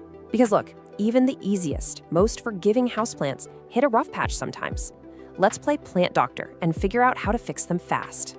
You really just have to listen to what your plant is telling you. For instance, yellowing, lower leaves combined with mushy stems, that almost always means you need to hit the brakes on watering. You're probably looking at root rot. On the flip side, if you're losing that signature silvery blue color, the plant is screaming for brighter indirect light. And what if you start seeing brown, crispy edges on the leaves? Well, your air is probably too dry or you're waiting just a little too long between waterings. Also, keep an eye out for pests. The Cebu Blue is wonderfully pest resistant, but early detection is still your absolute best defense. Just make it a habit to check the undersides of the leaves every now and then. If you spot cottony white masses, tiny little dots with webbing, or weird brown bumps, isolate the plant immediately. You can treat these annoying invaders pretty easily by just gently wiping the leaves down with a cotton swab dipped in rubbing alcohol or spraying the foliage with some diluted neem oil. Finally, we've arrived at Section 6, Pro Tips for Fenestrations. Let's unlock the ultimate secret to transforming this beautiful little vina into a massive, dramatic botanical masterpiece. Now, you might actually be wondering, will my perfectly cared for plant ever reward me with flowers? Well, the short answer is no. Getting a Cebu Blue to flower indoors is incredibly rare, but honestly, don't even worry about it because indoor plant collectors are chasing a completely different, highly structural goal with this specific plant anyway. And that goal is fenestration. This is the absolute holy grail for Cebu Blue owners. It's this dramatic, crazy physical transformation where the mature leaves develop deep, natural splits and holes in them. When this happens, the leaves also get massively larger. It essentially gives you a completely different, wild, monstera-like plant that just looks insanely exotic. So how on earth do you trigger these legendary fenestrations? Well, the Expert Unlock takes two things working together. First, you've got to give the plant a physical structure to climb, like a moss pole or a coir pole. This lets those aerial roots grab on and climb vertically, perfectly mimicking how it climbs trees in the rainforest. Second, you have to combine that climbing pole with consistently bright indirect light. That upward, vertical growth plus great light, that is the exact signal the plant needs to know it's time to mature. So armed with the knowledge of perfect bright lighting, the recipe for that chunky aroid soil, the correct drench and drain watering cadence, and of course the expert secret of the climbing moss pole, you are totally ready. Apply these visual frameworks and watch your Cebu Blue completely thrive into a majestic jungle giant. Which really makes you wonder, right? What other totally ordinary houseplants sitting in your living room right now are secretly hiding a rainforest giant just waiting to be unleashed? Welcome to this explainer. Today we're tackling a plant that is equally famous for its absolute beauty and, let's be honest, its notorious fragility. We're going to completely demystify the burro's tail succulent. Whether you're carefully bringing home your very first tiny plant or you're trying to perfect the massive cascade of an older one, consider this your ultimate beginner to expert guide. Picture this. You just bought your plant, you're driving it home, you gently bump the pot, and suddenly you're panicking because half of those beautiful plump leaves just tumbled right onto the floor. Listen, you're not alone. It's the #1 source of frustration for new owners. It honestly makes you feel like you're failing before you've even started. But hey, take a deep breath. Seriously, don't panic. This extreme fragility is actually a natural survival mechanism. Out in the wild, rocky hillsides of southern Mexico, the plant literally relies on those leaves dropping easily. Why? Because every single fallen leaf will root itself and create a brand new plant. It's just trying to spread itself around. So instead of seeing a fallen leaf as a failure, you've got to look at it as free propagation material. To get you from beginner to expert, here's our masterclass agenda. 1. Creating the perfect environment. 2. Watering and soil essentials. 3. Pruning and infinite propagation. 4. Troubleshooting pests and problems. And 5. Pro tips for ultimate success. Let's get into it. And the reward for getting this right? It's literally massive. When you nail the care and leave this plant completely undisturbed, a mature burro's tail can trail 3 to 4 feet from a hanging basket. It's absolutely breathtaking. And since they can live for well over a decade, it really becomes this stunning, living curtain in your home. Just a quick heads up before we really jump in, you might actually see two different types of this plant out there. There's the standard burro's tail, which has longer, pointed, teardrop-shaped leaves, and then there's the sedum burrito, sometimes called a baby burro's tail, which has shorter, rounder, little jelly bean leaves. But don't worry, whether you have the teardrops or the jelly beans, this whole care guide applies perfectly to both. All right, part 1, creating the perfect environment. Think about where this guy comes from. To mimic that native cliffside habitat, you want to give your burro's tail bright, indirect light. An east-facing window is pretty much the holy grail here, offering that gentle morning sun without the harsh, scorching afternoon rays. Room temperatures between 65 and 80 degrees Fahrenheit are spot on. And since it's a desert native, it loves low to average humidity. That means absolutely no misting, 0. Oh, and huge bonus, it's completely non-toxic to your cats and dogs. Now, here is a crucial detail that almost everyone misses when they hang trailing plants. The crown of the plant, the top of the pot where all the stems start, needs just as much light as the trailing strands themselves. If you hang it too high up where the top is stuck in shadow while only the bottom gets sun, the top is going to stretch out, thin, and eventually go completely bald. You really have to make sure that light is hitting the actual soil line. Moving right along to part 2, watering and soil essentials. If there is one thing you take away from this explainer, let it be this. Overwatering is public enemy number 1. It's the absolute quickest way to kill this drought-tolerant plant. Because it stores massive amounts of water in those chubby little leaves, it can go a really long time without a drink. You've got to use the soak and dry method. Let the soil dry out 100%, all the way to the bottom. Once it's bone dry, give it a massive soak until water pours out the drainage holes. In summer, that's usually every 10 to 14 days, and way less in winter. A pro trick? Just look at the leaves. When they look slightly soft or deflated, your plant is telling you it's thirsty. So to keep those roots from sitting in a soggy swamp, you need a seriously fast draining soil mix. Bagged potting soil straight from the store holds way too much moisture. Instead, mix it up yourself, 2 parts standard potting soil, 1 part perlite or pumice for those essential air pockets, and 1 part coarse sand. You're going for a gritty, airy blend that drains fast and completely prevents deadly root rot. Okay, section 3, pruning and infinite propagation. Remember those incredibly frustrating dropped leaves we talked about? Let's turn them into an army of new plants. It's a super simple 4-step process. First, collect the fallen leaves, making sure they broke off cleanly at the base. Second, and do not skip this, leave them in a warm, shady spot for 2 to 3 days so the broken end forms a dry callus. That stops them from rotting. Third, just lay them flat on top of dry, succulent soil. Don't bury them. And fourth, just wait. In 2 to 4 weeks, little pink roots will pop out, followed by a brand new mini plant. It's like magic. Now, if you're a bit impatient, and honestly, who isn't, stem cuttings are your best friend for a bigger plant faster. Snip off a 3 to 5 inch stem, gently strip the leaves off the bottom couple of inches. Save those leaves for leaf propagation, obviously. Let the bare stem callus over for a few days, just like the leaves, and then plant that bare end directly into your gritty soil mix. All right, part 4, troubleshooting pests and problems. Sometimes things just go wrong. If your plant is looking a little sad, you can use a visual symptom checker to figure out your watering issues. Root rot is an absolute emergency. The stems near the soil turn soft, dark, and mushy, and the leaves go translucent yellow and drop easily. You have to cut away the rot immediately. But if the leaves are just deflated and wrinkled and the soil is totally bone dry, good news, it's just underwatered. A good long soak will fix it right up. Now those thick waxy leaves actually do a pretty great job deterring most bugs naturally. But you still need to be vigilant. Check the tight little spaces where the leaves meet the stems for mealybugs. They look like tiny white cotton clusters. Keep an eye out for aphids on the soft new growth and scale insects, which look like weird little brown bumps. Spot any? Gently dab them with a cotton swab dipped in rubbing alcohol or use a mild insecticidal soap. Just, be incredibly gentle so you don't accidentally knock half the leaves off while you're cleaning it. And finally, part 5, pro tips for ultimate success. Have you ever noticed that powdery, kind of pale blue-white dust on your plant's leaves? That is called farina. It's basically a natural, waxy sunscreen that protects the plant from burning and locks moisture inside the leaf. The golden rule here is do not touch it. If you rub the farina off with your fingers, it literally never grows back on that leaf. It leaves the spot vulnerable and just slightly less vibrant. When it comes to repotting, honestly, just don't do it. At least, not often. Because this plant is so famously fragile, repotting is wildly stressful for the plant and definitely for you. Try to leave it alone as long as humanly possible. Sizing up every 3 to 4 years is plenty, and when you finally do, grab a shallow terracotta pot. Terracotta is porous, so it helps the soil dry evenly, and the shallow shape stops wet, soggy soil from pooling underneath the plant's shallow root system. And here is my absolute favorite golden rule. It's a total game changer for preventing traumatic leaf drop.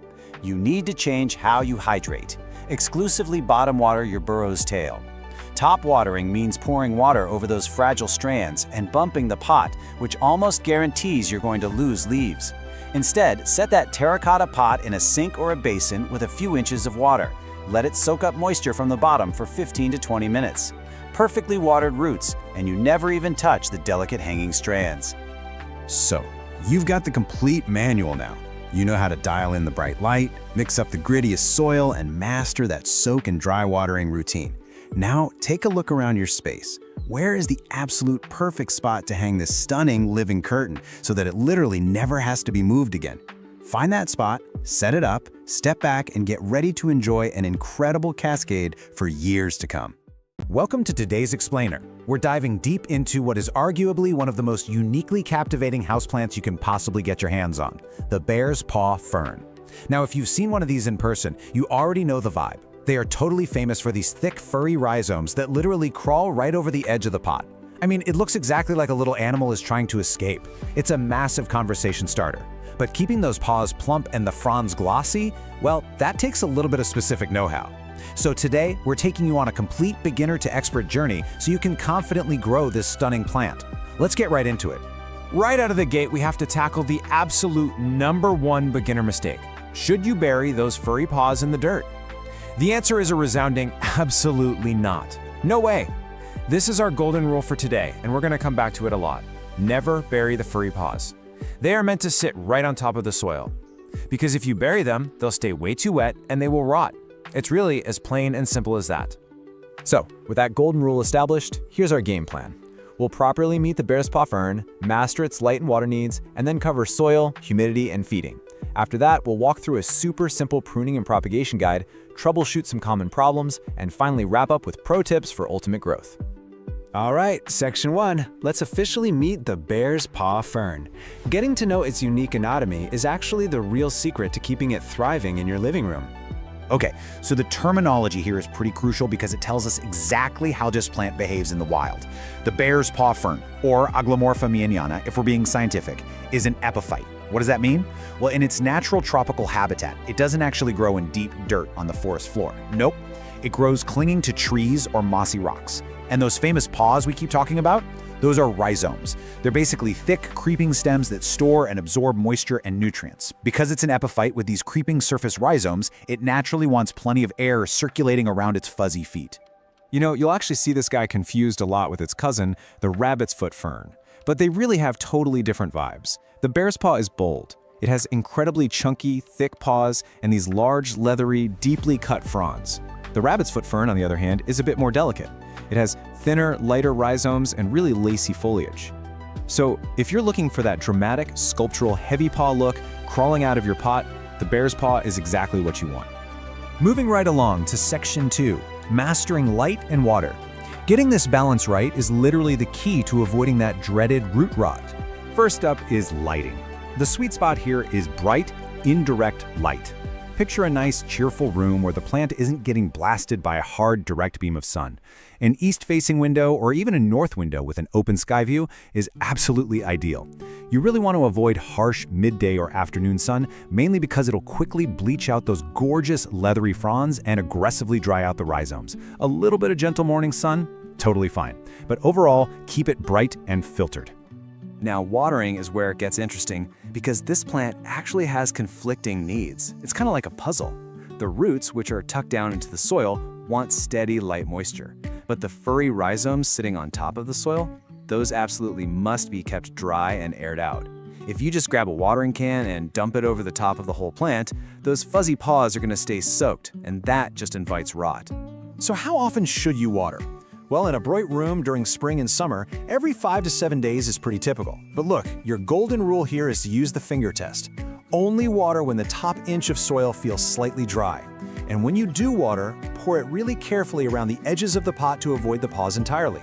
Actually, an even better trick, bottom watering.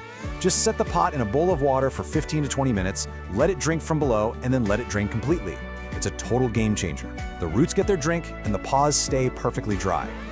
Let's jump into Section 3, soil, humidity, and feeding. Replicating this fern's native tropical habitat is actually a lot easier than it sounds. Remember how we said it's an epiphyte? Because of that, standard, dense, peat-heavy potting mud is essentially a death sentence. It just holds way too much water and smothers the roots. What you need instead is a really chunky, airy mix.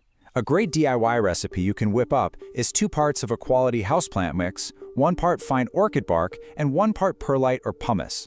This combo is fantastic because it retains just enough moisture for the roots but provides massive airflow so the water drains fast. Plus, it gives the rhizomes a really nice textured surface to crawl on. As for humidity, 50 to 70% is the ideal range. The great news here is that those thick, leathery fronds make the bear's paw way tougher than those super dramatic, flimsy ferns like the maidenhair. It'll survive just fine in average household humidity, but it truly thrives and looks its glossy best when the air is a bit more humid. Also, keep your temps comfortable, right around 60 to 80 degrees Fahrenheit, and definitely keep it away from drafty windows or heating vents that'll just bake it dry. When we talk about feeding, less is definitely more. You want to feed it lightly with a half-strength, balanced liquid fertilizer, just once every 4 to 6 weeks, and only during the active spring and summer growing seasons. And here is a super important tip. Keep that fertilizer water completely off the paws.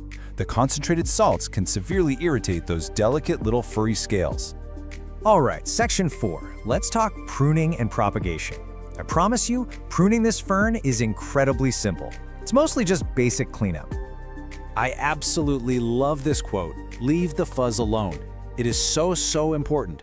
Do not scrub, brush, or trim the furry paws, even if they're wandering completely wildly over the edge of your pot. That wandering is the whole charm of the plant.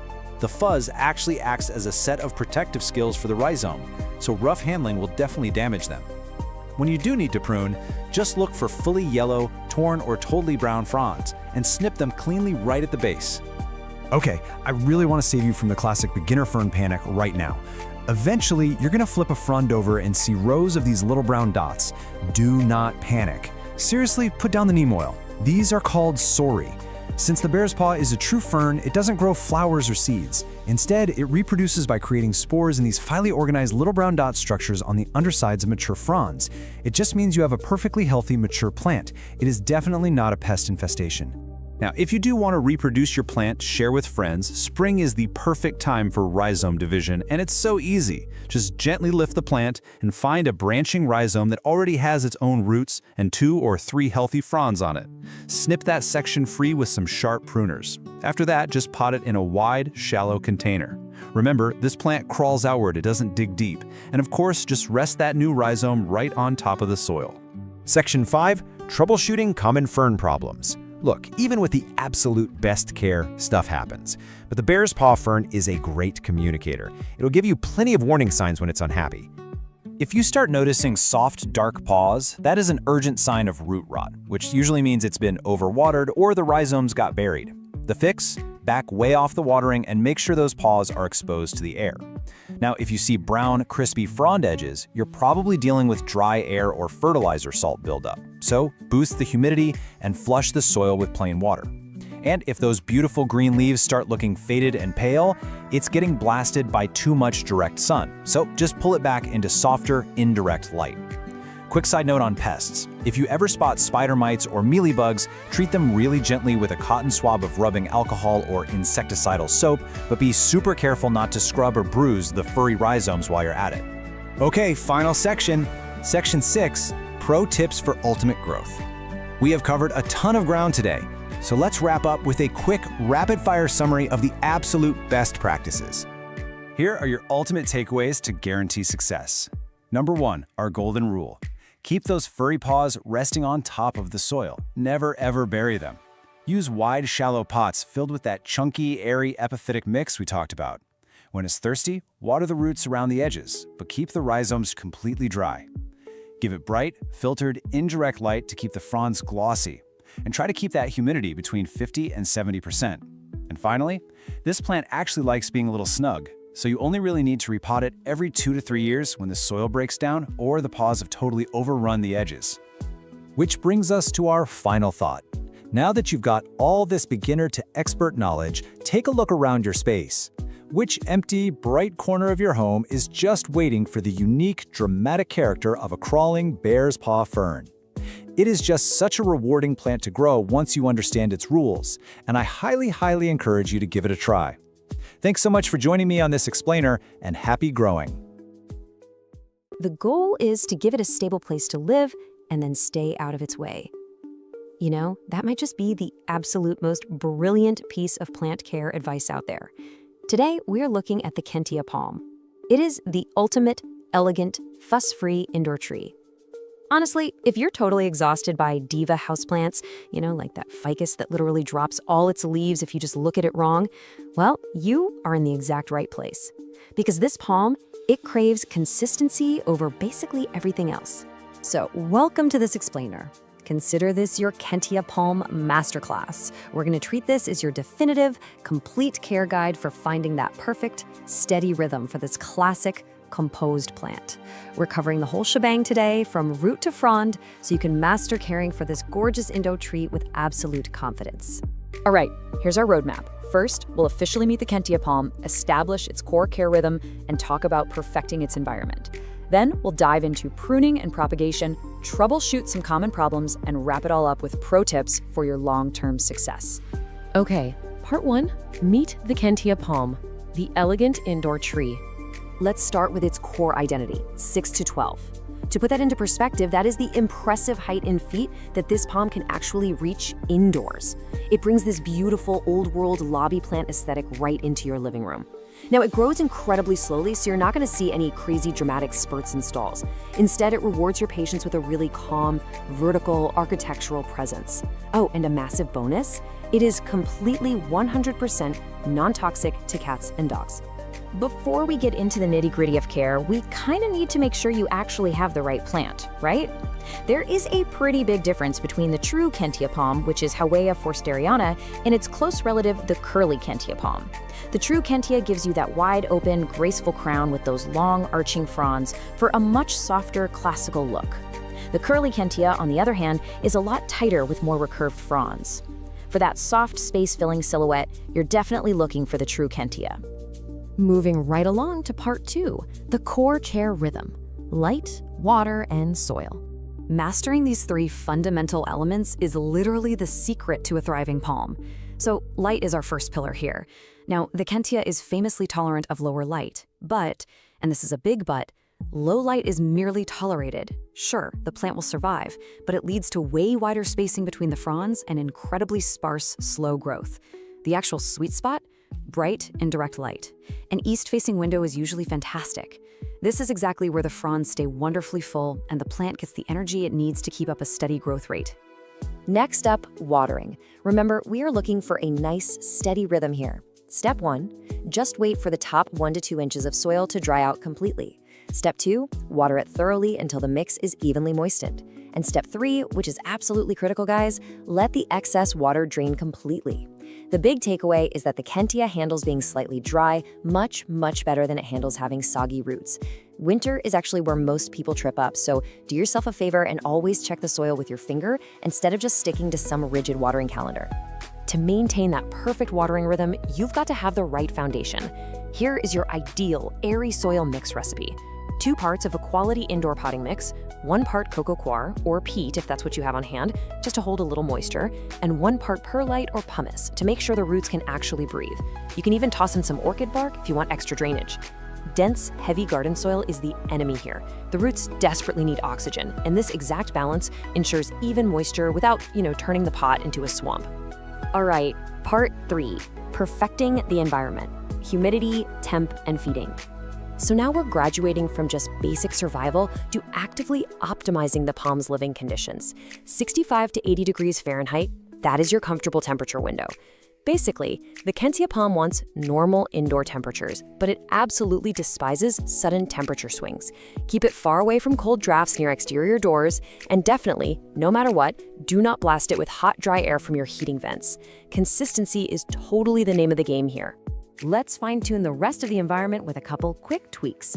Average household humidity is usually okay, but boosting it, maybe running a humidifier if your house is dry, is your massive #1 defense against those annoying crispy brown leaflet tips.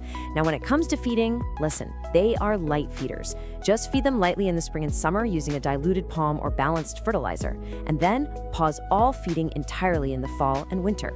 Over-fertilizing is just going to burn the tips, and nobody wants that. That brings us to part 4, pruning and propagation, advanced care. In this advanced stage, we have to focus heavily on the art of restraint. Never cut the central growing point. This right here is the absolute, undisputed golden rule of palm pruning. Palms are not like your typical branching shrubs. If you chop off the top of the trunk, the crown, you completely remove the plant's only ability to keep growing from that stem. Seriously, you should only ever prune fully brown, dead fronds. Leave the green ones alone. Pruning for this specific plant is entirely about holding back. And now, brace yourselves for a bit of a propagation reality check. If you're used to simply dividing your houseplants to make more, well, I gotta gently break the news. Kentias cannot be propagated by division.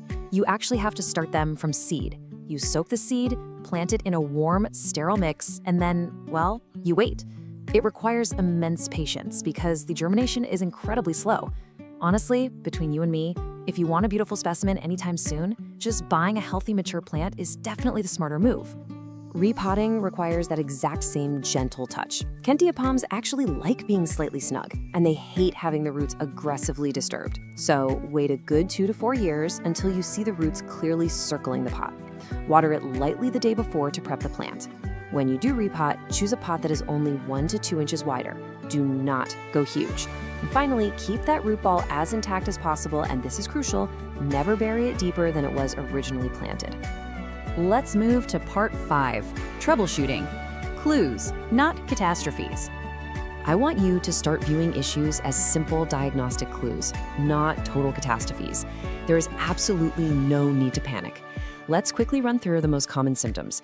If you're seeing brown tips, your likely culprit is dry air or maybe hard water mineral buildup. Easy fix, add a humidifier or flush the pot with fresh water. Notice yellowing lower fronds? That's almost always a sign of overwatering or root rot, meaning you gotta check those roots and improve drainage immediately. And what if you spot some dusty webbing? Spider mites. Isolate the plant right away, wipe down the leaves, and raise that humidity because mites absolutely love dry air. Since watering issues are by far the most common, let's contrast the two biggest mistakes so you know exactly what to look for.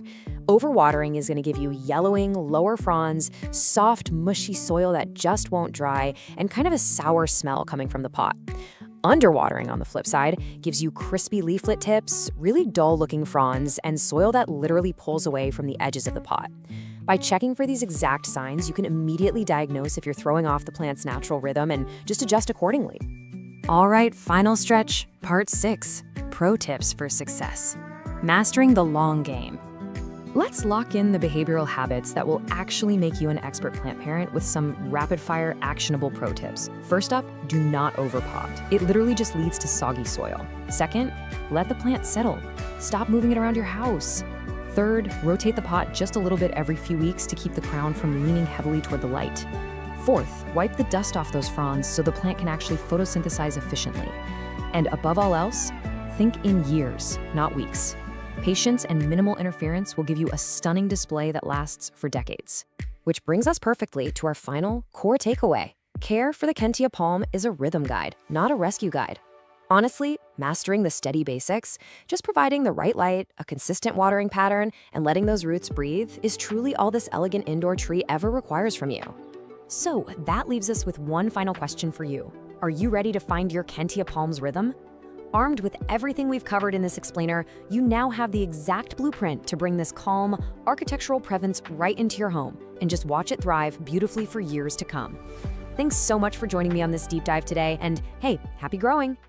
Okay, picture this. You've got a houseplant you absolutely adore, right? But lately, it's looking like it desperately needs a new home. Maybe it's practically overflowing its pot, or maybe it's just completely stopped growing, and you know you've got to step in. But let's be real for a second. Repotting can be super intimidating. Well, we're going to change that today. In this explainer, we're going to completely demystify the step-by-step process of repotting a houseplant without killing it, turning it from a dreaded chore into a really satisfying, simple routine. So, are you terrified of repotting? If so, you are definitely not alone. Honestly, moving a beloved plant can feel incredibly risky. We all get that creeping anxiety, like what if I accidentally snap the roots? Or what if the plant goes into total shock and I end up killing the very thing I'm trying to save? It's completely normal to feel that way, because to us it looks like this violent disruption to the plant's life. But I want you to shift your perspective entirely. I absolutely love this analogy because it instantly lowers the stakes.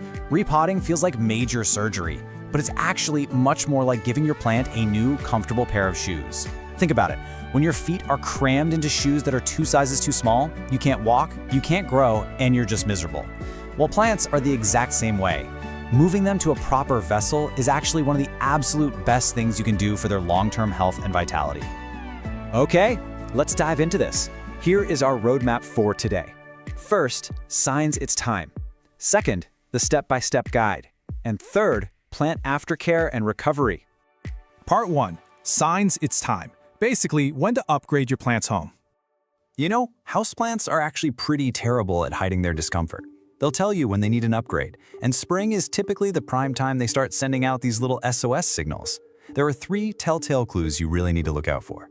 The first one is the most dramatic. Roots are literally escaping. If you lift your plant up and see roots actively growing out of the drainage holes at the bottom, yeah, they are desperately searching for more space. The second sign is that the plant is root-bound, which we'll define in just a second. And the third sign is a complete halt in growth. If it's the spring or summer growing season and your plant hasn't pushed out a single new leaf or stem in months, it's likely exhausted both the nutrients and the physical space in its current pot. Let's look a bit closer at that second sign. What does it actually mean to be root-bound? To check for this, you just gently slide the plant out of its current pot. If you look at the bottom and sides and see way more roots than soil, specifically if it's this tight, dense, almost brick-like mass of tangled roots, your plant is officially root-bound. It is literally suffocating in there, and it is definitely time for a repot. Part 2. The step-by-step guide. Time for getting your hands dirty. Now, before we begin the core operation, make sure you set up on a surface you can easily clean up, like an outdoor patio, a tarp, or maybe over a large sink, because you are absolutely gonna spill some soil. Step 1 is choosing the right pot, and there's a golden rule here, 1 to 2.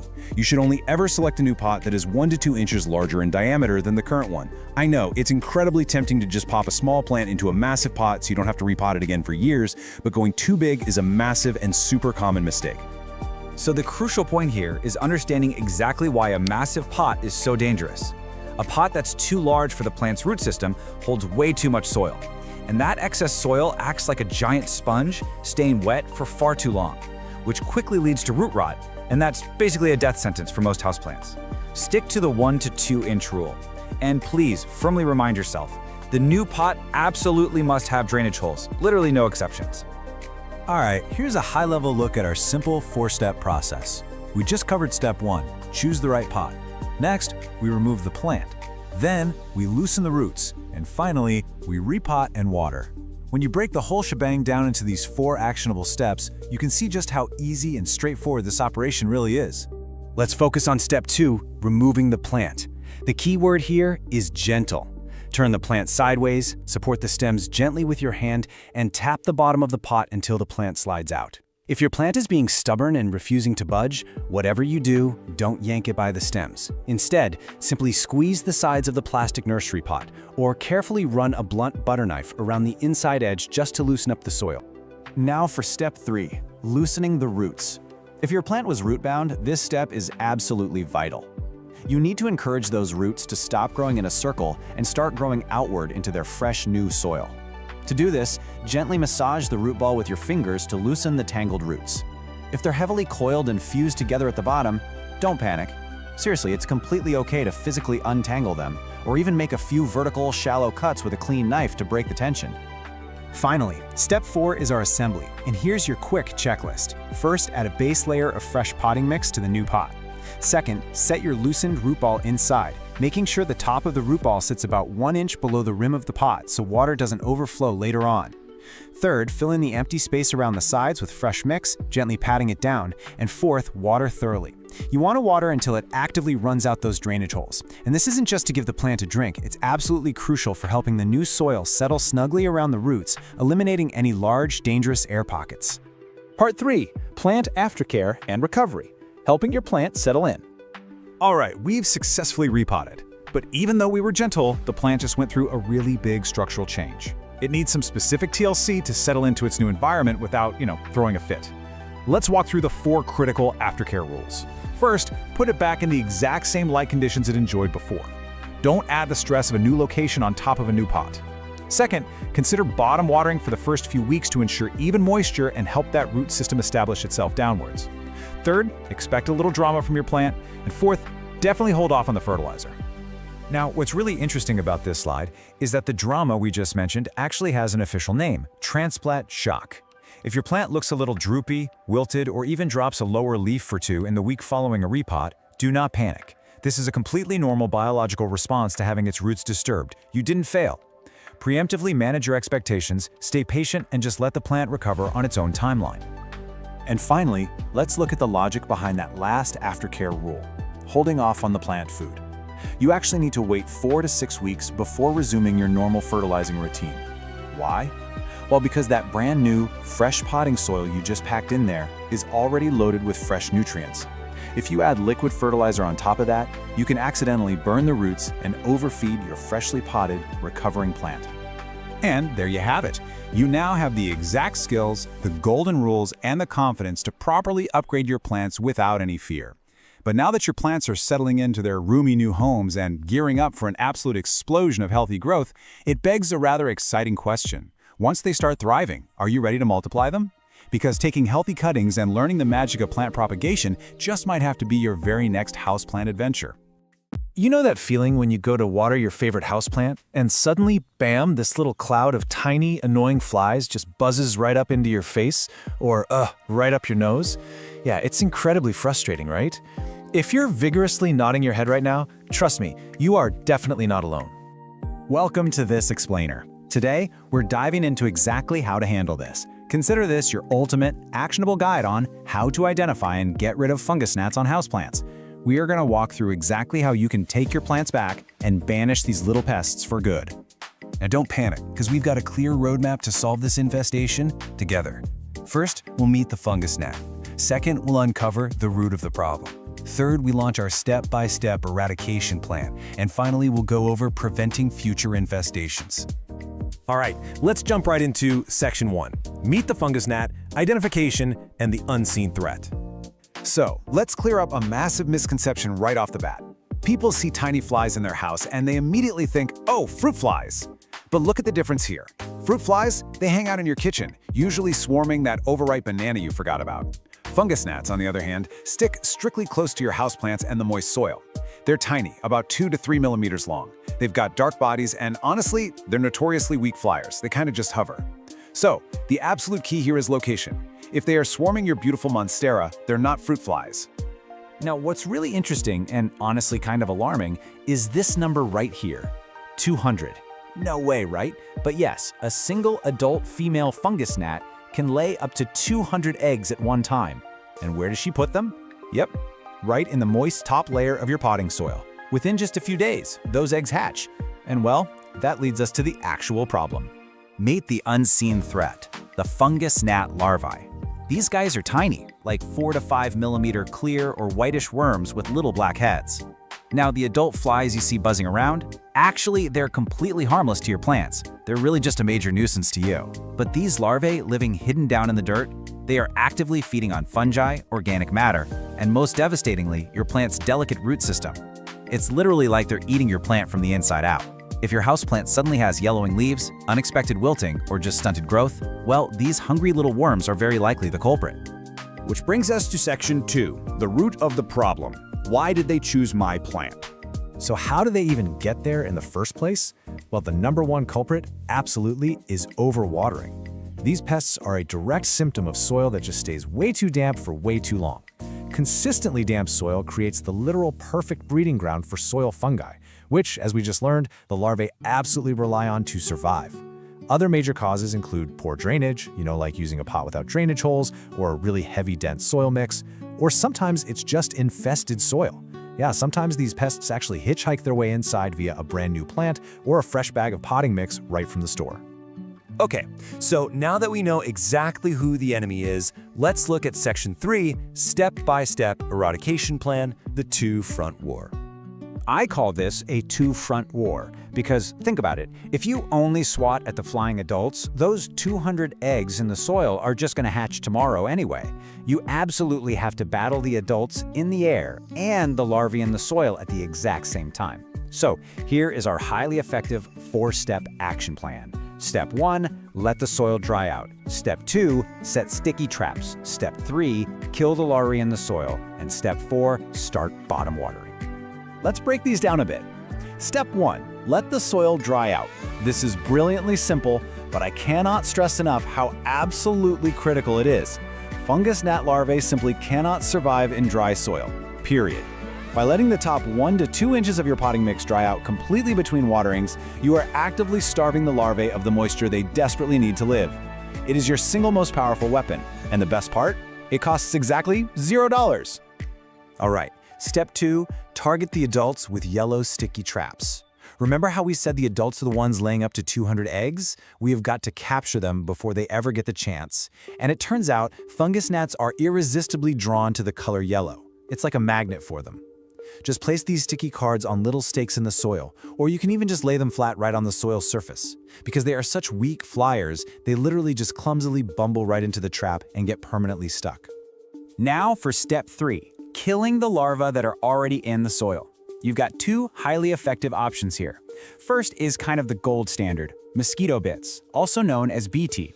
It's actually a naturally occurring bacterium that is highly toxic to gnat larvae, but totally harmless to your plants, your pets, and you. You just steep 4 tablespoons in a gallon of water for about 30 minutes, strain out the bits, and then water your plants thoroughly with this tea. Your second option is a hydrogen peroxide drench. For this one, you just mix 1 part 3% hydrogen peroxide with 4 parts water and pour it right onto the dry soil. You'll actually hear it fizzing. That's it killing the larva on contact while also aerating your soil. Just use this for 1 to 2 waterings. Honestly, both are fantastic methods. Finally, step 4 brings us to bottom watering. This is a really excellent technique where you place your plant pot in a saucer of water and basically just let the roots absorb the moisture from the bottom up. Now, why is this so crucial for defeating gnats? Because it leaves that entire top layer of soil completely dry. By mastering this step, you protect the topsoil barrier, effectively cutting off the gnats' access to their favorite breeding grounds. It's a real game changer. Okay, moving on to section 4. Preventing future infestations, proactive plant care. Let's build a long-term defense so you never have to deal with this again. Here are your rapid-fire proactive habits. First up, master your watering routine. Always physically check, like actually test it, to make sure that topsoil is dry before you reach for the watering can. Second, use a well-draining potting mix so water doesn't just sit and stagnate. Third, and this is a brilliant hack, add a top dressing. Just putting a half-inch layer of horticultural sand or some decorative pebbles on top creates a physical barrier that makes it nearly impossible for gnats to even reach the soil. And finally, always inspect your new plants and soil bags for hitchhikers before you bring them indoors. As we wrap up this explainer, I really want to give you one final piece of reassurance. These pests, they do not bite, they don't carry diseases, and they are completely harmless to humans and your pets. They are absolutely defeatable. But consistency is key here. You really must stick to this 2-front eradication plan for 2 to 3 weeks. That is exactly how long it takes to completely break their life cycle, ensuring every last egg, larva, and adult is totally wiped out. Just stick with it. Which leaves us with one final thought. What changes will you make to your watering routine today to ensure your houseplants stay healthy, dry, and gnat-free forever? Take this knowledge, apply it right now, and go reclaim your indoor jungle. Thanks for hanging out with me for this explainer, and happy growing. Welcome to the explainer. Let's dive right into things today. We're looking at a plant that absolutely, literally stops you in your tracks. I am talking about the Alocasia frydek. If you have ever seen one in person, you know exactly what I mean, right? It's got those deep, dark, velvety green leaves with electric, glowing white veins. Just pure jungle drama. But it definitely has a bit of a reputation as a diva in the houseplant community. You know, the kind of plant that drops a leaf if you just look at it wrong? Well, today we're going to demystify that intimidating reputation and show you exactly how to make this stunning plant thrive in your very own home. Here's our roadmap for today's explainer. We're breaking this care manual down into 6 clear steps. First, meet the jungle diva. Second, setting the perfect environment. Third, soil, water, and feeding. Fourth, pruning and propagation. Fifth, troubleshooting common problems. And finally, pro tips for success.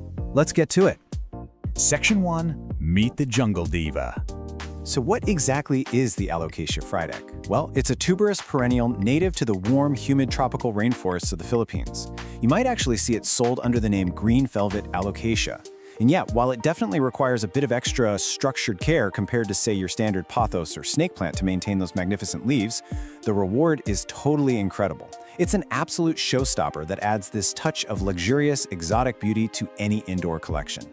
Which brings us to our golden rule for today's explainer.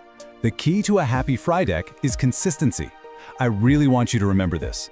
Success with this plant isn't about being born with some magic green thumb. Not at all. It is entirely about creating consistent, stable environmental conditions that mimic its natural habitat. If you can provide stability and avoid wild swings in your care routine, this diva will reward you endlessly. Section 2. Setting the perfect environment. Look at that target humidity range, 60 to 80%.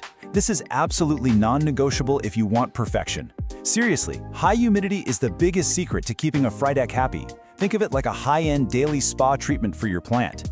If your air drops below this range, you are on a fast track to those dreaded brown crispy leaf edges. You can hit these numbers pretty easily though. Use a room humidifier, place the pot on a pebbled tray, or group it tightly with other humidity-loving plants to create a nice little microclimate. Beyond humidity, we got to talk about foundational lighting and temperature. You want bright, indirect light. An east-facing window is usually the absolute sweet spot. The crucial point here is to avoid harsh, direct sunlight. Direct sun will quickly scorch those beautiful velvety leaves and fade their amazing color. Temperature-wise, keep things cozy, right between 65 and 85 degrees Fahrenheit. It's vital that you protect it from cold drafts, AC vents, or leaky windows. If temperature drops below 60 degrees, this plant is going to be highly stressed. Section 3. Soil, water, and feeding. Now this is tricky because both overwatering and underwatering can cause your plant's leaves to droop or wilt. So how do you know which is which? Well, overwatering usually shows up with yellowing lower leaves and a mushy stem base, while underwatering leaves the topsoil completely bone dry. The absolute golden rule here: always physically touch the top 1 to 2 inches of the soil before you water. Literally stick your finger in there. If it's dry, give it a thorough soak. If it's still wet, wait. Letting it sit in soggy soil is a guaranteed recipe for root rot. And speaking of healthy roots, let's talk about soil. Standard indoor potting soil on its own is way too dense. It'll hold way too much water and just suffocate the root system. Instead, you want to whip up this ideal DIY chunky soil mix. Take equal parts of a high-quality potting mix, perlite, and orchid bark. You can also throw in some cocoa coir or worm castings for extra nutrients if you want. This creates an airy, chunky texture that drains really quickly, but still retains just enough moisture for the plant to drink. To fuel those massive, stunning leaves, you'll also need a solid feeding regimen. Fertilize your Fryedeck once a month during its active growing seasons, so that's spring and summer. Use a balanced liquid fertilizer like a 10-10-10 or 20-20-20, but dilute it to half strength. And here's a absolutely critical tip: always apply it to already moist soil to avoid burning the delicate roots. Once fall and winter roll around, you need to stop feeding completely because the plant's growth naturally slows down. Section 4. Pruning and propagation. Unlike a lot of houseplants, you can't propagate a Fryedeck from a simple leaf cutting. Instead, you propagate through corms. When you repot your plant, you'll likely find these little bulb-like corms hiding in the soil, right attached to the root system. Gently detach them and peel off that brown, papery outer layer. That helps them sprout faster. Then, nestle them in moist sphagnum moss or perlite and cover them with a plastic dome to trap in that high humidity we talked about. Keep them in a warm, bright spot and just wait. It requires some patience, sometimes weeks or even months, but growing brand new baby plants this way is incredibly rewarding. Section 5. Troubleshooting common problems. Okay, let's look at the most common freakouts you might face with this diva. If you see brown, crispy edges, your air is simply too dry. Pump up that humidity immediately. If you spot fine, delicate webbing underneath the leaves, you've got spider mites. They thrive in dry conditions, so wipe the leaves down and again, increase the moisture in the air. Now what about yellowing leaves? While it certainly can mean you're overwatering, please don't panic immediately. It's completely normal for this plant to shed its oldest, lowest leaf to redirect energy when a new leaf is emerging. But what if it's not just one old leaf? What if it's the middle of winter and your Fryedeck is suddenly dropping all of its leaves, one by one, until there's literally nothing left in the pot but dirt? This is a massive pain point. It causes so many frustrated owners to mistakenly throw their plants right in the trash. The most important thing I can tell you today is, don't throw it out. Your plant is likely not dead, it is just entering winter dormancy. Because of the lower light and colder indoor temperatures in the winter, the Alocasia frydek will sometimes naturally retreat back into its underground tuber to conserve energy. As long as that tuber in the soil feels firm and not mushy, the plant is still very much alive. Just significantly reduce your watering, leave it be, and it will make a triumphant, stunning return when spring arrives. Section 6. Pro Tips for Success. Let's rapid fire through these pro care tips. First, try to use filtered or rainwater. Alocasias can be quite sensitive to the minerals and chemicals in standard tap water. Second, give the pot a quarter turn every time you water so it doesn't lean heavily towards your window. Third, and this is a big one, gently wipe those massive leaves down with a damp cloth every single month. Not only does this keep them looking vibrant and stunning, but it removes dust, helps the plant photosynthesize much more efficiently, and allows you to inspect for pests early. Finally, don't rush to repot. They actually like being slightly root-bound, so stick to repotting only every 1 to 2 years.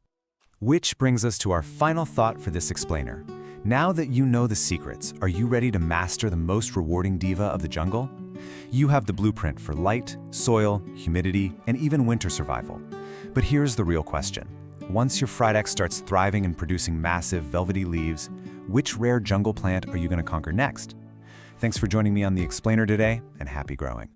Welcome to The Explainer. So, you've brought home a gorgeous cascading fishtail fern, and you're terrified you're going to watch it slowly decline, right? Well, you're in exactly the right place. Today, we're taking you from frustrated beginner to confident expert, unlocking the absolute secrets to keeping this specific, lush, trailing beauty thriving and effortlessly draped. Let's get right into it. Let's actually kick things off by answering the exact question every single houseplant owner asks at some point. Why on earth do our indoor ferns always turn to crispy? Honestly, it's a matter of perspective. We really need to stop treating this plant like some tough, resilient office desk resident that can totally handle neglect. Instead, think of it more like a delicate botanical curtain. It's a tropical plant, and it completely relies on a very specific microclimate to maintain that lush, sweeping look. To get you there, we're going to build your knowledge up step by step. Our agenda today: number 1, meet the fishtail fern. 2, light, water, and humidity. 3, soil, feeding, and pruning. 4, propagating your fern. 5, troubleshooting common problems. And finally, number 6, pro tips for lush growth. Section 1, meet the fishtail fern, officially known as Nephrolepis pendula. This tropical beauty is famous for these long, weeping fronds with really unique, forked leaflet tips. Now, there's a huge misconception out there about this plant. When most of us think of a houseplant fern, we instantly picture the Boston fern, right? That really full, dense, upright fountain shape. But the fishtail fern is much looser, much softer, and way more dramatically trailing and pendulous. It is literally meant to cascade downwards, which completely changes how we display it and how we care for it. Moving on to section 2, light, water, and humidity. Okay, these next 3 factors are absolutely crucial. If you don't get these right, nothing else matters. First up, light. Giving your fishtail fern bright, indirect light is totally non-negotiable. Hanging it just to the side of an east-facing window is pretty much the perfect sweet spot. What we really want to avoid at all costs is that hot, direct midday sun. If it gets blasted by harsh, direct sun, those beautiful forked tips will literally bleach and scorch. But if you keep it in bright, filtered light, those long fronds will stay a gorgeous, fresh green and, crucially, remain flexible as they grow. Now, if you remember only one single rule from this entire explainer, please make it this number right here, 55%.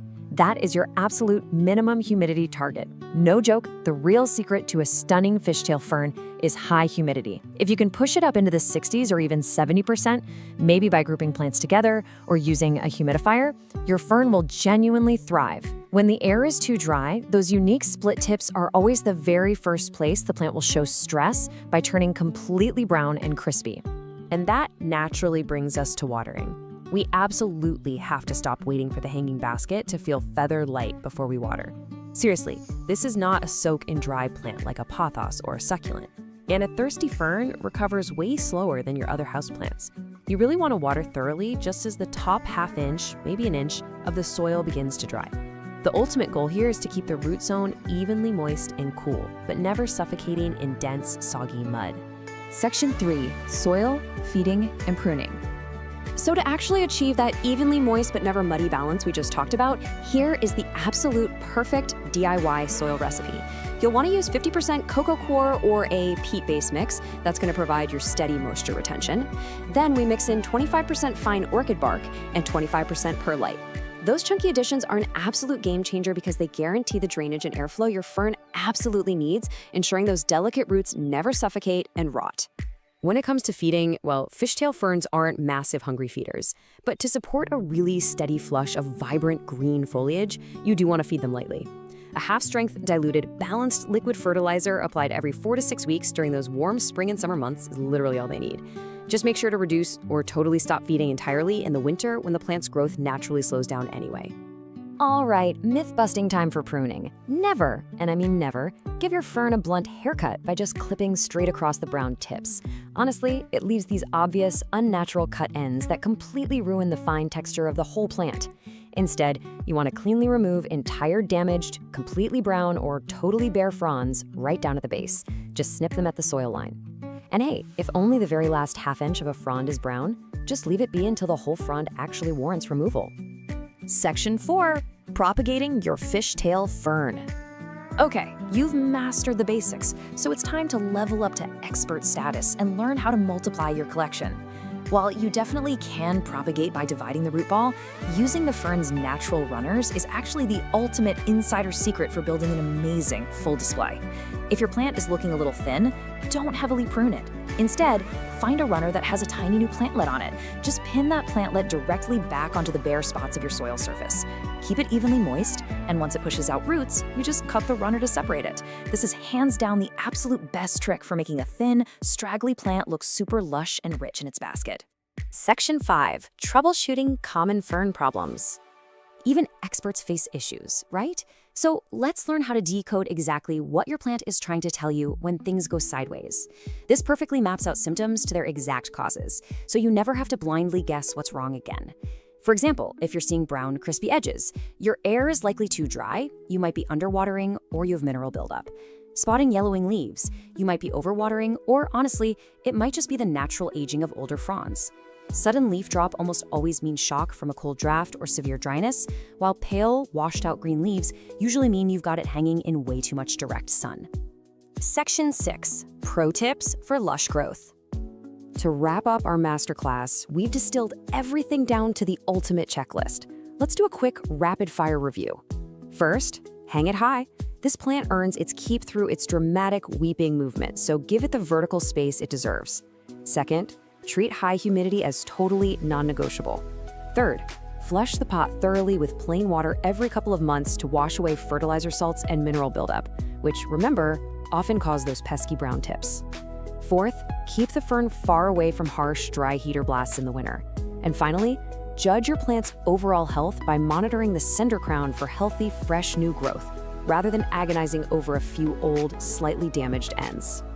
You now have all the tools, the perfect soil mix, the right watering rhythm, and the insider propagation secrets to keep your fishtail fern thriving from root to tip.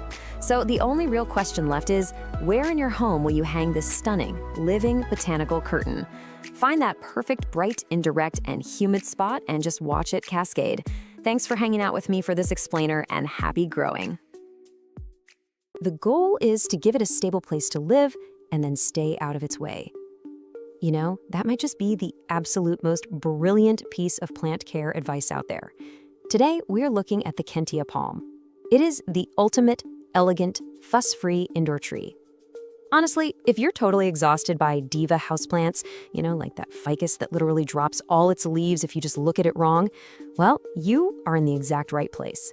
Because this palm, it craves consistency over basically everything else. So, welcome to this explainer.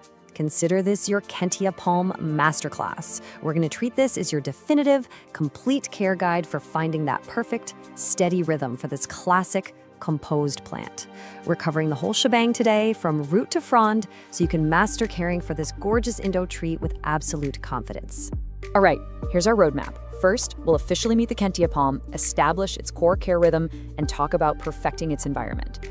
Then we'll dive into pruning and propagation, troubleshoot some common problems, and wrap it all up with pro tips for your long-term success. Okay, Part 1. Meet the Kentia palm, the elegant indoor tree. Let's start with its core identity, 6 to 12. To put that into perspective, that is the impressive height in feet that this palm can actually reach indoors.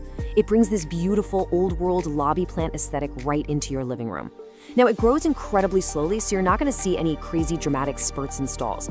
Instead, it rewards your patience with a really calm, vertical, architectural presence. Oh, and a massive bonus, it is completely 100% non-toxic to cats and dogs.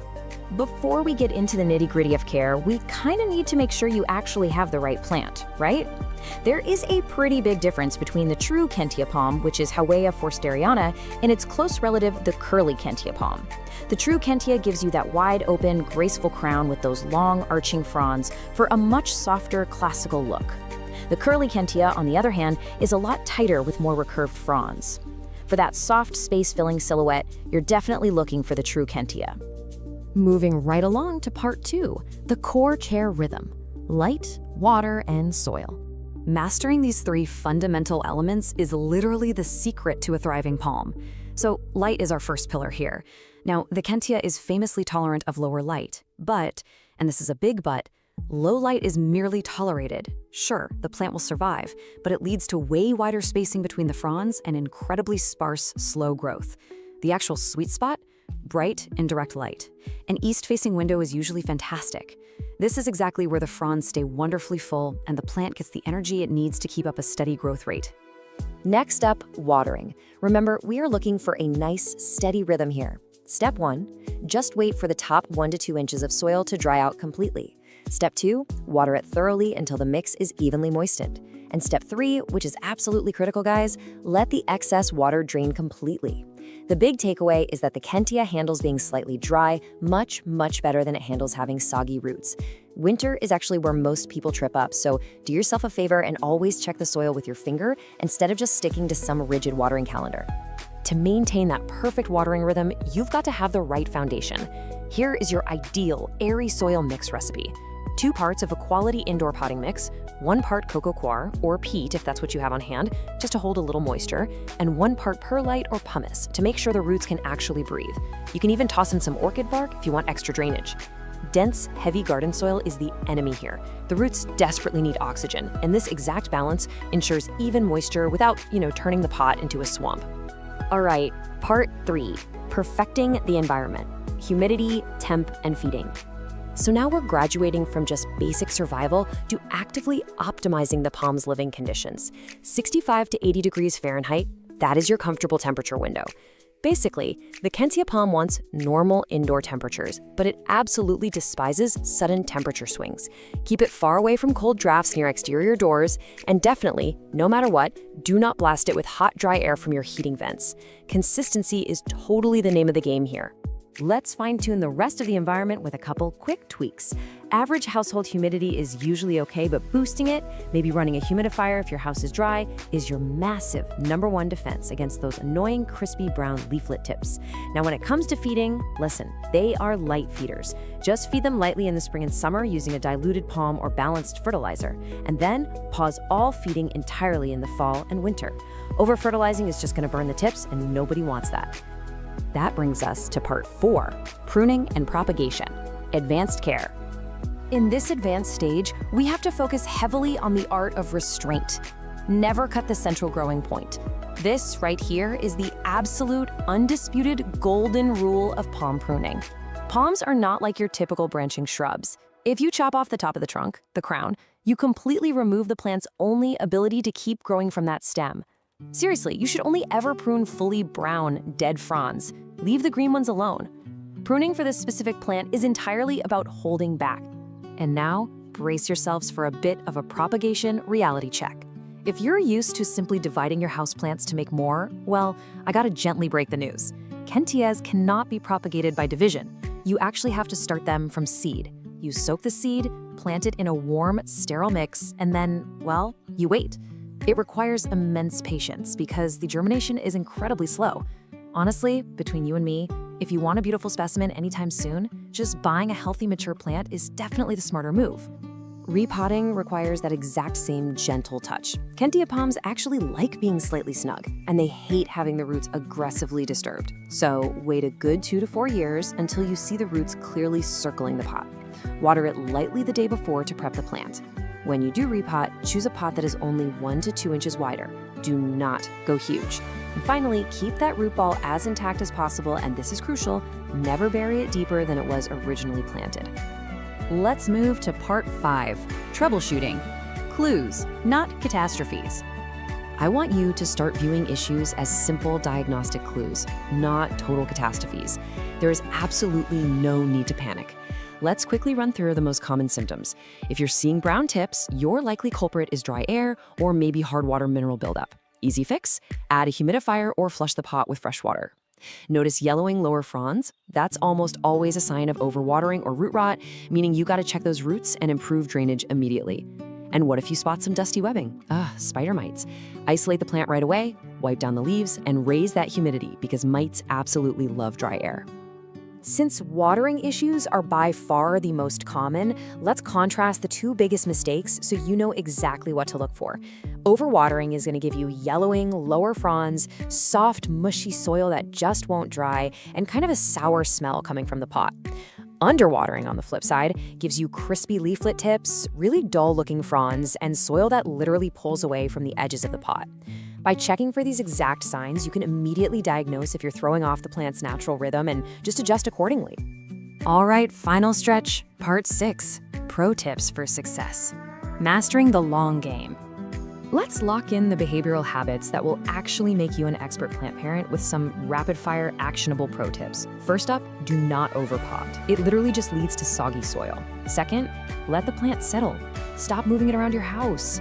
Third, rotate the pot just a little bit every few weeks to keep the crown from leaning heavily toward the light. Fourth, wipe the dust off those fronds so the plant can actually photosynthesize efficiently. And above all else, think in years, not weeks. Patience and minimal interference will give you a stunning display that lasts for decades. Which brings us perfectly to our final core takeaway. Care for the Kentia palm is a rhythm guide, not a rescue guide. Honestly, mastering the steady basics, just providing the right light, a consistent watering pattern, and letting those roots breathe is truly all this elegant indoor tree ever requires from you. So that leaves us with one final question for you. Are you ready to find your Kentia palm's rhythm? Armed with everything we've covered in this explainer, you now have the exact blueprint to bring this calm, architectural presence right into your home and just watch it thrive beautifully for years to come. Thanks so much for joining me on this deep dive today, and hey, happy growing! Welcome to This Explainer. Okay, today we are taking the ultimate journey to indoor plant mastery. We're going to focus on one of the most resilient, beautiful, and air-purifying plants out there, the corn plant, scientifically known as Dracaena fragrans. So whether you are a complete beginner or you're just looking to, perfect your indoor jungle, consider this your definitive blueprint for success. Because let's be real here, we all want that lush, striking floor plant that instantly elevates a room's aesthetic. But do you really want the high-maintenance attitude that comes with a notoriously fussy plant? Nobody has time for the diva energy of a fiddly fig, right? So if you want the dramatic look of a tropical tree, but you need it to be remarkably forgiving of the occasional forgotten watering, you are in exactly the right place. So here's our roadmap for today. 1. Meet the corn plant. 2. Core care, light and water. 3. Environment basics. 4. Pruning and propagation. 5. Troubleshooting. And 6. Expert tips. We are going to build your confidence step by step. Let's dive right in. Section 1. Meet the corn plant, the easygoing tropical tree. Today we're focusing on the classic, air-purifying Masangiana cultivar, which is famous for its bold yellow stripes and sturdy woody cane. Let's start with some quick facts. What's incredible about this plant is its longevity. With just basic easy care, it can thrive for over 10 years. It's a slow grower, usually maxing out between 4 and 6 feet indoors, making it the perfect vertical accent for a corner. But, and this is absolutely crucial, it is toxic to dogs and cats. If ingested, it can cause severe issues. So if you have furry friends running around, you definitely have to be mindful of where you place it in your home. Moving right along to Section 2, Core Care, mastering light and water. Basically, if you can nail these two fundamental needs, everything else is just a bonus. Look, the corn plant is famously adaptable, but it definitely has its boundaries. The absolute sweet spot is bright filtered light. Think, a few feet back from an east-facing window. This ideal light is exactly what keeps that striking yellow stripe vibrant. On the flip side, direct afternoon sun will literally scorch the leaves, leaving them with dry, brown patches. And while it tolerates low light like a total champion, complete darkness is a no-go. It'll cause its beautiful colors to completely fade out. Now, let's address the elephant in the room. If you've owned a corn plant for more than a month, you've probably asked yourself the single most common and frustrating question in corn plant care. Why on earth are the tips of my leaves turning brown and crispy? Well, the culprit is almost always fluoride sensitivity. Dracaenas have this extreme, almost traumatic reaction to the fluoride, chlorine, and salt hiding in everyday tap water. When you water them straight from the sink, those minerals build up and actually burn the leaf tips. To prevent this dreaded browning, a real game changer is to switch up your watering routine and strictly use filtered, distilled, or rainwater. And that brings us to our golden watering rule. Water thoroughly, but only when the top 1 to 2 inches of soil feel completely dry to the touch. Because this plant is naturally drought tolerant, you can expect to water it maybe every 1 to 2 weeks during its active spring and summer growing season. But in the dormant fall and winter months, you gotta cut back significantly. We're talking maybe only watering every 3 to 4 weeks. All right, Section 3, Environment and Feeding Basics, creating the perfect home. Let's look at soil, temperature, and feeding to get that environment just right. The main takeaway here is that the corn plant perfectly enjoys the exact same comfortable environments that you do. It thrives in standard indoor temperatures anywhere from 65 to 80 degrees Fahrenheit. And average indoor humidity? Totally fine, though it never minds a little extra moisture in the air. The big things to remember are to use a standard, well-draining soil mix. Throwing in a few handfuls of perlite is highly recommended, and you absolutely must keep it away from cold drafts under 55 degrees or direct blasts from your AC vents. Now, when it comes to food, keep it simple, fertilize sparingly. This guy is a very light feeder. You only need to feed it 1 or 2 times during the entire spring and summer, and always dilute your balanced liquid fertilizer to half strength. Seriously, do not overfeed this plant. Excess fertilizer will quickly burn those beautiful leaf tips right off. Up next, Section 4, Pruning and Propagation, managing growth and creating new plants. Once you have the basics down, it is time to graduate to intermediate skills. First rule, don't fear the pruner. I know this can feel incredibly intimidating, but if your plant is getting lanky and hitting the ceiling, you just have to be brave. Take some clean pruning shears or a saw and chop straight through that woody cane to control the height. It is entirely safe. In fact, chopping off the top portion actually encourages new, bushier leaf buds to pop right out of the cane just below where you made your cut. And what do you do with that piece you just chopped off? Well, you propagate it. It's like getting a brand new plant for free. Just make sure your cane cutting is at least 6 inches long. Place the bottom end in a jar of water, just remember to change that water weekly, or stick it directly into moist soil. Keep it in bright, indirect light, and boom, in a few weeks, you'll see a healthy new root system starting to form. Okay, Section 5, Troubleshooting. Diagnosing common plant issues. Let's arm you with the knowledge to instantly figure out what your plant is trying to tell you. Here's a super handy diagnostic cheat sheet. See yellowing leaves? You're probably overwatering. If the leaves are suddenly just dropping off entirely, your plant is in shock, likely from a cold draft. Now, a mushy cane base is the absolute worst-case scenario. That signals root rot from severe overwatering. And if you spot white or brown dry patches right in the middle of the leaves, that's sunburn, which means you need to pull it back from direct light immediately. We also got to talk about pests. Corn plants are fairly resistant, for sure, but they can occasionally attract spider mites, mealybugs, and scale. You want to inspect the little crevices where the leaves meet the cane. If you see fine webbing or little white cottony bumps, simply wipe them away with a cotton swab dipped in some rubbing alcohol. For anything bigger, an insecticidal soap or neem oil will do the trick perfectly. Finally, Section 6, Expert Tips, Pro Secrets for a Thriving Plant. To wrap up this explainer, I've got a couple of overarching secrets that truly make all the difference. Here is a brilliant pro tip. Dust those large leaves monthly with a damp cloth. Those big, broad leaves naturally collect dust in our homes. And cleaning the foliage isn't just about making it look nice and shiny, it physically removes a layer of debris that actually blocks sunlight, which hinders the plant's ability to photosynthesize and breathe. And get this, Here is one of the coolest hidden features of the Dracaena fragrans: rare blooms. While it's exceedingly rare indoors, giving perfect care to a highly mature plant might eventually reward you with a spray of incredibly fragrant white flowers.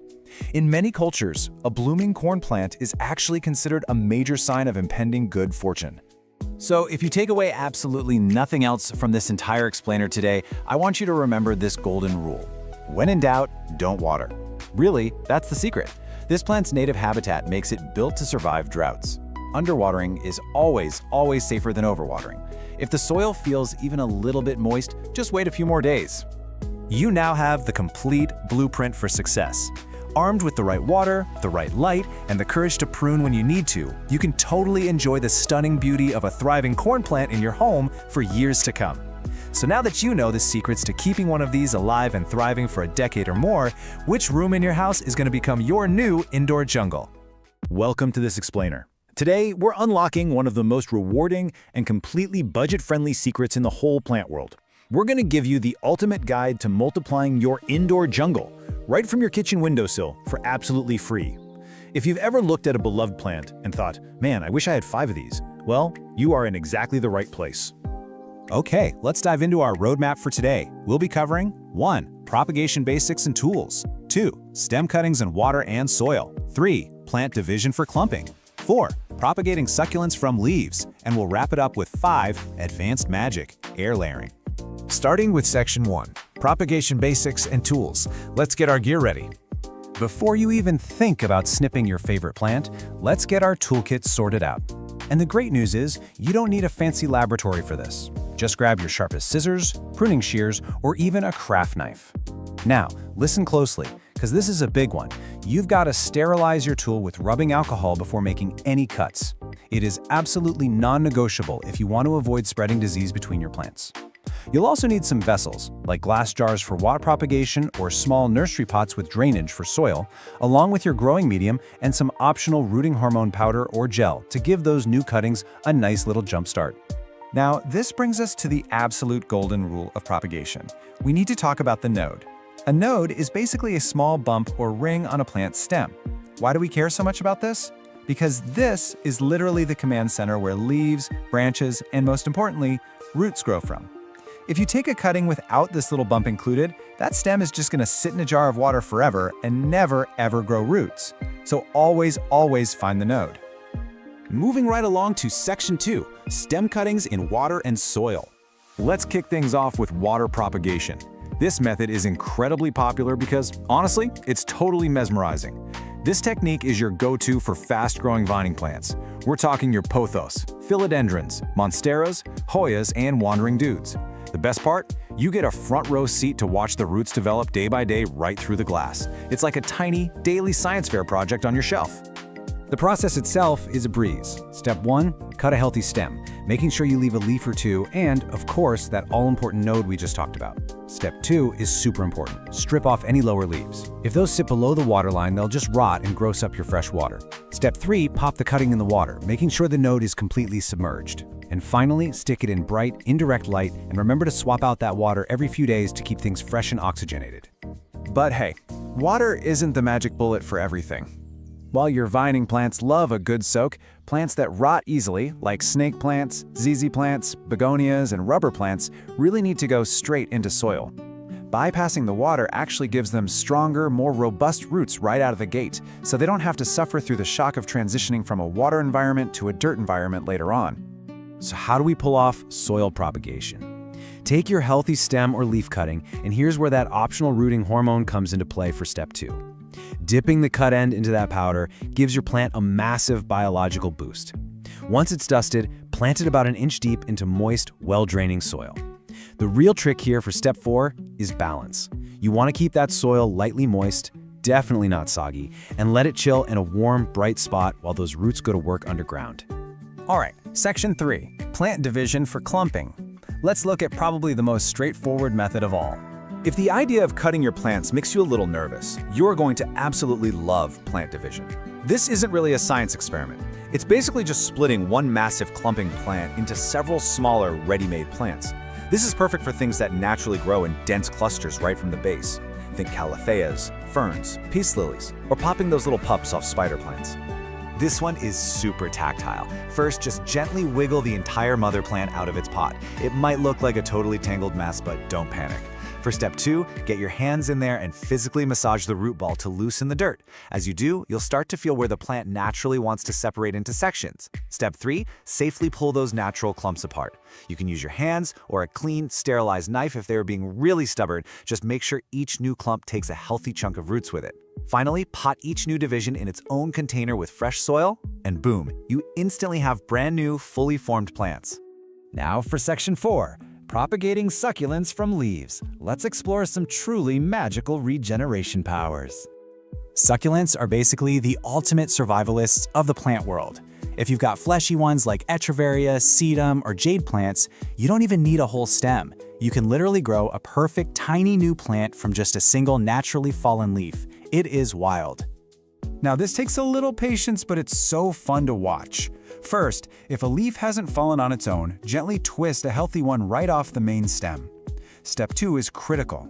Leave that leaf alone in a shady spot for 2 to 3 days so the torn end can dry out and form a protective callus. Now look closely at step 4. After you lay that callus leaf flat on top of dry, succulent soil, you absolutely do not water it. Seriously, don't do it. Watering it now will just make it rot. Just give it bright, indirect light and wait. In a few weeks, tiny pink roots in a baby plant will magically pop out from the end of the leaf looking for moisture. Okay, but what do you do when your indoor tree has gotten way too tall, lost all its lower leaves, and it's just looking, well, awkwardly leggy in the corner of your living room? Standard stem cuttings just aren't gonna cut it here. That brings us to section 5, advanced magic, air layering. Air layering sounds a little intimidating, I know, but it is brilliant. This method is specifically designed for woody or thick-stemmed plants like your fiddle leaf figs, rubber plants, and those giant heavy monsteras. It actually lets you create a brand new root system for the top part of the plant before you ever chop it down. Let's walk through how to pull off this clever trick. First, pick the spot on that tall stem where you want your new plant's base to be. Make a careful, upward slanting cut about 1/3 of the way through the stem. Step 2. Take a handful of moist sphagnum moss and wrap it completely around that wound. Then, wrap the moss tightly in plastic wrap and secure it. You are essentially tricking the plant into growing a whole new root system inside that plastic-wrapped moss ball, all while it is still perfectly attached to and supported by the mother plant. After a few months, when you see roots filling up the plastic, you just execute step 5. Chop the stem off right below your new root ball and pot up your awesome new shorter plant. Propagation truly is the magic of turning one plant into 2, 3, or even 10. It completely shifts how you see your collection, turning you from a consumer into a creator. So grab those sterilized scissors and ask yourself, which beautiful plant are you going to multiply for free today? And once you master this, you've really got to wonder what other incredible survival secrets are just sitting there, hidden right inside your plant's DNA. Welcome to The Explainer. So listen, if you've ever scrolled through photos of those lush, amazing indoor jungles and thought to yourself, yeah, right, I could never do that. I literally kill everything I touch, even fake plants. Well, you are in exactly the right place. Today, we're putting an end to the whole plant killer myth once and for all.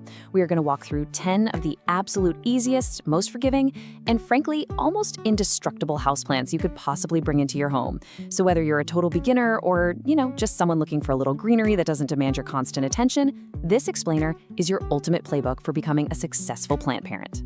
Right off the bat, we have to ask, why do so many first houseplants die?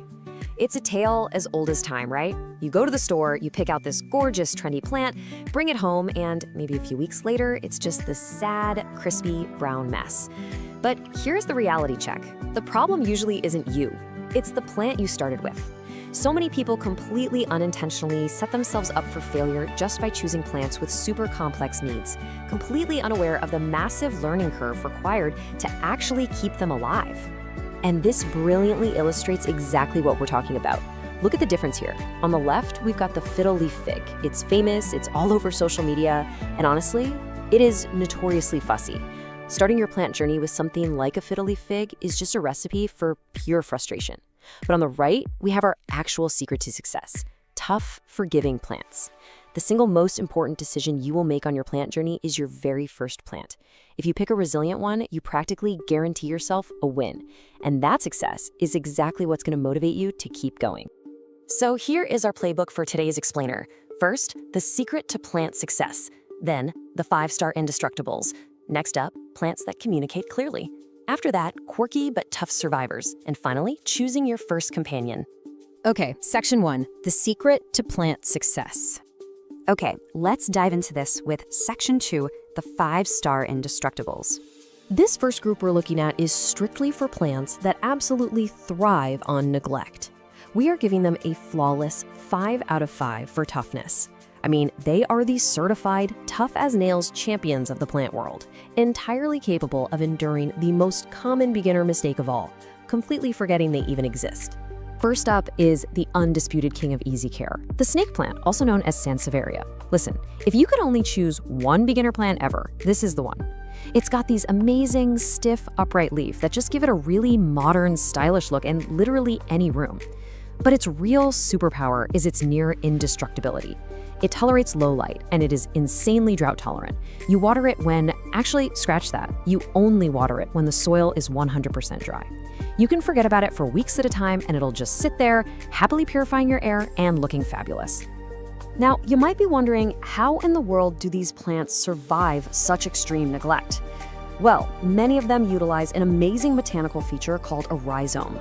A rhizome is basically a thick, underground stem that stores massive amounts of water and nutrients. Think of it kind of like a camel's hump, but for a plant. It's an emergency water tank built right in, allowing the plant to easily coast through severe droughts when you inevitably miss watering day. 2 perfect examples of this incredible rhizome resilience are the ZZ plant and the cast iron plant. The ZZ plant has these gorgeous, wide, glossy leaves. It is so pristine and so low maintenance that people honestly mistake it for a fake plant all the time. Then we have the cast iron plant. I mean, the name really says it all, right? This was actually a huge favorite in Victorian homes because it could withstand the terrible air quality and dim corners where absolutely nothing else had a chance of growing. For both of these low-right champions, their only real demand is that you just let their soil dry out almost entirely before you even think about giving them a drink. Let's move to and see how this builds into section 3, plants that communicate clearly. So if the indestructibles are great because you can basically ignore them, this next group is fantastic because they are incredible teachers. The secret sauce here is visual cues. These plants will literally wilt or droop to tell you, hey, I'm thirsty. For a beginner, this instant feedback is an absolute game changer. You don't have to guess or panic about overwatering or underwatering. You just wait for the cue, give them a drink, and within hours, they perk right back up. It's incredibly rewarding. 2 of the absolute best communicators out there are the golden pothos and the peace lily. The golden pothos is often called devil's ivy because it's just so remarkably hard to kill. It's a fast-growing vine that instantly gives your space those jungle vibes. And it visually tells you it's thirsty by drooping slightly, usually right when the top 1 to 2 inches of soil dry out. Then there's the peace lily, famous for those elegant white blooms. This one is a total drama queen. It droops beautifully and dramatically when it needs water. Just a quick but super important note on the peace lily. It is toxic to pets, so definitely keep it up and out of reach of your furry friends. Another really fantastic communicator is the Chinese money plant, or Pilea. With a really solid toughness score of 4 out of 5, this trendy little guy has these cheerful, perfectly round, coin-shaped leaves. It gives very clear visual cues. Again, just a slight leaf drooping when it's time for a drink. But for sure, the coolest thing about the Pilea is that it's known as the pass-it-on plant. It rapidly pushes up lots of tiny baby offshoots in the soil that you can easily pop out and share with your friends. Oh, and bonus, it's totally non-toxic to pets. So the crucial point is really understanding these 2 different care strategies side by side. On the left, we've got the indestructibles, your snake and ZZ plants. They absolutely demand that you wait until their soil is 100% bone dry. On the right, the communicators, like the pothos and peace lily, want water as soon as their leaves droop or just the top couple inches of soil are dry. Once you recognize this difference, you have basically unlocked the secret to plant parenting. Moving right along to section 4, quirky but tough survivors. This third tier is specifically for those of you who want a plant with a highly unique, fun appearance, but you still need it to pack a massively resilient punch. And to fully appreciate our next quirky plant, we need to introduce you to another hidden botanical superpower, the Codex. A caudex is a swollen, bulbous trunk base that certain plants use to hoard massive amounts of water. It's a genius adaptation that lets them just coast through incredibly long dry periods without breaking a sweat. And the ponytail palm is the ultimate showcase of the caudex. Now, despite the name, it's not a palm at all. It's actually in the agave family. That big, swollen trunk means you can literally jet off on vacation and not worry about this plant for a second. It loves a sunny spot and absolutely thrives on being ignored. Next to it is the zebra plant, or Haworthia. If you are intimidated by the steep learning curve of most fussy succulents, you have to start here. It gives you that really cool, spiky look, but it doesn't demand intense, baking, direct sun. It does wonderfully on a bright windowsill. For both of these quirky survivors, again, water them only when the soil is completely, totally dry. Rounding out our quirky list, we have two classics, the spider plant and the parlor palm. The spider plant is this cheerful, grassy companion that produces endless, adorable, dangling babies or spiderettes. It is literally the plant that keeps on giving, and it's completely non-toxic. The parlor palm, on the other hand, is perfect for anyone dreaming of bringing an indoor tropical oasis to life. It stays relatively small, and unlike a lot of its really fussy palm cousins, it is incredibly adaptable to lower light and just normal everyday home humidity. For both of these guys, a good rule of thumb is to water just when the top inch of soil feels dry. And finally, Section 5, Choosing Your First Companion.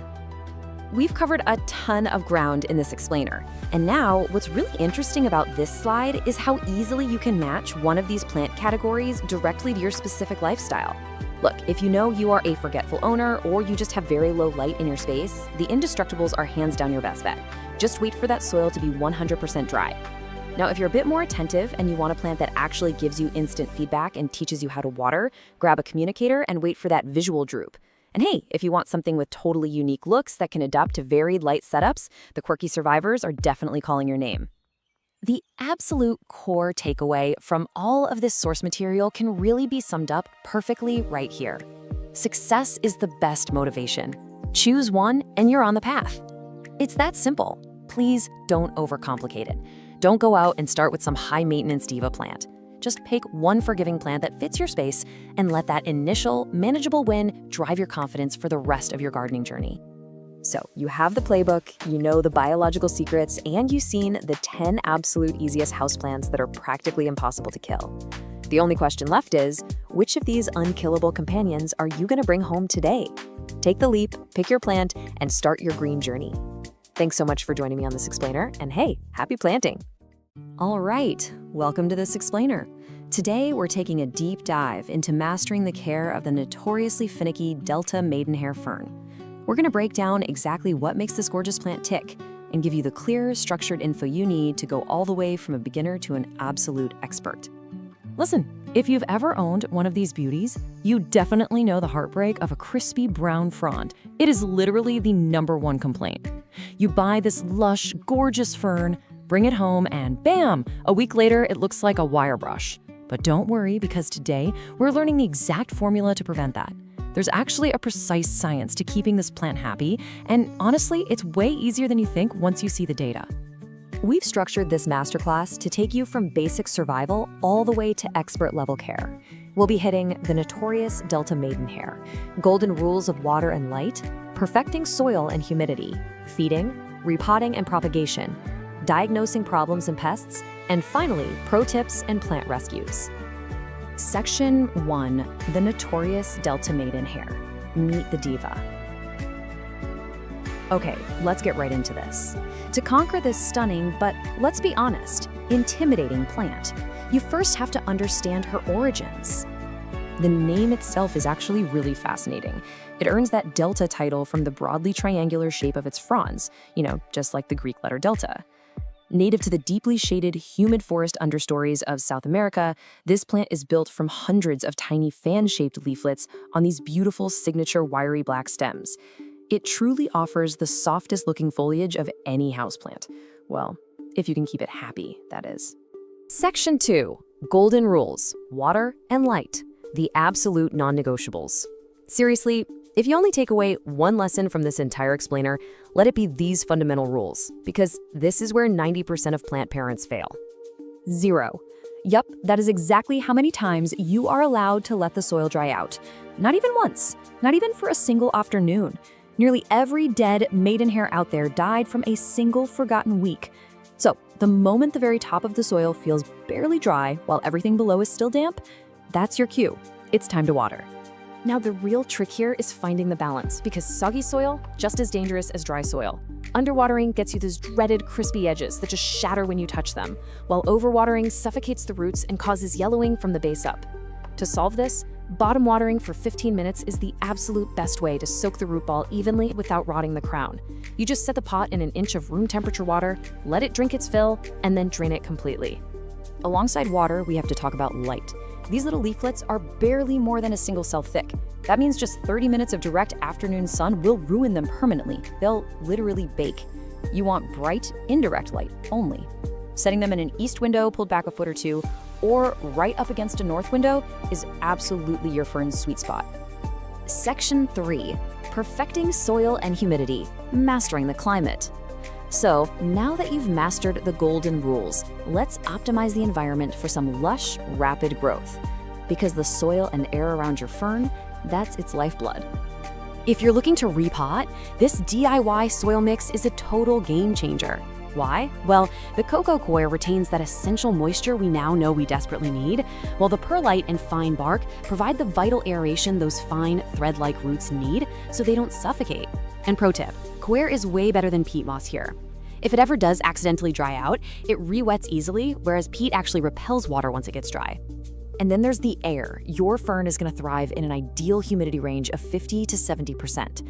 The problem is most of our heated homes in the winter sit at a desert-like 20 to 30%, which practically guarantees crispy tips. This is exactly why a bathroom with a window is pretty much the perfect habitat, giving it that steamy, humid air it constantly craves. Okay, get ready for a truth bomb that shatters a major houseplant myth. Misting raises humidity for roughly 10 minutes, then the water evaporates and you are right back where you started. Everyone reaches for the spray bottle to fix dry air, but guys, misting doesn't work. It raises humidity for just a few minutes, and even worse, water droplets sitting on those dense fronds can actually encourage fungal leaf spot. If you really want to fix dry air, invest in a real humidifier or place the plant in a beautiful glass cloche. Moving on to Section 4, feeding, repotting, and propagation, advanced care. Once your plant is surviving and thriving in its new climate, it's time to graduate to some intermediate care techniques. So, ferns are extremely light feeders. The real risk here is always overdoing it and accidentally scorching the roots. Notice the specific dosage we recommend. Quarter strength, balanced liquid fertilizer, monthly from April to September. Honestly, I'd rather you underfeed this plant for a whole year than give it one massive dose. Oh, and a huge rule to remember. Absolutely never apply fertilizer to a dry root ball. When it is time to repot, which should be roughly every 2 years once you see roots poking out the bottom, pot selection is completely critical. Skip the terracotta, I mean it. Unglazed clay wicks moisture out through its walls and dries out way too fast for a plant that needs to stay constantly damp. Instead, go for shallow, glazed ceramic or plastic pots to really lock that moisture in. Now, if your plant is getting massive and you want more of them, propagation is incredibly rewarding. Dividing the creeping rhizome in early spring works wonders. You'll want to rinse the soil from the rhizomes. You can see the natural clusters, cut cleanly between them with a knife, pot the divisions with the rhizome right at the surface, and immediately tend them with a plastic bag to trap that humidity. The secret here is to take large sections, don't just pull off tiny little scraps, and keep them highly humid while they recover. And remember, never ever bury the rhizome. It needs to sit right on top of the soil. Section 5. Diagnosing problems and pests. Expert troubleshooting. Look, even the experts run into issues sometimes. So let's figure out how to visually diagnose the common problems your maidenhair might face without completely panicking. So many new owners completely panic and grab the insect spray the second they see these little brown spots under the leaves. But hold on a second, these are just sori, tucked safely under a folded flap of the leaf called a false indusium. This is just the fern's natural, ancient way of reproducing, using spores instead of seeds. Nothing to worry about. And this is why learning to read your plant is absolutely crucial, so you don't accidentally treat a perfectly healthy, reproducing fern for a bug infestation. Look at the difference. Spores follow a neat, repeating pattern strictly on the outer margins of the leaflets. Scale insects, on the other hand, they're randomly scattered, they usually favor those black stems, and they scrape right off with a fingernail. Knowledge really is power here. Finally, Section 6, Pro Tips and Plant Rescues, the ultimate hacks. Let's wrap up this masterclass with some rapid-fire pro tips and, honestly, a secret weapon for saving a seemingly dead fern. If your fern dries out completely and turns into a sad pot of brown wire, whatever you do, do not throw it in the trash. This dramatic full cutback rescue relies entirely on the surviving rhizome hiding under the soil. Literally chop every dead frond off its soil level, soak it, give it super high humidity, and just wait. That creeping rhizome is remarkably tough. It will often push out an entirely new flush of gorgeous fiddleheads in just 3 to 6 weeks. It's like magic. To really cement your expert status, stick to these simple habits that keep the foliage looking absolutely pristine. Bottom watering on a fixed schedule, like every 3 to 4 days, totally removes the guesswork. Collecting rainwater prevents those awful brown burn tips caused by the fluoride and chlorine in tap water. And seriously, keep your hands off. The leaflets are so delicate they bruise instantly. If they get dusty, just rinse them off gently in the shower. Oh, and definitely move them away from radiators before heating season kicks in. So you now have the ultimate blueprint. You know the golden rule of never ever letting the soil dry, you know exactly how to master the humidity, and you even know how to bring a dried out plant back from the dead. You are fully equipped to keep those fronds lush, green, and soft. So the only question left is, now that you possess the exact formula to conquer the impossible houseplant, are you ready to bring a Delta maidenhair fern into your home? Okay, have you ever wanted a houseplant that's like practically immortal? One that actually thrives when you completely forget about it and then out of nowhere rewards you with these stunning chocolate-scented flowers? Well, welcome to this explainer. Today, we're diving into the complete care guide for the Hoya carnosa, better known as the wax plant. We are going to walk through the ultimate survival and reward guide for a true heirloom plant. If you can just master the simple art of neglecting this plant the right way, you'll have a botanical companion for decades. So here's our roadmap for today. First, we'll meet the immortal wax plant. Second, we're going over the essential Hoya care rules. Third, we'll learn the taco test for watering. Fourth, defeating common Hoya pests. Fifth, unlocking those porcelain blooms. And finally, propagating your heirloom plant. Let's get right into it. Section 1. Meet the immortal wax plant, a lifelong heirloom companion. Imagine a plant that's basically the perfect hybrid. It gives you the lush, trailing vibe of a pothos, but with the extreme drought tolerance of a jade plant. It's wild. To really grasp what we're dealing with here, look at this quote from plant expert Anastasia Bermeslow. She talks about having a Hoya propagated from a cutting taken all the way back in 1985. She calls them heirloom plants. So we're not talking about some trendy, delicate little thing that you buy and throw away when it dies a year later. This is a multi-decade investment. Honestly, it routinely outlives its owners. All right, Section 2, Essential Hoya Care Rules, Building the Foundation. To really succeed with a Hoya and build that foundation, we actually have to completely untrain ourselves from standard houseplant care. Seriously, standard potting soil and your normal watering schedule, that'll quickly kill this plant. Instead, we've got to look at how the Hoya carnosa lives in the wild. It's an epicite. What does that mean? Well, in the wild subtropical forests of East Asia and Australia, it doesn't even grow in the dirt. It actually grows clinging to tree trunks and branches, with its roots just exposed to the breeze. Because of this, Hoyas absolutely hate having wet feet. Their roots literally need to breathe, or they're gonna rot fast. And this brilliantly shows exactly how we mimic that wild tree bark environment right in a pot. Remember, standard soil is way too dense and it'll suffocate the plant. Check out this DIY chunky soil recipe instead. You're gonna want 1 part potting soil for base moisture and nutrients, 1 part perlite or pumice for drainage, and 1 part orchid bark to create these large air gaps. Mixing these in equal parts creates massive air pockets, and that means even right after you water it, oxygen can still reach those super sensitive epiphytic roots. It's a real game changer. Moving on to Section 3, the taco test for watering. Stop guessing, start testing. The golden rule for our complete care guide is this: water deeply, but infrequently. Honestly, you should only water when the soil is 100% dry. But how do you actually know for sure? Our source gave us this absolutely brilliant tactile trick called the taco test, so you never have to guess again. Here's exactly how it works. Step 1, find a mature leaf near the base of the plant. Make sure you don't use those tiny new baby leaves. And step 2, just using your fingers, gently try to fold that leaf in half lengthwise. Yep, exactly like a taco shell. Now you just evaluate how it feels. If that leaf is stiff and hard, do not water it. The leaf is what we call turgid, meaning it's still packed full of water. If you give it a drink now, you are risking root rot. But if the leaf feels pliable, a bit wrinkly, and bends easily with almost no resistance, kind of feeling like leather, then it is time to water. For all you chronic overwaterers watching, and you know who you are, relying on this simple touch test will absolutely save your plant's life.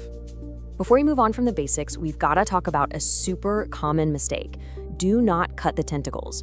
Your Hoya is going to periodically shoot out these long, completely bare, alien-looking vines. A lot of people think, oh, that's dead growth, and they just chop it off. But actually, scratch that, it's not dead at all.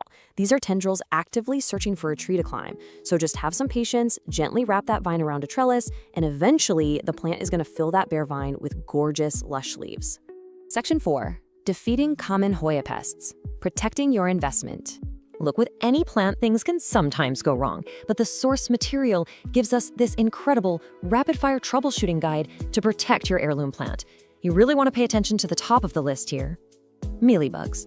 These guys look like little bits of white, cottony fluff just hiding out in the leaf joints.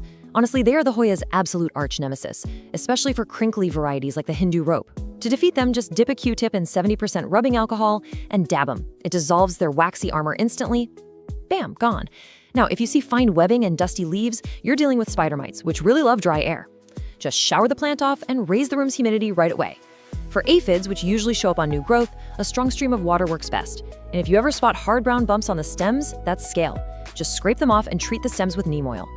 All right, Section 5, Unlocking the Porcelain Blooms, the Ultimate Reward. Okay, this right here is why we go through all the trouble. The flowers.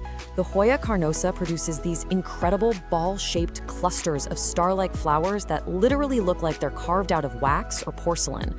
Plus, they release this potent fragrance that smells like chocolate, vanilla, or honey. It is amazing. But to actually get there, we need to talk about a concept called sun stress. Now, you might hear plant collectors talk about this and think it sounds bad, but it's actually highly desirable. When a Hoya is placed in really bright light, it produces red or purple pigments called anthocyanins to protect its cells from UV rays. It's essentially a botanical suntan. So if your leaves have this beautiful red or bronze flush, it means your plant is absorbing maximum energy, and that's exactly what it needs to crank out those gorgeous flowers. So what's the secret? How do we actually guarantee flowers? Well, here is the exact bloom-boosting recipe for your complete care guide. First, you need bright, indirect light. An east-facing window is pretty much unbeatable for this. Second, keep the plant tight in its pot. Hoyas really prefer to be root-bound. If the pot is way too big, it's just going to spend years growing roots instead of flowers, so keep it snug in a breathable terracotta pot.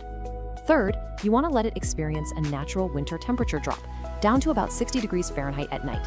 This actually signals the plant to form reproductive buds. And finally, when spring rolls around, feed it a high-phosphorus bloom booster fertilizer. And that brings us to what is arguably the single most important rule of flowering Hoyas. Are you ready? Never, ever cut the peduncle. The peduncle is the little flower stalk. It kind of looks like a tiny woody microphone stand just sticking out of the vine.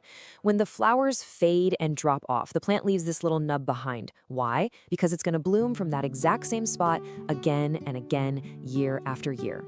Seriously, some peduncles are over a decade old and produce dozens of blooms every single summer. If you cut it off, you lose that blooming site forever, so leave the mic stand alone. Now, right before we wrap up our care section, let's settle a massive debate in the houseplant community about the two most popular variegated varieties of this plant.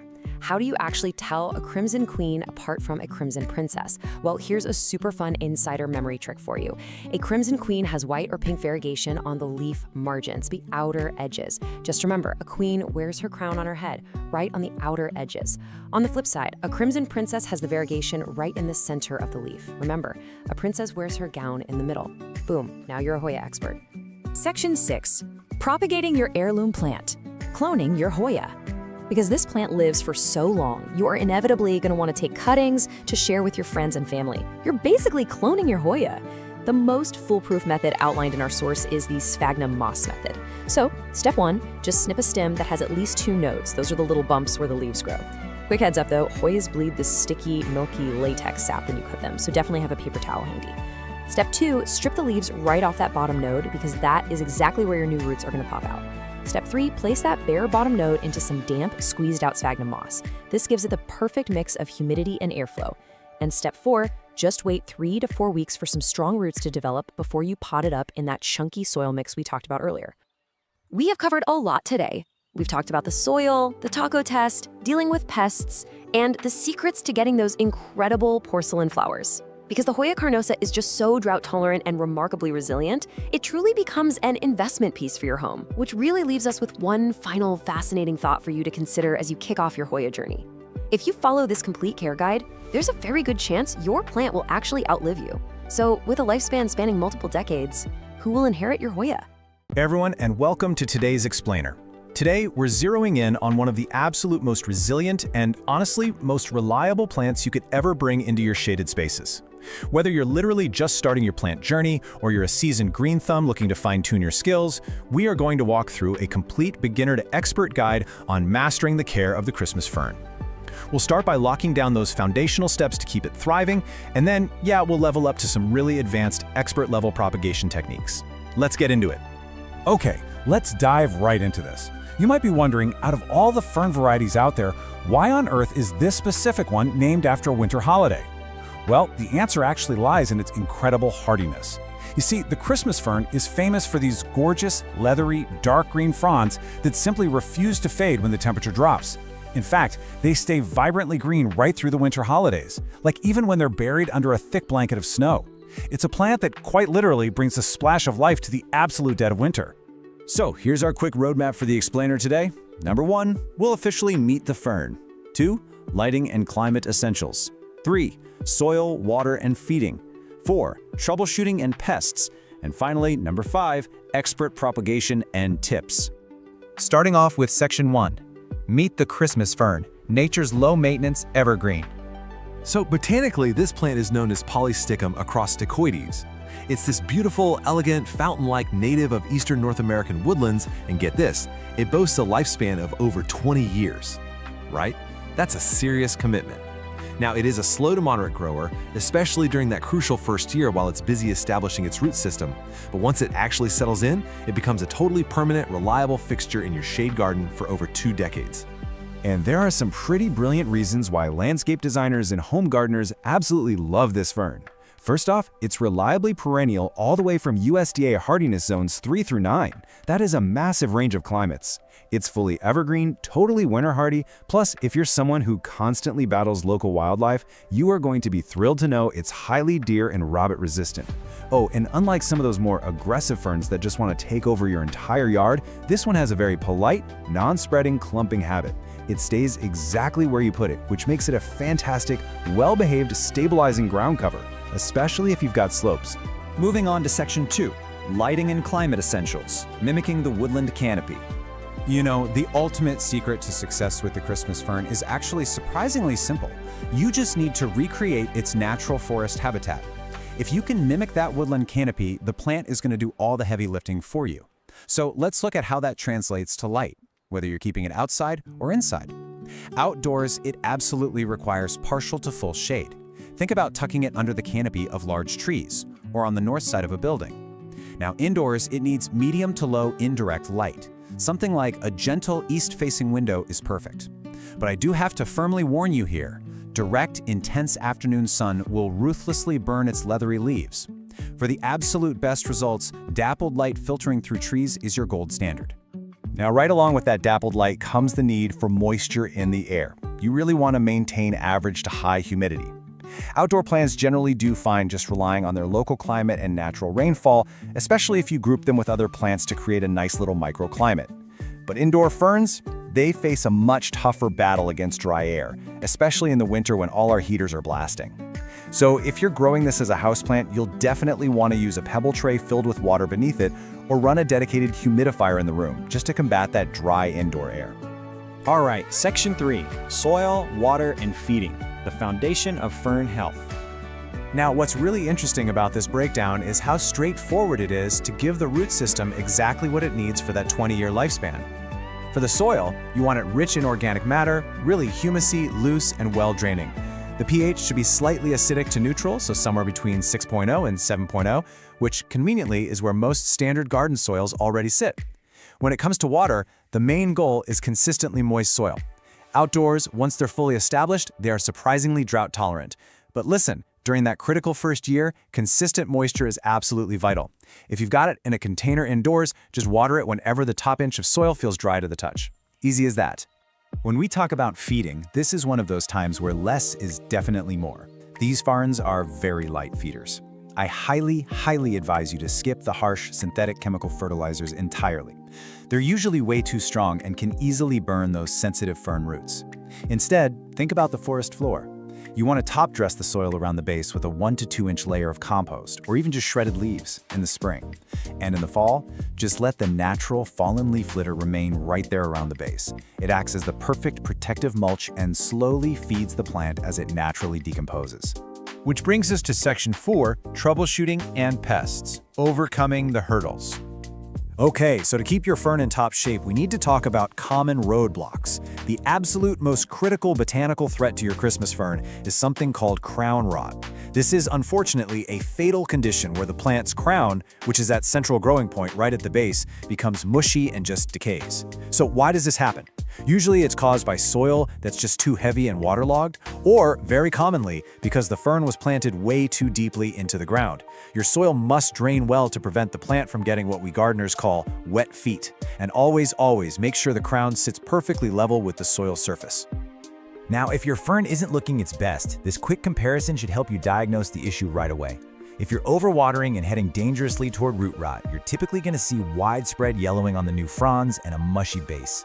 On the flip side of that, if you're underwatering or maybe exposing the fern to way too much direct sun, you're going to see crispy brown edges or these bleached sun-scorched patches.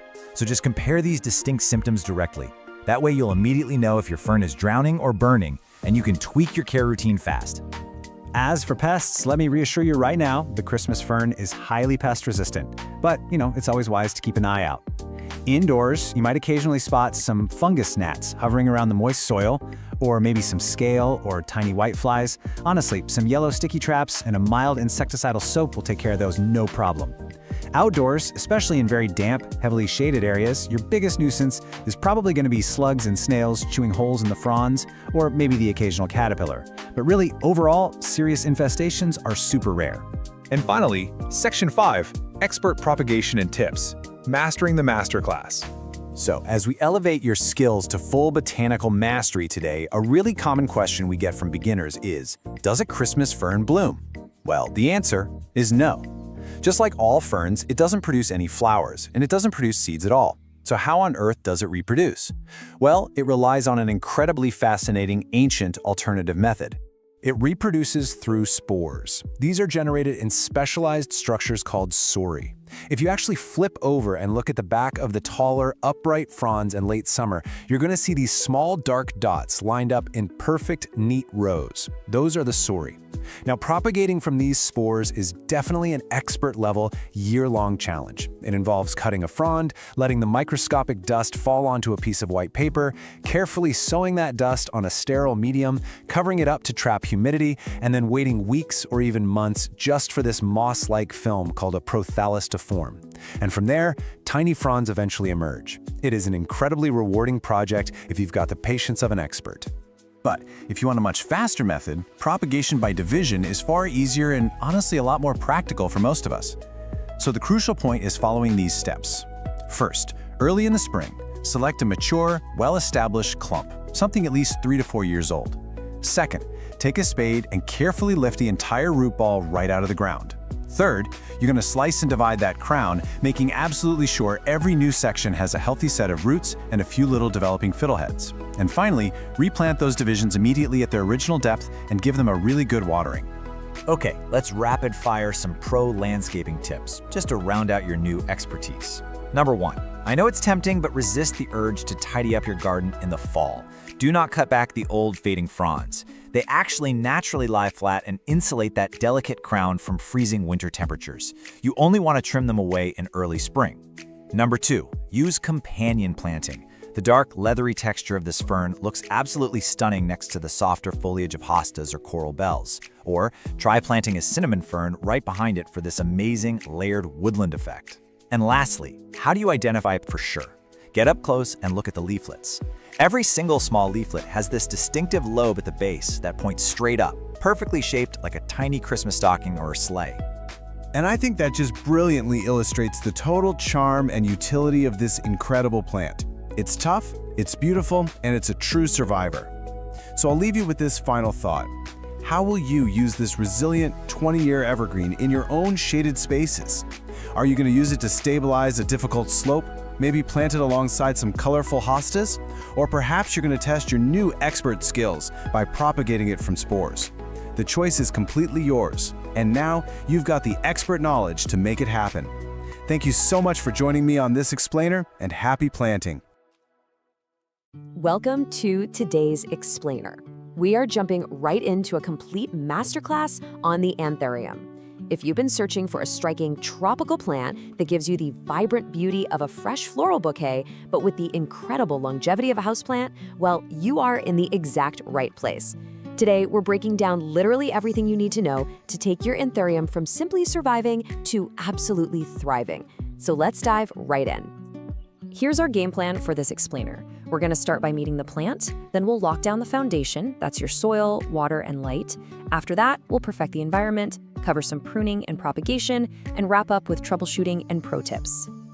All right, section 1, meet the anthurium, famously known as the flamingo flower. So these guys are native to the tropical rainforests of Colombia and Ecuador, and they are famous for those bold, glossy colors. But here's a wild fact for you. Most people think that bright red, pink, or white heart-shaped part is the flower. It's actually not. That is a spathe. It's a modified, waxy leaf that basically just acts as a vibrant backdrop. The true flowers, they're actually those tiny little bumps covering that fleshy, finger-like spike right in the center, which is called the spadix. Now, before we go out and buy a dozen of these, we need to talk safety. This is absolutely crucial. Every single part of the anthurium is toxic to cats, dogs, and humans if ingested. The plant contains these things called insoluble calcium oxalate crystals, and they can cause severe oral irritation, swelling, and a bunch of other really unpleasant symptoms. So while they are gorgeous for sure, always make sure to place this beauty safely out of reach of curious paws and small hands. Moving on to section 2, let's build our foundation with the big 3: soil, water, and light. To really understand how to pot and water your anthurium, you kind of have to look at how it grows in the wild. Anthuriums are naturally epiphytic. What that means is instead of growing down in deep, dense soil on the ground, they actually grow up on the branches of other trees, surrounded by loose forest debris. So the main takeaway here is that their thick roots demand oxygen. If you stick an anthurium into standard, heavy houseplant potting soil, you'll literally suffocate the roots and they'll rot away. Because they're epiphytes, chunky soil is the name of the game. You need an extremely well-draining, slightly acidic aeroid mix. If you want to make this yourself, which I highly recommend, you're going to mix 1 part orchid bark, 1 part perlite or pumice for that extreme drainage, and 1 part peat moss or cocoa coir to hang on to just a bit of moisture. Throw in a handful of horticultural charcoal if you've got it. This exact recipe perfectly mimics that loose, airy debris of the rainforest floor. Okay, so you've got your airy soil, but how do we water it? Think about a tropical rainstorm. They get heavily soaked, and then they dry out. You want to replicate that cycle. When you water, you want to drench the soil thoroughly until water is freely flowing out of the drainage holes, and then immediately toss any excess water in the saucer. Never let it sit in a puddle. During the spring and summer growing season, you're looking at doing this every 1 to 2 weeks. Just wait until the top 1 to 2 inches of soil feel completely dry. When fall and winter roll around, just back off the frequency as the plant's growth naturally slows down. Now, if you nail the soil and the water, you're going to have a surviving, healthy plant.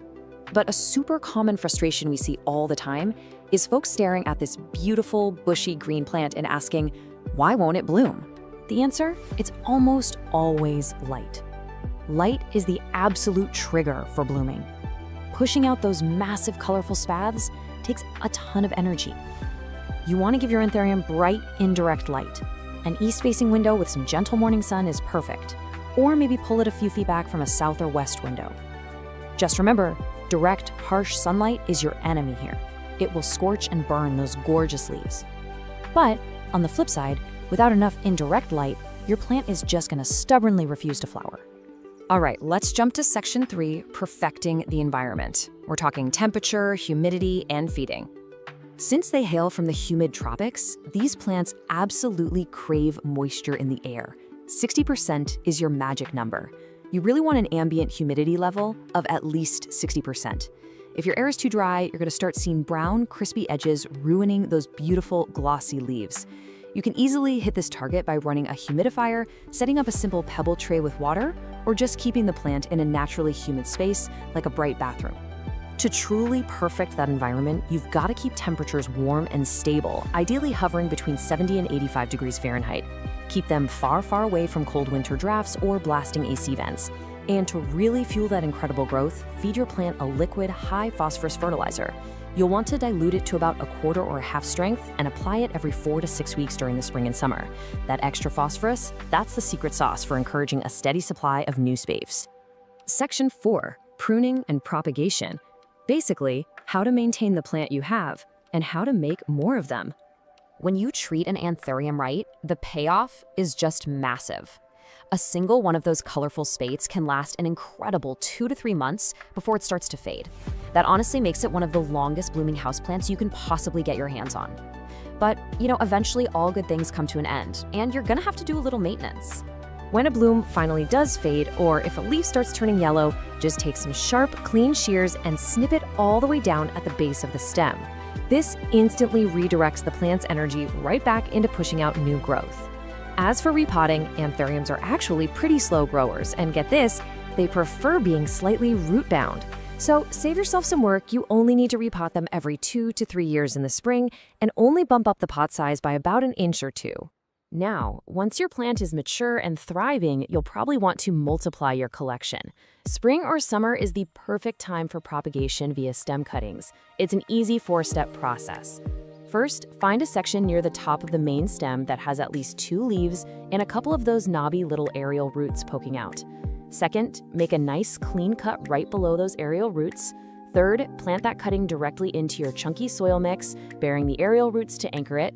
And finally, keep that brand new cutting warm, lightly moist, and super humid. Pro tip, tossing a clear plastic bag over it acts like a mini greenhouse while it roots.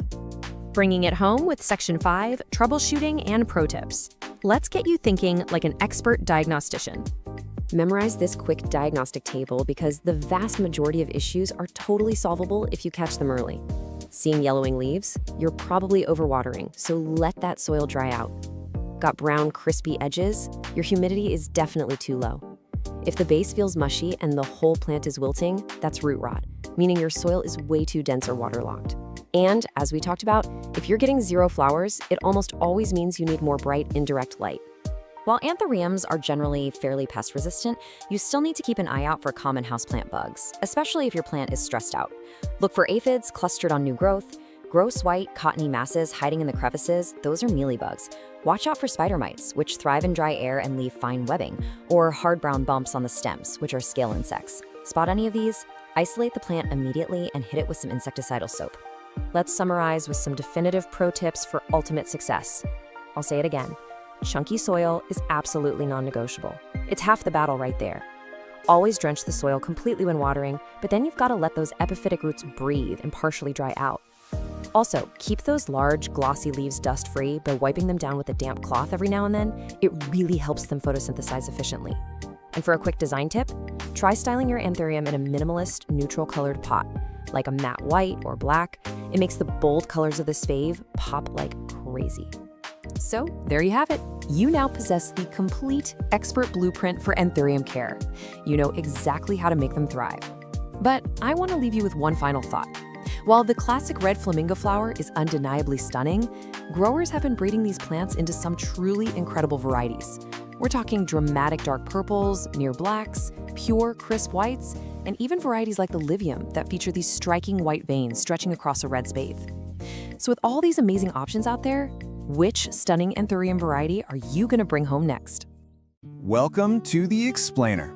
So, summer is officially here, and today we're tackling something every single plant parent needs right now.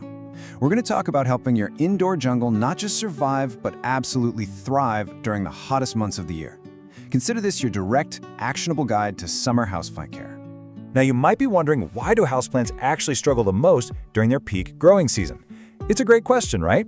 Well, there's a huge irony here. While summer brings the absolute fastest growth for our plants, the heat also speeds everything else up in some pretty dangerous ways. Water disappears rapidly from the soil, the light blasting through your windows turns incredibly harsh, and those pesky sap-sucking pests, yep, they can multiply faster than you can even blink. Okay, let's dive right into the core pillars of summer care. We're going to cover the summer shift, mastering watering, light, heat, and air, feeding and growth, summer pests, and finally, an ultimate checklist you absolutely won't want to miss. All right, Section 1, the summer shift, rethinking your routine.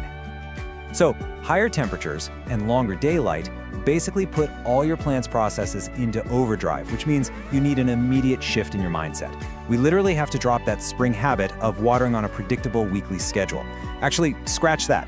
Ditch the schedule entirely. Instead, you need to be checking your soil every 1 to 3 days. Because here's the thing, a pot that stayed perfectly moist for a whole week in spring, that same pot can go completely bone dry in just 2 days during a summer heat wave.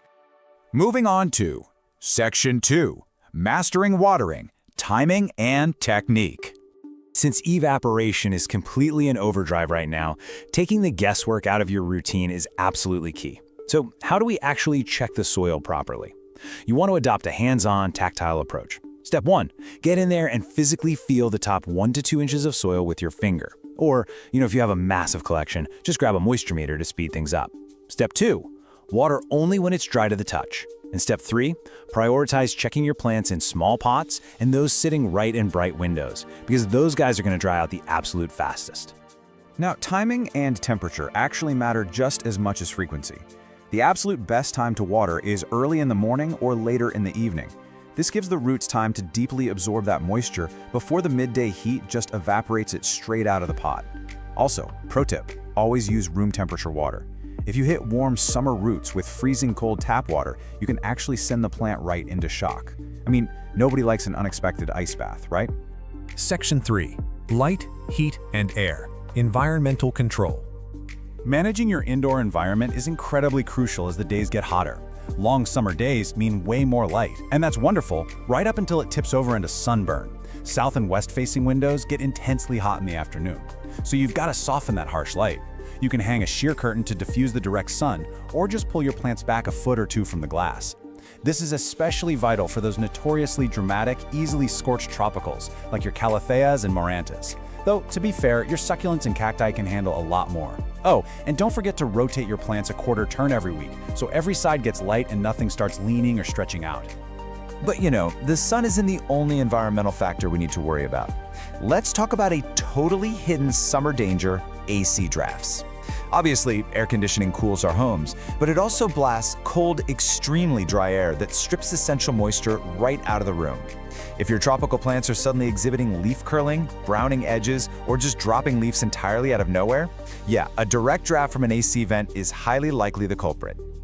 To combat that severely dry AC air, first, keep your plants out of those direct cold drafts. You can also run a humidifier nearby, but here is a really fantastic, incredibly easy tip. Group your plants together. By putting them in a cluster, they actually create a shared humidity bubble. It's like a little microclimate, keeping each other comfortable even when the air conditioner is blasting. All right, Section 4, Feeding and Growth, capitalizing on the season. So, summer isn't just about playing defense, it's the main growing season for your plants. But before you reach for that fertilizer, you must remember the golden rule: never fertilize a stressed plant. I'll say it again, never fertilize a stressed plant. If a plant is wilting, scorched from the sun, or just trying to recover from a crazy heat wave, hold off entirely until it fully bounces back. Fertilizer pushes growth, and you simply cannot push a sick plant to grow. Now, once you've confirmed your plants are actively growing and happy, here's how you really maximize that growth. Use a balanced fertilizer, but dilute it to half strength and apply it every 2 to 4 weeks. Also, these warm, bright conditions make summer the absolute perfect window for repotting anything that has become root-bound. Plants recover incredibly quickly from the shock of a new pot when they're in their peak growth phase. Section 5. Summer pests. Spotting the culprits. Unfortunately, warmth and dry air are exactly what sap-sucking pests absolutely love. So we need to be highly vigilant because their populations can literally explode in summer. It's important to map the visual damage on your leaves to the specific pest. For instance, if you notice fine webbing and leaves that look suspiciously dusty or stippled, you're dealing with spider mites. They thrive in that hot, dry air. What about silvery streaks paired with tiny black specks? That's going to be thrips. And if little swarms of bugs pop up every time you water, those are fungus gnats, which usually multiply when we overwater trying to compensate for the summer heat. The absolute best defense against all of these guys is to inspect the undersides of your leaves weekly. Seriously, checking under the leaves every single week is critical. Catching an outbreak early is literally the difference between a quick wipe down with some soapy water and losing a beloved plant entirely. Okay, on to Section 6. Ultimate Checklist, your summer survival guide. Let's combine everything we've talked about into a rapid-fire master checklist you can use all season long. First up, your foundational habits, the daily and weekly essentials. Remember, ditch the watering schedule completely. Check your soil moisture every 1 to 3 days. When it's dry, water in the early morning or evening using room temperature water. Protect those leaves by diffusing the harsh afternoon sun, and rotate your pots weekly to encourage nice, even growth. These are hands down your best weapons against rapid evaporation and intense light. Next up is your health and maintenance checklist. Raise the ambient humidity and keep your tropicals far, far away from those cold AC drafts. Feed them at half strength every 2 to 4 weeks. But remember, only the healthy, actively growing ones. Inspect those leaf undersides every single week for pests. And a quick bonus tip, if you do decide to let some of your houseplants vacation outside for the summer, make sure to acclimate them very, very slowly to the outdoor light to prevent severe sunburn. And that brings us to the end of our explainer. But before we go, I want to leave you with a question. Which of your plants needs a summer adjustment today? Think about it for a second. Do you have a calathea getting totally baked in a west-facing window right now? Is your monstera completely bone dry? Don't just sit there, step away from the screen, take a really close look at your indoor jungle, and take immediate action. Thanks so much for joining me, and enjoy watching your plants absolutely thrive this summer. Welcome to this complete explainer. You know, if you're a focused learner looking to truly master the art of indoor horticulture, you've landed in the exact right place today. We are tackling a houseplant that is famous for being incredibly beautiful, but let's be honest, it's also notorious for being a little bit of a diva. Yep, we're talking about the Maranta leuconura, better known as the prayer plant. Now, while it absolutely demands a specific environment to thrive, cracking its code is a super rewarding journey. It's going to take you from a total novice to a true plant enthusiast. By the end of this session, you'll know exactly how to keep this stunning tropical plant vibrant, lush, and happy. All right, here's our quick roadmap for today. Number 1, meet your prayer plant. 2, the 4 pillars of care. 3, maintenance, feeding, and pruning. 4, troubleshooting common plant problems. And 5, propagating new plants. Let's dive right in. Section 1. Meet your prayer plant. Native to the tropical rainforests of Brazil, this completely pet-safe plant is basically a living, moving work of art. It performs this fascinating daily ritual called nectanasty. So during the day, the leaves lie totally flat to soak up the sun. But as the evening rolls in, there's a specialized joint at the base of the leaf. It's called a pulvinus, and it changes its internal water pressure. It acts just like a hinge to lift the leaves upward, folding them together like hands in prayer. It's this daily bit of magic that really reminds you just how alive your houseplants actually are. Section 2, the 4 pillars of care. Look, to keep this tropical native not just alive, but actually thriving in your living room, you have to nail a few absolute non-negotiable environments. First up is light, and you need to think about the rule of contrast here. You want to replicate the dappled light of a forest floor. So bright, indirect light is perfect, like setting it near an east-facing window for that gentle morning sun, or filtering a brighter window with a sheer curtain. What you absolutely must avoid at all costs are harsh, direct sunbeams. They will literally scorch that beautiful foliage right off, turning it faded and crispy. On the flip side, shoving it in a really dark corner is just going to make it lose its vibrant colors and get all leggy and stretched out. Filtered light is your sweet spot. Okay, moving to our second pillar, humidity. This 50% mark, that's your golden rule. Remember, it comes from a rainforest. Dry household air is public enemy number 1 for the prayer plant. If you want pristine, unblemished leaves, you really need ambient humidity sitting over 50%. Luckily, it's pretty easy to do. Just run a small humidifier nearby, set the plant's pot on a tray filled with pebbles and water, or simply cluster a few different plants together to create a naturally humid little microclimate. Pillar 3 is hydration, and heads up, these plants are total divas about what they drink. You want to keep the soil consistently moist, so give it a good soak when the top inch or two feels dry, but never ever let it sit soggy, because that's just an open invitation for root rot. Also, prayer plants are hypersensitive to the chlorine and fluoride they pump into standard tap water. Using straight tap water will almost immediately give you brown, crispy leaf tips. So using filtered, distilled, or rainwater is honestly just as important as how often you're watering it. Our fourth and final pillar is the foundation, the soil. To prevent that dreaded root rot while still giving the plant the moisture it desperately wants, you need a slightly acidic, peat-based mix. Try this exact 3-ingredient DIY blend for the perfect balance. 2 parts peat moss or cocoa coir to hold on to the moisture. 1 part perlite or coarse sand to give it rapid drainage and aeration so the roots can actually breathe. And 1 part standard potting soil to tie it all together. Section 3. Maintenance, feeding, and pruning. Now, transitioning from just surviving to actively thriving means sticking to a timeline. During the active growing seasons, spring and summer, feed your prayer plant every 2 to 4 weeks with a diluted water-soluble fertilizer. This really supports those crazy vibrant leaf patterns.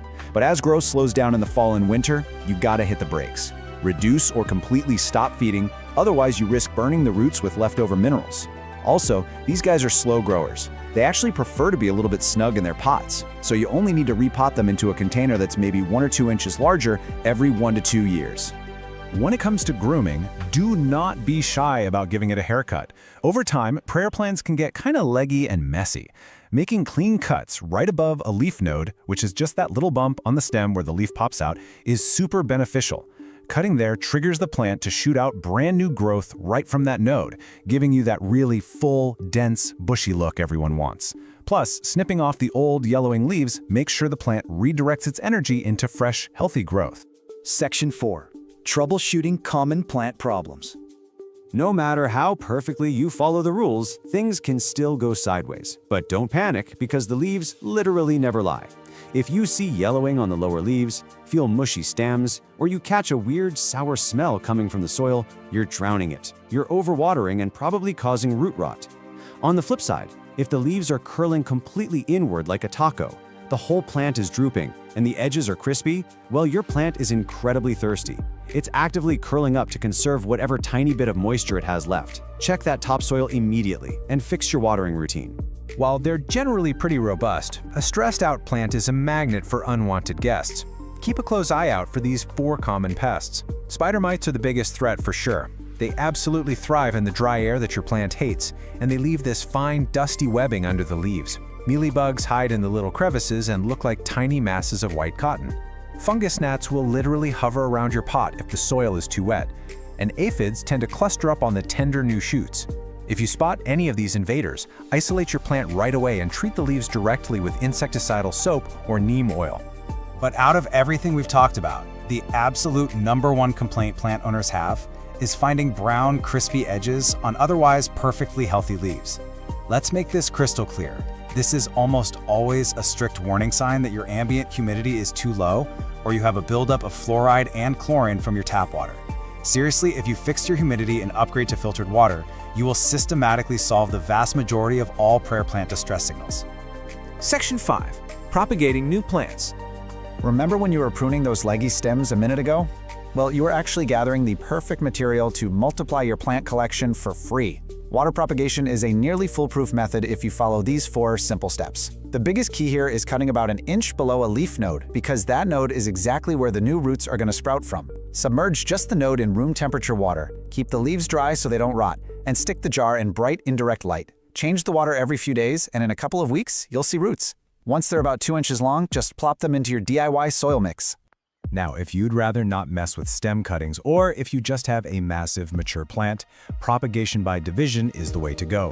The absolute best time to do this is during your routine spring repotting.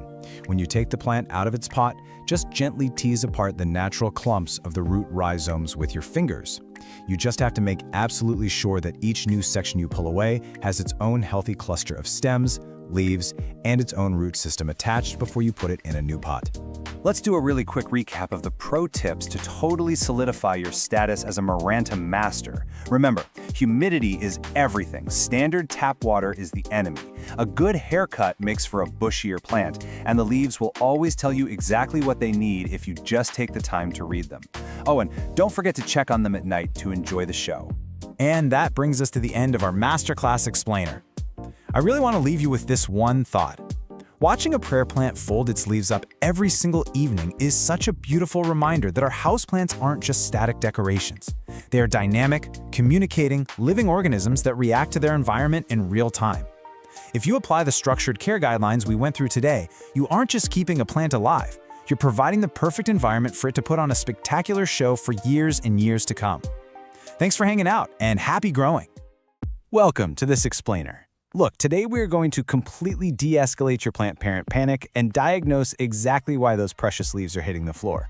We've literally all been there, right? You walk into the room and your absolute favorite houseplant has suddenly shed a whole layer of foliage. It's heartbreaking, and honestly, it usually sends us into a total spiral of overcaring.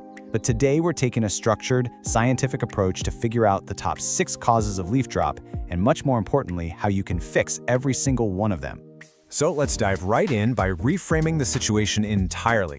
Your plant isn't betraying you, and it honestly isn't necessarily dying. When a plant drops its leaves, it's actually performing a highly calculated act of self-preservation. Think of it like a captain ordering the crew to abandon ship on a specific deck just to keep the rest of the vessel afloat. You see, leaves are a plant's power stations for photosynthesis, but they're also where the plant loses the most water through transpiration. When a plant is under severe stress, maintaining all of that lush foliage becomes this massive energy drain it simply can't afford. So it sheds leaves to conserve energy and survive. And this brilliant biological mechanism really proves that point. Leaf drop isn't just a leaf getting weak and randomly falling off, it's an active process. When stressed, whether that's from bad watering, dying roots, or just environmental shock, the plant purposefully builds a tiny wall of cells, called the abscission layer, right at the base of the leaf stem. This layer effectively severs the leaf from the plant's vascular system. It's literally cutting its losses to focus all of its remaining resources on core survival. Understanding this completely changes how we diagnose the problem. Here's our agenda for today's Plant ER Triage. First, the science of leaf drop. Second, diagnosing water issues. Third, environmental shock and stress. Fourth, natural aging versus pests. And finally, pro tips for prevention. Section 1. The science of leaf drop, identifying the symptoms. Now consider this your ultimate cheat sheet. Before you start pouring water everywhere or impulsively repotting, look closely at which leaves are dropping and how they feel. If your lower leaves are turning yellow and feel soft or limp, you're probably overwatering. But if the leaves are yellow but feel dry and crispy, your plant is underwatered. A sudden, massive shower of leaves often points to acclimation shock, while a sudden drop of perfectly green leaves usually means temperature stress. And if it's just the oldest bottom leaves falling off one by one, well, that's just natural aging. Keep these symptoms in mind as we break down each specific cause. Section 2. Diagnosing water issues, the most common culprits. Okay, so watering issues are the #1 reason plants shed leaves. And contrasting these two extremes makes it incredibly easy to diagnose if yours is drowning or completely parched. Actually, go ahead and check your soil right now. If it's constantly wet and soggy and the base of the stem feels a bit soft, your roots are likely rotting. They're dying and can no longer support the foliage, so the plant sheds its lower leaves. That's overwatering. On the other hand, if you pick up the pot and it feels surprisingly light and the soil is bone dry and rock hard, your plant is in a severe drought. It's sacrificing its dry, crispy leaves just to keep its main stems alive. That's underwatering. If you diagnosed overwatering, here's your exact fix to stop those lower leaves from dropping. Step 1, and I know this is the hardest thing for us plant parents, stop watering immediately. Just step back. Allow that soil to dry out completely. You also really need to verify that your pot actually has drainage holes, because if water can't escape, the roots are literally suffocating. If the soil smells swampy or the base of the plant feels mushy, you're dealing with severe root rot. In that case, you've got to play surgeon. Unpot the plant, carefully snip away the black, mushy, dead roots, and repot it in fresh, dry, well-aerated soil. On the flip side, if your plant is underwatering and shedding crispy leaves just to survive the tiny desert you've accidentally created in your living room, you need to rehydrate it immediately. Give it a really deep, thorough watering. Now, if the soil is so bone dry that the water just runs down the sides of the pot and out the bottom without even absorbing, you're going to want to use bottom watering. Just set the pot in a bowl of water for about 30 minutes and let the soil soak it up from the bottom like a sponge. Once it's rehydrated, commit to a consistent watering schedule so it never has to face that kind of drought stress again. Section 3. Environmental shock and stress when things change too fast. This perfectly explains our third cause, acclimation shock. Just think about where your plant came from for a second. It was likely raised in this perfect climate-controlled nursery or greenhouse with optimal humidity and light. So when you buy it, shove it in your car, and place it in a dim corner of your house, that is an incredibly jarring transition.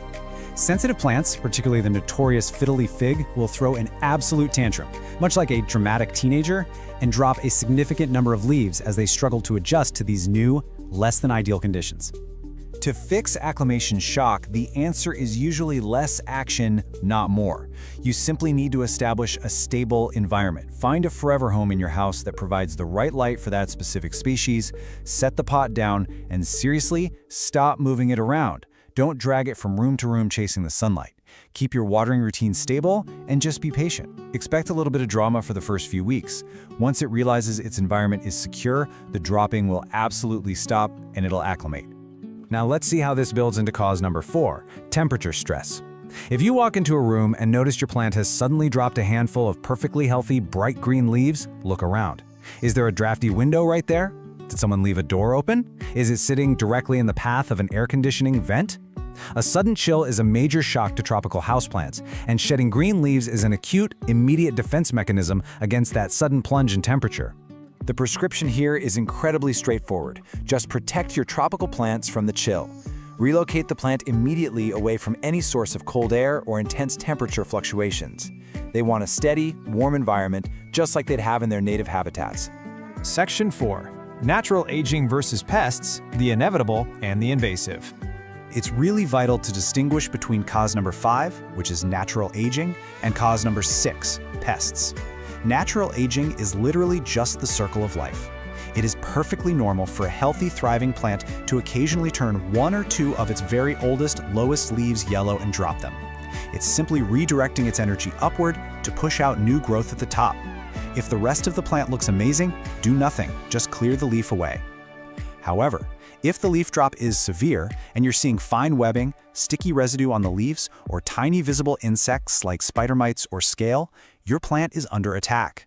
These pests are physically draining the life and energy from the plant, forcing it to drop foliage it can no longer support. If pests are stealing your plant's energy, you gotta act like a botanical ER doctor right now. Step 1, isolate the patient immediately so the bugs don't spread to your entire indoor jungle. Step 2, treat it aggressively.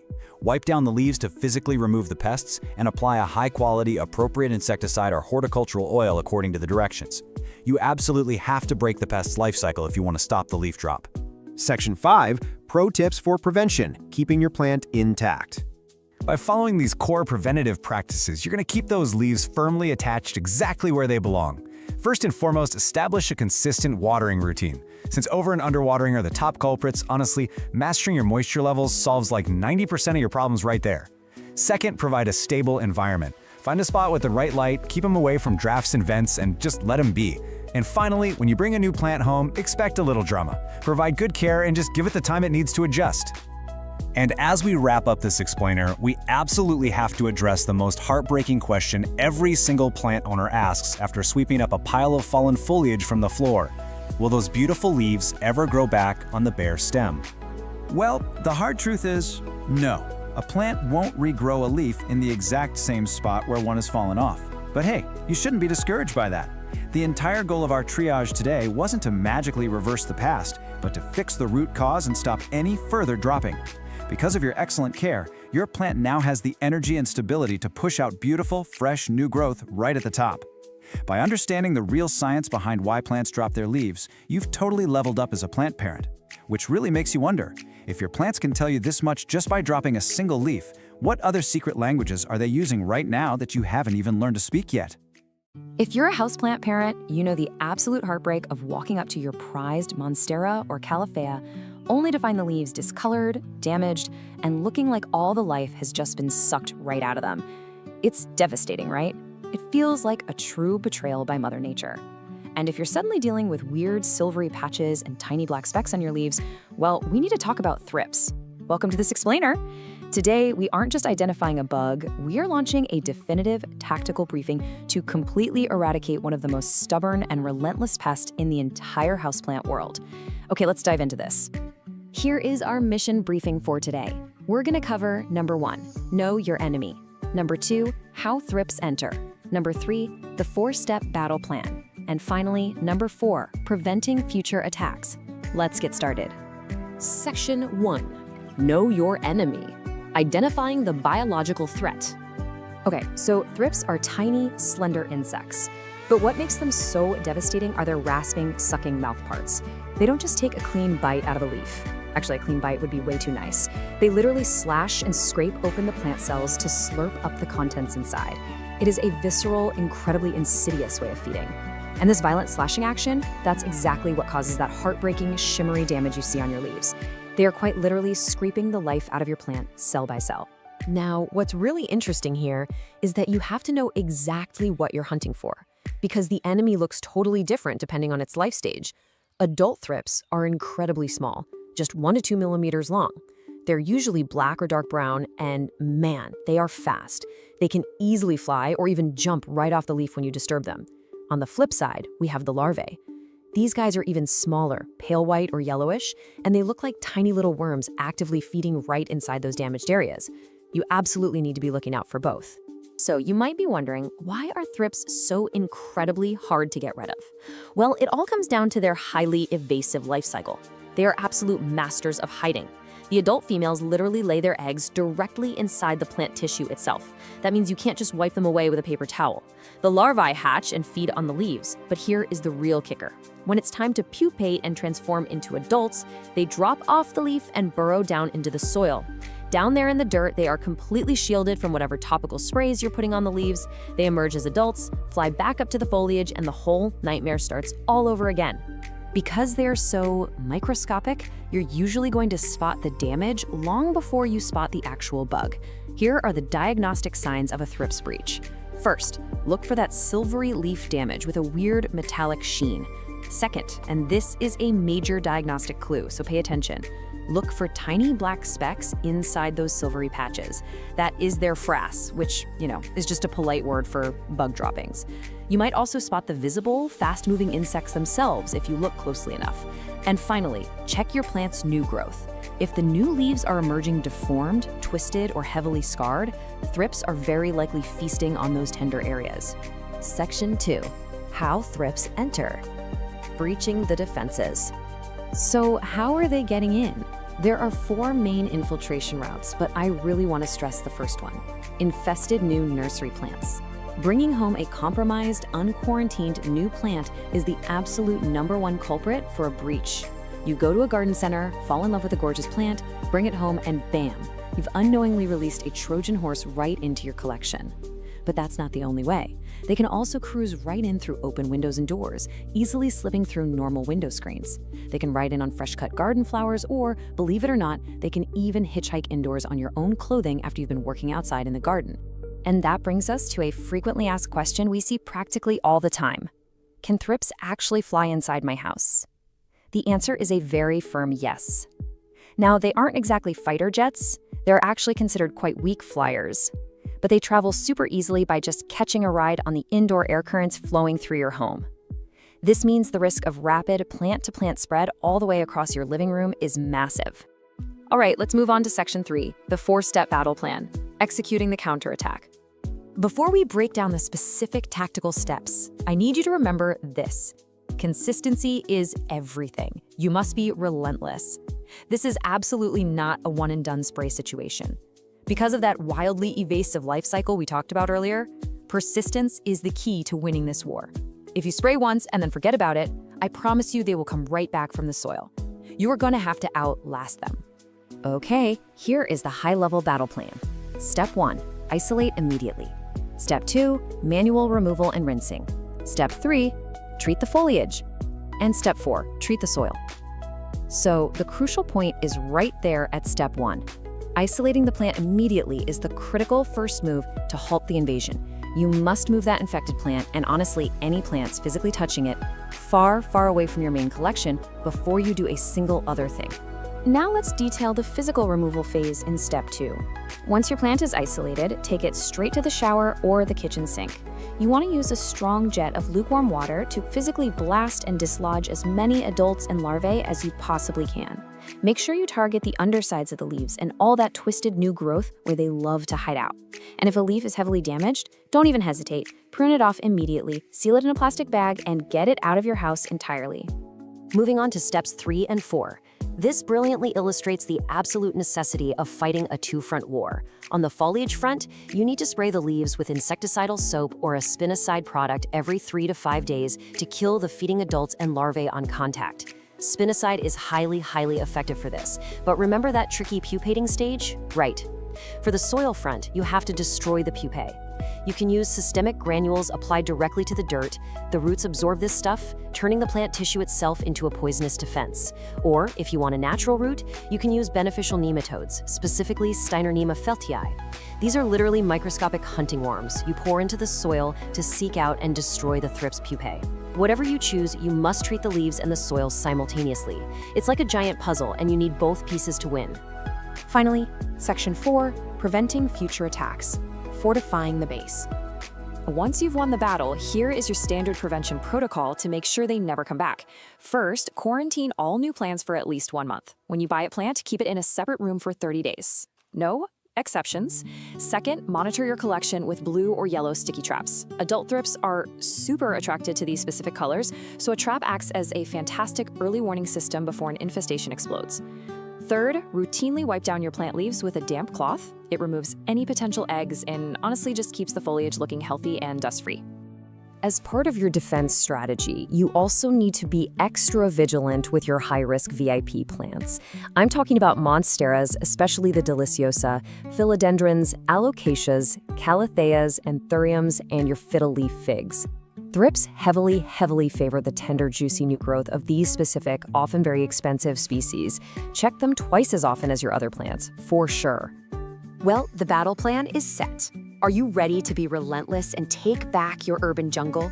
Breaking the life cycle through a multi-pronged attack on both the leaves and the soil is the ultimate and frankly the only solution to this problem. So as we wrap up this explainer, I have a provocative question to leave you with. How closely have you looked at the undersides of your favorite plant's leaves today? Go grab a flashlight and inspect your collection right now.